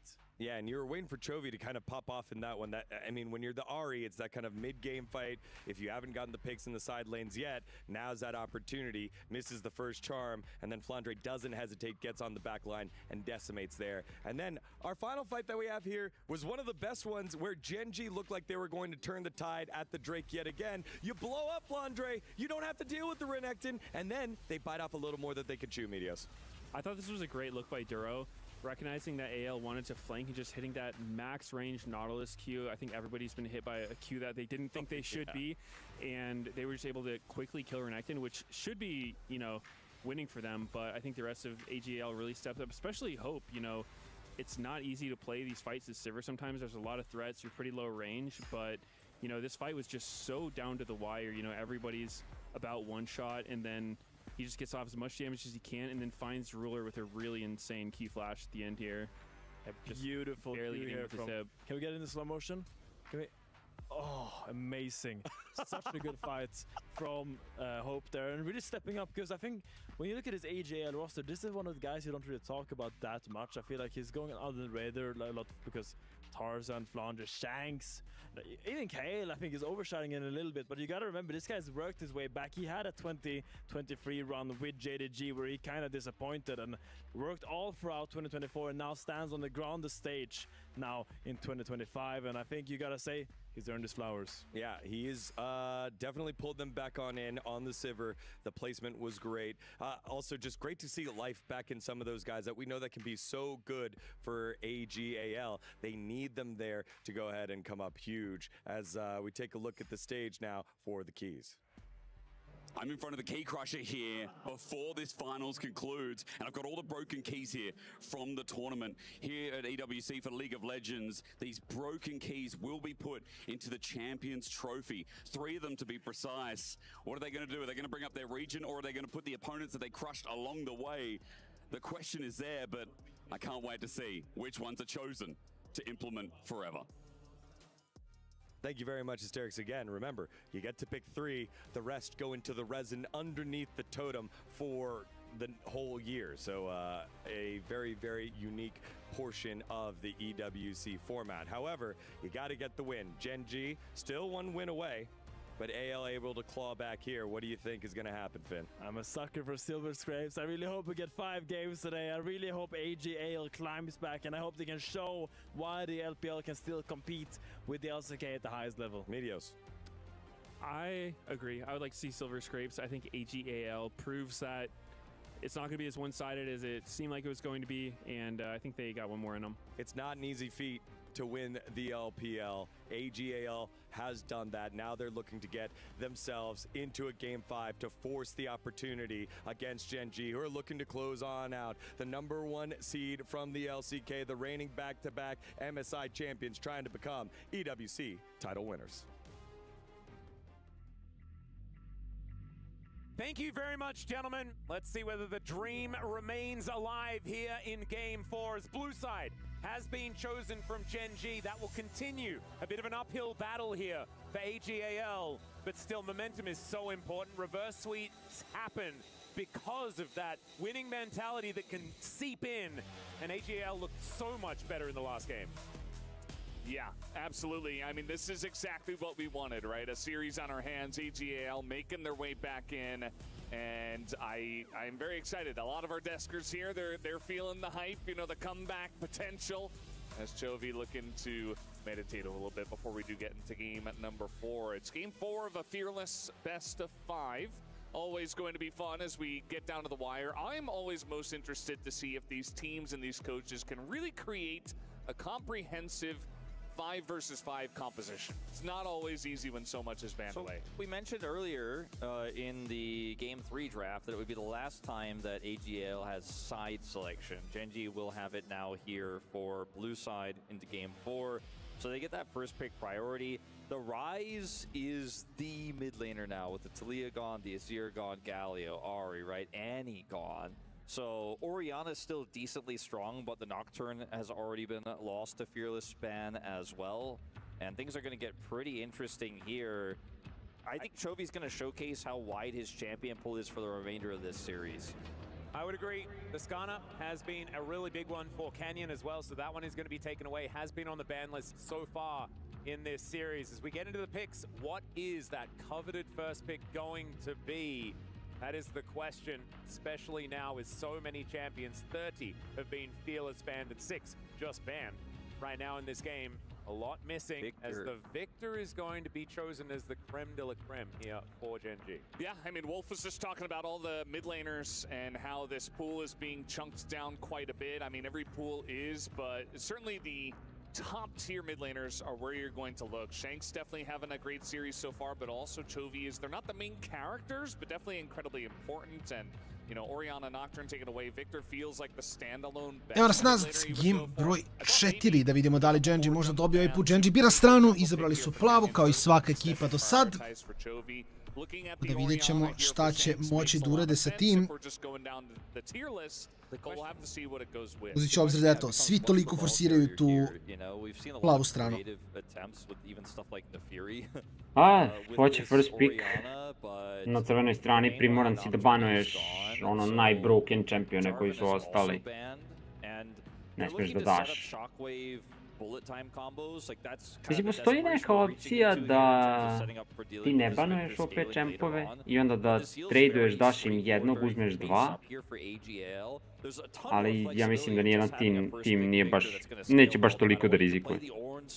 The ornaments are going to empower Chovy. You can play a slower front to back comp and just try to avoid those combos. That may be the name of the game here. Just grab Ornn and a safe jungle pick and sit back and try to outscale.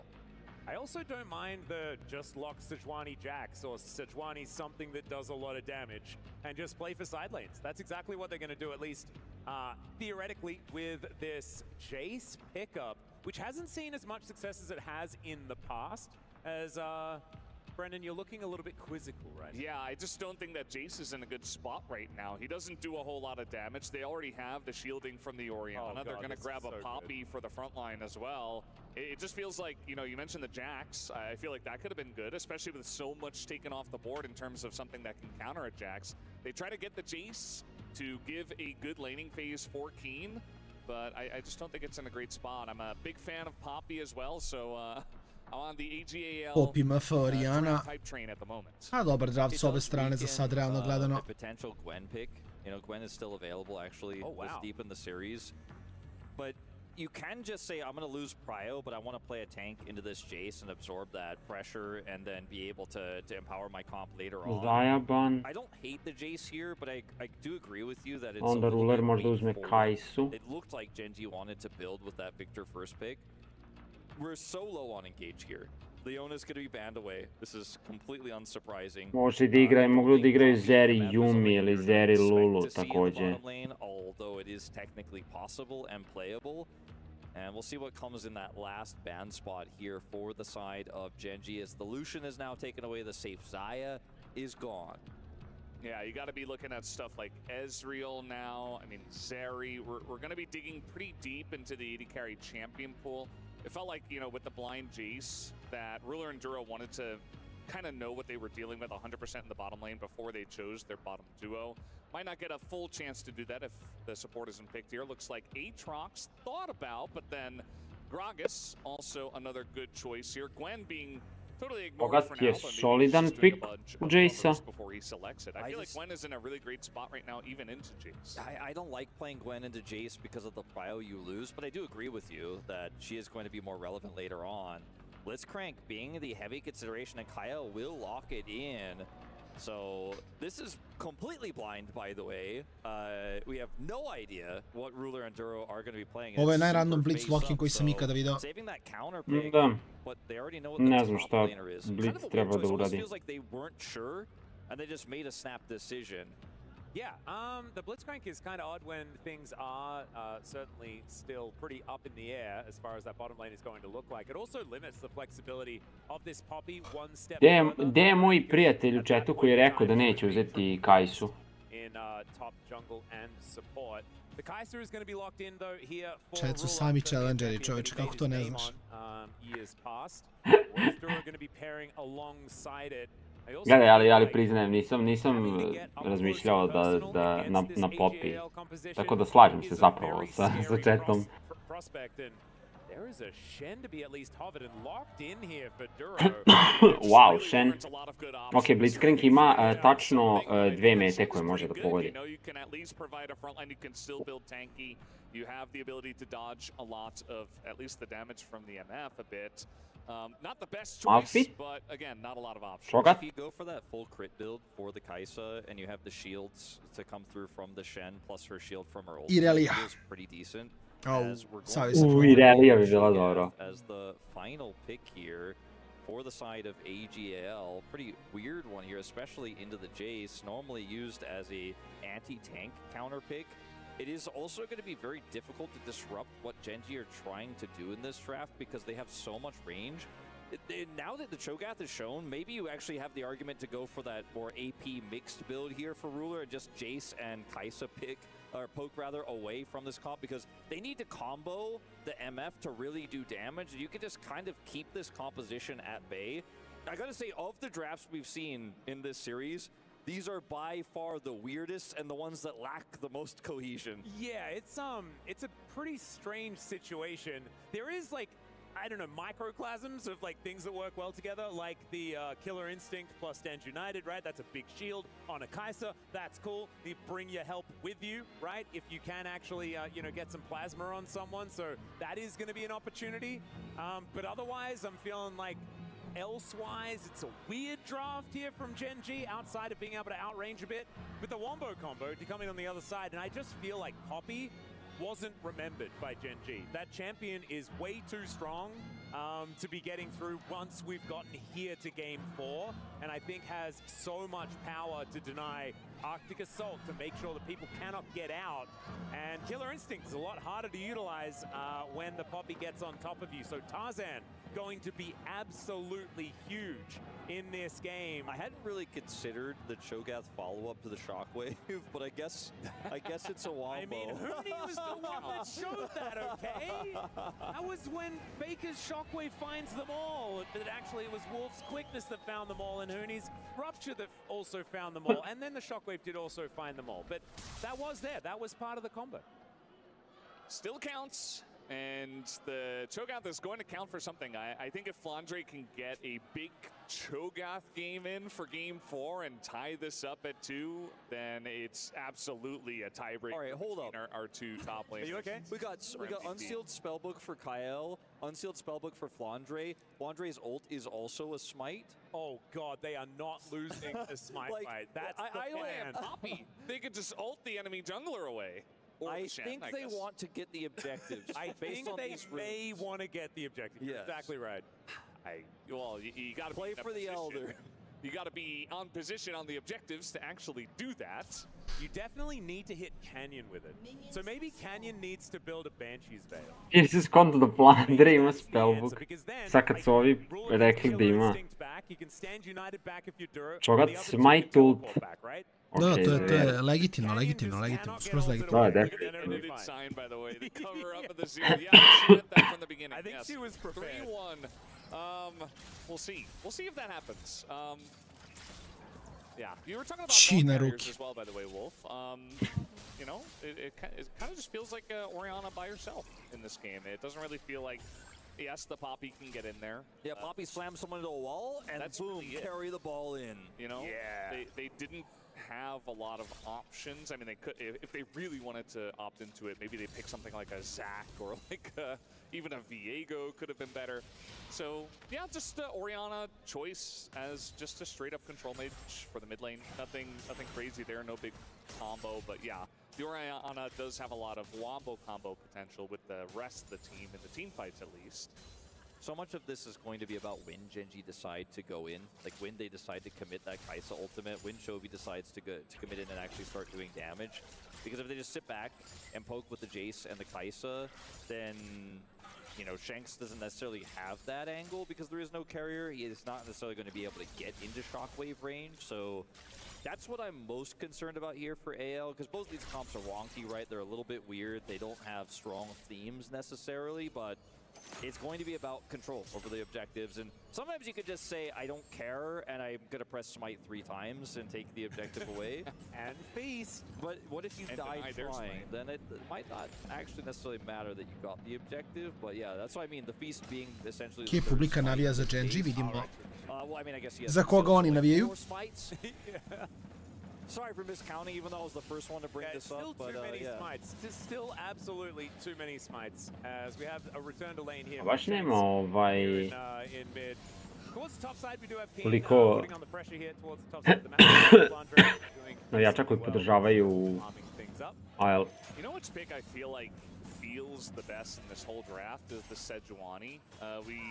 It doesn't have like a huge amount of synergy in terms of like melee lanes and stuff like that, but it just offers really reliable engage, which there's just not a lot of left. It's fearless. We drafted, what was it, 6 engage champions for the support Možda su kineski navijači samo tiši. And, Kao nisu u tolikom gasu da navijaju. Gubi AL i onda neće da navijaju. Možda i generalno. Neće da se pokažu. Moguće. Ide se. Ali onda kad AL izjednači, onda će da krenu da budu glasni ponovo. Good, or she, but you know, in this case, Ken is insanely effective into MF. As Tarzan is going to be flashed. That was a great timing there by Chovy. Couldn't go south. Kyle was coming up the river. Don't give a wall for him to smash you into, and so it looks a bit weird walking straight towards the jungler, but it works out. Keen jeste jedan od najboljih Jace igrača na svetu. Keen putting on the pressure here towards the top side. Feral scream from Flandre. Try and clear out these minions, but it is still a plate going over to Keen. The pressure is there. Yeah, the biggest winner for me, Val, is I really like all the points you made about the Sejuani. I think they're all valuable, but I think she'd probably be a second for me. But I think the Jace, which we were a little bit skeptical about initially, is the biggest winner for me, because getting on top of this pick, trying to threaten him or win lane against him in this early game is just so difficult. Canyon is unfortunately going to take an extra turret shot here. Still looking to commit to the dive. Yeah, doesn't actually have the frost armor. Flandre. Still going to go for it. Here is Flandre. Bit of an early Dum da li ima tepe? Možda? Ne. Okej, da. Okej. He took that turret shot early. Chovy nema flash. Aj. Oh man, Chovy reads him like a book. Kyle, you gotta hit those. If he hits that, Chovy is dead. And then you've got Canyon down, you've got Chovy down. You're really clapping back GenG after the early plays, but just wasn't meant to be a very close one. Like the dive, you know, this is what you want to do. You want to play around your Jace. It's Kane's Jace. He is so fantastic on this pick. We don't see it all too much nowadays, but Game 4 Fearless comes out once again. Yeah, he is going to have to rush back, but he's going to miss a few minions here. Great. The end of the world, but it's no Canyon. Canyon wave. Gdje Hardsteel? Hardsteel, trebalo bi, ne što bi drugo moglo. Pa ne znam, vidio ono, tank od samo početka, unending despair i šta će. Dobro, i Hardsteel je tank, ne? Mislim, unending može, ali moj value od toga samo zavisi od healtha. Ako nema puno healtha, unending igraš nema smisla. Eventualno možda igraš Shureliju ako hoće, ali... Ne znam, mislim da je Shurelija... Da, ideš Shureliju u Hardsteel svakako. Shurelija Hardsteel je hob ugao. Ako igraš hob, igraš Shureliju. Ako ne ideš na hob, onda ne igraš Shureliju jer nemaš ugao za to. Tako da, klasičan full tank build, Kaperno skroz okej. možda igra jakšu ako hoće, ali opet to može da builde i kasnije. GenG pushing out here towards the top side of the map, and on the bottom side, Tarzan getting as much vision as he Rodove, ideš prvi item i udri. GenG revenge for T1. Well, we'll see if they can do that. Definitely got off to a great start. I think that AG.AL coming to life in Game 3 was exactly what we needed to make this series a very interesting one. Would have been a little bit depressing to get another 3-0 here at the Esports World Cup. I think LPL fans, League of Legends. Yeah, we're probably not hoping for the tradition to be made here in our second year, as it's definitely a big bounce back here for AG.AL, and another hook will miss. Yeah, that's thanks to the ward more than anything, is the Shadow Dash able to get Duro to safety. Shockwave just to soften up Chovy in the mid lane. Kind of like that play from Shanks, keeping the pressure up as much as he possibly can. Do see this from Oriana's quite a bit when they're playing pretty aggro. But Chovy is not too worried about it. He is 6 CS in the lead and is going to be able to retain some control as Ruler. Supercharger now on cooldown as KAL looks for the hook, doesn't get it. That was a greedy one as he wanted to take Ruler with Duro right in front of him. And now the taunt is going to come in. Canyon does have that Glacial Prison. The flash forward on top of Hope does get the flash out from him as the permafrost to come on forward. And oh dear! On je bio tako loš ulti zapravo. Doesn't actually matter as they manage to lock down the kill onto the Blitzcrank and give that kill over to Ruler. Chovy dies in the mid lane though. Yeah, what happened there? Huge za Rulera, dobije kill ovako rano, nije mu ni bitno što igra u Poppy, ja bih rekao. To je što je Poppy dobila kill s druge strane. Kai sa mnogo killova će biti insane. Ide na Kraken, on hit build, to je okej, topit će Čogata. Flandre ima Ignite, možda traži neki kill pressure s tim dole. Ali GenG je baš u dobroj poziciji.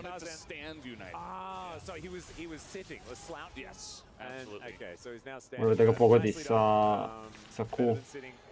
As Flandre taking a bit of damage here from Keen, who is ahead in farm, but not by that much, right? I think Flandre is going to be pretty happy with how this game has gone thus far, despite being a bit of a punching bag. As KAL looking for a bit of an angle, can he outplay it yet again? It's against the wall. Ovoga puta je već malo nemoguće promašiti. Still not exactly taking that much damage, and the turret's being tanked here by Tarzan. Not very much damage at this point, with only a catalyst, so Chovy just is fine. Tarzan here with the push. Chovy has no flash, has only his ultimate, which offers a lot of damage back, but it's not quite enough. Yeah, you can see him scratching his head there, not happy with the way that one played out. Just gets caught out in a position where he didn't expect it. This is the gank on the top side where Canyon did kind of score a goal a little bit later on, but they do get the kill at least onto KAL eventually. As you can see, he's just mentally in between the both of them because they want to get that kill onto KAL and then ult Hope, but not quite able to do both. They still get the kill on a KAL, but AG.AL do get at least the kill on the Chovy in mid, which is going to be fantastic. Gets Tarzan to that first item a bit quicker. Oh, Ruler. Hook is gonna connect. Ooh, kakav hook. As the flash has to be used, the silence comes in, but Ruler is gonna be okay actually using the barrier a little bit late to make sure that doesn't get destroyed by the ulti, but still that is a lot of summoner spells now missing here from Ruler. It's and only Duro there to catch the wave. Down, including Duro's heal he uses at the very end. Flandre Ignite samo da ga Keen ostavi na miru. Especially because Ruler has to back and no one can catch the wave that's incoming here. There's no real answer. I mean, Keen doesn't have TP, Chovy does not want a TP bottom, so this is going to be some additional plate gold going over to Hope for sure, as well as some deny of the CS. If Keen had TP, it could go down to answer. Instead, they're going to try to make a cross-map play here before that swap back here onto Flandre, but Flandre is just going to get out. Yeah, he's just going to run real fast. Tarzan in Ali Tarzan da mu pomogne, možda mogu da preokrenu to. KAL will be coming out of the fog of war, and this is dangerous now. Uj, KAL je tu. GenG, Canyon wanting to make his way out, the steadfast presence still there, and the knock-up. I Blitz uzme kill. Lele. To make sure that there was no Arctic assaulting away. Yeah. AL, they managed to get the feats of warfare yet again. I mean, they saw him coming a mile away. Now, Shanks is not going to expect this. I mean, they have snuck into this brush. Can they catch him off guard? No, Shanks smartly going to back away. I mean, he has flash, and the only way they could really engage on that is if Keen, like, flash hammered him back in, and he's just going to be able to react to that. So, unfortunately, I think optimistic to try to make that happen. Maybe could have gotten his flash, but ultimately will just be a free escape there for Shanks, who picks up his Rod of Ages. And AL are going to take this Dragon here on the bottom side. Another late first break here as the action has mostly been mid and top in this game. But some of the plays we've been seeing here for GenG are relatively haphazard, right? A lot of disrespect on where Tarzan is on the map. And GenG have been in control of so many games this series and so many games this tournament. They'll get back to their MSI as well. This is what they're known for, is getting a lead and never letting it go. But in even game states like this, if you make those aggressive plays and the enemy is ready for you, you end up tossing some of those leads away. I mean, Keen had a pretty significant one, but now he's actually technically behind. Yeah, and there's actually, we just saw there, the vision toggle, actually really good to illustrate the fact that AL have a lot of information. A lot of these wards were swept out. Those couple that we saw just there, they weren't, as somehow he's out of So it's going to be backing. Canyon goes back, gets the hard steal completed. Flandre Kill na Blicu je manje više useless, tako da je poprilično even game mimo tog fita. Blitz će Giga da opadne kasnije. Ne znam kako će Shen kao support da skijela, tako da nisam siguran na što će to da liči. Ima ult. Dogod ima ulti down. To da, nego, mislim, ult shield će biti jako jadan ako nema iteme za to. To je ono što mene malo brine. You want to deny as much vision as possible. He's got cleanse too. It's so low risk for him to be out here like this. He can cleanse the Jace. I mean, if the Sejuani ulted him, he'd be totally fine. Now they're looking for Keen. Yeah, looking to try and overload here as Keen clears out the wave instantly. And Stand United means that there is no aggression at all to be coming on through. So this is what GenG's composition can do, right? You can turn on a dime. If you try and overload, then there are a lot of options for answering. Still, that's a long cooldown. See what AL can do with that. Shanks je mečovao Road of Ages, sviđa mi se, to sam razmišljao da li će uraditi ili će ići na Seraph i dalje. To commit to the dive, like to actually use a bunch of stuff and get turret aggro, maybe they could have turned that one around. The Kaisa was running. Da je okej odluka, iskreno. Could have joined the fight with his ultimate, and it's grasp Jace. You know, he's not the tankiest, but if you wait just a couple of seconds, wait for the engage to actually come through, and then use the Stand United to get some of that shielding through and maybe keep them alive.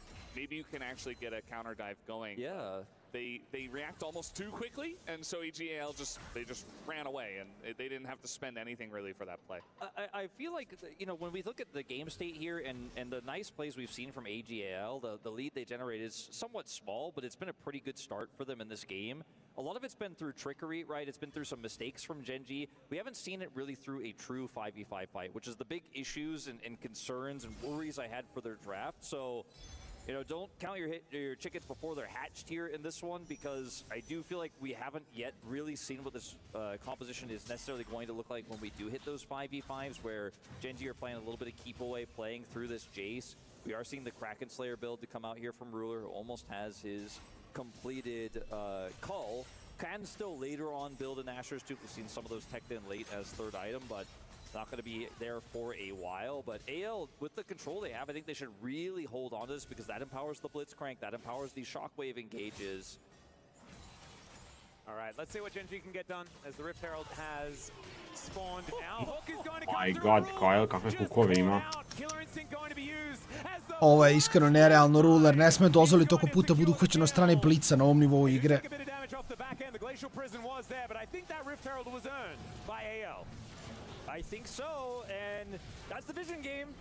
You know where the Blitzcrank is, you're gonna walk forward like that, you're gonna get punished, and Ruler, again, killed, but also loses summoners again, so he's another vulnerable target for anything follow-up-wise that AL can send through. They are not gonna need the Rift Herald to get this turret, and the mid lane is going to be the next target where they can... AL će jedino imati problem, oni nemaju nikakav engage kasnije. Use that prio on this next dragon, and things are looking up and up for them. Yeah, it's really interesting to see Kyle having so much success on this Blitzcrank. I mean, fantastic hook once again. The vision game that we've been mentioning all game long coming through once again. And remember, he only picked this Blitzcrank when he only saw the top side of the map, and we were like, huh, interesting choice. You know, we don't exactly say, okay, Kyle is the Blitzcrank guy, but he's certainly making a name for himself on this pick here tonight. Yeah, it was like a solo queue lock-in. He's like, no, just trust me. I'm good at the crank. And trust. I Give got him this. the crank. So far, I think we're going to have to continue to trust. But it's one of those fights where it's a win for AG.AL out of the trickery, right? Out of the vision game, out of the pick potential. And that's the kind of lead they're going to keep holding on to. There's a TP is going to be committed by Chovy. Okay, they just want to take this. Zdoće kulu, da. First brick. Actually, as Rift Herald is going to go down in mid, they're going to be able to get the charge, but the turret does go down. So no. I to je tamo na vrijeme kako je Shelly iskorišćeno na mid, kako su našli ovi mid kulu. One more objective needed to be picked up by AG.AL, and two if GenG want to be able to claim it, as this Rift Herald is really getting put through her paces. I don't know if there's any way that GenG are going to stop this dragon from going over. Da li će uspjeti? Nice. Two turrets plus the top turret that's basically dead here means that attempt from Chovy comes at such a heavy price, because that is going to be the objective feat of strength to come here with this dragon. Jako je interesantna odluka da je Chovy teleportovao tamo. Oni su baš htjeli taj first turret, međutim dropovali su sve. Izgubili su feat of strength svakako. They've got two dragons, a mountain soul once again. I believe, is that like our second or third so far this series? Quite a few mountains, pretty mountainous. But that is going to mean a whole lot of durability, especially for Flandre. My goodness, this Cho'Gath could become monstrously big in this game if they're able to stack that one up. So Soul Point coming up next. See whether GenG can get themselves into a position to fight for it, because right now, looking pretty muted. Skeen finding a shockwave onto Tarzan, and Tarzan saying, you what? To that one, I'm pretty sure. Yeah, I mean, this is just the best position you can be in as AG.AL. You took down the mid turret. It's just going to make Blitzcrank value skyrocket in this game. And so, you know, Riller was already having trouble farming in mid. He's been having trouble farming in mid this entire tournament. And now he really is not going to have a great option to do so. Chovy's in the side lane. But Ruler, you know, already 300 gold behind his opponent in Hope.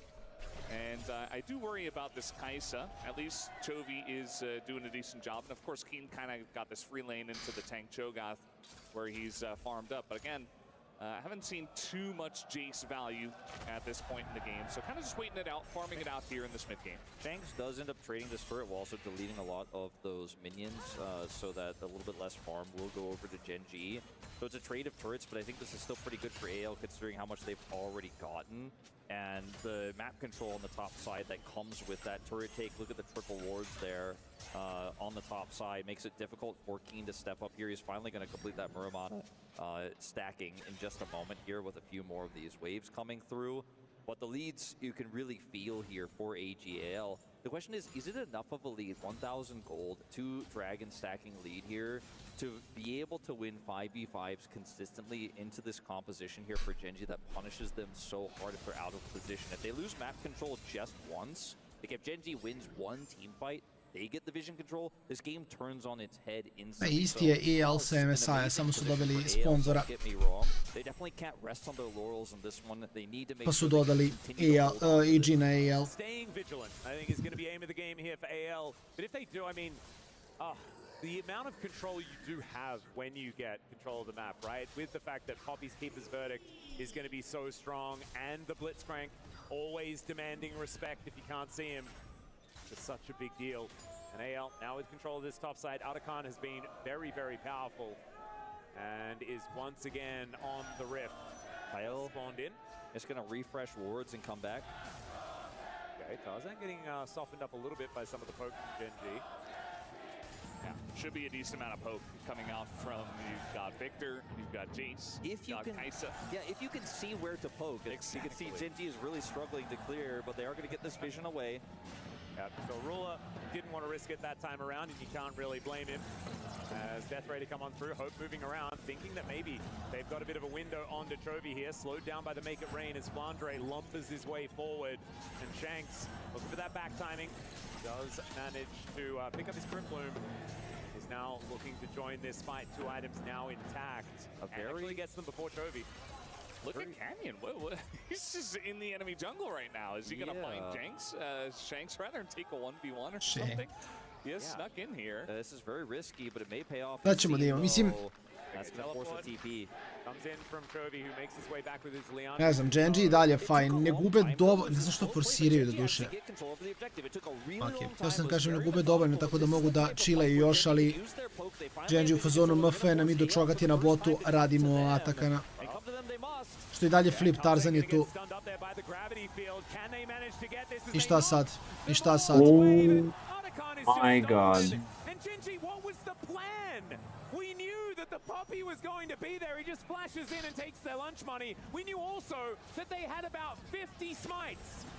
They had so many smites, and they only needed one. They just had Tarzan just straight up smite it. And you know what? I mean, we talked about this so much. We thought that AG.AL would need. Možda je GenG dobio uplat od Riota i rekao da mora da se produži serija.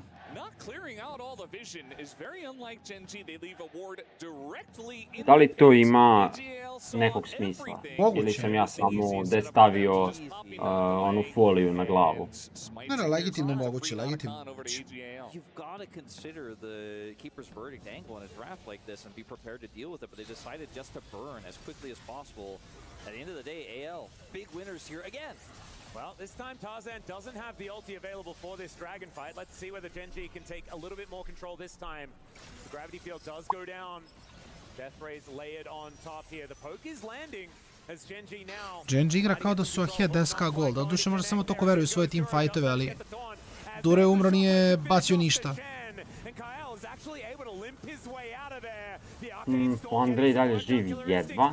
Ruler je popio fist i manje ali više Ruler je nema gde da ode.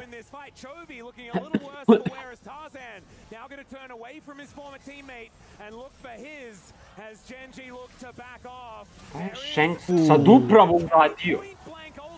Mrtav je. Interesantan turn, ali mislim ne znam zašto forsa toliko GenG.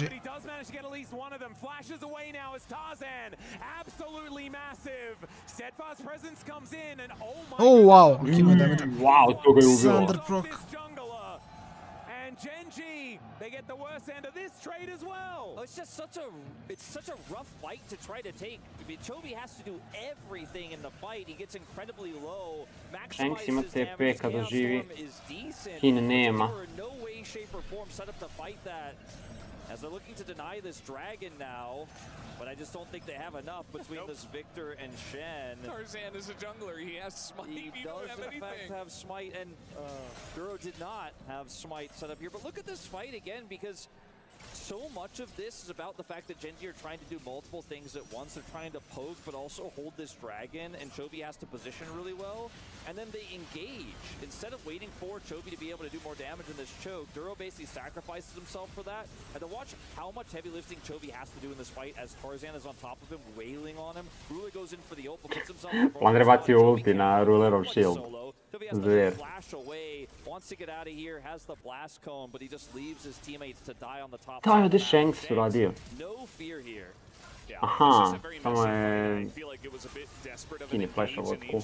We're just so ready, like so much winning to the Cho'Gath, and Flandre's like, all right, if you want to ult onto me, sure thing, buddy. I mean, now you're totally out of position. You're super low, and it was just in this extended fight. By the way, Tarzan not checked at all. Just a really tanky Poppy, doing a ton of damage. I think he did the most damage in the fight, and he's a Poppy. And he just sat on top of Chovy like the half of the fight. Yeah. Left down to like 0 health as Chovy's trying to push everybody else back. 4,400 damage for the Poppy. He's an absolute monster. The fact that he finishes off Canyon with a buckler to the back of the head as well must have been very cathartic, as the Baron has spawned about 20 seconds ago. Hasn't been started just yet, but you saw some jostling as we did have the picture-in-picture there. So AL going to defend this outer turret. And everyone's favorite first item Poppy build here. It just means he's doing so much. He's super sustainable. 4 kills on this Poppy as we Tarzan će isto opasti. On u jednom trenutku više nije carry, on je u jednom trenutku samo sponge. Onda je išao onaj full bruiser build, onda možda, ali... Da, u competitivu to nećemo gledati sigurno, tako da... Mora bi da uzme tier, da stekuje tier, da ode na Fimble Winter. To je Winter za proč, pa onda Fimble Winter. They just keep holding on to this, and it makes it so hard for Keen to hit Shock Blast. Like, look at him. Oh my goodness. Okay, Canyon going to be the target. That could mean Baron, and they do take him down. There's the nom-nom from Flandre. And AL, that was the target that they wanted. They get it simply, and now they're looking for even more. The keeper's verdict is nothing, but I don't know whether they really want it to go away, because AL kind of want to kill them all. Jako je lepo KL odigrao, samo što je kupi dalje. Čekaj, gle Rulera, ne znam da pričam. Gle Rulera. Ruler sam dobio fight. Ruler sam dobio fight, eto AD Carry vidi na početku. Da toliko malo trna imaju ka Ruleru, friza Rulera, bukvalno. Vidjet ćemo replay. Znači, KL jako lepo odigrao. Ne, on jeste, ali nikomu nije follow up. Nije bilo dovoljno. Nije bilo dovoljno, da. Znači, AL, čim neko pipne Rulera, svi moraju kolapšiti na njega. Samo su ga pustili da free DPS-a iz nekog razloga. Kajsa bez flasha.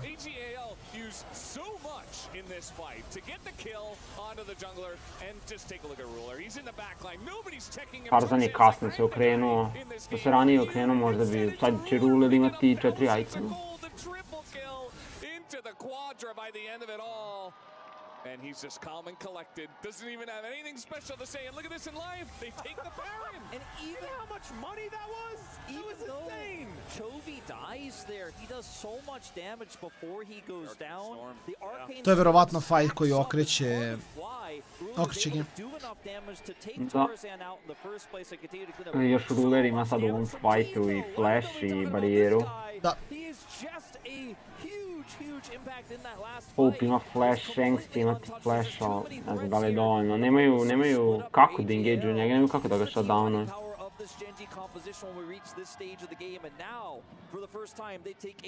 I sad ima Guardian. A dobro. Ima 4 itema, Miss Fortune još uvijek nije treći izbuildovala. Why not? That's ridiculous. He's now 4 items to the 2 and a bit that Hope has put together. This guy is massive, and with a GA there for the extra layer of safety, the game went from very straightforward for AL to quite difficult. You can tell why GenG are sometimes taking these crazy fights where it doesn't look like they have an angle, because they just know that guys like Ruler are fed enough that if they find the right angle, they can get the job done. The angle the previous fight to go all in on the Cho'Gath was not it, but in this one, oh boy, he just got so much money. And in a broken up fight, Kajsa sometimes is queen, right? I mean, she's just able to do way too much, especially this Fed. And also, if a hook lands onto Canyon, maybe that isn't really what you want. GenG have control over this angle here. They're going to get the Banana Brush control, and now, like, for what feels like the first time this game, you just can't walk towards this team. The Keeper's verdict is desperation at best, and GenG will get their first dragon here. If AL tried to force into that choke point, it would have been the end of the game. But look at the difference between fighting against Vision and trying to face check with Canyon and trying to look for those wards versus having full control, having Keen with the angle he wants, having Ruler able to follow up on anyone who steps over the line. The zone control that the gravity field gives Chovy. Nemaju dovoljno golda, nemaju dovoljno itema da se zapravo fajte sada. Ok, Ruler je za malo izintovo opet. To get out of the way of the hook. Good respect there from Ruler, but won't have that tool for later on in this game. The Rupture just trying to hold these minions at bay as another hook is going to come on through. This one used on that siege minion to be able to take that one away. And so now Flandre looking a little smaller as the Cho'Gath really wanted to make this one work. And look at this desperation here as the Glacial Prison comes on down. Canyon looking to try and just brute force this inner turret, and they should be able to do it as Tarzan comes over and GenG say, yep, that's what we wanted. And a 3,000 Baron power play here as the dust settles. And my goodness, GenG well and truly back in it. I'm actually surprised because we had a look at the gold graph, and the biggest the gold lead for AG.AL was about 2.3k. Yeah. So they do manage to get Otacon, things like this, which is not necessarily represented by the gold, which does give you a bunch of extra power. But yeah, the gold was never that far in their favor. To me, the gold was less important than the map control and the vision, because the map control and the vision allows them to take those objectives, right? They had control over basically every objective this game. They had all 3 dragons.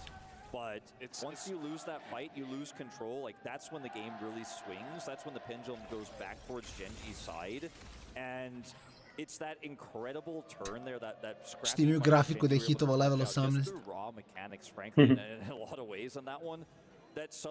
Bilo je, kad je bio Kasadin u meti i kada vidiš da je kao Kasadin hitovo tipa 11 i 16 i to mi je legit ovako kao random level 18. I guess da to znači da neće biti jači što se levela tiče, ali dalje ima 3 itema, tako da.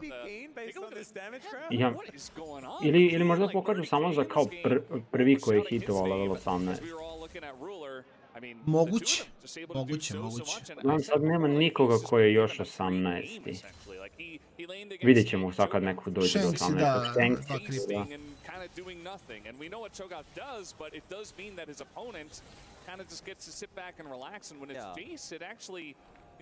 Begins to really pop off in this game. Some of that damage was on hitting a Cho'Gath, but most of it was just on teamfights because he couldn't see. Now he can see. Now he can poke. That number is just going to get bigger in this game as we fight for neutral objectives. A minute 20 before Baron, 2 minutes before the next Mountain Drake here for GenG.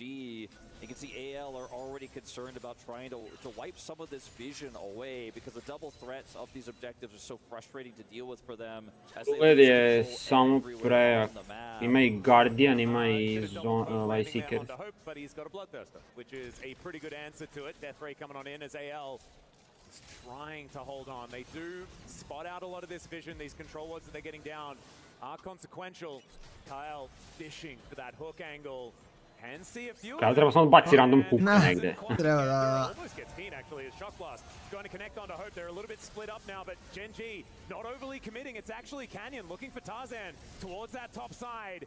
Tarzan not pressing an ult button, not even pressing W just yet as the buckler comes on in. The fight for the red buff now is going to be secured as the shockwave comes on in, but the flash out from Canyon will keep him safe. Tarzan i ga stanovo. Tarzan just doesn't really do anything, and the follow-up is not there onto the Victor. And he says, cool story. I mean, they're just baiting out so much. Like, these fights over the red buff, they don't feel like they're that important, but they are actually huge. You get the red buff, it allows you to stay healthy, it allows you to potentially get a lot of vision control, though when I look in the jungle, it's all to the side of AG.AL. GenG don't care. They're just going to start at the back. Flash, tako da ništa od stila, verovatno. Nema ulti, ne može da izbaci Canyona.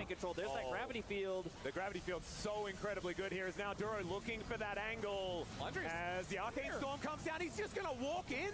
Flandre's there. Flandre uzme s ultom. Pa šta se dešava u ovim gameovima? Šta kako GenG pušta ove barone i dalje pobeđuju gameove? Prave greške, baš prave greške. Mora da bega odatle samo. Duro, strašan taunt je napravio, samo što nije dovoljno. Ruler ima i Shanksa. Da je ovo konektovalo. And Hope stays alive. Tarzan as well. They are going to be the sole Baron owners that will not get a look in at this Mountain Dragon. Maybe you ate the Baron, but you ate it right after that. Got taken out. There was never going to be a team fight win there. And GenG, despite having the Baron against them, are able to get the clean up here. Just wash it away. Where's that one? And that's going to be another. GenG koliko je nekad clean. Kako nekad imaju ispade ovakve. Smites we got. They just did a Baron in front of the team that has like 17 smites. We talked about it in the draft. We talked about it so many times. Ultimately, in order to do it with how patient GenG were, they're going to trade the tankiest. Flandre čak nije imao smite. While also Chovy is damaging every other person. Da ima smite ukrao bi im na 2500 health. He's not a traditional 80 carry, so even though Hope is full health here, he can't really offer damage. Sve i dalje ne znam da li mi je to dovoljno, mislim Ruler i dalje prejak, čovjek će biti dosta jak, pogotovo ako uspe završi Rabadon uskoro. Da. They just walk across the red carpet to victory, and GenG take a lead in kills here, but it's the Shanks je otišao na 0 damage build, tako da on je manje više useless. Preferira. A samo shockwave da baci i posle toga ništa ne radi. How long does it really last when your Baron's on a Poppy and an MF? Yeah, they're the only ones. Still, it's going to be up for another minute. but maybe they can get a little bit more. The power play is not negative. So not yet. It's not negative, and therefore that means it's positive, right? Still going to work out. The base gold, it's less than that. So they did get the money for killing it. They denied it from GenG. They didn't manage to get the dragon though. So soul point available for GenG. Next, of course, it is still there for AG.AL. They are stalling this one out, but it really felt like this game was taken out of their hands, and now it's even because of their mistakes rather than necessarily GenG and just being like winning this game from the get-go, right? Things were looking pretty good for AL earlier on. See whether they can pull it back into their hands. Esquandre once again massive. They're just sieging up against the very lackluster Baron buff here, our GenG. It's crazy how aggressively they're playing it. It's almost like they're saying, okay, if Blitzcrank doesn't have hook, he's not really a champion. Cho'Gath, I mean, maybe a little bit. But if we force fights on our terms, we always win. So it's almost like whenever they see AG.AL and the hook goes wide, they're just like, Jedan je uzeo Knights, wow, za rulera. almost ridiculous, but you can kind of understand where they're coming from, especially with the amount of damage. Da, ovdje je ruler take the wheel, mislim 37 minuti već dovoljno late game, tako da sad imaju te late game team fightove koje žele. Shanks pokušava da izbuilduje Rabadon.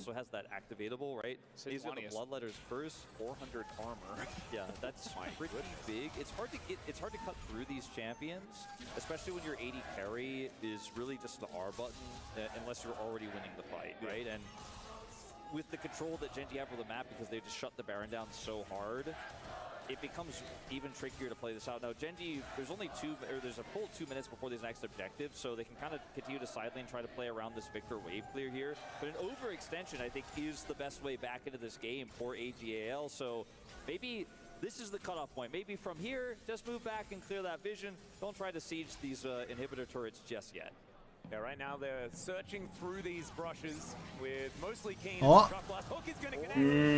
Puno će baciti na njega, neće gubiti.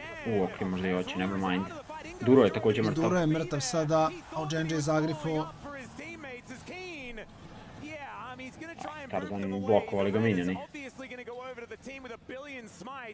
And AL, they just take two and give nothing back. There's just no reason to force it beyond the wards there on red buff, and this is a huge swing here for the side of AG.AL because Baron is now 70 seconds away. They have control. Double kill daje Shanksu Rabadon. And all those issues that plagued GenG in the mid game can pop right back up here. Momentum completely out of their sails. Now, they also could just go straight up into this mountain soul with this massive Cho'Gath with the huge Poppy that's on the side here of the LPL squad. The choice is theirs, but map control completely belongs to AL. And why push forward past the line? This is the thing, right? This is the composition. You get the hook, you get the knock-up, the silence, the guy dies. A mislim, ne smiju. 40 minutnih lobby blitz I dalje. The guy's gonna die, and that's exactly what they do. And it feels like GenG are trying to bait out hooks and go from there and try to like set up fights after. They baited out the hook and then died, so that's not exactly the play. I ne znam koliki je play Flandreu da zameni taj teleport. Ok, on ga je zamenio za Smite, ja sam ispričao da ga zameni za Exhaust. Ja mislim sad su veliki objektivi Soul I Baron, tako da kapiram da zato hoće Smite. Au, imam brdo damage. Ima biti full health, ja. Sjećam se u ranijim sezonama kad si mogao da izbuilduješ više BTA i onda kada su ljudi trollovali, okej.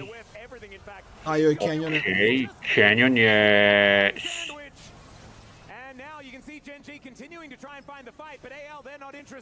AL je prva kine. Just AG.AL. Oni? No reason to go in like that. I mean, they were starting to get frustrated because even though Chobi's got Leandri's got that poke, they have the keen poke, it just doesn't feel like it's doing impactful damage. They get a little bit impatient. And fortunately for AG.AL, sure, you gave the dragon, but this is the third Drake for GenG. It's not the soul. Still, that's a lot of resistances that they're stacking up, but this is way more valuable here for AG.AL to get the Baron. They make the right choice there with no jungler on the side of GenG. And this might actually be the beginning of the end. Sure, gold is even more... Ali ja mislim da je njima bolje bilo da su otišli na Soul. A oni hoće da završi game sada. Also now ne znam da li je to moguće. Keeper's verdict is just going to be held on to for now, as my goodness, this turret just gets 3 hit by Hope. But you can see Keen doing a fair bit of damage there. Somehow Ruler finds the backline. Dobro, mislim, neko mora da blokuje za Hope-a. Au! Ok, Ruler živ, vratio se. Tarzan će ga skucati u zid, ima Guardian. Čovi pokušava, ima veliki Chaos-Storm, Ruler ima pola health-a, Tarzan je mrtav. Flandre je vjerovatno mrtav. Ok, nije. Mislim, što je njega slovalo toliko?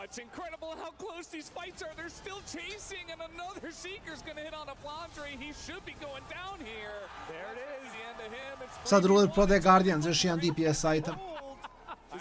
There's just so much damage in this GenG comp. If you don't end up wiping the carries, you got Chovy, you didn't get Ruler.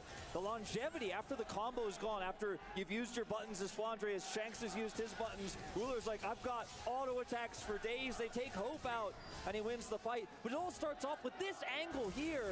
He's able to find this. Ne znam zašto niko neće da blokuješ duplo V od Kajse za Hope-a. The GA, he's just so survivable, and they almost got Ruler. They almost got him, but you only get him once. He pops out of that resurrect, and he just cleans up the fight. And the target selection was exactly what GenG needed in that fight. Shanks goes down first. Hope is very quick to follow, and then they're just lacking damage, right? And so GenG will swing that pendulum back the other direction, and now I even have less of an idea of who is going to win this game, as that's a negative 300 gold Baron power play. And what was it, the 3rd Baron so far of the game? We have 3 dragons on both sides. It's 2.5 minutes on a Dragon Soul for someone, finally. And yeah, I just have no idea who is going to be able to win this. You've seen there's been multiple examples in this game of what winning looks like for both sides. And let's just see what happens in the next fight. Yeah, I think Andra baci ulti na random Canyon. Kanon linena. And see what does occur.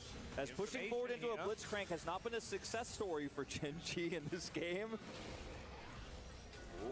Canyon.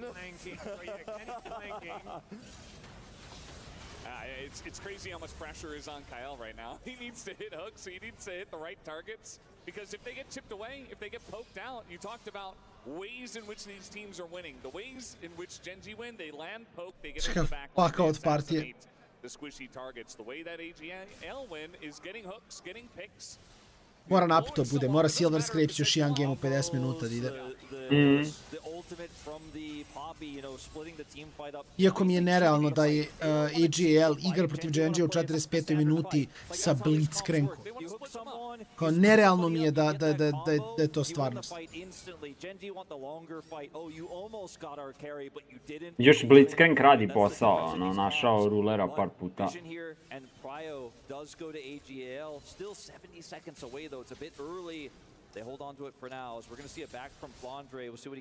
Zašto ja ne znam zašto su otišli na Baron, ne mislim da su trebali samo da oduzmu Soul, iskreno.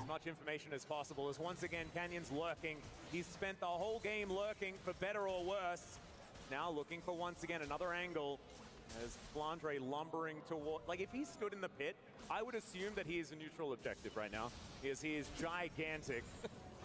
And Canyon clearing our vision where he can, as once again we are moving towards the ARAM scenario. Chovy moves up, Make It Rain comes down, Glacial Prison not really answered, but Keen finding a great kakav shockwave. Goes Canyon yet again, but can they win the fight? That's the question.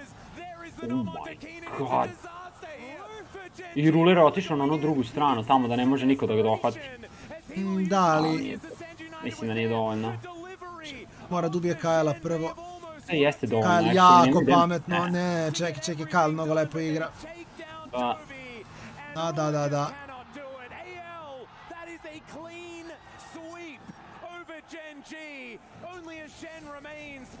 He's a ninja. He's just hiding, and this should be the end of the game. I don't think Ruler could have done more, but it still wasn't enough. Canyon goes in again. I think it's his 8th death of the game. Wants to buy space. Kje, Silver Scrapes i dici? Da, Canyon se ugasio lik, ono mozak mu je... Ostavio mozak na pauzi između gameova. Koliko je dugo bilo.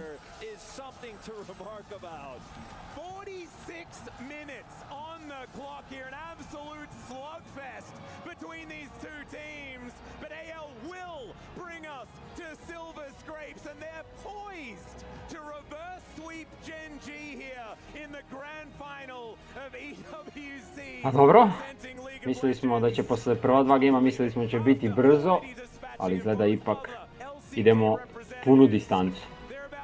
Da, takva je stvar. Da nije bilo 2 sata pauze i završili bio neko normalno vreme, ali bilo kako bilo 15 minuta pauze i onda garantovano finalni game. Tako da idemo na pauzu i tu smo sa game broj 5 za nekih 15 minuta. Just wasn't enough. Canyon goes down and AG.AL take it from there. Just gotta say, you know, some of the desperation we saw that GenG felt really tough to watch at times, but Ruler, man, he just didn't give up. Look at this fight for him. Watch him in these final moments, how close he gets to saving this game, but this time, it's not enough. It didn't quite work out. We were talking about that pendulum. We'll see where it's going to swing as we go to a short break. When we get back, it's that Silver Scrapes in the Game 5.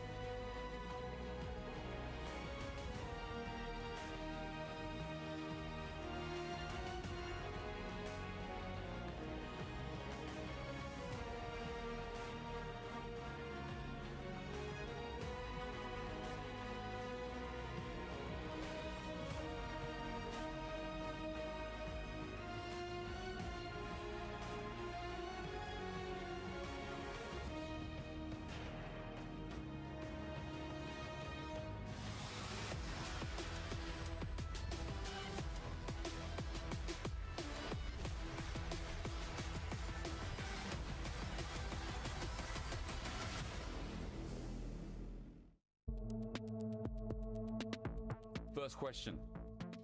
Solo lanes are the hardest roles in League of Legends. 为什么？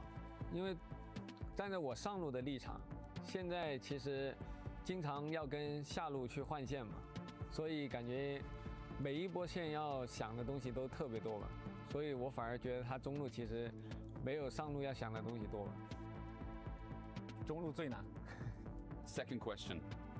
Chinese solo queue is the most competitive solo queue in the world, either super server or normal server, but the most competitive in the world out of any solo queue. 不难，很简单。AL 现在是太强了 ，AG.AL 现在是太强了，很简单。因为我一直觉得，不管你在哪里打比赛嘛，就算我们现在回LPL打，也是不能够觉得自己已经特别强什么的，我们觉得是不能够轻视任何一个对手嘛，所以我会觉得，不管面对谁，我都会严阵以待吧。Third question. Yuumi should be removed from League of Legends. 我觉得比起猫咪更应该移除的是诺手，因为我非常讨厌这个英雄。猫咪没有操作可言，没有操作的英雄。Fourth question. Games of League of Legends are won and lost in draft. 感觉阵容选的再好，也有可能会输啊。不可能是，你觉得呢？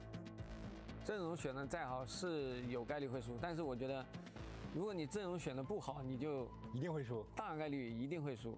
但是你选的再好，也有概率输嘛。所以我觉得阵容还是一半一，我觉得一半一半吧，一半一半，选手发挥跟那个阵容。但我觉得还是阵容更重要。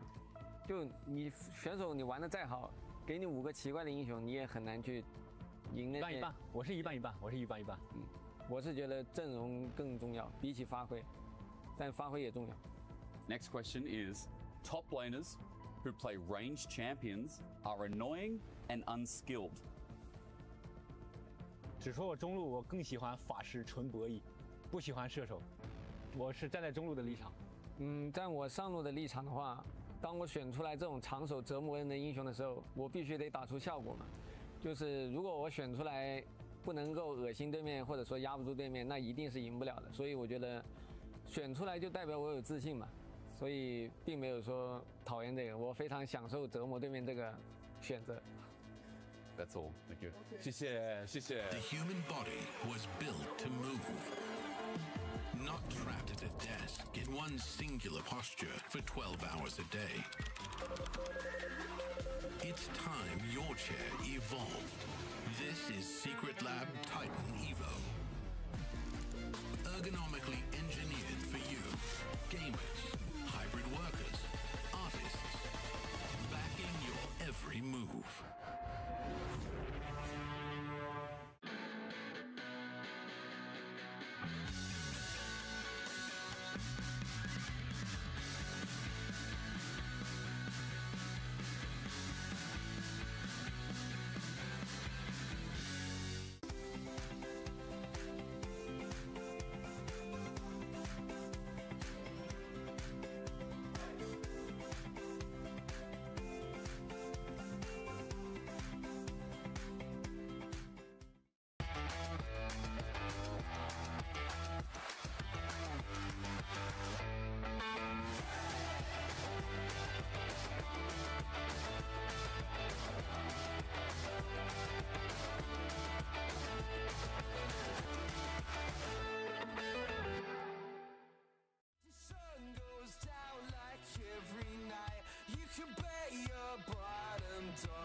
首先，这次 EWC 队我也是第一次来到参加比赛嘛，所以很期待，然后希望多学一下吧。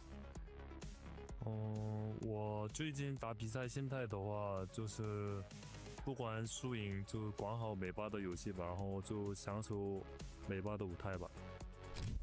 我觉得无畏征召模式的话，对我们战队来说应该是好的，因为我们战队不管是战术还是泳池，我觉得都是非常深的，然后就是有很多套战术吧。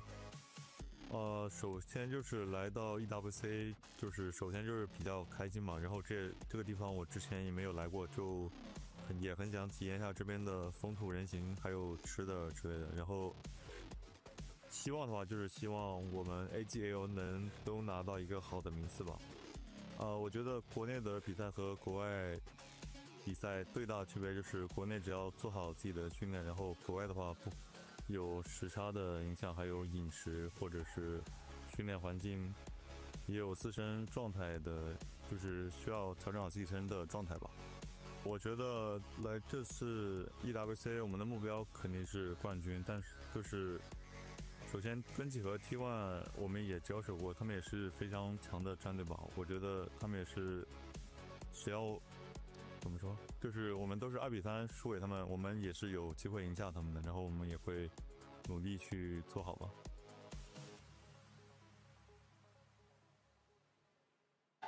Live from the Free Fire Arena, I heard that you guys had an AG.AL as well. Yes, by the way, my name is Atmats. I'm a Free Fire caster. And yes, we have AG.AL, just that it's from Thailand rather than from China.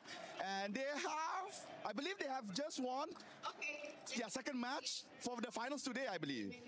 We also have AG.AL competing in the championship weekend for they're still at it? finals. Yeah, we had 2 grand finals going on just now at the STC Esports Arena, and I can't wait to see if they're able to win in their own respective grand finals. Yes, on Free Fire, we had 2 Thailand teams get the booyah. First, it was Buriram United Esports, and just now, it was AG.AL. We're about to start game number 3 soon. However, we're gonna have a long day, ladies and gentlemen, for Free Fire finals. Exactly, and on my side, I'm not too sure yet, but I hope it will be a super competitive day.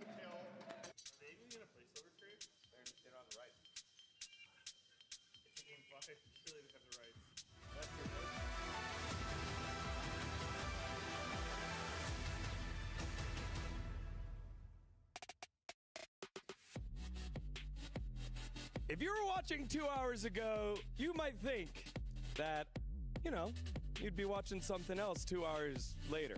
However, AG.AL had other plans. They fought back and forced the series on their hands, and sometimes hands on faces if you're a GenG fan.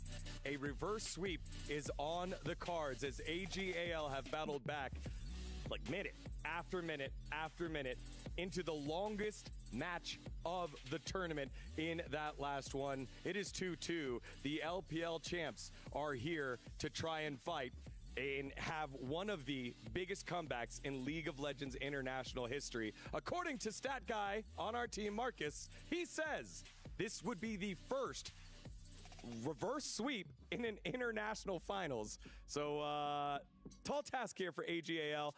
Not done yet though, as GenG still have an opportunity to come back. As we take a look at this gold graph, it's just wonky. What a great game. I love how this series has evolved, where it started with GenG having a really, really controlled, methodical, objective game, and now it has just turned into a full-on brawl, a fist fight. You know, this is kind of what you expect when you watch like 2 teams that might not be the crispest macro teams going at it. 46 minutes. I don't think there was a Dragon Soul this game. They were just constantly fighting, and I loved it. I loved every second of it. We got to see some Blitzcrank. We got to see the Cho'Gath. I did not know which way this game was going to go until the very end. Yeah, and I love these fights because every time you watch the fights, if you rewatch them, you feel like you notice something new. This fight, for example, Tarzan did a heroic job zoning Chovy and keeping him out of the fight. It was a chaotic fight, and the shockwave really burst down Duro, and while it looks like GenG is now going to chase into them, Tarzan is making life so hard for Chovy here in the back, constantly stunning him into the wall, forcing the flash out, and now hitting him at the back of the head with a buckler. And these fights, they were just so clutch and amazing. There were so many moments where one guy stepped up, one guy seized the challenge and tried to be a hero, and it's just going to be such a memorable series. Yeah, again, just like Medio said earlier, it was all of this very LCK-esque, formulaic type of League of Legends, but AG.AL have found a way to drag GenG to fistfights, who are down to do it, but AG.AL are just doing it better. Flandre has come up huge, Shanks on the Orianna, game-breaking shockwaves that we've seen in international stages. It has been so fun to watch here, Finn. I mean, you say the names, but like this feast by Flandre really getting them back into the game. I'm not sure what GenG was doing. They just disrespected the Cho'Gath. Have they played against it? I have no idea. But this was so clutch by Flandre. Getting this was really the first stepping stone to the comeback that we saw. Okay, I got a question ruler on this one. The Baron was 2,500 HP. He had all the plasma stacks, and Call of the Void just said, hey man, hit it. You got your plasma stacked up, and it put it in range for the feast.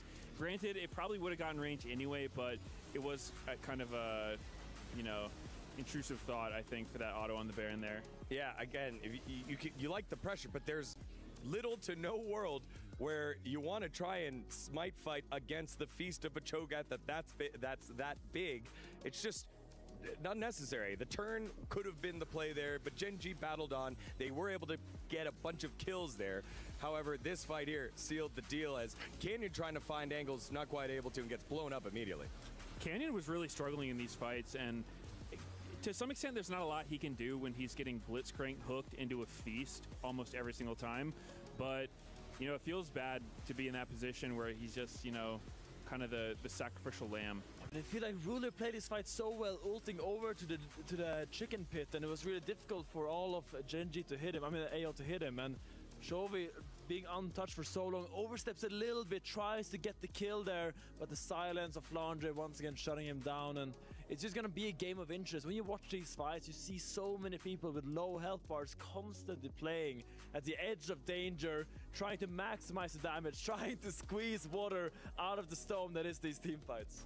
Yeah, I actually thought Ruler might work some magic in that last fight. Right? It kind of felt like it. Everyone was on such low HP, but I think the problem is he didn't actually have vision. So, you know, around all those corners in the bush, he couldn't really see everybody properly. So while we can see them on the spectator UI, it wasn't like that for him, and it just gets a little too chaotic. Yeah, but that shows how close this game was. It was only a 2,000 gold lead at 40-something minutes, like 79,000, 81,000. It was just neck and neck throughout. Each time that there was an opportunity to possibly close the game, the other team would come back, especially in that the first Baron. They tried to push up down the top lane of GenG, did AG.AL. They got caught, turned back around, and then we're in this stall state for another 3 minutes, but the tension continued to build. You had opportunities for picks with the Sejuani, with the Blitzcrank, to get a numbers advantage with the Shen, and it felt like both teams all of a sudden were just so tight. You could feel it in the stadium here, Finn.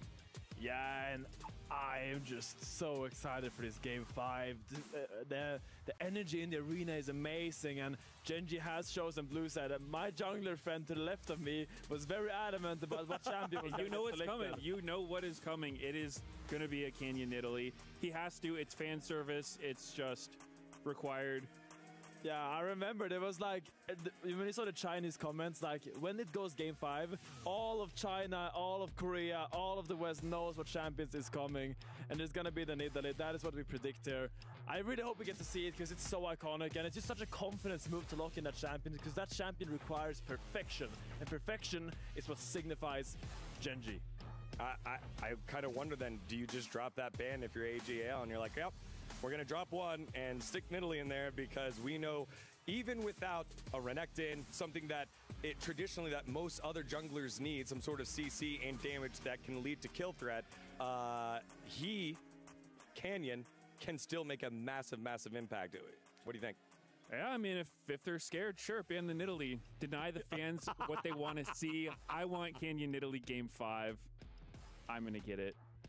I hope we get it, but I also think, looking over to the side of AG.AL, I don't know why, but I feel like this team in draft game 5, I don't know what to expect. We saw the Shen this game. I thought that was the Blitzcrank by Kyle this game, I think that was a really good adaptation. The blind pick Blitzcrank just signifies so much confidence, and I feel like Flandre is also a champion that throughout his career on Snake was known for the weird champions. The Yorick has been banned most of the series. I reckon we're gonna keep that ban, and a lot of weight on these guys' shoulders right now. Whoever steps up right now gets to be the hero. Absolutely. I mean, we got to see the Panda Yorick skin earlier, and how devastating that was in their earlier series in the semifinals. I wouldn't want to see that if I was GenG, but it does kind of feel like it's coming down to execution. It is game 5. GenG's been there. AL has been there, and you go back to the road to MSI for GenG, where it was the #1 seed versus the #2 seed in Hanwha Life. They were down 0-2. And were able to pull off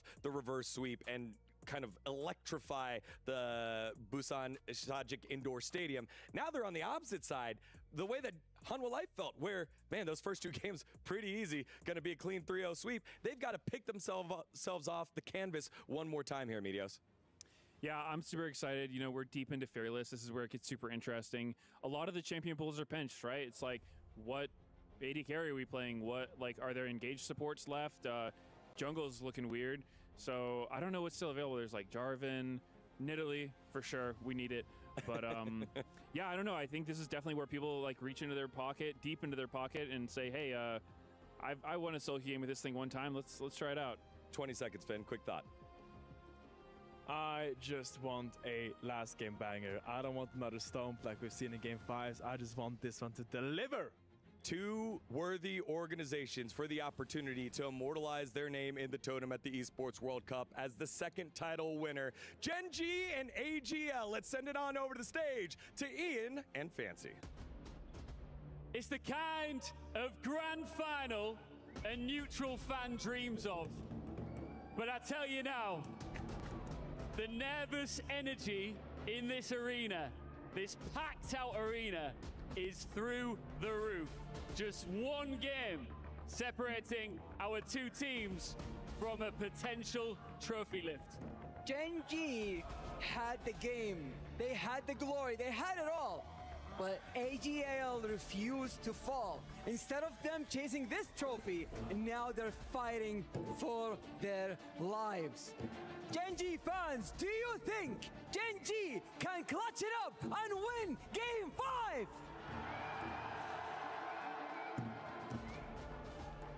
Does it smell like a reverse sweep? What do we think? AG.AL! If GenG's gonna take Game 5, make some noise! If the trophy is coming home with you, make some noise! Ladies and gentlemen, it's Game 5 of the grand final of League of Legends at the Esports World Cup. Let's jump right into it. Thank you very much, gentlemen, and here we are. Game 5 for the grand final here at the Esports World Cup presenting League of Legends. GenG, can they deny the reverse sweep? Can they once again go to 5 games but not lose a series all but one time? That has happened since the road to MSI began for them quite a few weeks ago. And we are back here yet again. They haven't lost a series in what, 25 in a row? 25 first stand. 25 series ago was the last time they lost a Game 5 to Hanwha Life Esports. They didn't go to their first international of the year in first stand. And since then, they have been able to conquer all of those lengthy series. Some a little bit less lengthy, some very one-sided series. Yeah. But we'll see if that holds water here again over AG.AL. Blue side GenG's in this final game with the 2-0 lead they had. Stopping a reverse sweep isn't easy, but at least they have that extra edge. One thing I want to say here for AG.AL is, well, the draft has disappeared. We'll be back in just a moment. It will come back, I promise. Well, I'm still gonna say the thing is you gotta ban Smolder. Don't let Chovy have Smolder. There's no more Engage left. I mean, they were playing Shen and Blitzcrank in Game 4. There's really not much left. Like there's Ornn, right? There's stuff like that. You know, maybe like a Jax. But we're really digging deep here in Game 5, right? There's just. We're getting down into the trenches. There are still a lot of big picks left available. Ardes was talking about Nidalee and stuff like that. You think about the Yorick, which, as we saw, was first ban there. That's a very good idea up against Flandre. Some big picks that are still needed to be looked at, and I think you got to ban the Smolder. Yeah, I think Smolder's a big one. I think another one is Sylas. Sylas, a big pick for Shanks, one that he has been playing throughout his career to a very high level. And, I mean, Chovy needs no introduction on the champion. Plus, if your opponent has some funny business prepared that has an R button that can win you the game, you just get it as well. And so you get to take their bright idea and use it for yourself. As Chovy going for that download, going for that reset. For me, more than any one champion, because we've got a lot. You know, you've got the Smolder, you got the Xayah, you got the Jax, you know, the Pantheon that's still up. Yep. More than one champion, I want to see both of these teams come up with robust, real compositions if possible, which is always challenging in Fearless Best of 5s that go the distance, because we said it many times in Game 4, neither team had a strong composition, but they were able to play to their win cons very well. That game was very back and forth. Both teams knew what their comps could do and what they were capable of doing against the enemy composition, but there were some mistakes made by GenG, some great punishes there. Maybe in this 5th and final game, having a comp that has a strong identity may be what pushes you over the line against a team that's otherwise trying to freestyle a little bit too much. Yeah, it's definitely going to be very important. Looks like we're almost ready to jump right back into the draft. The compositions in Game 5s, we've seen a lot of times in Fearless where it's like one team just gets a big comp edge and it's kind of just lights out, right? And this is, I feel like, the game where it could be decided by draft the most. And that's why, especially for AG.AL from the red side, they got to really hunker down here and figure it out. It's a really long series. You saw that illustrated by Kyle with the 5 o'clock shadow. It is getting to almost exactly that time right now, and in fact it's an hour and a half afterwards. Ajmo da vidimo da li će opet da pauziraju draft ili ovaj put stvarno krećemo. to take this Game 5 victory, especially when it's fearless. Napeto trajanje današnjeg programa, ali svakako je zadnji game. EWC se bliži kraju, još jedan game, imat ćemo našeg šampiona. GenG opet izabra Blue Stanu, vidjet ćemo pa će im to išta pomoći. Into fearless, the more you have to ban the same stuff. Yeah, because it becomes so much more powerful each and every game that goes by, especially some of those picks that are. Ja sam malo što su ljudi pisali u chatu i ne znam da li se može uspeh GenG-a u potpunosti svesti na to da su samo doveli najbolje igrače. Mislim, definitivno jeste deo toga, ali bilo je i drugih super timova u raznim regijama koji nisu uspevali. Jer dovedete najbolje igrače i oni jednostavno ne funkcionišu kako treba zajedno i ne uspeju da osvoje nešto više. Mislim, svakako GenG je imao uspeha u regiji. Osvojili su koliko puta već sada šampionat Koreje, tako da...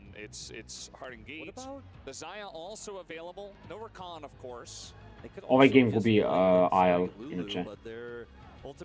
Ne znam zašto dali iz Karnera i Zaju. And even though it's very low range, so is Lucian, and you have a Skarner to kind of pull those champions into you. You could play around choke points. You could make a choke point practically with a Skarner with those fights, so it does make sense. Looking for range support here to pair with it in this Renata. Now I understand that with the Leona on the other side, it might be more of a dive-oriented composition here for AG.AL, but you can't really necessarily know that for sure. So it's a very risky Renata call, I'd say, here from GenG. At least it's going to be relatively low range, so, and as you mentioned, you know, the range support into the Leona. There's that Silas you were talking about, Atlas, just going to be locked in right away, and certainly a good amount of ults that he can already steal here. The hostile takeover. There's the Smolder ban. The first champ that comes to mind, Valdez, when I see this melee Silas, especially with this low range comp into the Renata, is Smolder, and Tabe thought about it long ago as well. Yeah, well, we're going to be having a look at jungles. I wonder whether the Tarzan Italy is going to be something that GenG will consider. Pametan Smolder ban, to je u stvari legitimno. Something like Lilia also will be pretty powerful, although there is still magic damage represented by Shanks. There's a Tarzan special in the Olaf. I love that ban. Yeah, that's a very smart ban. Olaf je također solidan. One thing that would actually just run all the way to the back if it gets fed through the Skarner, through the Renata, and just get straight onto the Zaya. And you know, prio picking for Ruler, not a bad idea either. I mean, he had a fantastic game number 4, so I really Kasadin ban? more with this ban. Ok, Kasadin, čovjek Kasadin game 5. Vidim, javilo mi se. I think there's a few picks like the Lilia that was mentioned earlier that are incredibly strong here with this draft, but even something like a Kindred could be something they want to draft towards with this low range composition, and it can really help deal with the Renata Glass ultimate as well. You know, it basically forced the angle to be super awkward on how they want to play it. Težak je early game, možeš da ga ozbiljno izurnišeš early game sa Silasom. What? Yeah, no, I don't think we're doing that, but Ma ne, AL samo troluje, nije Z-pick sigurno. Once a burst damage is something that Zaya can't really deal with. Like, do you Featherstorm against the Leona, or do you Featherstorm to survive against Zed? If the Zed ever gets fed in this game, Ruler's gonna have a hard time. They need a second damage threat here, GenG do, I think, because if you just try to protect the Zaya, it's going to be so hard. They disagree, though. Camille, they just want more engaged. Who says the support has to be engaged? It's just TF Camille. We're going back in time. No, it's not even engaged. We just want a 1-3-1. We don't want to fight you ever. We're just never going to team fight. That's all we're going to do. And so Vladimir. Wow. Flandreov Vlad je u stvari insane. Flandre u stvari igra dobrog Vladimira. Ovo je baš ludo. Ozbiljno lud team comp za AL. Before they can do anything, and everyone knows that death is the best form of CC. Both the Vladimir and the Zed are really easy to play around gold cards with, and even against Camille, because the Vlad can go untargetable, the Zed can just circumvent the fight completely. But the rest of the composition is very vulnerable to this. The Lucian in particular, even the Silas trying to engage in, if it gets Hextech ultimatum or impaled by Canyon, is going to have a hard time. su jako, ne znam, nisam siguran. Nisam ljubitelj ovakvih team kompova u gameu broj 5, ali jer ih nikad nisam vidio da funkcioniš.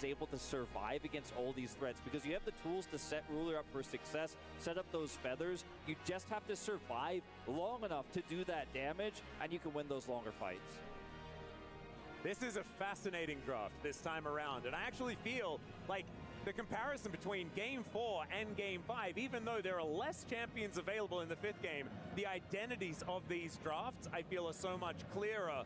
On the side of AL, though, I am a little bit worried by that lack of CC, that lack of lockdown that they'll have, and the fact that a Camille and a Twisted Fate will be able to pick their target and decide who dies in a lot of these fights. So we'll just have to see whether GenG will be able to reverse the momentum or whether AG.AL can just ride the reverse sweep towards a trophy here at the Esports World Cup presenting League of Legends. Will bring that back for a different region for the first time, as the LCK already claimed it last year on behalf, T1 did it on behalf of the LCK. Let's just see whether AG.AL can find it in themselves to win this final game and reverse sweep their way back to glory. This is going to be an intense game number 5 after game number 4, which was just absolutely bonkers. Now we got all the weird picks coming out. Svi žele GenG, dobili smo TF-a, Flandre dobio Vlada. Ovo je u stvari Game 5 kakav želim da gledam iskreno, tako da jako god stav, moram da priznam. Koliko će useful biti Zed? Ja mislim da neće. Verovo ili ne, bit će Zed jungle, je u stvari dosta jak sad. Znam da je jak, ali mislim da neće biti useful. Vidit ćemo.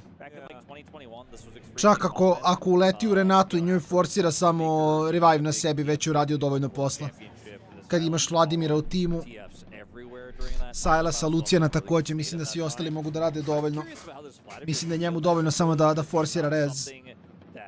Da uplaši malo Renatu. Potisao možda bude dovoljno, vidjet ćemo. Not necessarily as much into melee matchups, but if they play through top side and King gets fed before this Flandre Vladimir gets online, it could be a huge issue. Field of Daybreak not actually going to be utilized here by KAL. A little bit unfortunate there for the AL bottom lane, and now with the range advantage, it's kind of big for Ruler and Duro down there. So we're having a look, Hextech sweep. This is a start of your answer. Flandre igra skin koji ja igram na Vladimiru. Markiz. Poštujem čoveka, to je stari skin, 520 RPA košta.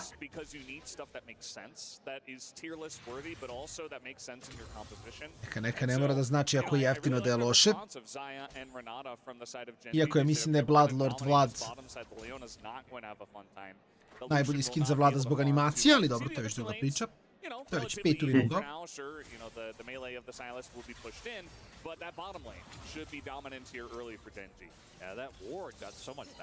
Što me zanima što će čovi da builda također. Uf, jako lep handshake. Jako lepo duro.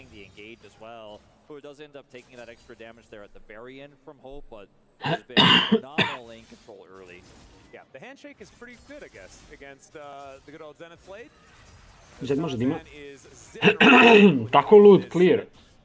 Canyon doing his very best to keep up on the lumbering Skana. AL just continuing to have to deal with GenG knocking on their door over and over again.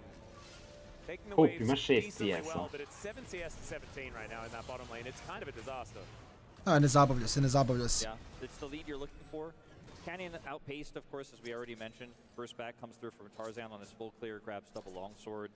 And we'll head towards the bottom side of the map to try to help relieve some of that pressure here in this lane as Scuttle will spawn. KAL not fight level 3 just yet, as Canyon knows he needs to come down here and match. He's seen on this ward. Yeah, you can see Tarzan in the area as well, and they don't have a lot of information as there is the Zenith Blade in. KAL looking for the angle as Ruler is flashing after Hope, and Preživeo je. the bailout actually make it work. The answer is no. Ne, Hope je umro na kraju od nečega, random. Ja sam mislio će Tarzan da uleti ovdje, wow, Tarzan mislim da mogu da ubije Rulera. Da, mislim da ni on nije skonto da je mogao. 2-0 Zaja, Rulerova Zaja, Lucian je umro, ima 9 CS-a, naprema 25, ovo jako već deluje doomed bot lane skroz. Tarzan, but the execution, it just wasn't there. It wasn't there. The damage was so insane from Ruler. He canceled one auto in that fight. I thought that was actually going to be the backbreaker as we'll watch this again. As he realizes, okay, I have to go all in. Handshake here, decent. Goes all in, actually cancels that one auto as he Čega je umro? Aha, od... back here. But then the peel from the Skarner is great. The miss here from the ZQ actually really huge in terms of the damage. And with this Da, što ti kažeš, da definitivno ima ugao, mogu ga je ubiti. Da, nastakovan konkar, bukvalno iz basica bi ga ubio da je shadowo ka njemu. The stress and then the relief here in the GenG booth is now his gold lead is 700. Yeah, and I guess he's just reminding us all who actually came up with the skin that he's using there towards now the top side of the map. That one's his, and he makes it look real good. Is Canyon going to be taking away this Raptor camp as well, and GenG, I mean, this is the thing. Mislim, Zed je jedan od onih retkih asasina koji zapravo scale-uje dosta dobro u late game-u. I mean, Chovy with a winning matchup in the early game, he is certainly making it look difficult here for the Silas. Currently 600 gold in the lead. I mean, what you said there, Atlas, is very poignant because if that was their one opportunity, right? That was their one opportunity to get the summoners out at least, or to get the kill onto Ruler and to really punish this double ranged matchup in the bottom lane. But now it's just all out the window. You got a pickaxe here on Ruler. He doesn't have sums for now, but if he plays safe and they just farm it out, like, you're never touching this Zaya. And I mean, Tarzan's got that one kill at least, so maybe a little bit later on, but it's going to be a while. And you know that basically the enemy jungler has to camp Ruler, otherwise he's going to keep building leads, so the rest of the map just opens up massively. And now we're just going to have this 3v3. Well, Canyon's just driving in. He's going to beat Tarzan to the punch as Kyle. Where is he going to go? The Destiny is going to come forward, but it's Shanks that's stolen it away. Chovy turns up as well. I mean, everyone can be seen. Destiny's gates all over the place. Kako da fiesta, bro. Da, baš je game, ono... Sorry, I mentioned Chaos. 4v4 here in the top lane. As when someone gets this fed this early, the enemy jungler has to respond or else that lead continues to balloon. That means Canyon also knows this, has to come up, and then the double global mid with the hijack means it turns into a 4v4. But Ruler's untouched, they engage onto Duro, eats enough damage and then backs away. And Ruler, because he has that extra pickaxe worth of stats, the longer fight is always going to be AG.AL gubi više, konstant. especially with this melee Silas that isn't able to connect CC. Look at the lead that Chovy has generated, by the way, in that range matchup, plus the gold that TF gets with his passive. He's 670 gold ahead, 15 CS up, Ruler 10 CS up, has the 2 kills, and this early game is all GenG. Yeah, did feel like AG.AL just kind of reaching for a second chance opportunity there in the top lane. I was talking about how, you know, maybe this is your chance while Ruler has his sums down, but now that he's got it back, there's just going to be no touching the Zaya and the Renata, who should be sticking around. And Canyon, I love how he was just hovering around them as well, because he knew that that was the one Hope nije pikovao Junaru ovaj game, ja mislim da je bio ugao za to. Yeah, speaking of going in, yeah, Hope is rotating down. You can see Ruler was thinking about doing the same thing, but just testing the waters. And AL, I mean, it's so hard when you fall behind like this because they have, like, Zed and Vladimir do rely on just doing damage to get rid of you, right? If you don't Ne znam, oslanjaju se puno na Rulera opet. U hyperlate-u. Mada realno i Kin će imati pressure, ali Vladimir će biti mnogo jak. Be useful. You have only CC in your entire kit. And so you can see Tarzan now heading up towards this top side as we're going to do this thirsty go again. The hijack is up, but the Destiny and Gate is not quite there yet. So Shanks should have... Ništa sa hijackom, ne može uzeti mu Destiny ponovo, svakako. Ogroman cooldown, to na levelu 1 tek. No, I think it's GenG getting free grubs here. Unfortunately for AG.AL, like every time you fail those... Što najgore, Tarzan nema gdje da ide, mora da ide na... Ne može ništa da uradi Camille, ne može ništa da uradi Zefeitu. And they decide not to further push into this. Instead, are going to hope for some mid to late game fights here with the Silas. That's going to be a bigger threat later on, and this scaling Vladimir, which we haven't talked about too much in this game, but Flandre is actually laning really Level well here ispod against this Camille, a ovako igra u nju.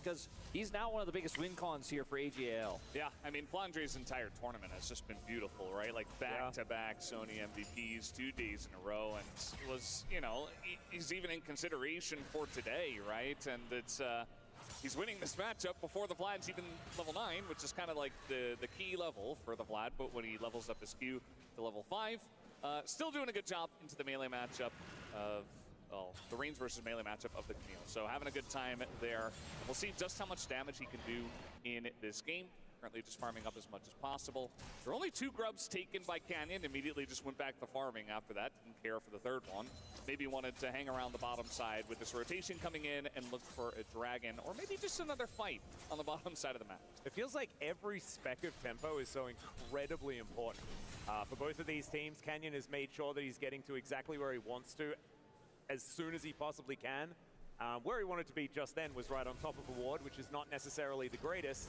This dragon is going to be the next target, though, as over the wall he goes. There's the dash out from Hope, though.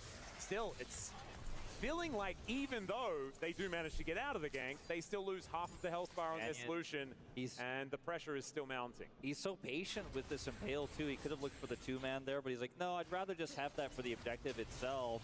When the Silas comes through, even potentially the Slippery Zed, depending on the scenario. Ruler's got cleanse. Captain Jack there from Ruler is pretty nice. Okay. Culling, softening up Duro quite a lot. Nije loše za AL. Over this dragon. Mid lane is just going to be shoved in as now the Destiny comes through from Chovy. He's looking for the target. Tarzan getting taken down low as Chovy just trying to distract them as best he can. The flash forward from Kyle on top of Ruler. Kyle odlučio da 1-1 ubije Rulera. Mislim, ne može, ali on je odlučio. Tarzan gets another great smite. But there goes the Leona and AL. Still not on the board when it Još je otišao kill Camille. Shanks je verovatno mrtav.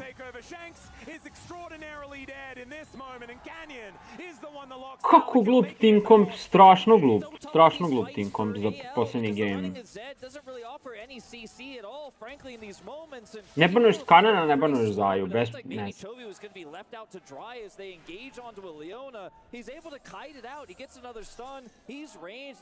Kind of space his way out there as GenG look for the reapproach. Duro has flash, he has ult, he's going to be able to secure. Još Flandre ni ne ide, onaj Cosmic Drive, Rabadon build.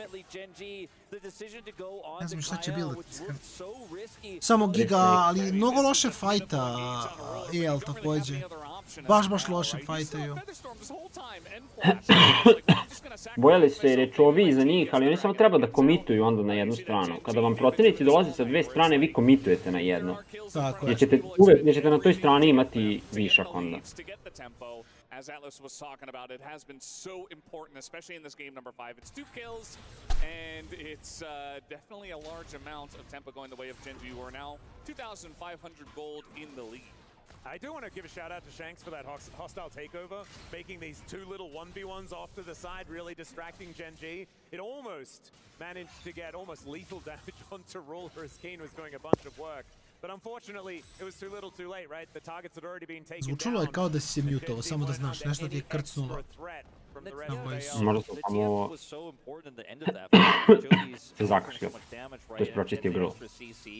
And if you're playing Zed, you have burst damage, but not that much this early, and you can't... 1700 golda lida na TF-u. Mislim, ono što Chovyu baš ide lepo sa TF-om je što TF sam po sebi dobija gold lead kroz pasivnu. I onda kad imaš savršen CS, taj gold lead će samo da eksplodira. I oni ne mogu da fajtaju. Da.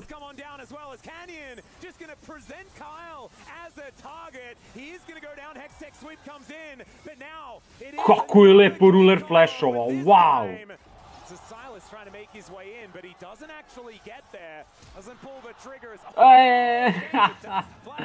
Jadan Shanks. Yeah, that was a really weird fight. I mean, GenG were like, okay, we really want to kill this Leona. Let's kill this Leona. Let's do it again. They were so close to killing Kyle so many times, and it's just a Leona. They didn't want to overextend, but they finally got him, and they did overextend a little bit. I mean, they just trade support, so it's not the biggest deal. Yeah, not used for that weird fight. It's why I was so concerned about the last fight where they collapsed on the Kyle, but because it was split up and the rest of AL couldn't actually try to save him or follow up on the play while he's tanking, it did work out for GenG a lot better the first time around than it did the second. Still a pretty good fight for GenG at the end of the day, but I mean, this is a Leona that's going to absorb so much pressure. You know, they end up ulting her, but she's got a clip. She's walking out. The redemption has to be used here. Keen is so incredibly low, and then the suppression is used on the Kyle as well. And Zed is actually doing so much damage here in the end. Tako je ruler flashovao lepo. Look at how much he does. Really funny to see Shanks attempt here because he thinks the handshake is enough to get Duro out, but Tarzan actually with the shadow is able to get him. He thought the shadow wasn't going to be there in time, so he flashes for it. That's another small advantage that GenG do end up picking up here, that the fact that Silas did flash for that even though it wasn't necessary, but Io che pokažu ove kamere navijača. And that's the least of the Silas's worries as well. As you can see, it's a 2.1k gold lead here for Chovy. And well on his way to his next item, the Aether Wisp now setting up for the Lich Bane after the Rod of Ages has been done for a really long time. He's going to be getting that extra level, maybe sooner than is good, you know, because as you level up, you require more and more experience. Maybe he goes from levels 9, maybe like 13 to 14 instead of that 15 to 16 that you can often get with this item. He just builds it a little early. Yeah, see when it does come in. 5 stacks on it so far. He is Chovying out of control right now, by the way. Pretty obscene. He is above 10 CS per minute easily. Keen in a bit of trouble in the bottom lane, though. He is going to have to make a bit of an ultimatum here with AL, as there's the flash in for Kyle. Da, teška priča, teška priča. This is what we were talking about. Best CC is death, and they've got a fair bit of that. Yeah, the Vladimir pick into Mislio sam da će stići da baci ult. Hope gonna flash, and Canyon says he deserves it. He does press that button as well. As the culling not going to be able to clear out the wave, and that is going to be out of turret secured here for GenG. To be clear, the death on to Keen is not a trade up here for AL with that turret going down and the control Chovy does have on the top side, but it is a little bit of injection of gold here to AL. Zed has all the kills right now. TP flank here is going to be interesting, let's say, in terms of catching GenG, and they're just going to opt to avoid it entirely and look for the Herald versus Break trade. Yeah, Dragon going to be taken here. Second one for AL. Chovy's going to get that turret top side, it looks like. Yeah, down it goes. So he just has such a lead. So that's why I was saying, yeah, you got Camille, but you lose 2 turrets. You're going to lose a Herald. Chovy 3000 golda lead ima. Is he going to hit 200 CS at like Ok, deo toga ti se Fate pasivali svakako. Da, mislim, uklapa se puno s tim što on radi. On je poznat po tome da ima savršen CS i kao dobio je heroja sa kojim mu se duplo isplati taj savršen CS, tako da nema tu šta, mislim. Igra apsolutno onako kako bi trebao da igra.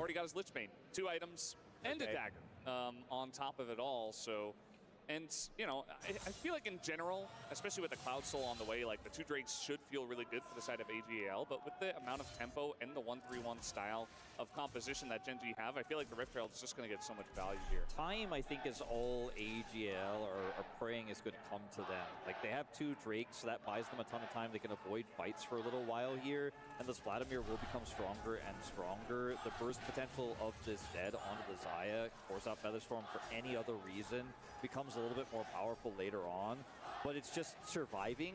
That's the hard part now, getting that extra time, living long enough. Because yes, the Silas feels so useless when you look at the 2.6k number on your screen, when you look at the 2 items for Chovy, but he will eventually get enough gold to be a threat in this game. There's so many ways to get on top of Kaže, dobit ćeš dovoljno golda, ali šta će da builda?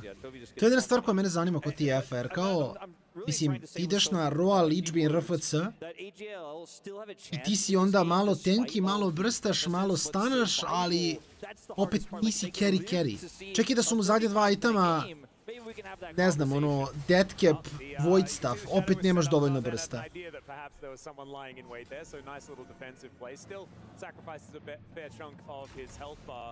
There is one thing that I'm worried about, and it goes back to Double F's question earlier on in the day, and that is, you know, why the TF and the Kalista. These are 2 picks that haven't necessarily been working. TF we haven't really seen here at EWC that much, and we'll see whether Chovy can make it happen. His time is now as the Destiny does come in. The gate will not follow as he has found an inner turret, guys, and that is something he'd prefer to have as the rest of AL are moving over And a gateless TF, certainly one that is a little bit more killable, but look at the vision. Look, there's like, he's flanked by control vision everywhere right now. And so far, so good here for the TF comp. But I want to draw your minds back, right, to Chovy of another time.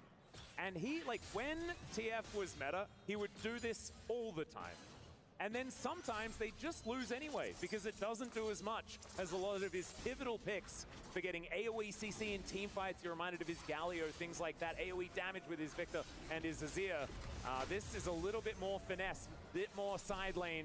Canyon dobio smite. Map control. And in the past, it So didn't smite work. I'm looking fight. forward to seeing the evolution of Chovy as he tries to make it work here in this game number 5 for all of the marbles.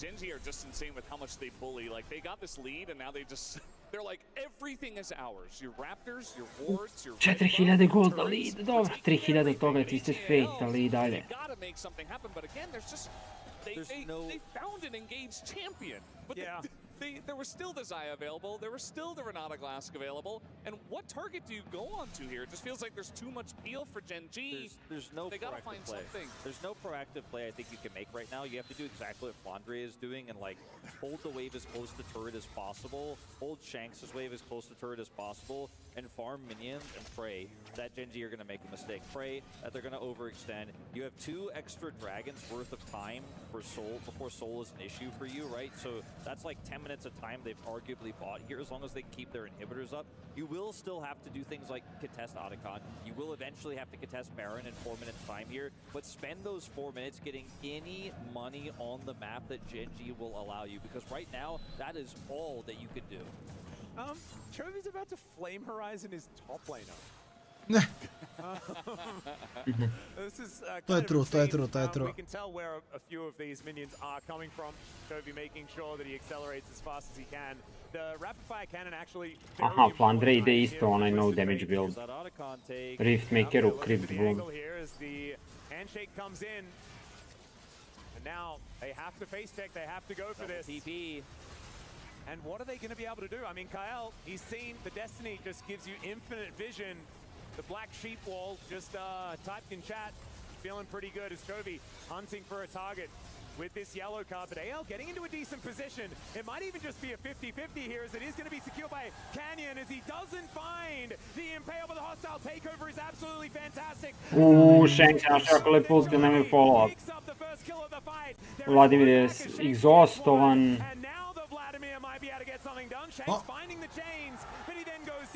Chovija, Ruler živ, nije živ. Out, ali umro. A hop, malo teža priča, da.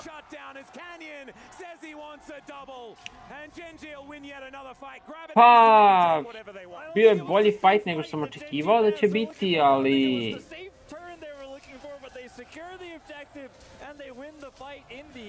nisu samo dovoljno snažni, nemaju dovoljno itema, nemaju dovoljno damage-a.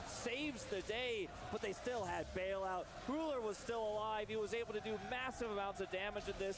And unfortunately, despite a really good performance... Vlado, treba još skijela, treba mu još itema, mislim. Pikali su Vladimira I bio su u 23. 4. minuti kad imaju 2 Drake-a.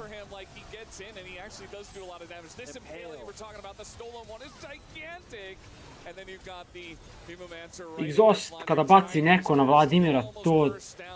ugasi čempa. Samo... As Ruler has to flash forward just to get the takedown, but immediately dies. Actually, really close down. Neironično da je Hope probao da ubije Kenyana, možda bi uspeo. And a huge reaction from Ruler as he knows, okay, we did it. Tarzan space as well, like that fight could not have been closer. And I think given the circumstances of how much of a lead GenG had in this game, every GenG fan is like, okay, thank God it didn't go the other way, because it was a little bit risky the way they played that one out. Yeah, that shouldn't have been allowed to be that incredibly close. Like you guys say, Shanks wrapping around and finding the angle. As Kyle going aggressive, another Destiny comes on in, they know exactly where everyone is. Kyle going to be the target, and he should go down pretty comfortably as a Featherstorm will be invested. It's a decently large cooldown, but Canyon is just driving around. He'll take 2 ultimates ultimates for his trouble. Gets the suppression, but he does fall. Another hostile takeover there. In fact, multiple of them. Andre živi dalje. This rift right now, but the handshakes is so good. And GenG are just controlling this battlefield. And even though they lose Canyon, they will win the fight. Yeah, I mean, again, another kind of close one. There were double ultimates. Tu ovaj build ne razumem, ako ćeš ići... Možeš ići Cosmic Drive u Riftmaker. Bolje bi bilo. Man, GenG, again, they're bullies. They're getting in there. They just want to take any fight that they can. They just have so much of a gold lead here, and this Xayah is so Jer mislim, ne dobijaš prolonged fight. Znači, fight ako duže traje, ne dobijate ga svakako. Kod da, ne znam. Yeah, maybe you got a hostile takeover will still win, by the way. It might be enough when your Twisted Fate is 3,600 gold ahead, your Xayah is 3,000 gold ahead. Hope is often alive at the end of these fights, but he just can't offer anything as KAL is looking for an angle here. Possible 2v3 here in favor of AL as Tarzan takes so much damage. Okay, maybe it's not as Keen will take a bit back, and Duro, he's going to turn up. Chovy looking for the angle here. Brings back the Leona, and look at this. They're just holding them at bay, and down goes the Leona for the first kill in the fight. Now Canyon throwing rocks around. Hope is going to make it back to the turret and should be able to deal with this wave as rapid fire cannon is just such a ridiculous item. Now the Destiny comes in. That's going to confirm the inner turret in this top lane, and maybe they can move to a Baron. Although that sounds risky. Shanks and Flandre do both have TP here. Hope is still alive, so I think trying to start this Baron with pretty low health bars here for GenG without a reset is probably not going to happen. But look at the vision control they have around the pit, in the pit, to the left of the pit. They can just reset and look for a take as Shanks is trying to delay those resets. Yeah, gets that information that Keen is in this brush, as now it's a bit of a struggle. And he will just get taken down. That is not the information that he wanted when he pressed that Destiny button. And now the fight is going to extend. Vladimir ušao i otišao. Ušao i otišao. Flandre teleporting into that is also a really big deal because he was a big threat on that side lane, making sure that he gets as much money as he possibly can to try and do that damage because that's what keeps him relevant. Yeah, I love this from AG.AL. They're getting very scrappy. Koji damage da uradi Vladimir? Ok, uradio je damage u fightu, ali... Are just tipping the scales bit by bit towards GenG, and it's already really heavy on their side. They're just about to crest 50,000 gold. Yeah, the timing of that Hextech ultimatum. Shanks je uradio 7,000 damage-a ovaj game. Jedini igrači koji su radili manje damage od njega su KAL i Duro. But they still have vision control. They don't have to force this right now. Dobro ide Shanks ovaj game. 4,000 golda zaostaje. Trudi se, daj sve od sebe. And you just don't want to keep the game. You don't want to keep the game in a volatile state here as GenG. You just want to push waves, keep that lead. You had choke out the Vladimir, so he can't actually get the farm he needs to get that third item online. Just make it hell for AG.AL to even farm on the map. Don't give them that scrappy fight they're looking for. Certainly not looking like it's a thing they can take right now, as this inner turret going to be taken immediately. Dragon going to be up in 8 seconds time. That may distract GenG for a few moments, as they will send Canyon and Ruler over there. 3.3k is Ruler's lead, and we're now up to 4.5k, was approximately the advantage that Chovy had in this mid lane. So in 18 minutes, that was when the second dragon was taken for AG.AL. You can see that extra 10 minutes of time. Those 2 Drakes have bought before. Now we're at Drake parity, 2 Clouds. No inhibitors have gone down. No Baron has gone over. It's a thread that 9,000 gold behind AG.AL hang from. But they do have a thread. The thread exists, and it is this Vladimir that now has a Shadow Flame online. If there's a fight they could take, it's going to have to be stopping GenG on an aggressive Baron take. One more chance, one more try for the LPL representatives to do what they could not do in Game 5 against GenG at MSI, what they could not do against T1 at MSI to try to take this title. You know what they could do? They could smite Barons away from GenG. So hopefully GenG do not start this objective. I think perhaps they have learnt over the last couple of games to just not do that. And as I say it, immediately, that is not going to be the case. They do start it up. Tarzan, is going to be taking a lot of damage. Information advantage is massive with that Destiny just being thrown out. And AL will move back. Kenja ne mora ni da bude u pitu.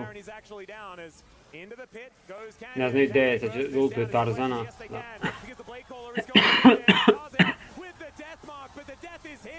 Flandre.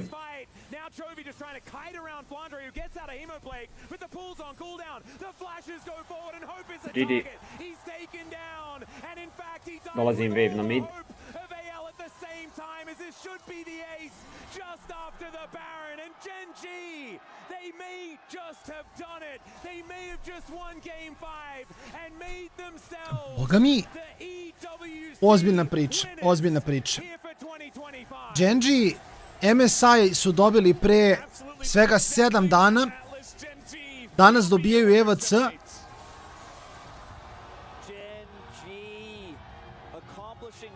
I ovo im je šta, 20 i... Da se ne ogrešim. 26. uzastopna.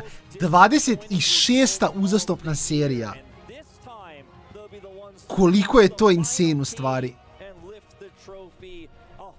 Da, prošle godine 24 za redom, pa su izgubili na EWC, ove godine 26 i osvojili EWC.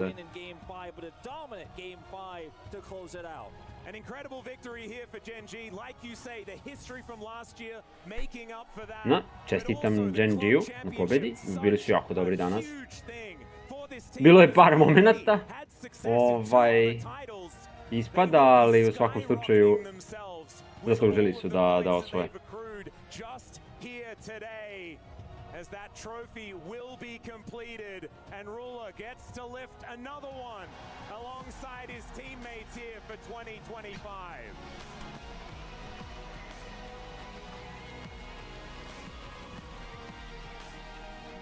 That's it. The key is inserted. That's what this is all about. All the keys that were crushed but one.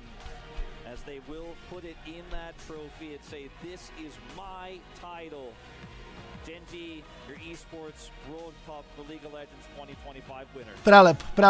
Prelepo za GenG. Legenda kaže da sad moraju da izgube bar jedan best of 5 u Koreji.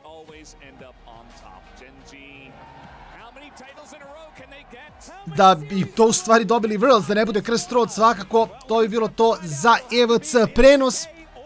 Naši šampioni su GenG, mi ćemo imati verovatno neki intervju, tako da ostavljam program da vozi. A mi se vidimo verovatno malo kasnije na nekom live-u. Mare, mi se vidimo za 3 dana uživo na AG.AL-u. Da, pozdrav svima. Vidimo se, Mare. I ljudi moji, ostavljam, kažem, program da vozi.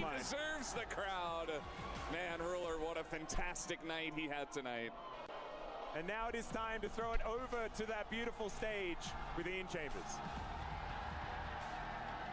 The noise in here is deafening. Ajmo da čujemo intervju. Mi se ljudi vidimo za 3 dana na Fortuni. Let's have a chat. What a phenomenal grand final. I do want to get to talking about the victory, the celebrations, but first, how, when you were dominating so early on, did you let them back into this one? 일단 승리 축하드리고요. 일단 첫 번째로 일단 경기 좀 말씀드릴게요. 일단 2대0으로 정말 압도적인 승리를 가지고 계셨는데 이렇게까지 좀 막세트까지 좀 이렇게 몰리게 됐어요. 그래서 막세트까지 이렇게 오게 된 게 좀 어떤 게 원인이었다고 생각하시는지? 재밌는 장면을 연출한 것 같네요. Well, I think we just made a show. You did make a show, that is for sure. Everybody here loved every second of it. And you have just led your team to the fastest ever back-to-back international trophies in League of Legends history. You must be so incredibly proud of yourself and your team. 이제 리그 오브 레전드 역사상 어떻게 보면 국제전에서 이렇게 짧은 기간 안에 2연속 우승을 해내셨는데 정말 기분이 짜릿할 것 같습니다. 기분은 어떠신가요? 일단 당연히 우승해서 너무 좋은데 저희 팀이 이렇게 좋은 성과를 거뒀다는 게 많이 뿌듯한 것 같아요. Yes, of course I'm excited, but I'm also proud how my team has gotten into this trophy. One of the things you must be proud of as well is this time last week, you were literally on a flight from Vancouver. I need to know how you found the mental resilience, the physical resilience to reset, start again and be so successful at another international event in such a short space of time. 또 이렇게 짧은 시간 안에 이렇게 밴쿠버에서 또 여기까지 또 날라와서 어떻게 보면은 정신적으로나 육체적으로나 정말 많이 고된 여정이었을 텐데 그 여정을 어떻게 또 헤쳐나가셨는지 궁금합니다. 일단 MSI를 우승해서 마음적으로 여유가 있었고 그리고 이렇게 힘든 일정은 여기 참가한 모든 팀이 다 힘들기 때문에 그냥 잘하면 우리가 이기지 않을까라는 생각으로 임했던 것 같아요. The fact that we won the MSI made us mentally stable, and also for physically, I think the other teams who attended to the MSI had the same problem. So I think that's just kind of mindset we had. It was just let's be our way. We can play if we play in our way, what we did, and we can win. Well, we're about to witness history. The final key to be crushed here for League of Legends at the Esports World Cup. The brutal nature of this trophy system has one final laugh. AG.AL, their key is being crushed as we speak right now. You enjoying it? 지금 이제 마지막 남은 키 하나, AG.AL의 키가 부서지고 있습니다. 지금 AG.AL의 키를 이렇게 부수는 게 어떤 기분이신가요? 일단 저기에 있는 키가 젠지가 아닌 것에 너무 다행이고 저희가 우승했다는 걸 확실하게 증명하는 것 같아서 되게 재밌네요. Well, I definitely feel relieved it's not our key in that key crusher. And that being said, we're very grateful that we lifted the trophy. Amazing. Right. Can I bring you with me around here, Trophy? Congratulations once again. I want to do this in front of the fans, if possible. Geem. 기인 선수 앞으로 나와주시죠. How much have you enjoyed yourself at this tournament? Because you have been absolutely phenomenal. 이번 대회에서 정말 기인 선수 정말 압도적인 경기력, 멋진 경기력 보여주셨기 때문에 이번 대회 좀 남다르실 것 같은데 이번 대회 얼마나 즐기셨나요? 사실 저희가 작년에 EWC를 왔었는데 한번 탈락을 했었기 때문에 올해만큼은 꼭 우승하고 싶었는데 우승할 수 있어서 너무 행복한 것 같습니다. Yeah, we went here last year when we got eliminated so early. So this time I wanted to lift up trophy, and I did. So I'm really, really excited. You should be excited because I can now announce to here and you watching at home that our Sony MVP of this tournament, it's GenG! 이번 EWC 2025 리그 오브 레전드의 소니 MVP는 기인 선수입니다.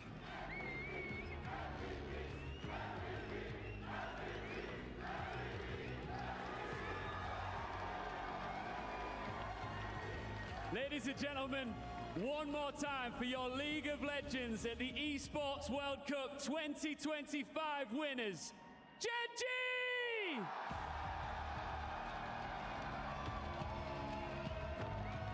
There is one last thing we need to do. We need to loot some of your opponent's keys. Are you ready?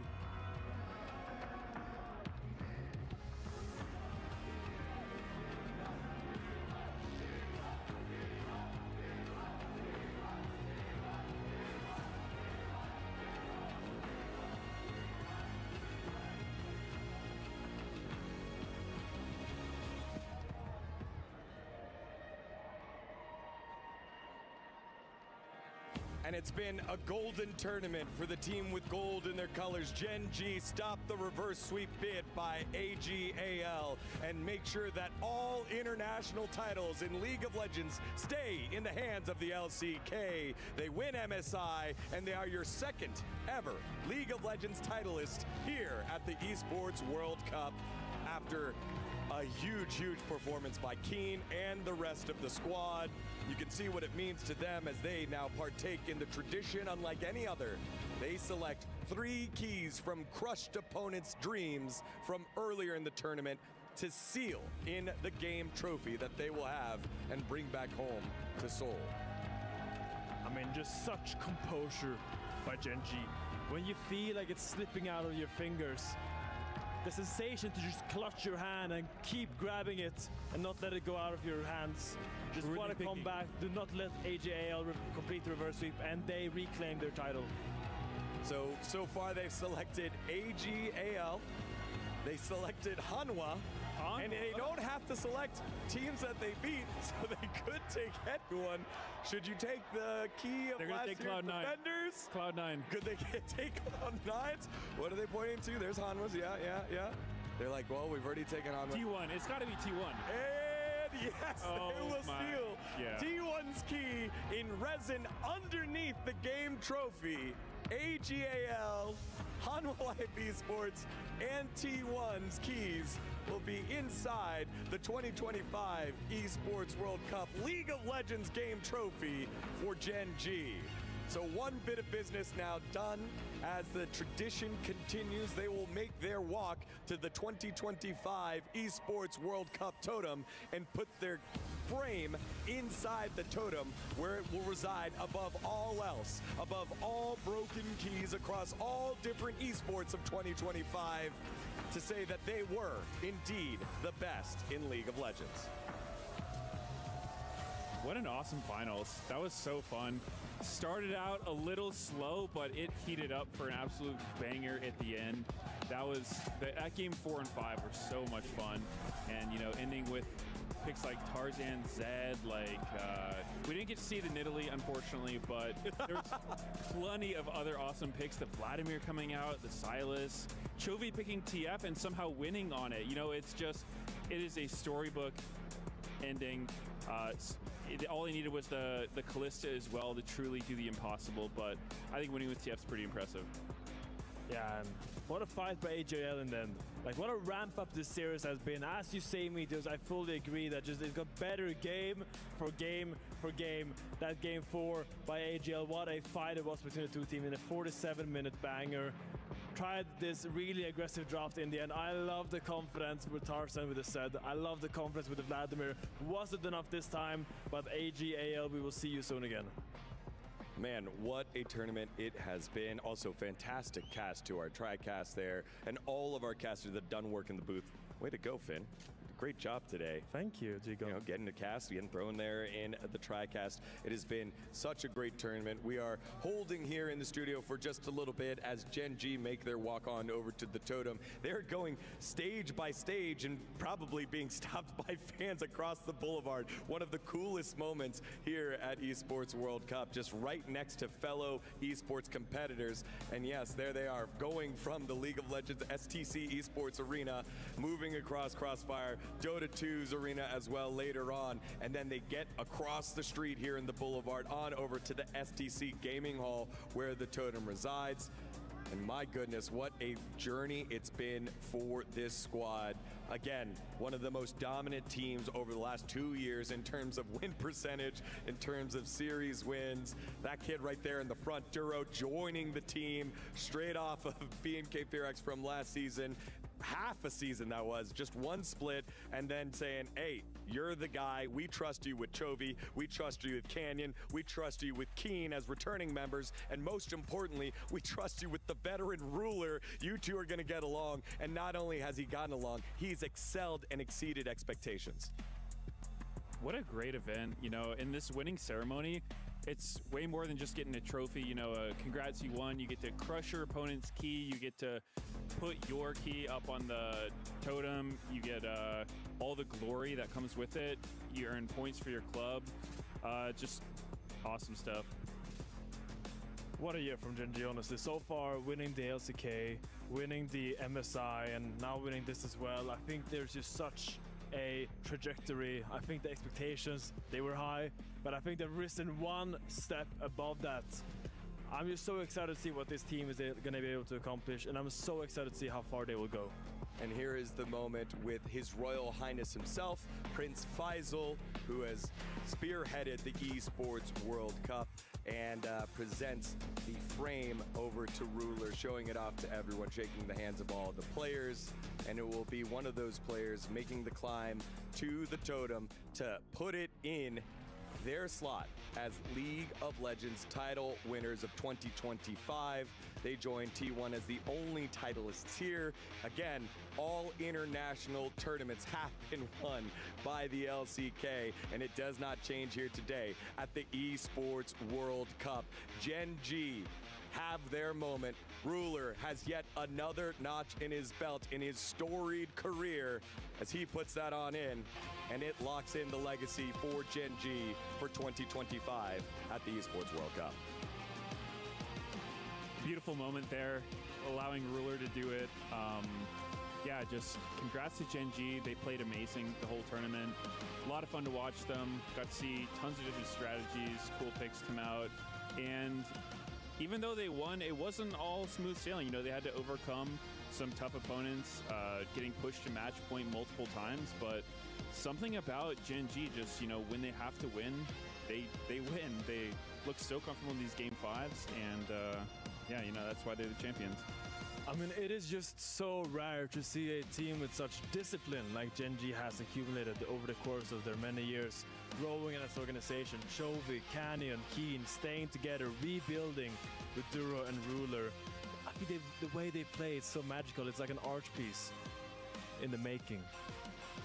And I mean, finally come to fruition here as Chovy. He has been the chosen one, finally given his people the silverware that they deserve, getting the tournament wins, and here yet again, etching his name in the history books as Esports World Cup title winner of League of Legends in 2025. Congratulations to all of Tiger Nation. GenG are your 2025 Esports World Cup titleists.